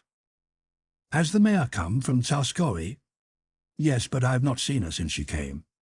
"They say Makhotin's gladiator has gone lame." "Oh, nonsense. But how will you manage to ride through such mud?" said the other officer. "These are the things to restore me," shouted Petritsky on seeing the newcomers. The orderly stood before him with vodka and pickled cucumbers on a tray. "Yashvin here has ordered vodka to freshen me up." "Well, you did give it us last night," said one of the newcomers. "You did not let us sleep all night." "Oh, but how we finished up," said Petritsky. "Volkov climbed out onto the roof and said he felt melancholy. I said, 'Let us have music, a funeral march.' And he fell asleep up there on the roof to the sound of a funeral march." "Drink. You must drink some vodka and then some seltzer water with plenty of lemon," said Yashvin, standing over Petritsky like a mother urging her child to take its medicine. "And after that, a little champagne, a small bottle. Now, that is reasonable. Wait, Vronsky, let us have a drink." "No, goodbye, gentlemen. I am not drinking today." "Why, because of the weight? Well, then we will drink by ourselves. Let's have seltzers and lemons." "Vronsky?" shouted someone as Vronsky was already leaving. "What?" "You should have your hair cut. It'll be too heavy, especially on the top." Vronsky was really beginning prematurely to get a little bored. He laughed merrily, showing his compact row of teeth, and drawing his cap over the bald patch, went out and got into the calèche. "To the stables," he said, and was taking out the letter to read, but then changed his mind, not wishing to be upset before examining his horse. Later will do.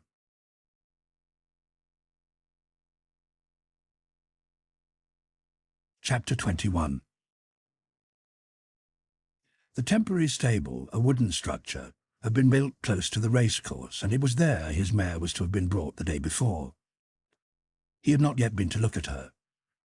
During these last days he had not exercised her himself, but had entrusted it to the trainer, and therefore did not in the least know in what condition she had arrived, or now was. Hardly had he stepped out of the calèche before his groom, who had recognized it from a distance, had called out the trainer. A lean Englishman in top boots and a short jacket, with only a tuft of beard left under his chin, came to meet him with the awkward gait of a jockey swaying from side to side with his elbows sticking out. "Well, how is Frou-Frou?" asked Vronsky in English. "All right, sir," came the answer from somewhere inside the man's throat. "You'd better not go in," he added, touching his cap. "I've put a muzzle on her and she's fidgety. You'd better not go in, it excites the mare." "No, I'll go in. I want to have a look at her." "Come along," said the Englishman, frowning and speaking as before without opening his mouth. Swaying his elbows and walking with his loose gait, he led the way. They entered a little yard in front of the shed. A smart, well-dressed lad in a short and clean jacket with a broom in his hand met them and followed them. In the shed 5 horses stood in the horse-boxes, and Vronsky knew that his principal rival, Makhotin's 16-hand chestnut gladiator, was to have been brought that day and should be standing there too. Vronsky was even more anxious to have a look at Gladiator, whom he had never seen, than at his own mare. But he knew that horse-racing etiquette not only forbade his seeing it, but made it improper for him even to ask about it. As he went along the passage, the lad opened the second horse box to the left, and Vronsky caught sight of a big chestnut horse with white legs. He knew it was Gladiator, but like one who avoids seeing another's open letter, he turned and went to Frou-Frou's box. "Here is the horse of I can never pronounce his name," said the Englishman over his shoulder, pointing with his black-nailed thumb to Gladiator's box. "Macholtins? Yes, that is my only serious rival," said Vronsky. "If you were riding him, I would back you," said the Englishman. "Oh, Frou-Frou is the braver, but the other is the more powerful horse," said Vronsky, smiling at the compliment to his riding. "In a steeplechase, everything depends on the riding and on pluck," said the Englishman. Vronsky felt that he not only had enough pluck, that is, energy and courage, but, what is much more important, he was firmly convinced that no one in the world could have more pluck than he had. "Are you quite sure that more training was unnecessary?" "Quite unnecessary," said the Englishman. "Please don't talk loud, the mare is nervous," he added, nodding toward the closed horse box before which they were standing, and from which was heard the trampling of hoofs among the straw. He opened the door, and Vronsky entered the box, which was dimly lit by one small window. In the box stood a muzzled, dark bay mare, stepping from foot to foot among the fresh litter. When he had got used to the dim light of the box, Vronsky again instinctively took in at one comprehensive glance all the points of his favourite mare. Frou-Frou was of medium size and by no means free from blemish. She was slenderly built. Her chest, though well arched, was narrow. Her hindquarters tapered rather too much, and her legs, especially her hind legs, were perceptibly bowed inwards. Neither fore nor hind legs were particularly muscular, but on the other hand she was extremely broad in the girth now that she was lean from her strict training. Seen from the front, her cannon bones were very fine and sharp, but unusually wide seen sideways. She appeared all the more narrow in build because so deep in the breadth, but she possessed in the highest degree a characteristic which made one forget all her defects. This was her thoroughbred quality, the kind of blood that tells, as they say in English. The muscles, clearly marked beneath the network of sinews stretched in the fine, mobile skin which was smooth as satin, seemed hard as bone. Her lean head, with the prominent, bright, sparkling eyes, broadened out to her muzzle with its wide crimson nostrils. Her whole appearance, more especially about the head, was spirited yet gentle. She was one of those creatures who seem as if they would certainly speak if only the mechanical construction of their mouths allowed them to. To Vronsky, at any rate, it seemed that she understood all he was feeling while looking at her. As soon as Vronsky entered, she drew a deep breath, and turning her prominent eyes so that their whites became bloodshot, looked from the other side of the box at the newcomers, shook her muzzle, and stepped lightly from foot to foot. "You see, I know who she is," said the Englishman. "Oh, you darling," said Vronsky, stepping toward the horse and soothing her. But the nearer he came, the more nervous she grew. Only when he reached to her head did she suddenly calm down, and the muscles under her fine, delicate coat vibrated. Vronsky stroked her firm neck, adjusted a lock of her mane that had got onto the wrong side of her sharply defined withers, and brought his face close to her dilated nostrils, delicate as a bat's wing. Her extended nostrils loudly inhaled and exhaled her breath, and she set back one of her finely pointed ears with a start, and stretched out her black, firm lips toward Vronsky, as if wishing to catch hold of his sleeve.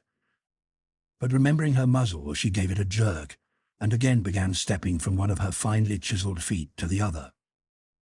"Be quiet, darling, be quiet," he said, again stroking her flank, and left the box with a joyful conviction that the horse was in the very best condition.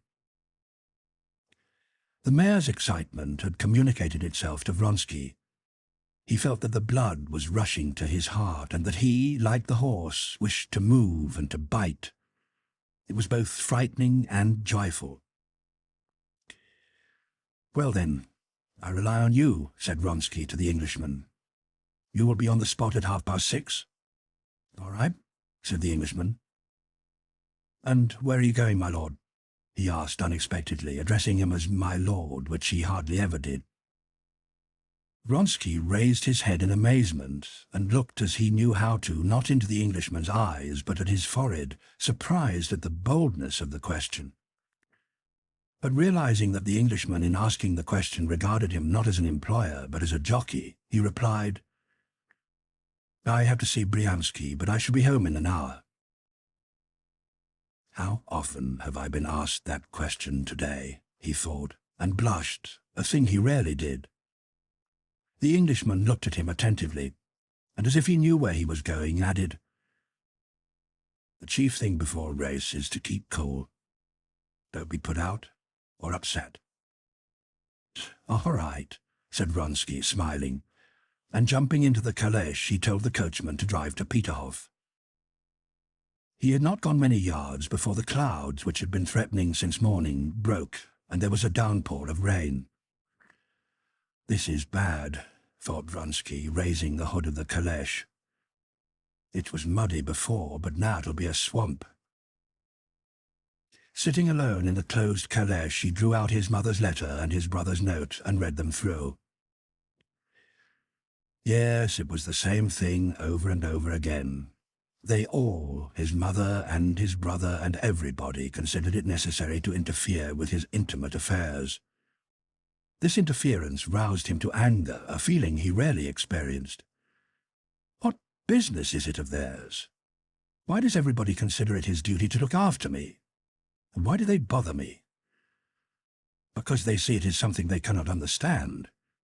If it were an ordinary, empty society intrigue, they would let me alone. They feel that it is something different, that it is not a game, and that this woman is dearer to me than life. That is incomprehensible, and therefore it vexes them. Whatever our fate is or may be, we have made it, and do not complain of it, he said, joining Anna and himself in the word we. No, they needs must teach us how to live. They have no conception of what happiness is, and they do not know that without love there is no happiness or unhappiness for us, for there would be no life, he thought. He was angry with everybody for their interference, just because he felt in his soul that they were right. He felt that the love that united him with Anna was not momentary infatuation which would pass as society intrigues do without leaving any trace in the lives of the one or the other except pleasant or disagreeable memories.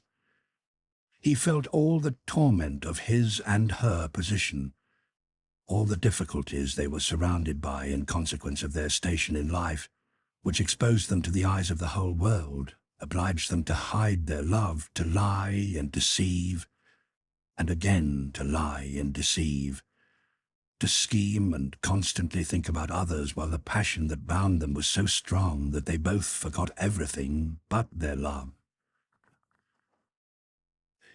The recollection of incidents often repeated rose vividly in his mind, where lies and deceptions revolting to his nature had been necessary. He remembered most vividly having more than once noticed her feeling of shame at the necessity for this deception and lying. And he experienced a strange feeling which, since his union with Anna, sometimes overcame him. It was a feeling of revulsion against something, against Karenin, or against himself, or against the whole world. He hardly knew which. But he always drove away this strange feeling. And now, too, having given himself a shake, he continued the current of his thoughts. Yes, formerly she was unhappy, but proud and calm. But now she cannot be calm and dignified, though she still seems so. Yes, this must be brought to an end, he decided. And for the first time, the clear idea occurred to him that it was necessary to put an end to all this falsehood, and the sooner the better. Throw up everything. "And let us two conceal ourselves somewhere alone with our love," said he to himself.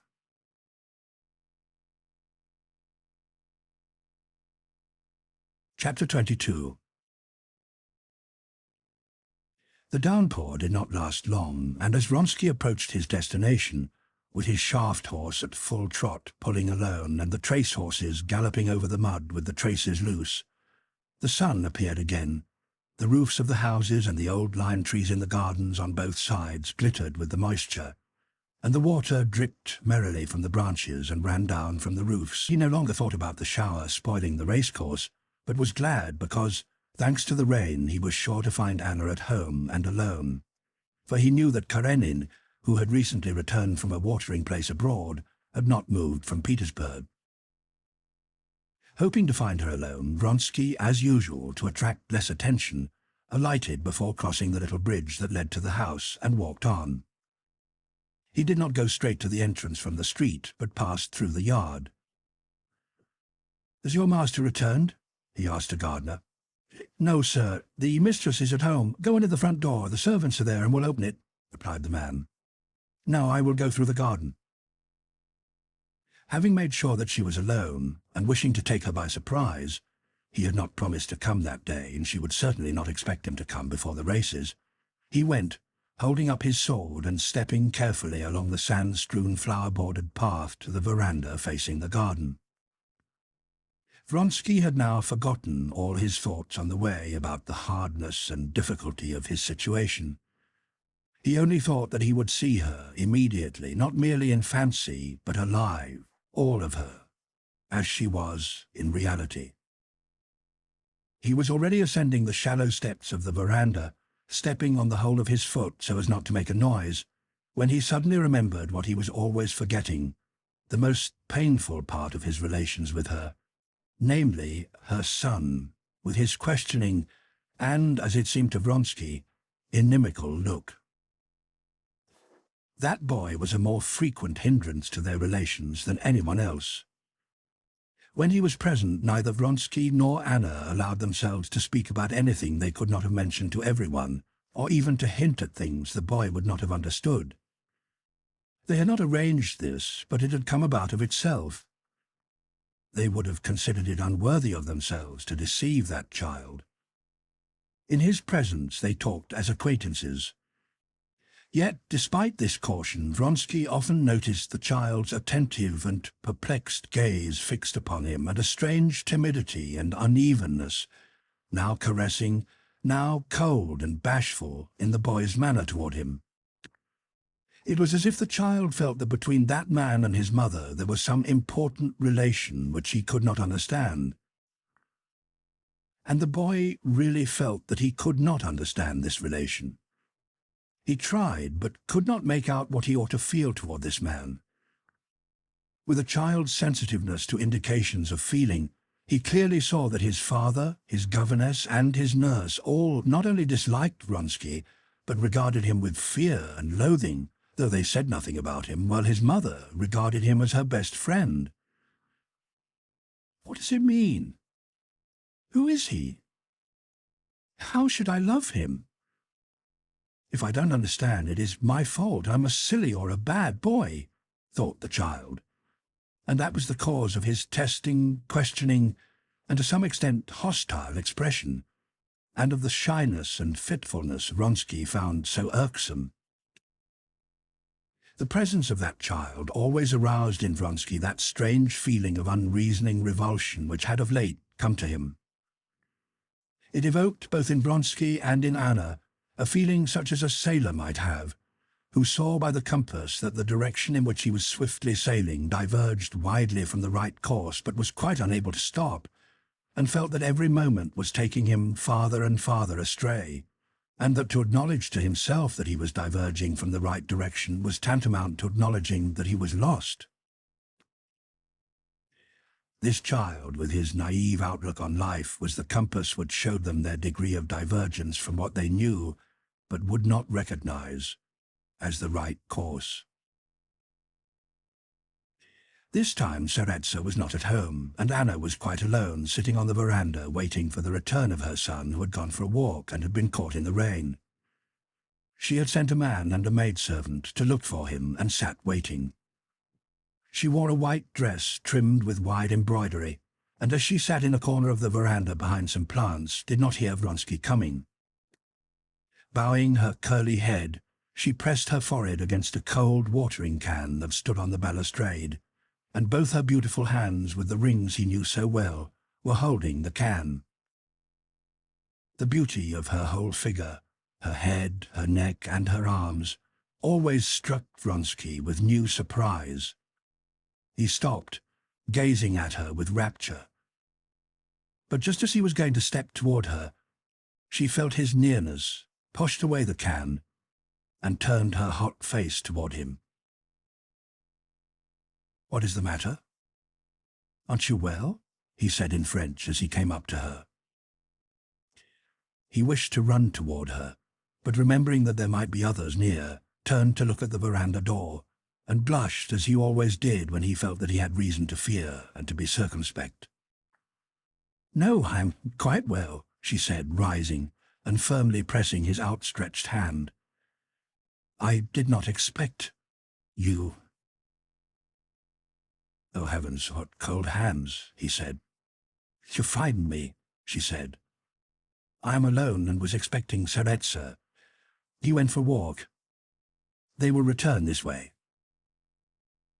But though she tried to be calm, her lips trembled. "Forgive me for coming, but I could not let the day pass without seeing you," he continued in French. In Russian the word "you" sounded cold, and it was dangerous to say "thou," so he always spoke French to her. "Why, forgive! I'm so glad."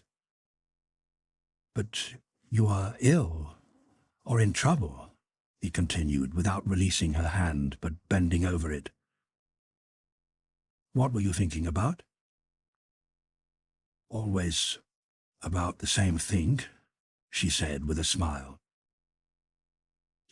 She spoke the truth. Whenever, at whatever moment, she was asked what she was thinking about, she could have answered without fail, "Always about my happiness and my unhappiness." Just now, when he entered, she was wondering why for others, Betsy, for instance, of whose secret relations with Tushkevich she knew, it was all easy, while for her it was so tormenting. For certain reasons, this thought troubled her more particularly today. She inquired about the races. Vronsky answered her, and noticing that she was excited, in order to distract her thoughts, began giving her in a very matter-of-fact way particulars of the preparations for the races. "Shall I tell him or not?" she thought, looking at his calm, caressing eyes. "He is so happy, so full of his races, that he won't understand it properly. Won't understand all the importance of the event for us." "But you have not told me what you were thinking about when I came in," he said, breaking off his narration. She did not answer, but slightly bowing her head, looked at him from under her brows questioningly, her eyes shining from under their long lashes. Her hand, toying with a leaf that she had pulled off, trembled. He noticed this, and his face assumed that submissive, slavishly devoted expression that had such an effect on Anna. "I see that something has happened. How can I be a moment at peace knowing that you have some sorrow which I am not sharing?" "Tell me, for heaven's sake," repeated he, entreatingly. "I cannot forgive him if he does not understand all the importance of it. Better not tell him. Why put him to the proof?" she thought, continuing to look at him in the same way and feeling that her hand with the leaf was trembling more and more. "For heaven's sake," he repeated, taking her hand. "Shall I?" "Yes, yes, yes." "I am pregnant," she said, softly and slowly. The leaf in her hand shook still more violently, but she did not move her eyes from his face, watching to see how he would take it. He grew pale, tried to say something, but stopped, dropped her hand, and bowed his head. Yes, he understands its full significance, she thought, and gratefully pressed his hand. But she was mistaken in thinking that he understood the importance of the news as she, a woman, understood it. It brought on with tenfold force an attack of that strange repulsion to he knew not whom. But at the same time he felt that the crisis he had hoped for had now come, that concealment from the husband was no longer possible, and that somehow or other the unnatural situation must be quickly ended. But besides this, her physical agitation communicated itself to him. He gave her a look full of emotion, humbly kissed her hand, rose, and began silently pacing up and down the veranda. Yes, he said, resolutely approaching her. Neither you nor I looked on our union as an amusement, and now our fate is sealed. We must end, he went on, looking round, this falsehood in which we are living. End it? How are we to end it, Alexei? She said softly. She was quiet now, and her face shone with a tender smile. By your leaving your husband and our uniting our lives. They are united already, she replied in a scarcely audible tone. Yes, but entirely. But how, Alexei? Teach me how, she said with pathetic irony at the inevitability of her position. Is there any escape from such a position? Am I not my husband's wife? There is a way out of every position. One has to take a decision, he said. Anything would be better than the condition in which you are living. Don't I see how you suffer from everything, society, your son and your husband? Oh, but not through my husband, she said with natural irony. I don't know him and don't think about him. It does not exist. You are not speaking sincerely. I know you. You suffer from him too. But he does not even know, she said, and suddenly a vivid flush suffused her face. Her cheeks, her forehead, and her neck turned red, and tears of shame appeared in her eyes. Do not let us speak of him.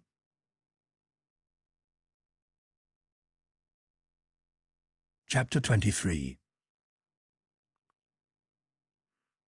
Vronsky had tried several times before, though never so definitely as now, to lead her on to a discussion of her position, and had always encountered the same superficiality and lightness of judgment with which she now replied to his challenge. It was as if there was something that she could not and would not make clear to herself, or as if, as soon as she began to speak about this matter, she, the real Anna, withdrew into herself, and another woman appeared who was strange and alien to him, whom he feared and did not like, and who resisted him. But today he decided to speak out. Whether he knows or not, said Vronsky in his usual firm, calm tone, that is not our business. We cannot, you cannot remain as you are, especially now. What would you have me do? She asked with the same light irony. She, who had so feared that he might take her pregnancy too lightly, now felt vexed that he deduced therefrom the necessity of doing something. Tell him everything. Leave him. Very well. Suppose I do so, she said. Do you know what the result will be? I will tell it you all in advance. and an evil light came into her eyes which a minute before had been so tender. "Ah, you love another, and have entered into a guilty union with him?" Mimicking her husband, she laid just such a stress on the word guilty as Karenin himself would have done. "I warned you of the consequences from the religious, civil, and family points of view. You have not listened to me. Now I cannot allow my name to be dishonoured." My name and my son, she was going to say, but could not jest about her son. My name to be dishonoured, and something else of that kind, she added. In short, he will tell me clearly and precisely in his official manner that he cannot let me go, but will take what measures he can to prevent a scandal. And he will do what he says, quietly and accurately. That is what will happen. He's not a man, but a machine, and a cruel machine when angry, she added, picturing Karenin to herself with every detail of his figure and way of speaking, setting against him everything bad she could find in him and forgiving him nothing on account of the terrible fault toward him of which she was guilty. "But Anna," said Vronsky, persuasively and gently, trying to pacify her, "he must be told all the same, and afterwards our action will be guided by his attitude." "What then? Run away?" "And why not run away? I think it is impossible to continue in this way. And not on my account. I see that you suffer." "Yes, run away, and for me to live as your mistress," she said maliciously. "Anna," he murmured with reproachful tenderness. "Yes," she continued, "become your mistress and ruin my everything?" She was again going to say son, but could not utter the word. Vronsky could not understand how she, with her strong, honest nature, could endure this state of deception and not wish to escape from it. But he did not guess that the chief cause lay in the one word son, which she could not bring herself to utter. When she thought about her son and his future relations with the mother who had left his father, she was so terrified at what she had done that she did not reason, but woman-like only tried to comfort herself with false arguments and words in order that everything should remain as before, and that she might forget the dreadful question of what would happen to her son. "I beg you, I entreat you," said she suddenly in quite an altered tone, sincerely and tenderly, taking him by the hand, "never to speak to me about that." "But Anna, never. Leave it to me. I know all the degradation, all the horror of my position. But it is not so easy to settle the matter as you think. Leave it to me and listen to me. Never speak to me about it. You promise?" "Yes, yes, promise." "I promise everything. But I cannot be at peace, especially after what you have told me. I cannot be at peace when you are not." "I," she said. "Yes, I do suffer sometimes. But it will pass if you never speak to me about it. It is only when you speak to me about it that I suffer." "I don't understand," said he. "I know," she interrupted him, "how hard it is for your honest nature to lie, and I pity you. I often think how you have ruined your life because of me." "I was just thinking the same," he said, "wondering how you could sacrifice everything for my sake. I cannot forgive myself for your unhappiness." "I unhappy?" she said, drawing near to him and gazing at him with a smile of rapturous love. "I am like a hungry man to whom food has been given. He may be cold, His clothes may be ragged, and he may be ashamed. He's not unhappy. Are he unhappy? No. This is my happiness. But she heard the voice of her son approaching, and glancing quickly round the veranda, she rose hurriedly. Her eyes kindled with the light Vronsky knew so well, and with a rapid motion she raised her lovely hands covered with rings, seized his head, gave him a long look, lifted her face with parted, smiling lips, quickly kissed his mouth and both eyes, and then pushed him away. She was about to go, but he held her back. "Well," he whispered, gazing rapturously at one. She whispered, and with her quick, light step went to meet her son. Tsaritsa had been caught in the rain in the public gardens, and he and his nurse had taken shelter in the pavilion. "Well, au revoir," she said to Vronsky. "It will soon be time to start for the races. Betsy has promised to call for me." Vronsky looked at his watch and hurried away.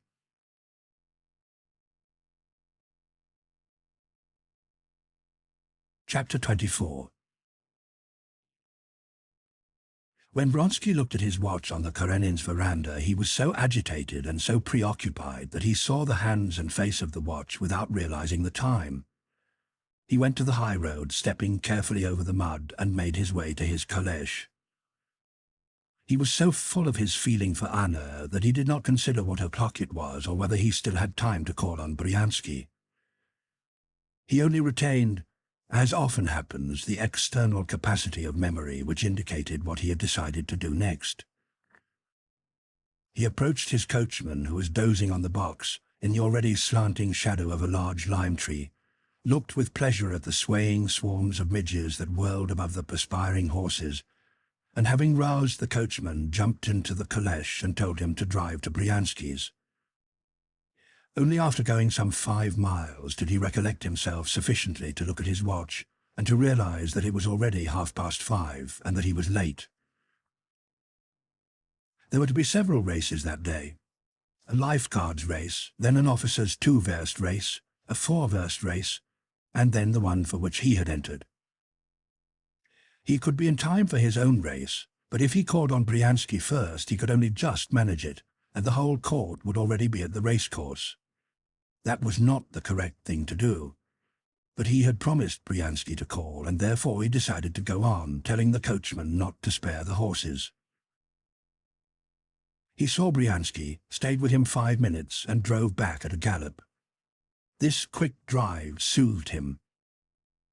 All that was depressing in his relations with Anna, the indefiniteness that remained after their conversation, escaped from his mind. He now thought with enjoyment and agitation of the race, and that after all he would be there in time, and occasionally the expectation of that night's meeting flashed brightly in his imagination. The spirit of the coming races overcame him more and more as he drove further and further into their atmosphere and overtook carriages making their way to the course from Petersburg and from outlying country places. When he reached his quarters, he found no one there. They had all gone to the races, and his valet was waiting at the gate. While he was changing his things, the valet told him that the second race had already begun, and that many gentlemen had been to inquire for him, and a lad had run over twice from the stables. Having changed without hurrying, he never hurried or lost his self-control, Vronsky ordered the coachman to drive him to the stables. From there he could see the sea of carriages, pedestrians and soldiers surrounding the racecourse, and the stands which were thronged with people. Probably the second race was just taking place, for as he entered the stables he heard the bell ring. On his way he met Mahotin's white-legged chestnut gladiator, which, in a blue-bordered orange covering, with his ears looking enormous in their blue-trimmed cloth, was being led to the course. "Where is Cord?" he asked the groom. "In the stables, saddling." In her open box, Frou-Frou stood ready saddled. They were just going to lead her out. I'm not late." All right," answered the Englishman. "Don't upset yourself." Vronsky once again glanced at the beautiful, fascinating shape of the mare, whose whole body was trembling, and tearing himself with difficulty from this sight, he left the shed. He came towards the pavilions at the very best time to avoid attracting anyone's attention. The 2-verst race was nearly over, and all eyes were fixed on an officer of the horse guards in front and on a hussar officer behind, who were urging their horses to the last limits of their strength as they neared the winning post. From within and without the ring, everyone was crowding toward the winning post, and a group of horse guards, officers and men, with loud shouts were expressing their joy at the expected triumph of their officer and comrade. Vronsky joined the crowd unnoticed, almost at the moment that the bell rang to announce the end of the race, and the tall officer of the horse guards, all bespattered with mud, who had come in first, was bending down in his saddle, loosening the reins of his grey gelding, which was dark with perspiration and panting heavily. The gelding, planting its feet with effort, reduced the speed of its enormous body, and the guards officer, like one waking from deep sleep, looked round and forced himself to smile. A crowd of friends and strangers surrounded him. Vronsky purposely avoided the select and fashionable crowd which moved and chatted with restrained freedom in front of the pavilions. He ascertained that Anna, Betsy, and his brother's wife were there, but in order not to agitate himself, intentionally avoided going near them. But he continually met acquaintances who stopped him, told him about the races that had been run, and asked him why he was so late. When the winners were called up to the pavilion to receive their prizes and everyone was looking that way, Vronsky's elder brother, Alexander, a colonel with shoulder knots, of medium height, as sturdy as Alexei, but handsomer and ruddier, with a red nose and a drunken, though open, countenance, came up to him. "Did you get my note?" he asked. "One can never find you." Alexander Vronsky, despite the loose and, in particular, drunken life for which he was noted, was quite a courtier. While speaking to his brother of a matter very unpleasant to him, he, knowing that many eyes might be fixed on them, wore a smiling expression, as if he were joking with him about some unimportant matter. "I received it, but really do not understand what you are worrying about," replied Alexei. "I am worrying because people have just remarked to me that you were not here and that you were seen in Peterhof last Monday. There are things which should be discussed only by those who are directly interested, and the matter you are concerning yourself about is one." "Yes, but then one should not be in the army, or I beg you not to interfere. That's all." Alexei Vronsky's frowning face turned pale, and his prominent lower jaw twitched, a thing that rarely happened to him. Being a very kind-hearted man, he seldom got angry, but when he did, and when his chin twitched, then he was dangerous, as Alexander Vronsky knew. Alexander smiled gaily. "I only wanted to deliver Mother's letter. Answer, and don't upset yourself before the race. Bonne chance," he added, smiling, and went away. But just then another friendly greeting stopped Vronsky. "Won't you recognize your friends? How do you do, mon cher?" said Oblonsky, shining here amid all this Petersburg brilliancy no less than he shone in Moscow, with his rosy face and glistening, well-brushed whiskers. "I came yesterday, and am very glad that I shall witness your triumph. When can we meet?" "Come to the mess room tomorrow," said Vronsky, and apologetically pressing the sleeve of Oblonsky's overcoat, he went to the centre of the racecourse where the horses were already being led out for the steeplechase. The perspiring, exhausted horses which had raced were being led away by their grooms, and one by one the fresh ones for the next race were appearing, most of them English horses, which in their hooded coverings and with their tightly girthed stomachs looked like strange, gigantic birds. To the right, the slender and beautiful Frou-Frou was being led up and down, stepping as on springs with her rather long, elastic pasterns. Not far from her they were taking the horse-cloth off the big-eared Gladiator. The large, beautiful, perfectly regular shape of the horse with his wonderful hindquarters and his exceptionally short pasterns just above his hoofs, involuntarily arrested Vronsky's attention. He wished to go up to his own horse, but was again stopped by an acquaintance. "Ah, there is Karenin," said the acquaintance with whom he was talking. "He is looking for his wife, and she is in the centre of the pavilion. Have you not seen her?"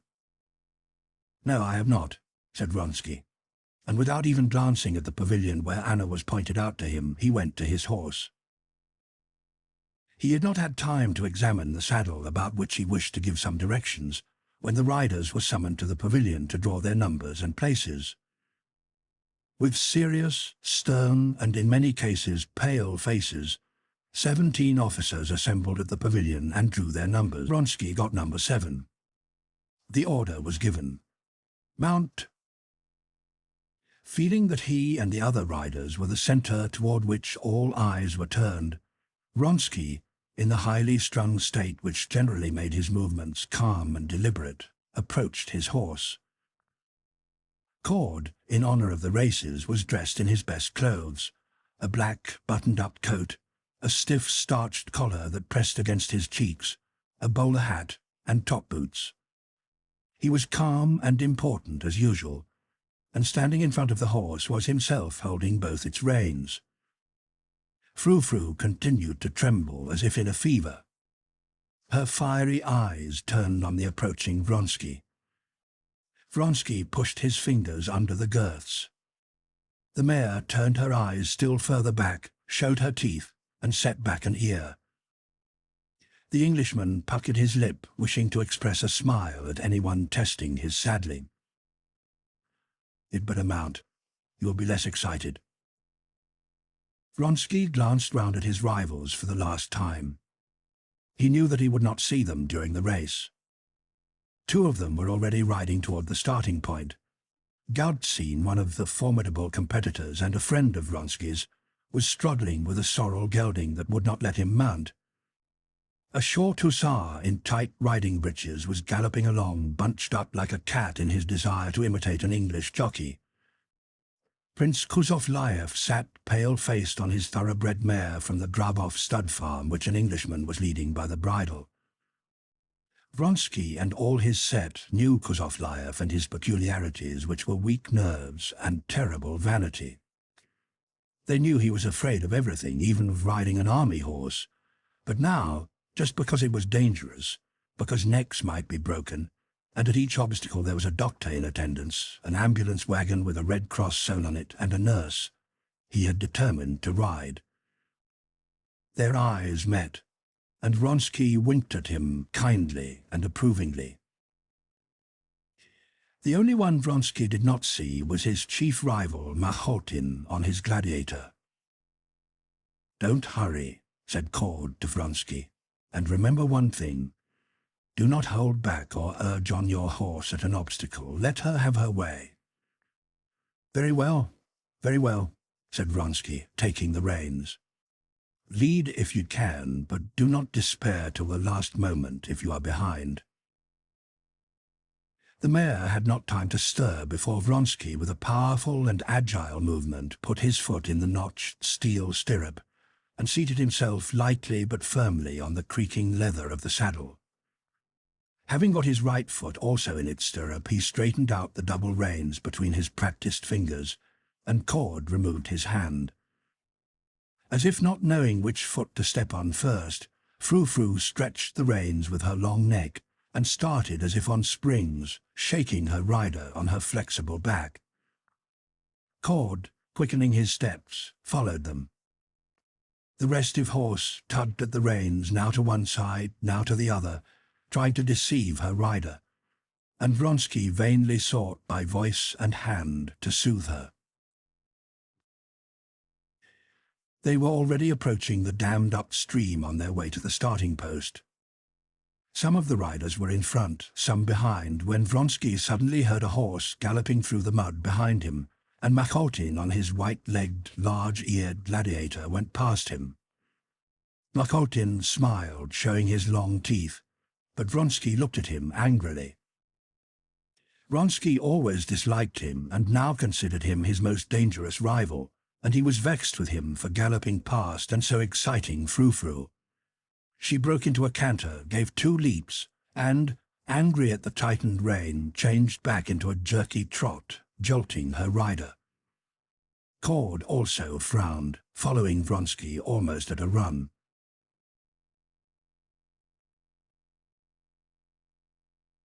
Chapter 25.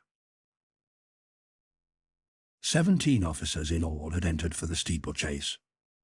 It was to take place on the large, 4-verst elliptical course in front of the pavilion. On that course there were 9 obstacles: the brook, a barrier nearly 5 feet high just in front of the pavilion, a dry ditch, a water jump, an incline, an Irish bank, one of the most difficult obstacles, consisting of a bank with brushwood on top, beyond which there was another ditch which the horses could not see, so that they had to clear both obstacles or come to grief. Then 2 more water jumps and another dry ditch. The winning post was opposite the pavilion, but the start was not in the ellipse but about 250 yards to one side of it, and the first obstacle, the dammed-up brook 7 feet wide, was there. The riders could either ford or jump it at their discretion. 3 times the riders drew up in line, but each time someone's horse made a false start and they had to line up again. Colonel Siestrin, an expert starter, was already getting angry, but at last, at the 4th try, he shouted, "Go!" and the race began. All eyes and all glasses were turned on the bright group of riders while they were getting into line. "They've started, they're off," was heard from every side after the hush of expectation.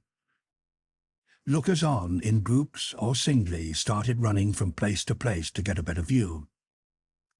In the first minute, the group of riders began to stretch out and could be seen in 2s and 3s and one behind another, approaching the brook. It had looked to the public as if they had all started together, but the riders were aware of a difference of seconds which to them were of great importance. The excited and over-nervous Frou-Frou lost in the first moment, and several horses started ahead of her.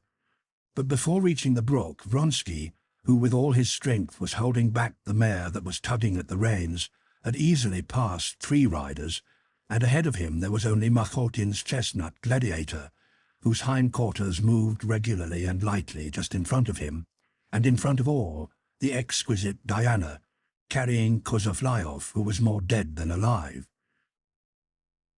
In the first moments, Vronsky was master neither of himself nor of his mare. Up to the first obstacle, the brook, he could not control her movements.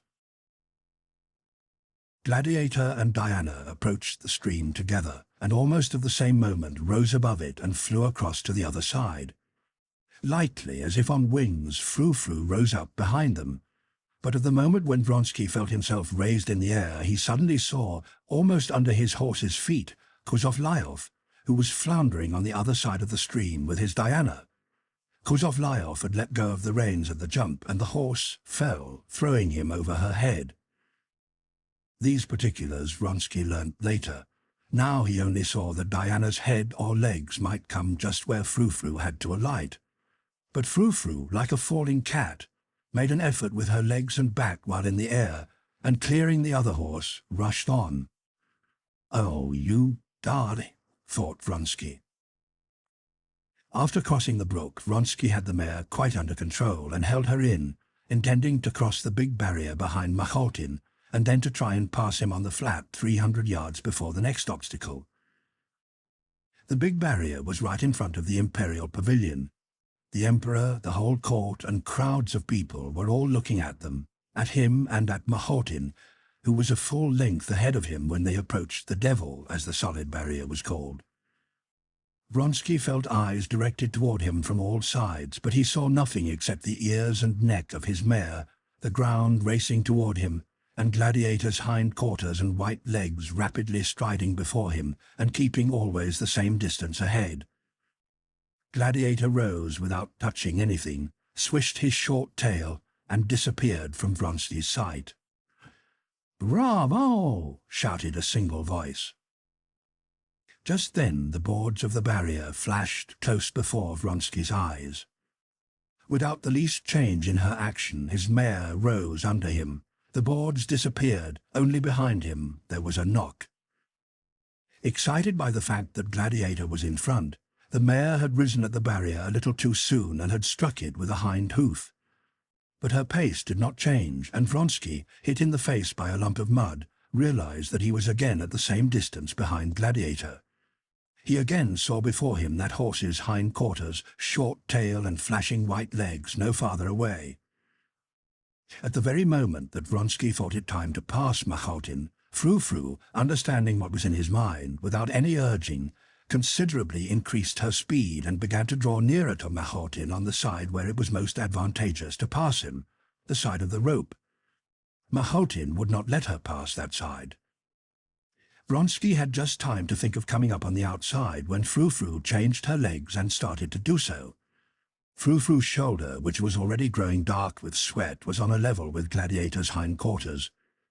They ran side by side for a few strides, but before the obstacle they were approaching, Vronsky, not to lose ground, gave the mare her head, and just on the declivity, past Machotin. He caught sight of his mud-bespattered face, and even thought he saw him smile.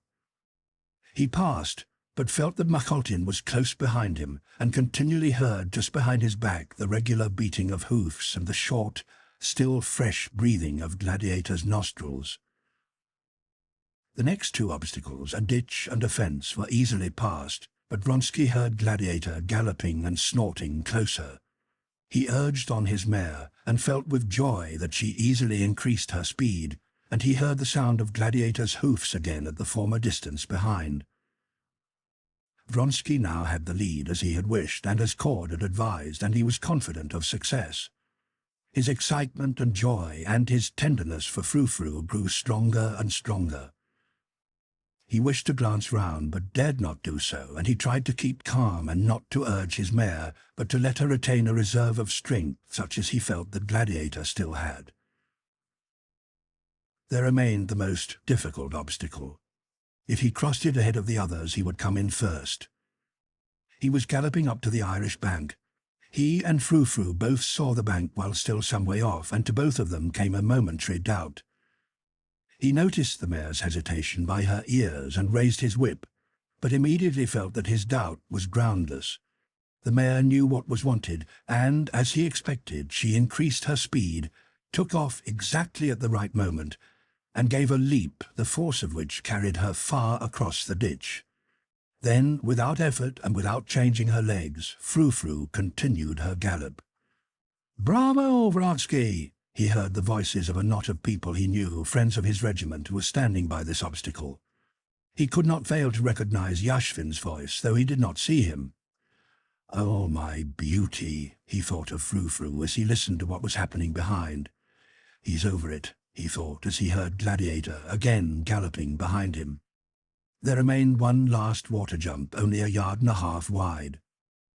Vronsky did not even look at it, but hoping to win by a distance, began working the reins with a circular movement, raising and dropping the mare's head in time with her stride. He felt the mare was using her last reserve of strength. Not only her neck and shoulders were wet, but on her withers, her head and her pointed ears the sweat stood in drops, and she was breathing short and sharp. But he knew that her reserve of strength was more than enough for the remaining 500 yards. It was only by feeling himself nearer to the ground and by the smoothness of the pace that Vronsky knew how much the mare had increased her speed. She leapt the ditch as if she did not notice it, seeming to fly across it like a bird. But at that very moment, Vronsky, to his horror, felt that something terrible had happened. He himself, without knowing it, had made the unpardonable mistake of dropping back in his saddle and pulling up her head. Before he could realize this, the white legs of the gelding flashed close by him, and Machotin passed at a rapid gallop. Vronsky was touching the ground with one foot. He scarcely had time to withdraw the foot before Frou-Frou fell on her side, and snorting heavily and with her delicate, damp neck making vain efforts to rise, began struggling on the ground at his feet like a wounded, fluttering bird. Owing to Vronsky's awkward movement, she had dropped her hind legs and broken her back. But he only understood this much later. Now he only saw that Mahotin was quickly galloping away while he, reeling, stood alone on the muddy, stationary ground. Before him, breathing heavily, lay Frou-Frou, who, bending her head toward him, gazed at him with her beautiful eyes.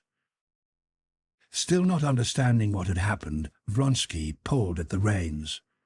The mare again began to struggle like a fish, causing the flaps of the saddle to creak. She got her front legs free, but unable to lift her hindquarters, struggled and immediately again fell on her side.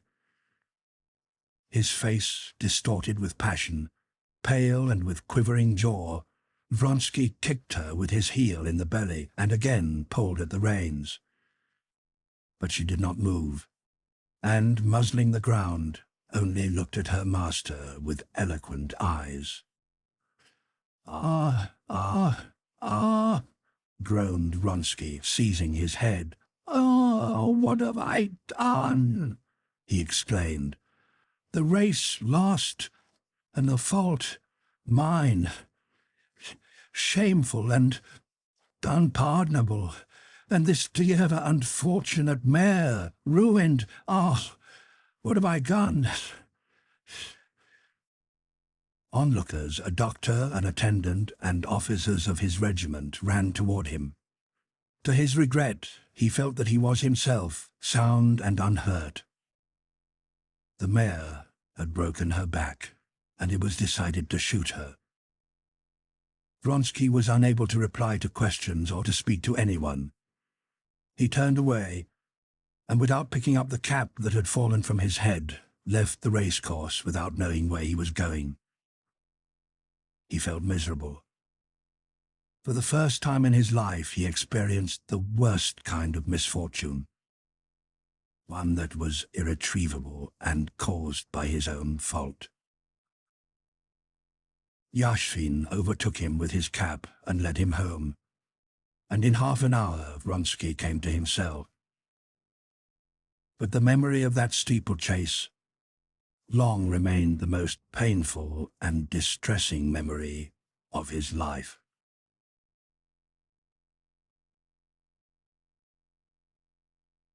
Chapter 26.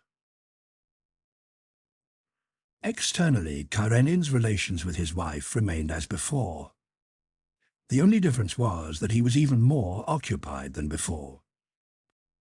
As in former years, at the beginning of the spring he went abroad to recuperate his health, which was upset each year by the winter's work.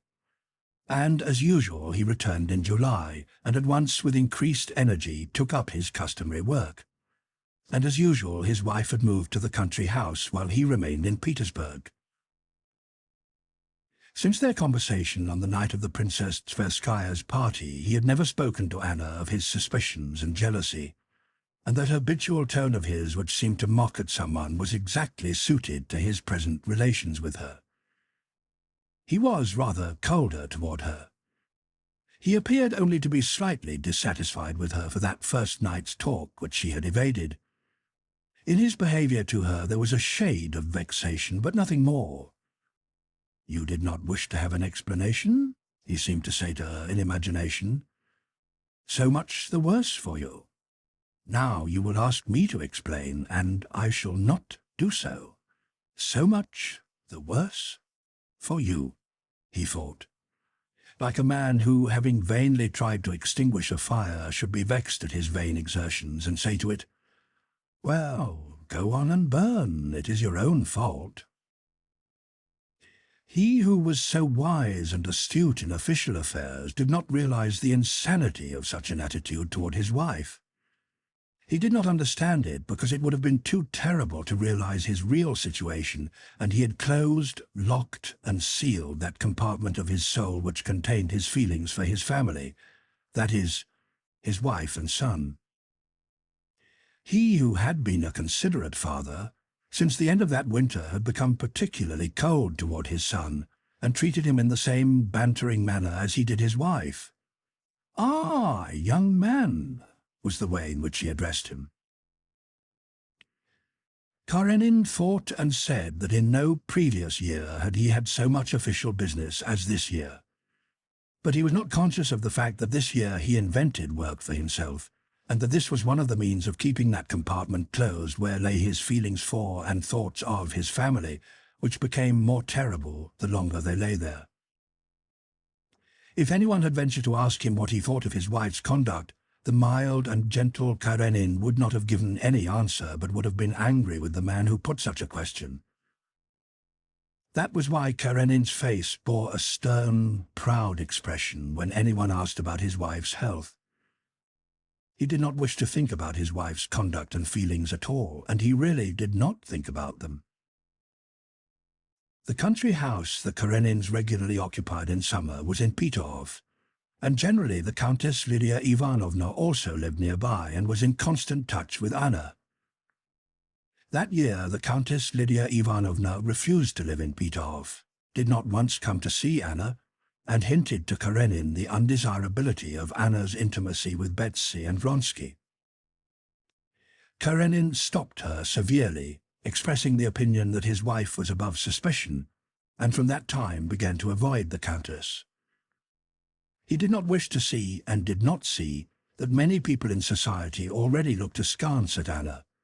He did not wish to understand, and did not understand, why his wife particularly insisted on moving to Tsarskoye Selo, where Betsy lived, and near which place Vronsky's regiment was stationed. He did not let himself think about this, and did not think about it.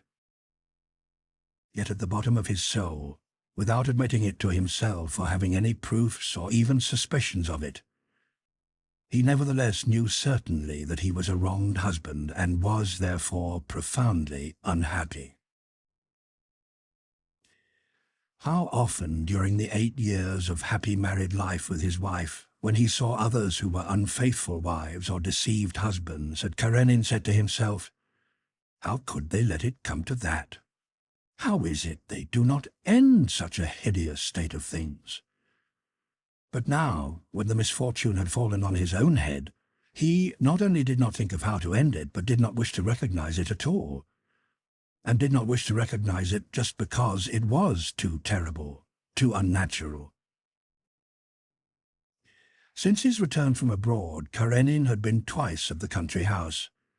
Once he dined there, and the other time he spent an evening with some visitors, but he had not once stayed the night as he used to do in former years. The day of the races was a very busy one for Karenin, but in the morning when he made his plans for the day, he decided that immediately after an early dinner he would go to see his wife at the country house, and from there to the races, at which the whole court would be present, and where he ought to appear. He would call on his wife because he had decided to do so once a week for the sake of propriety. Besides, he had that day to give her money for her expenses, due according to their custom by the 15th of each month. Having, with the mental control habitual to him, considered these matters concerning his wife, he did not allow his thoughts to run on further about her. He had a very busy morning.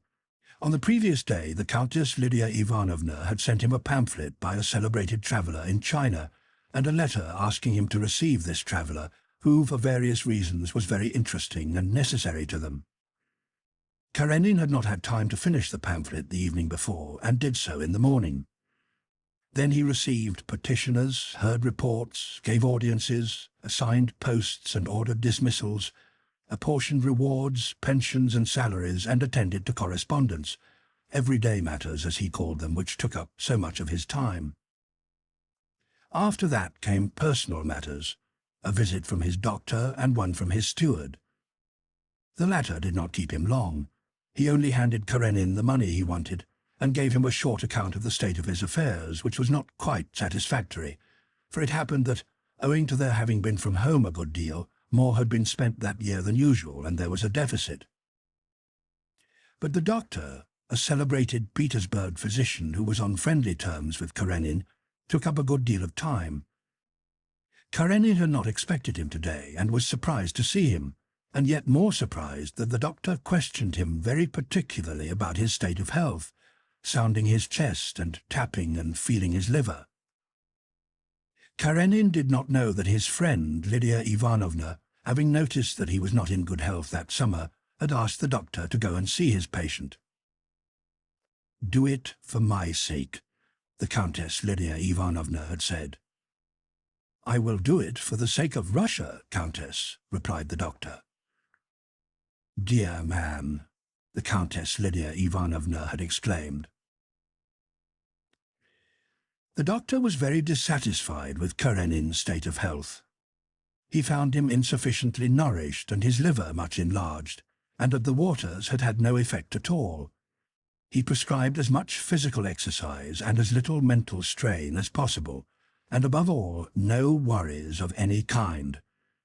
That is, he advised what was for Karenin as impossible as not to breathe, and he went away leaving Karenin with a disagreeable consciousness that something was wrong with him which could not be remedied. In the porch, after leaving Karenin, the doctor met Sluadin, Karenin's private secretary, whom he knew very well. They had been at the university together, and though they very seldom met, they respected one another and were good friends, and to no one but Sluadin would the doctor have expressed his opinion about his patient. "I am very glad you have been to see him," said Sluadin. "He is not well, and I believe that—" "Well, what is it?" "It is this," said the doctor, beckoning over Sluadin's head to his coachman to drive up. "It's this." And with his white hands he took a finger of his kid glove and stretched it. "If you try to break a cord that is slack, it is not easy to break it, but strain that cord to its utmost and the weight of a finger will snap it. And he, by his hard work and the conscientious way he does it, is strained to the utmost. And there is a pressure from outside, and a heavy one," concluded the doctor, raising his eyebrows significantly. "Will you be at the races?" he added, descending the steps to his brougham. "Yes, of course, it takes a lot of time," he replied to some remark of Sluadin's which he had not quite caught. After the doctor, who had taken up so much time, came the famous traveller, and Karenin, thanks to the pamphlet he had just read and to what he knew before, greatly impressed the traveller by the depth of his knowledge of the subject and the breadth of his enlightened outlook.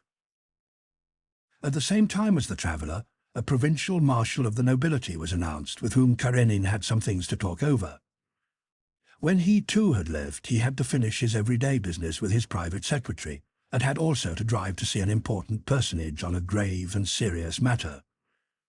He only managed to get back at 5, his dinner time, and having dined with his private secretary, he invited the latter to drive with him to his country house and to go to the races with him. Without acknowledging it to himself, Karenin now looked out for opportunities of having a third person present at his interviews with his wife.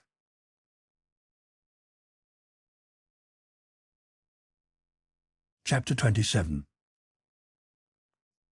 Anna was upstairs, standing in front of a mirror, pinning, with Anushka's help, a last bow to her dress, when she heard the wheels of a carriage grating on the gravel at the entrance. "It is too early for Betsy," she thought, and glancing out of the window she saw the carriage, and sticking out of it a black hat and Karenin's familiar ears. "How unfortunate! Can he mean to stay the night?" thought she. And so awful and horrible appeared to her the consequences that might result therefrom that, without a moment's hesitation, she went out to meet him with a bright, beaming face, and feeling within herself the presence of the already familiar spirit of lies and deceit, she gave herself up to it at once, and began speaking without knowing what she was going to say. "Ah, how nice this is," she said, giving her husband her hand, and smilingly greeting Sluadin as a member of the household.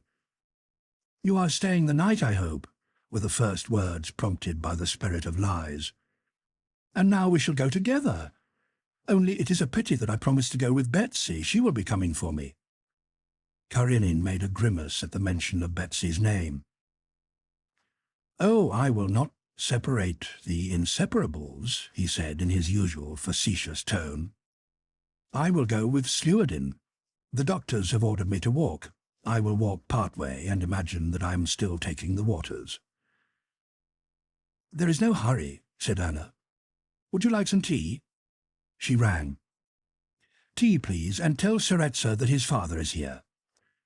"Well, how is your health? You have not been here before. Look how pretty my veranda is," she went on, turning now to her husband, now to Sluadin. She spoke very simply and naturally, but too much and too fast. She felt this herself, especially as by the inquisitive way Sluadin looked at her she noticed that he seemed to be watching her. Sluadin immediately went out onto the veranda, and she sat down by her husband. "You are not looking quite well," she said. "No," he replied. "The doctor came to see me this morning and robbed me of an hour. I feel that some friend of mine must have sent him. My health is so precious." "Yes, but what did he say?" She questioned him about his health and his work, persuading him to take a rest and to move out to her in the country. She said all this lightly, rapidly, and with peculiarly sparkling eyes, but Karenin did not now attach any importance to this tone of hers. He only heard her words, and gave them only their direct meaning. And he answered simply, though jokingly. In all this conversation nothing particular passed, but never afterwards could Anna recall this short scene without being tormented by shame. Tseretsa came in, preceded by his governess. Had Karenin allowed himself to observe, he would have noticed the timid, confused look which the child cast first at his father and then at his mother, but he did not want to see, and did not see, anything. "Ah, young man!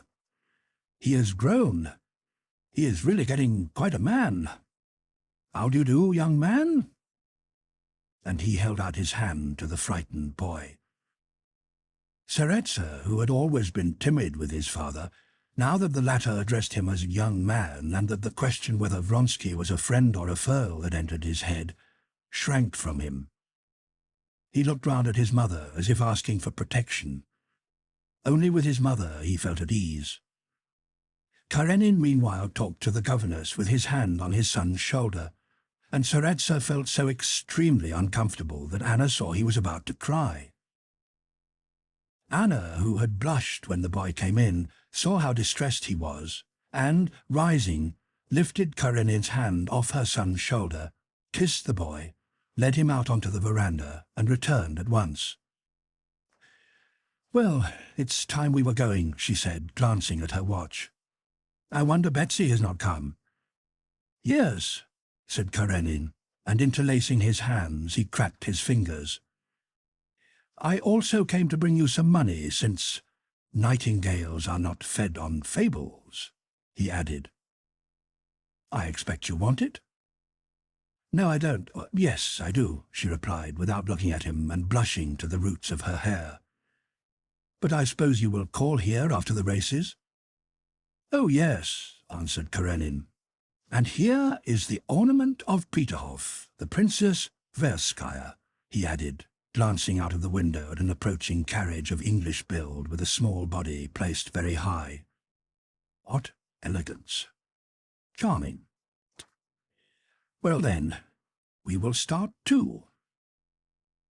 The Princess Tverskaya did not get out, only her footman in his black hat, cape and gaiters jumped down at the front door. "I'm going. Goodbye," said Anna, and giving her son a kiss, she went up to Karenin and held out her hand to him. "You were very kind to come." Karenin kissed her hand. "Well then, au revoir. You will come back for tea, that is right," she said, and went out, beaming and gay. But as soon as she ceased to see him, she became conscious of the place on her hand his lips had touched, and shuddered with disgust.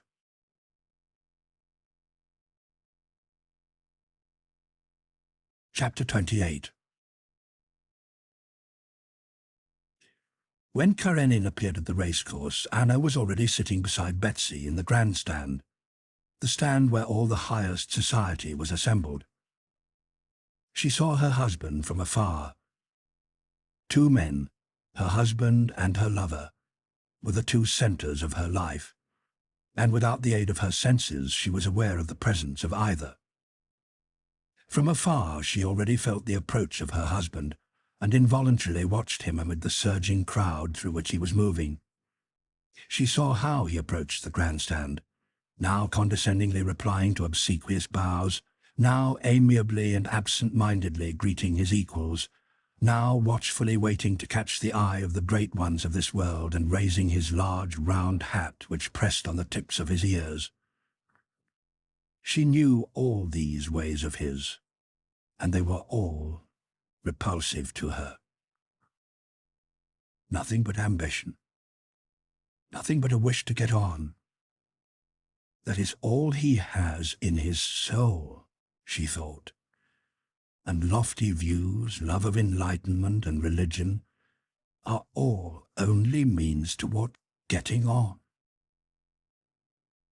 She knew by the way he looked at the ladies' stand that he was trying to find her. He looked straight at her without recognizing her amid the sea of muslin, ribbons, feathers, sunshades, and flowers, but she purposely disregarded him. "Alexei Alexandrovitch," the Princess Betsy called to him. "I am sure you don't see your wife. Here she is." He smiled his usual cold smile. "There is so much splendor here that my eyes are dazzled," he replied, and approached the stand. He smiled at Anna as a husband should smile when meeting his wife whom he has seen shortly before, and greeted the princess and other acquaintances, giving to each what was due, that is to say, joking with ladies and exchanging greetings with the men. At the foot of the stand stood a general aide-de-camp respected by Karenin and noted for his intelligence and education. With him, Karenin entered into conversation. There was an interval between two races so that nothing hindered the conversation. The general aide-de-camp disapproved of the races. Karenin replied, defending them. Anna heard his high, measured voice and did not miss a single word. Each word seemed to her false and grated painfully on her ear. When the 4-verst steeplechase was beginning, she leant forward and did not take her eyes off Vronsky while he went up to his horse and mounted it, and at the same time she heard her husband's repulsive, unceasing voice.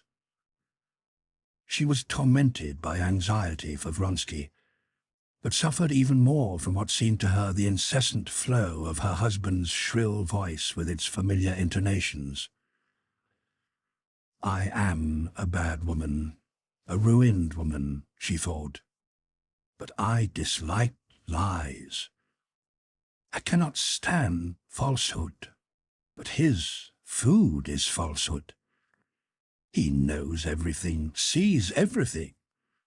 What then does he feel if he can talk so calmly?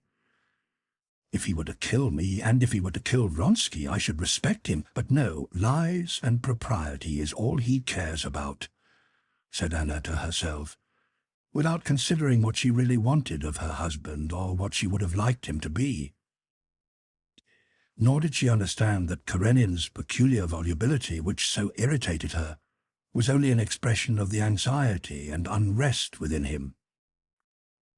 As a child that has been hurt skips about, making its muscles move in order to dull its pain, so Karenin needed mental activity to smother those thoughts about his wife which in her presence and in the presence of Vronsky, and amid the continual mention of his name, forced themselves upon him. And as it is natural for the child to skip about, so it was natural for him to speak cleverly and well. He said, "The danger in military, that is, cavalry steeplechases, is an unavoidable element of the racing. If England can point to the most brilliant cavalry charges in military history, it is entirely due to the fact that she has historically developed this capacity in her men and horses. Sport, in my opinion, has great value, but we, as usual, see only what is most external." "Not external at all," said the Princess Tverskaya. "They say one of the officers has broken 2 ribs."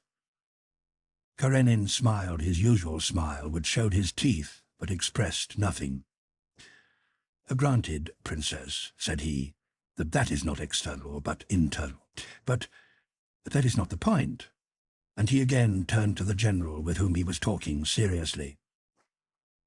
Do not forget that it is military men who are racing, men who have chosen that career, and one must admit that every calling has a reverse side to its medal. It is directly involved in their military duty. The monstrous sports of prize-fighting or the Spanish bullfights are indications of barbarism, but specialized sport is a sign of progress. No, I shan't come again. It excites me too much, said the Princess Betsy. Don't you think so, Anna? It is exciting, but one cannot tear oneself away, said another lady. If I had been a Roman, I should never have missed a gladiatorial show. Anna said nothing, but without putting down her glasses, looked steadily at one point.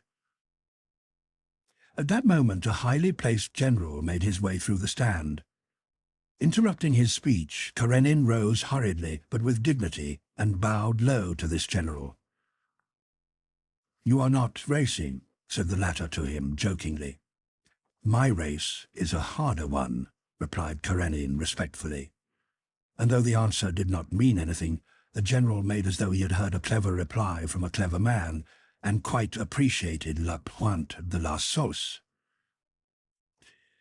There are two sides to it, continued Karenin, that of the performers and that of the spectators.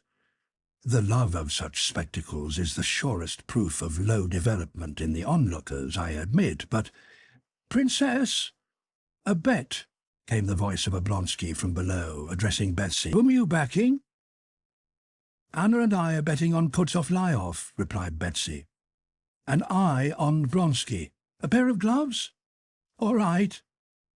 What a fine scene, is it not? Karenin was silent while others were speaking near him, but began again immediately. I agree that unmanly sports, he was continuing. But at that moment the race began and all conversation ceased. Karenin was silent too, as everybody rose and turned their eyes toward the stream. Karenin was not interested in races and therefore did not watch the riders, but began absent-mindedly looking at the spectators with his weary eyes. His gaze rested on Anna. Her face was pale and stern. She evidently saw nothing and nobody, with one exception. Her hand convulsively grasped her fan, and she did not breathe. He looked at her and hurriedly turned away, scrutinizing other faces. Yes, that lady, and those others, are very excited, too. It is quite natural, he said to himself. He did not wish to look at her, but his eyes were involuntarily drawn toward her. He again watched her face, trying not to read what was so plainly written on it, but against his will he read in it with horror that which he did not want to know. The first fall, Kutuzov-Lyov's at the stream, excited everyone, but Karenin saw clearly by Anna's pale, triumphant face that he whom she was watching had not fallen. When, after Machotin and Vronsky had jumped the big barrier, the officer following them fell on his head and swooned, a murmur of horror passed through the whole crowd. But Karenin saw that Anna did not even notice the fall, and with difficulty understood what those around her were talking about. He looked at her more and more often and more intently. Anna, though fully engrossed by the sight of the galloping Vronsky, became aware of the cold eyes of her husband bent upon her from one side. She glanced for an instant at him with a look of inquiry, and, slightly frowning, turned away again. "Oh, I don't care," she seemed to say to him, and then did not once look at him again. The steeplechase was unlucky. More than half of the 17 officers were thrown and hurt. By the end of the race, everyone was disturbed, and this disturbance was increased by the fact that the Emperor was displeased.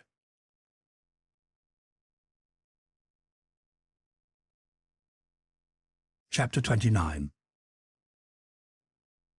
Everyone was loudly expressing disapproval and repeating the words someone had uttered. They will have gladiators and lions next. And everyone was feeling the horror of it, so that when Vronsky fell and Anna gave a loud exclamation, there was nothing remarkable about it. But afterwards a change came over Anna's face which was positively improper.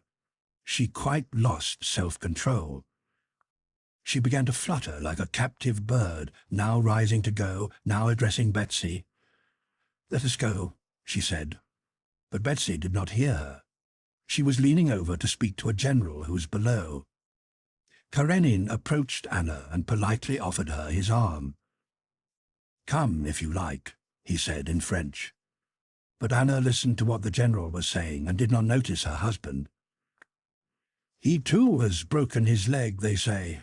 It's too bad," the general said. Anna, without replying to her husband, raised her glasses and looked toward the spot where Vronsky had fallen. But it was so far off and so many people had crowded there that it was impossible to distinguish anything. She put down her glasses and was about to go, but at that moment an officer galloped up and reported something to the emperor. Anna bent forward to listen. "Stiva! Stiva!" she called to her brother. But he did not hear her. She was again on the point of going. "I again offer you my arm, if you wish to go," said her husband, touching her arm. With a look of repulsion, she drew back, and without looking at him, replied, "No, no, leave me alone. I shall stay here." She now saw an officer running to the grandstand from the place where Vronsky had fallen. Betsy waved her handkerchief to him. The officer brought the news that the rider was unhurt, but that the horse had broken its back.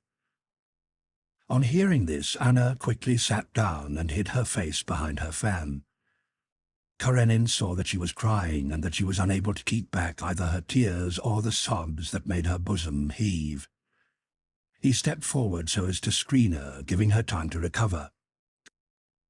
"For the third time I offer you my arm," he said after a while, turning toward her. Anna looked at him and did not know what to say. The Princess Betsy came to her aid. "No, Alexei Alexandrovitch," she put in. "I brought Anna here, and I have promised to take her back again." "Excuse me, Princess," he said, smiling politely but looking her firmly in the eyes. "But I see that Anna is not very well, and I wish her to come with me." Anna looked round with alarm, rose obediently, and put her hand on her husband's arm. "I will send to him and find out, and will let you know," Betsy whispered to her. On leaving the stand, Karenin, as usual, spoke to people he met, and Anna, as usual, had to reply and make conversation. But she was beside herself and walked, as in a dream, holding her husband's arm. "Is he hurt or not? Is it true? Will he come or not? Shall I see him tonight?" she thought. In silence she took her place in her husband's carriage, and in silence they drove out of the crowd of vehicles. In spite of all he had seen, Karenin would still not allow himself to think of his wife's real position. He only saw the external sights. He saw that she had behaved with impropriety, and he considered it his duty to tell her so. But it was very difficult for him to say that and nothing more. He opened his mouth to say that she had behaved improperly, but involuntarily said something quite different. "After all, how inclined we all are to these cruel spectacles," he said. "I notice what I do not understand," said Anna contemptuously. He was offended, and at once began to tell her what he wanted to. "I must tell you," he said. "It's coming, the explanation," she thought, and felt frightened. "I must tell you that you behaved improperly today," he said in French. "How did I behave improperly?" she said aloud, quickly turning her head and looking him straight in the eyes, now without any of the former deceptive gaiety, but with a determined air, beneath which she had difficulty in hiding the fright she felt. "Don't forget," said he to her, pointing at the open window behind the coachman's box, and slightly rising, he lifted the window. "What did you consider improper?" she asked again. "The despair you were unable to conceal when one of the riders fell." He expected a rejoinder from her, but she remained silent, looking straight before her. "I asked you once before to conduct yourself in society so that evil tongues might be unable to say anything against you. There was a time when I spoke about inner relations. Now I do not speak of them. I speak now of external relations. Your conduct was improper, and I do not wish it to occur again." She did not hear half that he said, but felt afraid of him and wondered whether it was true that Vronsky was not hurt. Was it of him they were speaking when they said that he was not hurt, but the horse had broken its back? She only smiled with simulated irony when he had finished, and she did not reply because she had not heard what he said. Karenin had begun to speak boldly, but when he realized clearly what he was talking about, the fear she was experiencing communicated itself to him. He saw her smile, and a strange delusion possessed him. "She smiles at my suspicions. In a moment she will tell me what she told them, that these suspicions are groundless and ridiculous." Now that a complete disclosure was impending, he expected nothing so much as that she would, as before, answer him mockingly that his suspicions were ridiculous and groundless. What he knew was so terrible that he was now prepared to believe anything. But the expression of her frightened and gloomy face did not now even promise deception.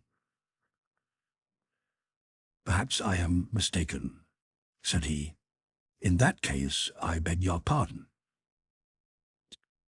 "No, you were not mistaken," she said slowly, looking despairingly into his cold face. "You were not mistaken. I was, and cannot help being, in despair. I listen to you, but I have thinking of him. I love him. I am his mistress. I cannot endure you. I am afraid of you.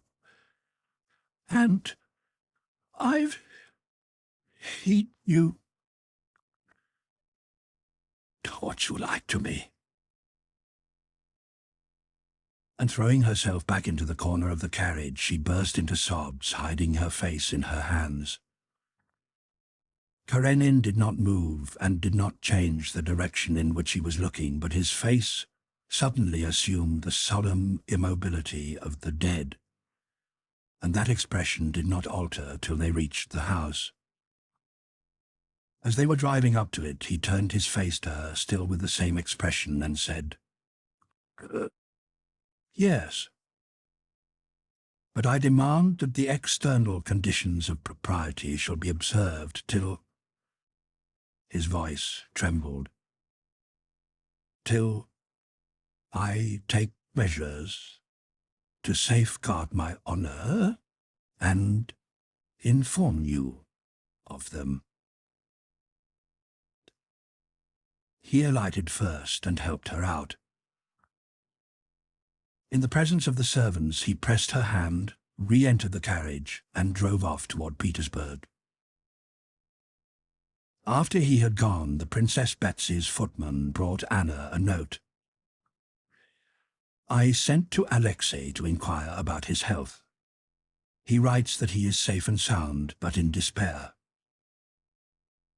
"Then he will come," she thought. "What a good thing it is that I spoke out. She looked at the clock. She had 3 hours still to wait, and the memory of the incidents of their last meeting fired her blood. Jimmy, how light it is! It is dreadful, but I love to see his face, and I love this fantastic light. My husband? Ah, yes. Well, thank heaven that all is over with him.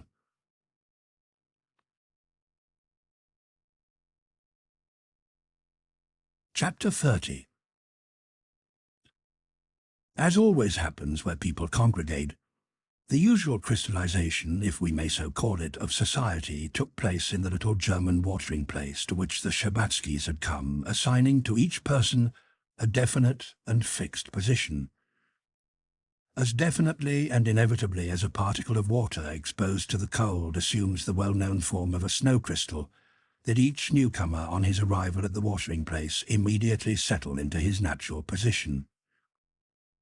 Furst Scherbatsky samt Gemahlin und Tochter, by the premises they occupied, by their name, and by the people they were acquainted with, at once crystallized into their definite and preordained place. There was a real German Fürstin at the watering place that season, and consequently the crystallizing process was accomplished with special energy. Princess Scherbatskaya particularly wished to introduce her daughter to the German royal princess, and on the second day after their arrival performed that rite. Kitty made a low and graceful curtsy in her very simple dress, that is to say, very stylish summer gown ordered from Paris. The royal princess said, "I hope the roses will soon return to this pretty little face," and at once a definite path was firmly established for the Scherbatskys from which it was impossible to deviate. They made acquaintance with the family of an English lady, with a German countess and her son who had been wounded in the last war, with a Swedish servant, and with a Mr. Canute and his sister.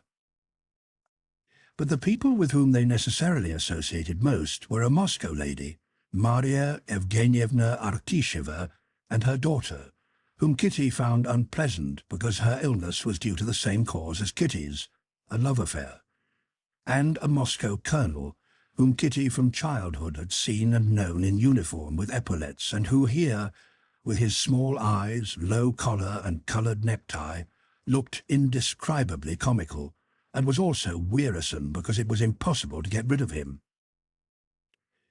When all this had become firmly established, Kitty began to feel very dull, especially as her father had gone to Carlsbad and she was left alone with her mother.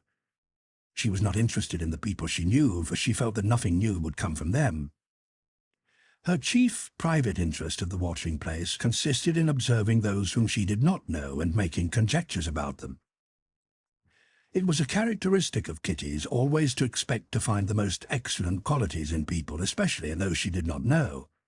And now, when guessing who and what kind of people the strangers were and in what relation they stood to one another, Kitty attributed to them extraordinary and splendid characters, and found confirmation in her observations. Among these people she was specially interested in a young Russian girl who had come to the watering place with an invalid Russian lady, Madame Stahl, as everyone called her. Madame Stahl belonged to the highest society, but she was so ill that she could not walk, and only on fine days occasionally appeared on the promenade in a bath-chair. But not so much from illness as from pride, as the Princess Scherbatskaya explained, Madame Stahl was not acquainted with any of the Russians there. The Russian girl looked after Madame Stahl and also, as Kitty noticed, became intimate with all those who were seriously ill, of whom there were many in the place, and waited on them in the most natural way. This Russian girl, Kitty decided, was not related to Madame Stahl, but neither was she a paid companion. Madame Stahl called her by the diminutive Varenka, and others called her Mademoiselle Varenka. But besides the fact that it interested Kitty to observe the relations of this girl with Madame Stahl and with others, she experienced, as often happens, an inexplicable attraction toward this Mademoiselle Varenka, and felt, when the girl's eyes met hers, that the feeling was mutual. This Mademoiselle Varenka was not exactly past her early youth, but seemed to be a person destitute of youthfulness. She might be 19 years old, or she might be 30. If one examined her features, she was good-looking rather than plain, despite her unhealthy complexion. Her figure would have been good had she not been too lean and her head too large for her medium height. But she was not likely to prove attractive to men. She was like a beautiful flower, which, though not yet in full bloom, is already beginning to fade and has no scent. Another reason why she could not be attractive to men was because she lacked that of which Kitty had too much, a restrained flame of vitality and consciousness of her own attractiveness. She seemed always occupied with something there could be no doubt about, and therefore it seemed that no side issue could interest her. By this contrast to herself, Kitty was specially attracted. She felt that in her and in her way of life could be found a model of what she herself was painfully seeking: interest in life, the worth of life, outside the social relations of girls to men, which now seemed disgusting to Kitty, who regarded them as shameful exhibitions of goods awaiting a buyer. The more Kitty observed her unknown friend, the more she was convinced that this girl really was the perfect being she imagined her to be, and the more she wished to make her acquaintance. The two girls came across one another several times a day, and every time they met, Kitty's eyes said, "Who are you? What are you? Surely you are the delightful creature I imagined you to be. But for heaven's sake," her look added, "do not think that I shall force myself on you. I simply admire and love you. I too love you, and you are very, very sweet. I should love you still more if I had the time," the stranger's look replied. And Kitty saw that the girl really was always occupied, now taking the children of some Russian family home from the wells, now carrying an invalid's plaid or wrapping it round her, now trying to soothe an irritable patient, now choosing and buying biscuits for someone's coffee. Soon after the Shabbatskys' arrival, two new persons who provoked everybody's disapproval began to appear of a morning at the wells. They were a very tall, round-shouldered man with black eyes, naive and at the same time dreadful, and enormous hands, who wore an old overcoat too short for him, and a slightly pockmarked, sweet-faced woman, badly and tastelessly dressed. Having recognized them to be Russians, Kitty at once began to make up a beautiful and touching romance about them. But the princess, having found out from the visitors' list that they were Nikolai Lievin and Maria Ivanovna, explained to Kitty what a bad man this Lievin was, and all her dreams about those two people vanished. Not so much because of what her mother had told her, as because the man was Konstantin's brother, these two people appeared very disagreeable to Kitty. This Lievin, by his habit of jerking his head, now inspired an irrepressible feeling of aversion in her. It seemed to her that his large, dreadful eyes, which followed her insistently, expressed hatred and irony, and she tried to avoid encountering him.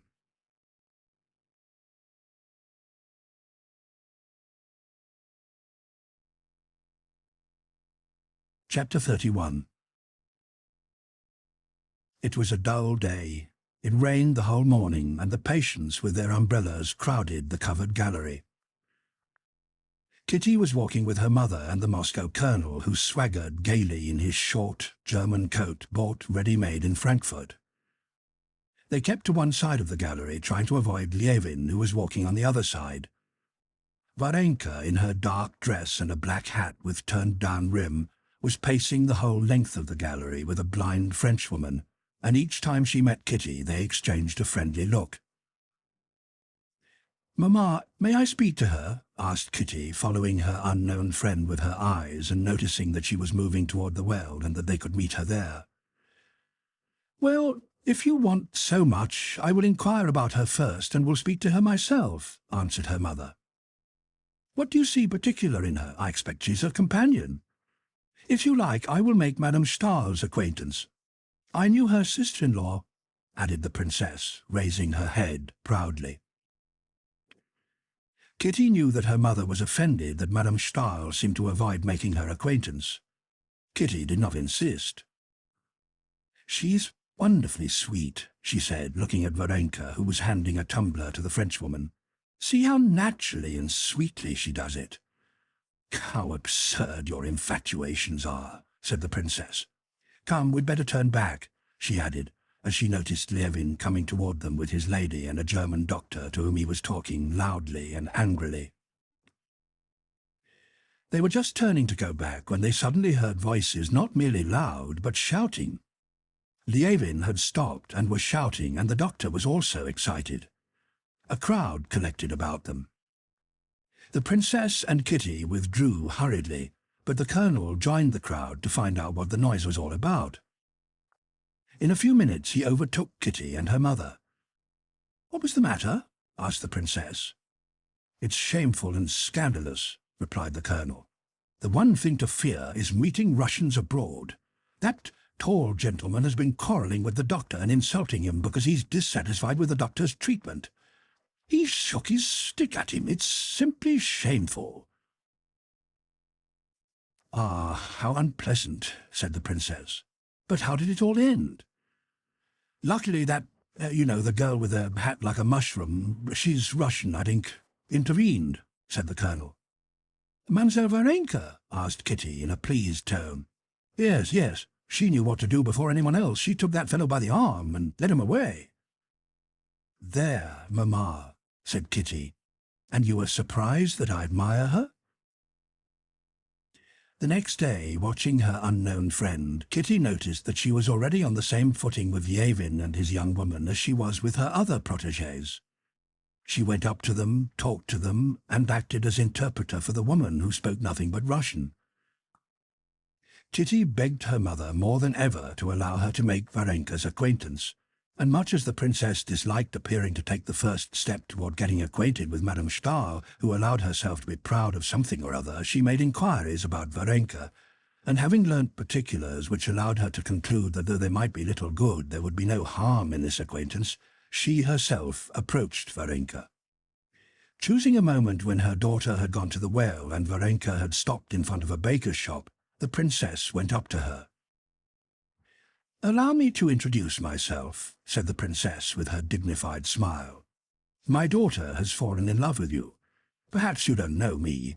"It is more than mutual, princess," replied Varenka hurriedly. "What a good action you performed yesterday for our unfortunate fellow countryman," said the princess. Varenka blushed. "I don't remember." "I don't think I did anything," she said. "Oh, yes, you saved that Levin from unpleasantness." "Well, you see, his companion called me, and I tried to soothe him. He is very ill and was dissatisfied with his doctor. I am used to looking after invalids of that kind." "Oh, yes, I have heard that you live in Mentone with your aunt, I think, Madame Stahl. I knew her sister-in-law." "No, she is not my aunt. I call her Mamma, but I'm not related to her. She adopted me," answered Varenka, and blushed again. This was said so simply, and the frank and open expression of her face was so amiable that the princess understood what made Kitty so fond of this Varenka. "Well, and what about that Levin?" "He is leaving," answered Varenka. Just then Kitty, beaming with joy that her mother had made acquaintance with her unknown friend, returned from the well. "There, Kitty, your great wish to make acquaintance with Mademoiselle Varenka," prompted Varenka with a smile. "Everybody calls me so." Kitty blushed with joy, long and silently pressing her new friend's hand, which lay passively in hers. But though her hand did not return the pressure, Mademoiselle Varenka's face shone with a soft and pleased, though rather sad, smile, which disclosed her large but splendid teeth. "I have long wished it myself," she said.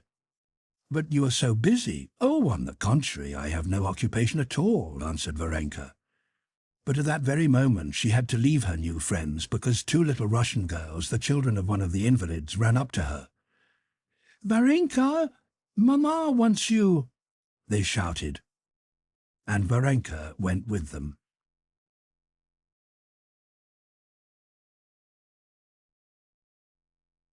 Chapter 32. The particulars the Princess Shtcherbatskaya learnt about Varenka's past and about her relations with Madame Stahl and about Madame Stahl herself were the following. Madame Stahl, of whom some people said that she had tormented her husband to death, while others said that by his immoral conduct he had tormented her, had always been a sickly and ecstatic woman. When her first baby was born, she being already divorced from her husband, it died at once, and her relations, knowing how susceptible she was and fearing that this news might kill her, changed her dead child for one who had been born that night in the same house in Petersburg, the daughter of a chef at a palace. That child was Varenka. Madame Stahl learned afterwards that Varenka was not her daughter, but continued to bring her up, the more readily because it happened that very soon Varenka had no relations left. Madame Stahl had lived continuously abroad in the south for more than 10 years, hardly ever leaving her bed. Some people said that she had made for herself a position in society by her pose as a philanthropic and highly religious woman. Others said that she really was the highly moral being, living only to do good, that she seemed to be. No one knew what her religion was, Roman Catholic, Protestant, or Greek Orthodox, but one thing was certain, namely that she was in friendly relations with the most highly placed personages of all the churches and denominations. Varenka always lived with her abroad, and all who knew Madame Stahl knew and liked Mademoiselle Varenka, as everybody called her. Having learnt all these particulars, the princess saw nothing to object to in a friendship between her daughter and Varenka, especially as Varenka's manners and education were excellent. She spoke French and English admirably, and above all she brought Madame Stahl's regrets at having been deprived through illness of the pleasure of making the princess's acquaintance. When she had made Varenka's acquaintance, Kitty became more and more fascinated by her friend and found new virtues in her every day. The princess, having heard that Varenka sang very well, invited her to come and sing to them one evening. "Kitty plays, and we have a piano, though not a good one, and you would give us great pleasure," said the princess with her feigned smile, which was especially unpleasant to Kitty now because she noticed that Varenka did not wish to sing. Varenka, however, came in the evening and brought her music. The princess had also invited Maria Evgenyevna with her daughter and the colonel. Varenka did not seem at all abashed by the fact that strangers were present, and she went straight up to the piano. She could not accompany herself, but she sang at sight admirably. Kitty, who played well, accompanied her. "You have an exceptional talent," said the princess after Varenka had sung her first song excellently. Maria Evgenyevna and her daughter thanked her and praised her singing. "See," said the colonel, looking out of the window, "what an audience has assembled to hear you." Underneath the window a considerable crowd really had collected. "I am very glad it gives you pleasure," said Varenka simply. Kitty looked at her friend with pride. She was enraptured by her singing, her voice, her face, and above all by her manner, by the fact that Varenka evidently attached no importance to her own singing and was quite indifferent to the praise she got. She only seemed to ask, "Have I to sing again, or is it enough?" "If it were I," thought Kitty, "how proud I should feel! How glad I should be to see that crowd under the windows! But she's quite indifferent. She only wished not to refuse and to give Mamma pleasure. What is it in her? What gives her this power to disregard everything and to be so quietly independent? How I should like to know this and to learn it from her," thought Kitty, gazing into the calm face. The princess asked Varenka to sing again, and she sang another song just as truly, clearly, and well, standing straight at the piano and beating time on it with her thin, brown hand. The next piece in the music book was an Italian song. Kitty played the prelude and looked round at Varenka. "Let us skip this one," said Varenka, blushing. Kitty anxiously and inquiringly fixed her eyes on Varenka's face. "Well, then another one," she said, hurriedly turning over the pages, immediately realizing that there was something particular connected with that song. "No," answered Varenka, putting her hand on the music and smiling. "No, let us sing that one." And she sang the piece just as calmly, coldly, and well as the previous ones. When she had finished, everybody again thanked her and went to drink tea. But Kitty and Varenka went out into the little garden belonging to the house. "Am I not right you have some memory attached to that song?" asked Kitty. "Don't tell me about it," she added hurriedly. "Only say if I'm right." "Why not?" "I will tell you," said Varenka simply, and without waiting for a reply continued. "Yes, there is a memory attached to it, and it was painful once. I loved a man and used to sing that song to him." Kitty, deeply moved, gazed silently with wide-open eyes at Varenka. "I loved him and he loved me, but his mother would not have it and he married another. He lives not far from us now and I see him sometimes. You did not think that I, too, have had a romance," she said, and on her handsome face there flickered for an instant a spark of the fire which, Kitty felt, at once lighted up her whole being. "I not think it? Why, if I were a man, I could not have loved anyone else after knowing you. But I can't understand how, to satisfy his mother, he could forget you and make you unhappy. He must be quite heartless." "Oh, no, he's a very good man, and I am not unhappy. On the contrary, I am very happy." "Well, we shan't sing any more today," she added, and went toward the house. "How good you are! How good!" exclaimed Kitty, stopping her and kissing her. "If only I could be a little bit like you." "Why should you be like anyone? You're very good as you are," said Varenka, smiling her gentle, weary smile. "No, I am not at all good. But tell me—" "Wait a bit, let us sit down again," said Kitty, making Varenka sit down on a garden seat beside her. "Tell me, is it possible that you are not offended at the thought that a man despised your love? That he did not wish, but he did not despise it? I believed that he loved me, but he was an obedient son." "Yes, but if it had not been his mother's doing, but his own," said Kitty, feeling that she had given away her secret and that her face, burning with a blush of shame, had already betrayed her. "Then he would have behaved badly, and I should not regret him," replied Varenka, evidently conscious that they were now speaking not about her, but about Kitty. "But the humiliation," said Kitty. "One cannot forget the humiliation, one cannot." And she remembered the look she gave Vronsky at the ball when the music stopped.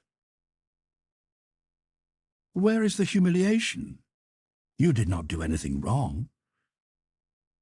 "Worse than wrong. Shameful." Varenka shook her head and put her hand on Kitty's. "Shameful in what respect?" she said. "You could not have told a man who was himself indifferent to you that you loved him?" "Of course not. I never said a single word, but he knew it. No, no. There are such things as looks and ways of behaving. If I live to be 100, I shall never forget it." "What does it matter? I don't understand. The question is, do you love him now or not?" said Varenka, calling everything by its plain name. "I hate him, and I cannot forgive myself." "But what does it matter? The shame, the humiliation. Dear me, if everyone were as sensitive as you, said Varenka. There is no girl who has not gone through the same sort of thing, and it is all so unimportant. Then what is important? Asked Kitty, looking into her face with surprised curiosity. Ah, many things are important, replied Varenka, not knowing what to say. But at that moment they heard the princess's voice from the window. Kitty, it is getting chilly. Either take a shawl or come in. Yes, I really must be going, said Varenka, rising. I have to look in at Madame Bertha's. She asked me to. Kitty held her hands and with passionate curiosity and entreaty questioned Varenka with her eyes. What? What is more important? What gives you such peace? You know. Tell me. But Varenka did not even understand what Kitty's eyes were asking. She only knew that she had to call on Madame Bertha and get home in time for Mamma's midnight tea. She went in, collected her music, and having said good-night to everybody, prepared to go. "Allow me to see you home," said the colonel. "Yes, how can you go alone at this time of night?" agreed the princess. "I will at any rate send Parasha with you."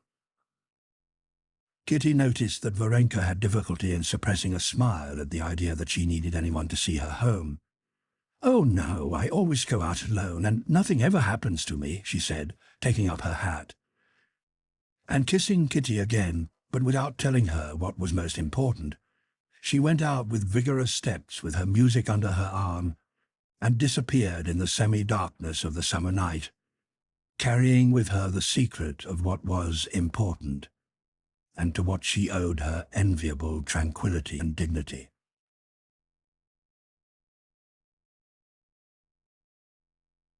Chapter 33.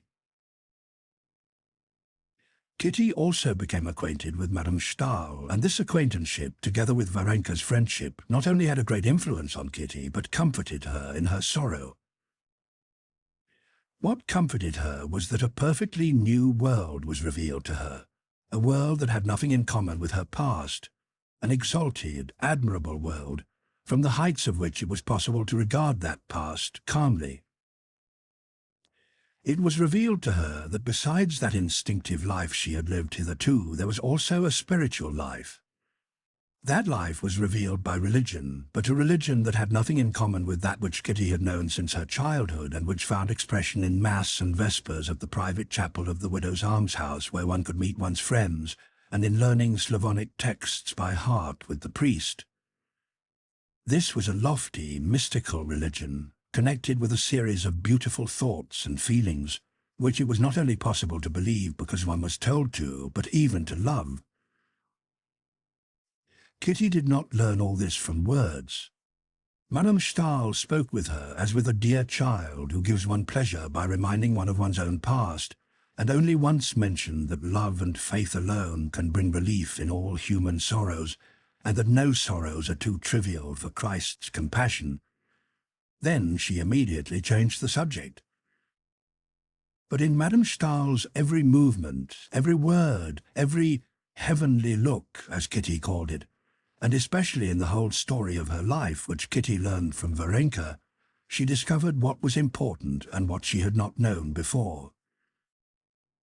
But however lofty may have been Madame Stahl's character, however touching her story, and however elevated and tender her words, Kitty could not help noticing some perplexing traits in her.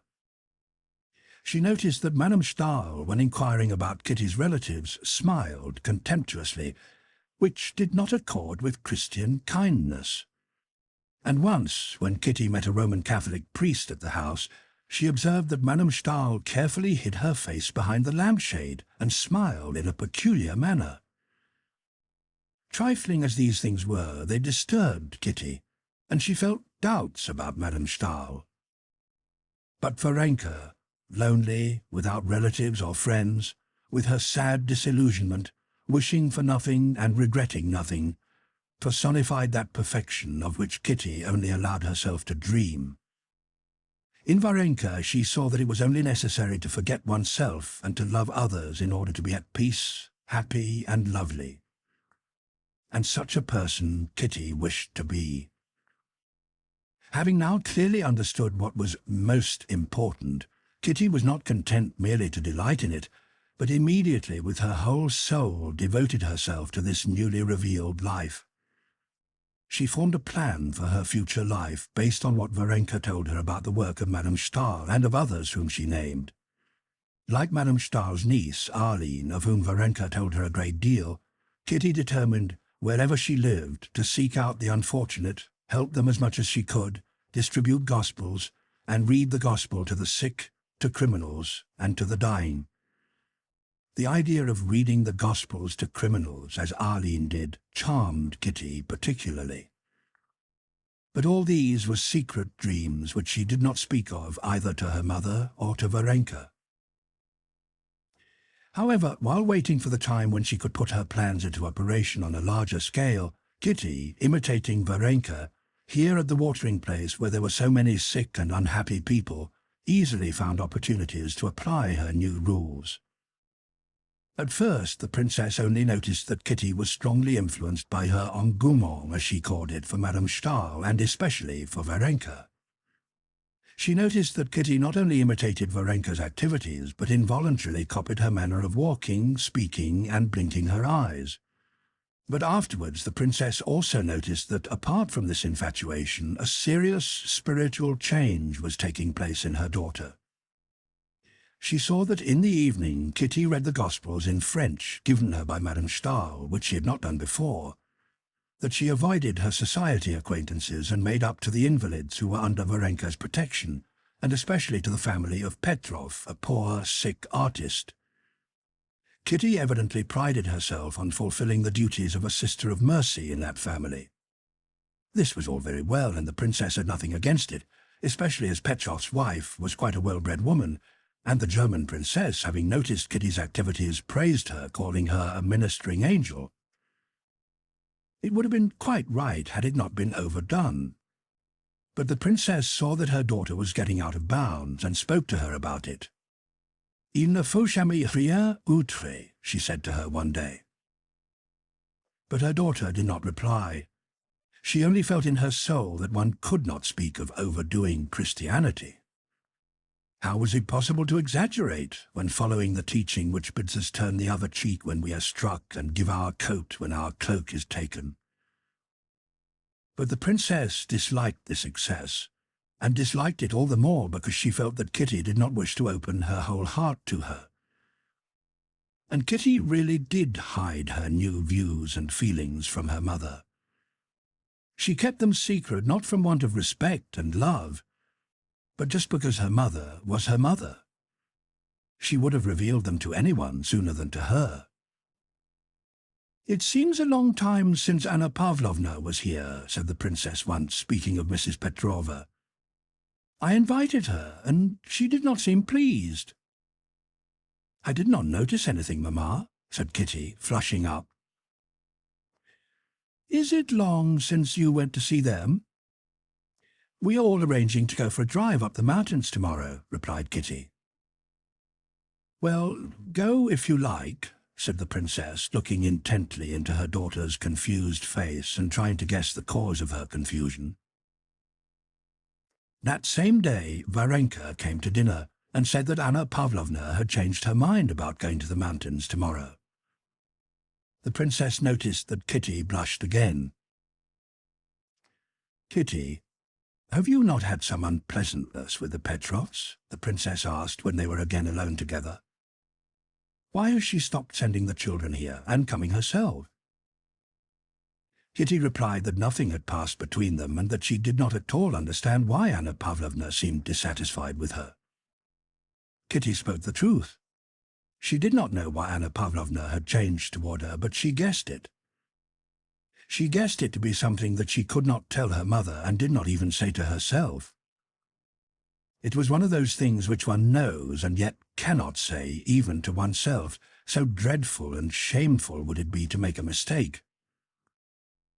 Again and again she went over in memory all the relations she had had with that family, She remembered the naive pleasure expressed in Anna Pavlovna's round, good-natured face whenever they met, remembered their secret consultations about the patient, and their plots to draw him away from his work, which the doctor had forbidden, and to take him for walks, and the attachment to her felt by the youngest boy, who called her "my Kitty" and did not want to go to bed without her.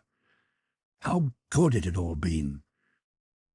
Then she recalled Petrov's thin, emaciated figure in his brown coat, with his long neck, his thin, curly hair, his inquiring blue eyes, which had at first seemed to her terrible, and his sickly efforts to appear vigorous and animated in her presence. She remembered her first efforts to conquer the repulsion she felt for him, as for all consumptives, and her efforts to find something to say to him. She remembered the timid look, full of emotion, with which he gazed at her, and the strange feeling of compassion and awkwardness, followed by a consciousness of her own benevolence that she had experienced. How good it had all been! But all that had been at first. Now, for some days past, all had suddenly been spoilt. Anna Pavlovna now met Kitty with affected amiability, and constantly watched her husband and her. Could his touching pleasure when she drew near be the cause of Anna Pavlovna's coldness? Yes, she remembered. There was something unnatural in Anna Pavlovna, quite unlike her usual kindness when the day before yesterday she said crossly, "There, he has been waiting for you and would not drink his coffee without you, though he was growing dreadfully weak." Yes. And perhaps my giving him his plaid may also have been unpleasant to her. It was such a simple thing, but he took it so awkwardly and thanked me so much that I myself felt awkward. And then that portrait of me, which she did so well. And above all, that look, confused and tender. Yes, it is so, Kitty said to herself, quite horrified. And then, no. It is impossible. It must not be. He is so pathetic.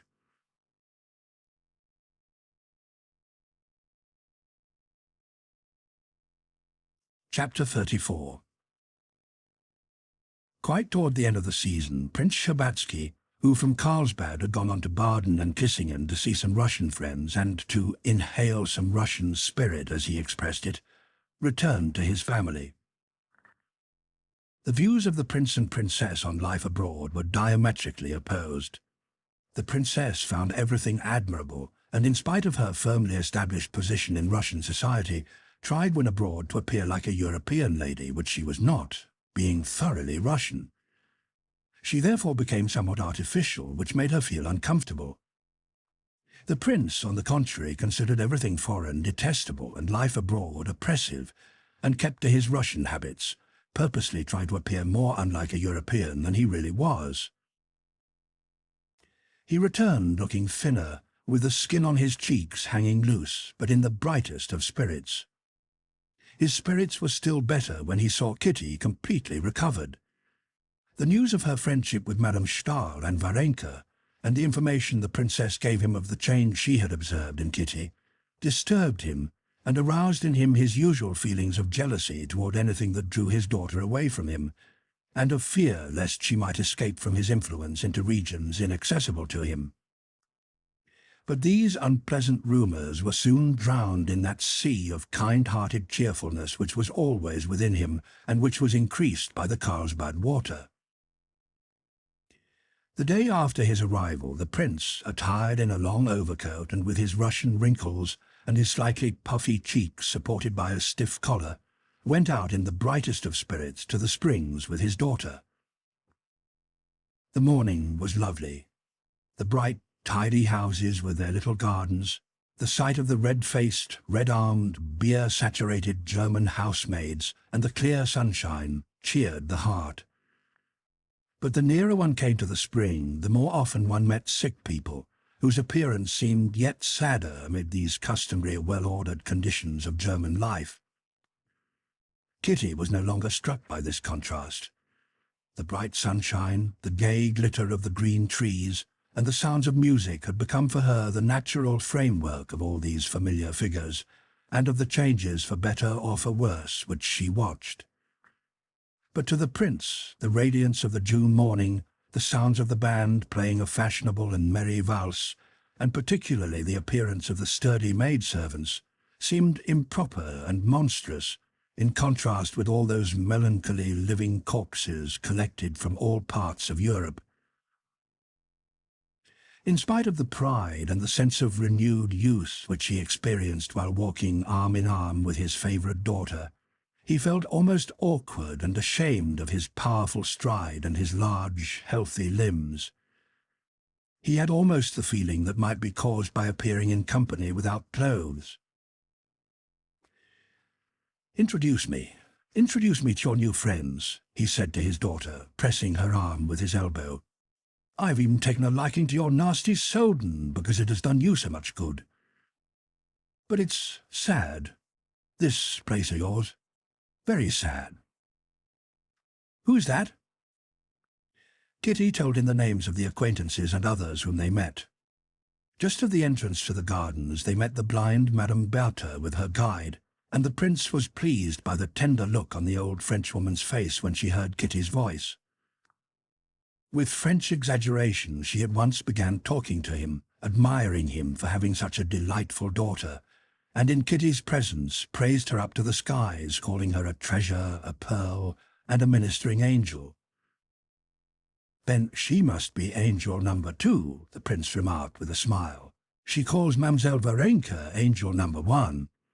"Oh, Mademoiselle Varenka is a real angel, allez," said Madame Bertha. In the gallery they met Varenka herself. She was walking hurriedly toward them with an elegant little red bag in her hand. "See, Papa has come," said Kitty to her. Simply and naturally, as she did everything, Varenka made a movement between a bow and a curtsy, and immediately began talking to the prince, just as she talked to everybody, easily and naturally. "Of course I know you, I've heard all about you," the prince said to her with a smile, by which Kitty saw with joy that her father liked Varenka. "Where are you hurrying so to?" "Mamma is here," said she, turning to Kitty. "She did not sleep all night, and the doctor advised her to go out. I am taking her work." "So, that is angel number 1, said the prince when Varenka had gone. Kitty saw that he would have liked to make fun of Varenka, but was unable to do so because he liked her. "Well, let us see all your friends," he added, "including Madame Stahl, if she will condescend to recognize me." "Oh, do you know her, Papa?" asked Kitty, alarmed by an ironical twinkle in the prince's eyes when he mentioned Madame Stahl. "I knew her husband, and her too, slightly, before she joined the Pietists." "What are Pietists, Papa?" asked Kitty, frightened by the fact that what she valued so highly in Madame Stahl had a name. "I don't know very well myself. I only know that she thanks God for everything, including all misfortunes, and thanks God for her husband's death. And it seems funny, for they did not get on well together." "Who is that?" "What a pitiful face," he said, noticing an invalid of medium height who sat on a bench in a brown coat and white trousers, which fell into strange folds over his emaciated legs. The man raised his straw hat above his thin, curly hair, uncovering a tall forehead with an unhealthy redness where the hat had pressed it. "It is Petrov, an artist," Kitty replied, blushing. "And that is his wife," she added, indicating Anna Pavlovna, who, on their approach, went away with apparent intention, following a child who had run along the path. "Poor man! What a nice face he has," said the prince. "Why did you not go up to him? He looked as if he wished to say something to you." "We'll come back then," said Kitty, turning resolutely. "How are you today?" she asked Petrov. Petrov rose with the aid of a stick and looked timidly at the prince. "This is my daughter," said the prince. "Allow me to introduce myself." The artist bowed and smiled, exposing his strangely glistening white teeth. "We were expecting you yesterday, Princess," he said to Kitty. He staggered as he said it, and to make it appear as if he had done this intentionally, he repeated the movement. "I meant to come, but Varenka told me that Anna Pavlovna sent word that you were not going." "Not going?" said Petrov, flushing, and immediately beginning to cough and looking round for his wife. "Annetta! Annetta!" he said loudly, and the veins in his white neck protruded like thick cords. Anna Pavlovna drew near. "How is it you sent word to the princess that we were not going?" he said in an irritable whisper, his voice failing him. "Good morning, Princess," said Anna Pavlovna with a forced smile, quite unlike her former way of greeting Kitty. "I am very pleased to make your acquaintance," she went on, turning to the prince. "You have long been expected, Prince." "How is it you said to tell the princess we were not going?" the painter whispered hoarsely and still more angrily, evidently irritated because his voice failed him and he could not give his words the expression he desired. "Oh, dear me, I thought we were not going," said his wife with vexation. "How so? When—" He was interrupted by a fit of coughing and made a hopeless gesture with his hand. The prince raised his hat and went away with his daughter. "Oh, oh," he sighed deeply. "What poor things." "Yes, Papa," replied Kitty. "And you know they have 3 children, no servants, and hardly any means." "He received something from the academy," she explained animatedly, trying to stifle the excitement resulting from the strange alteration in Anna Pavlovna's manner toward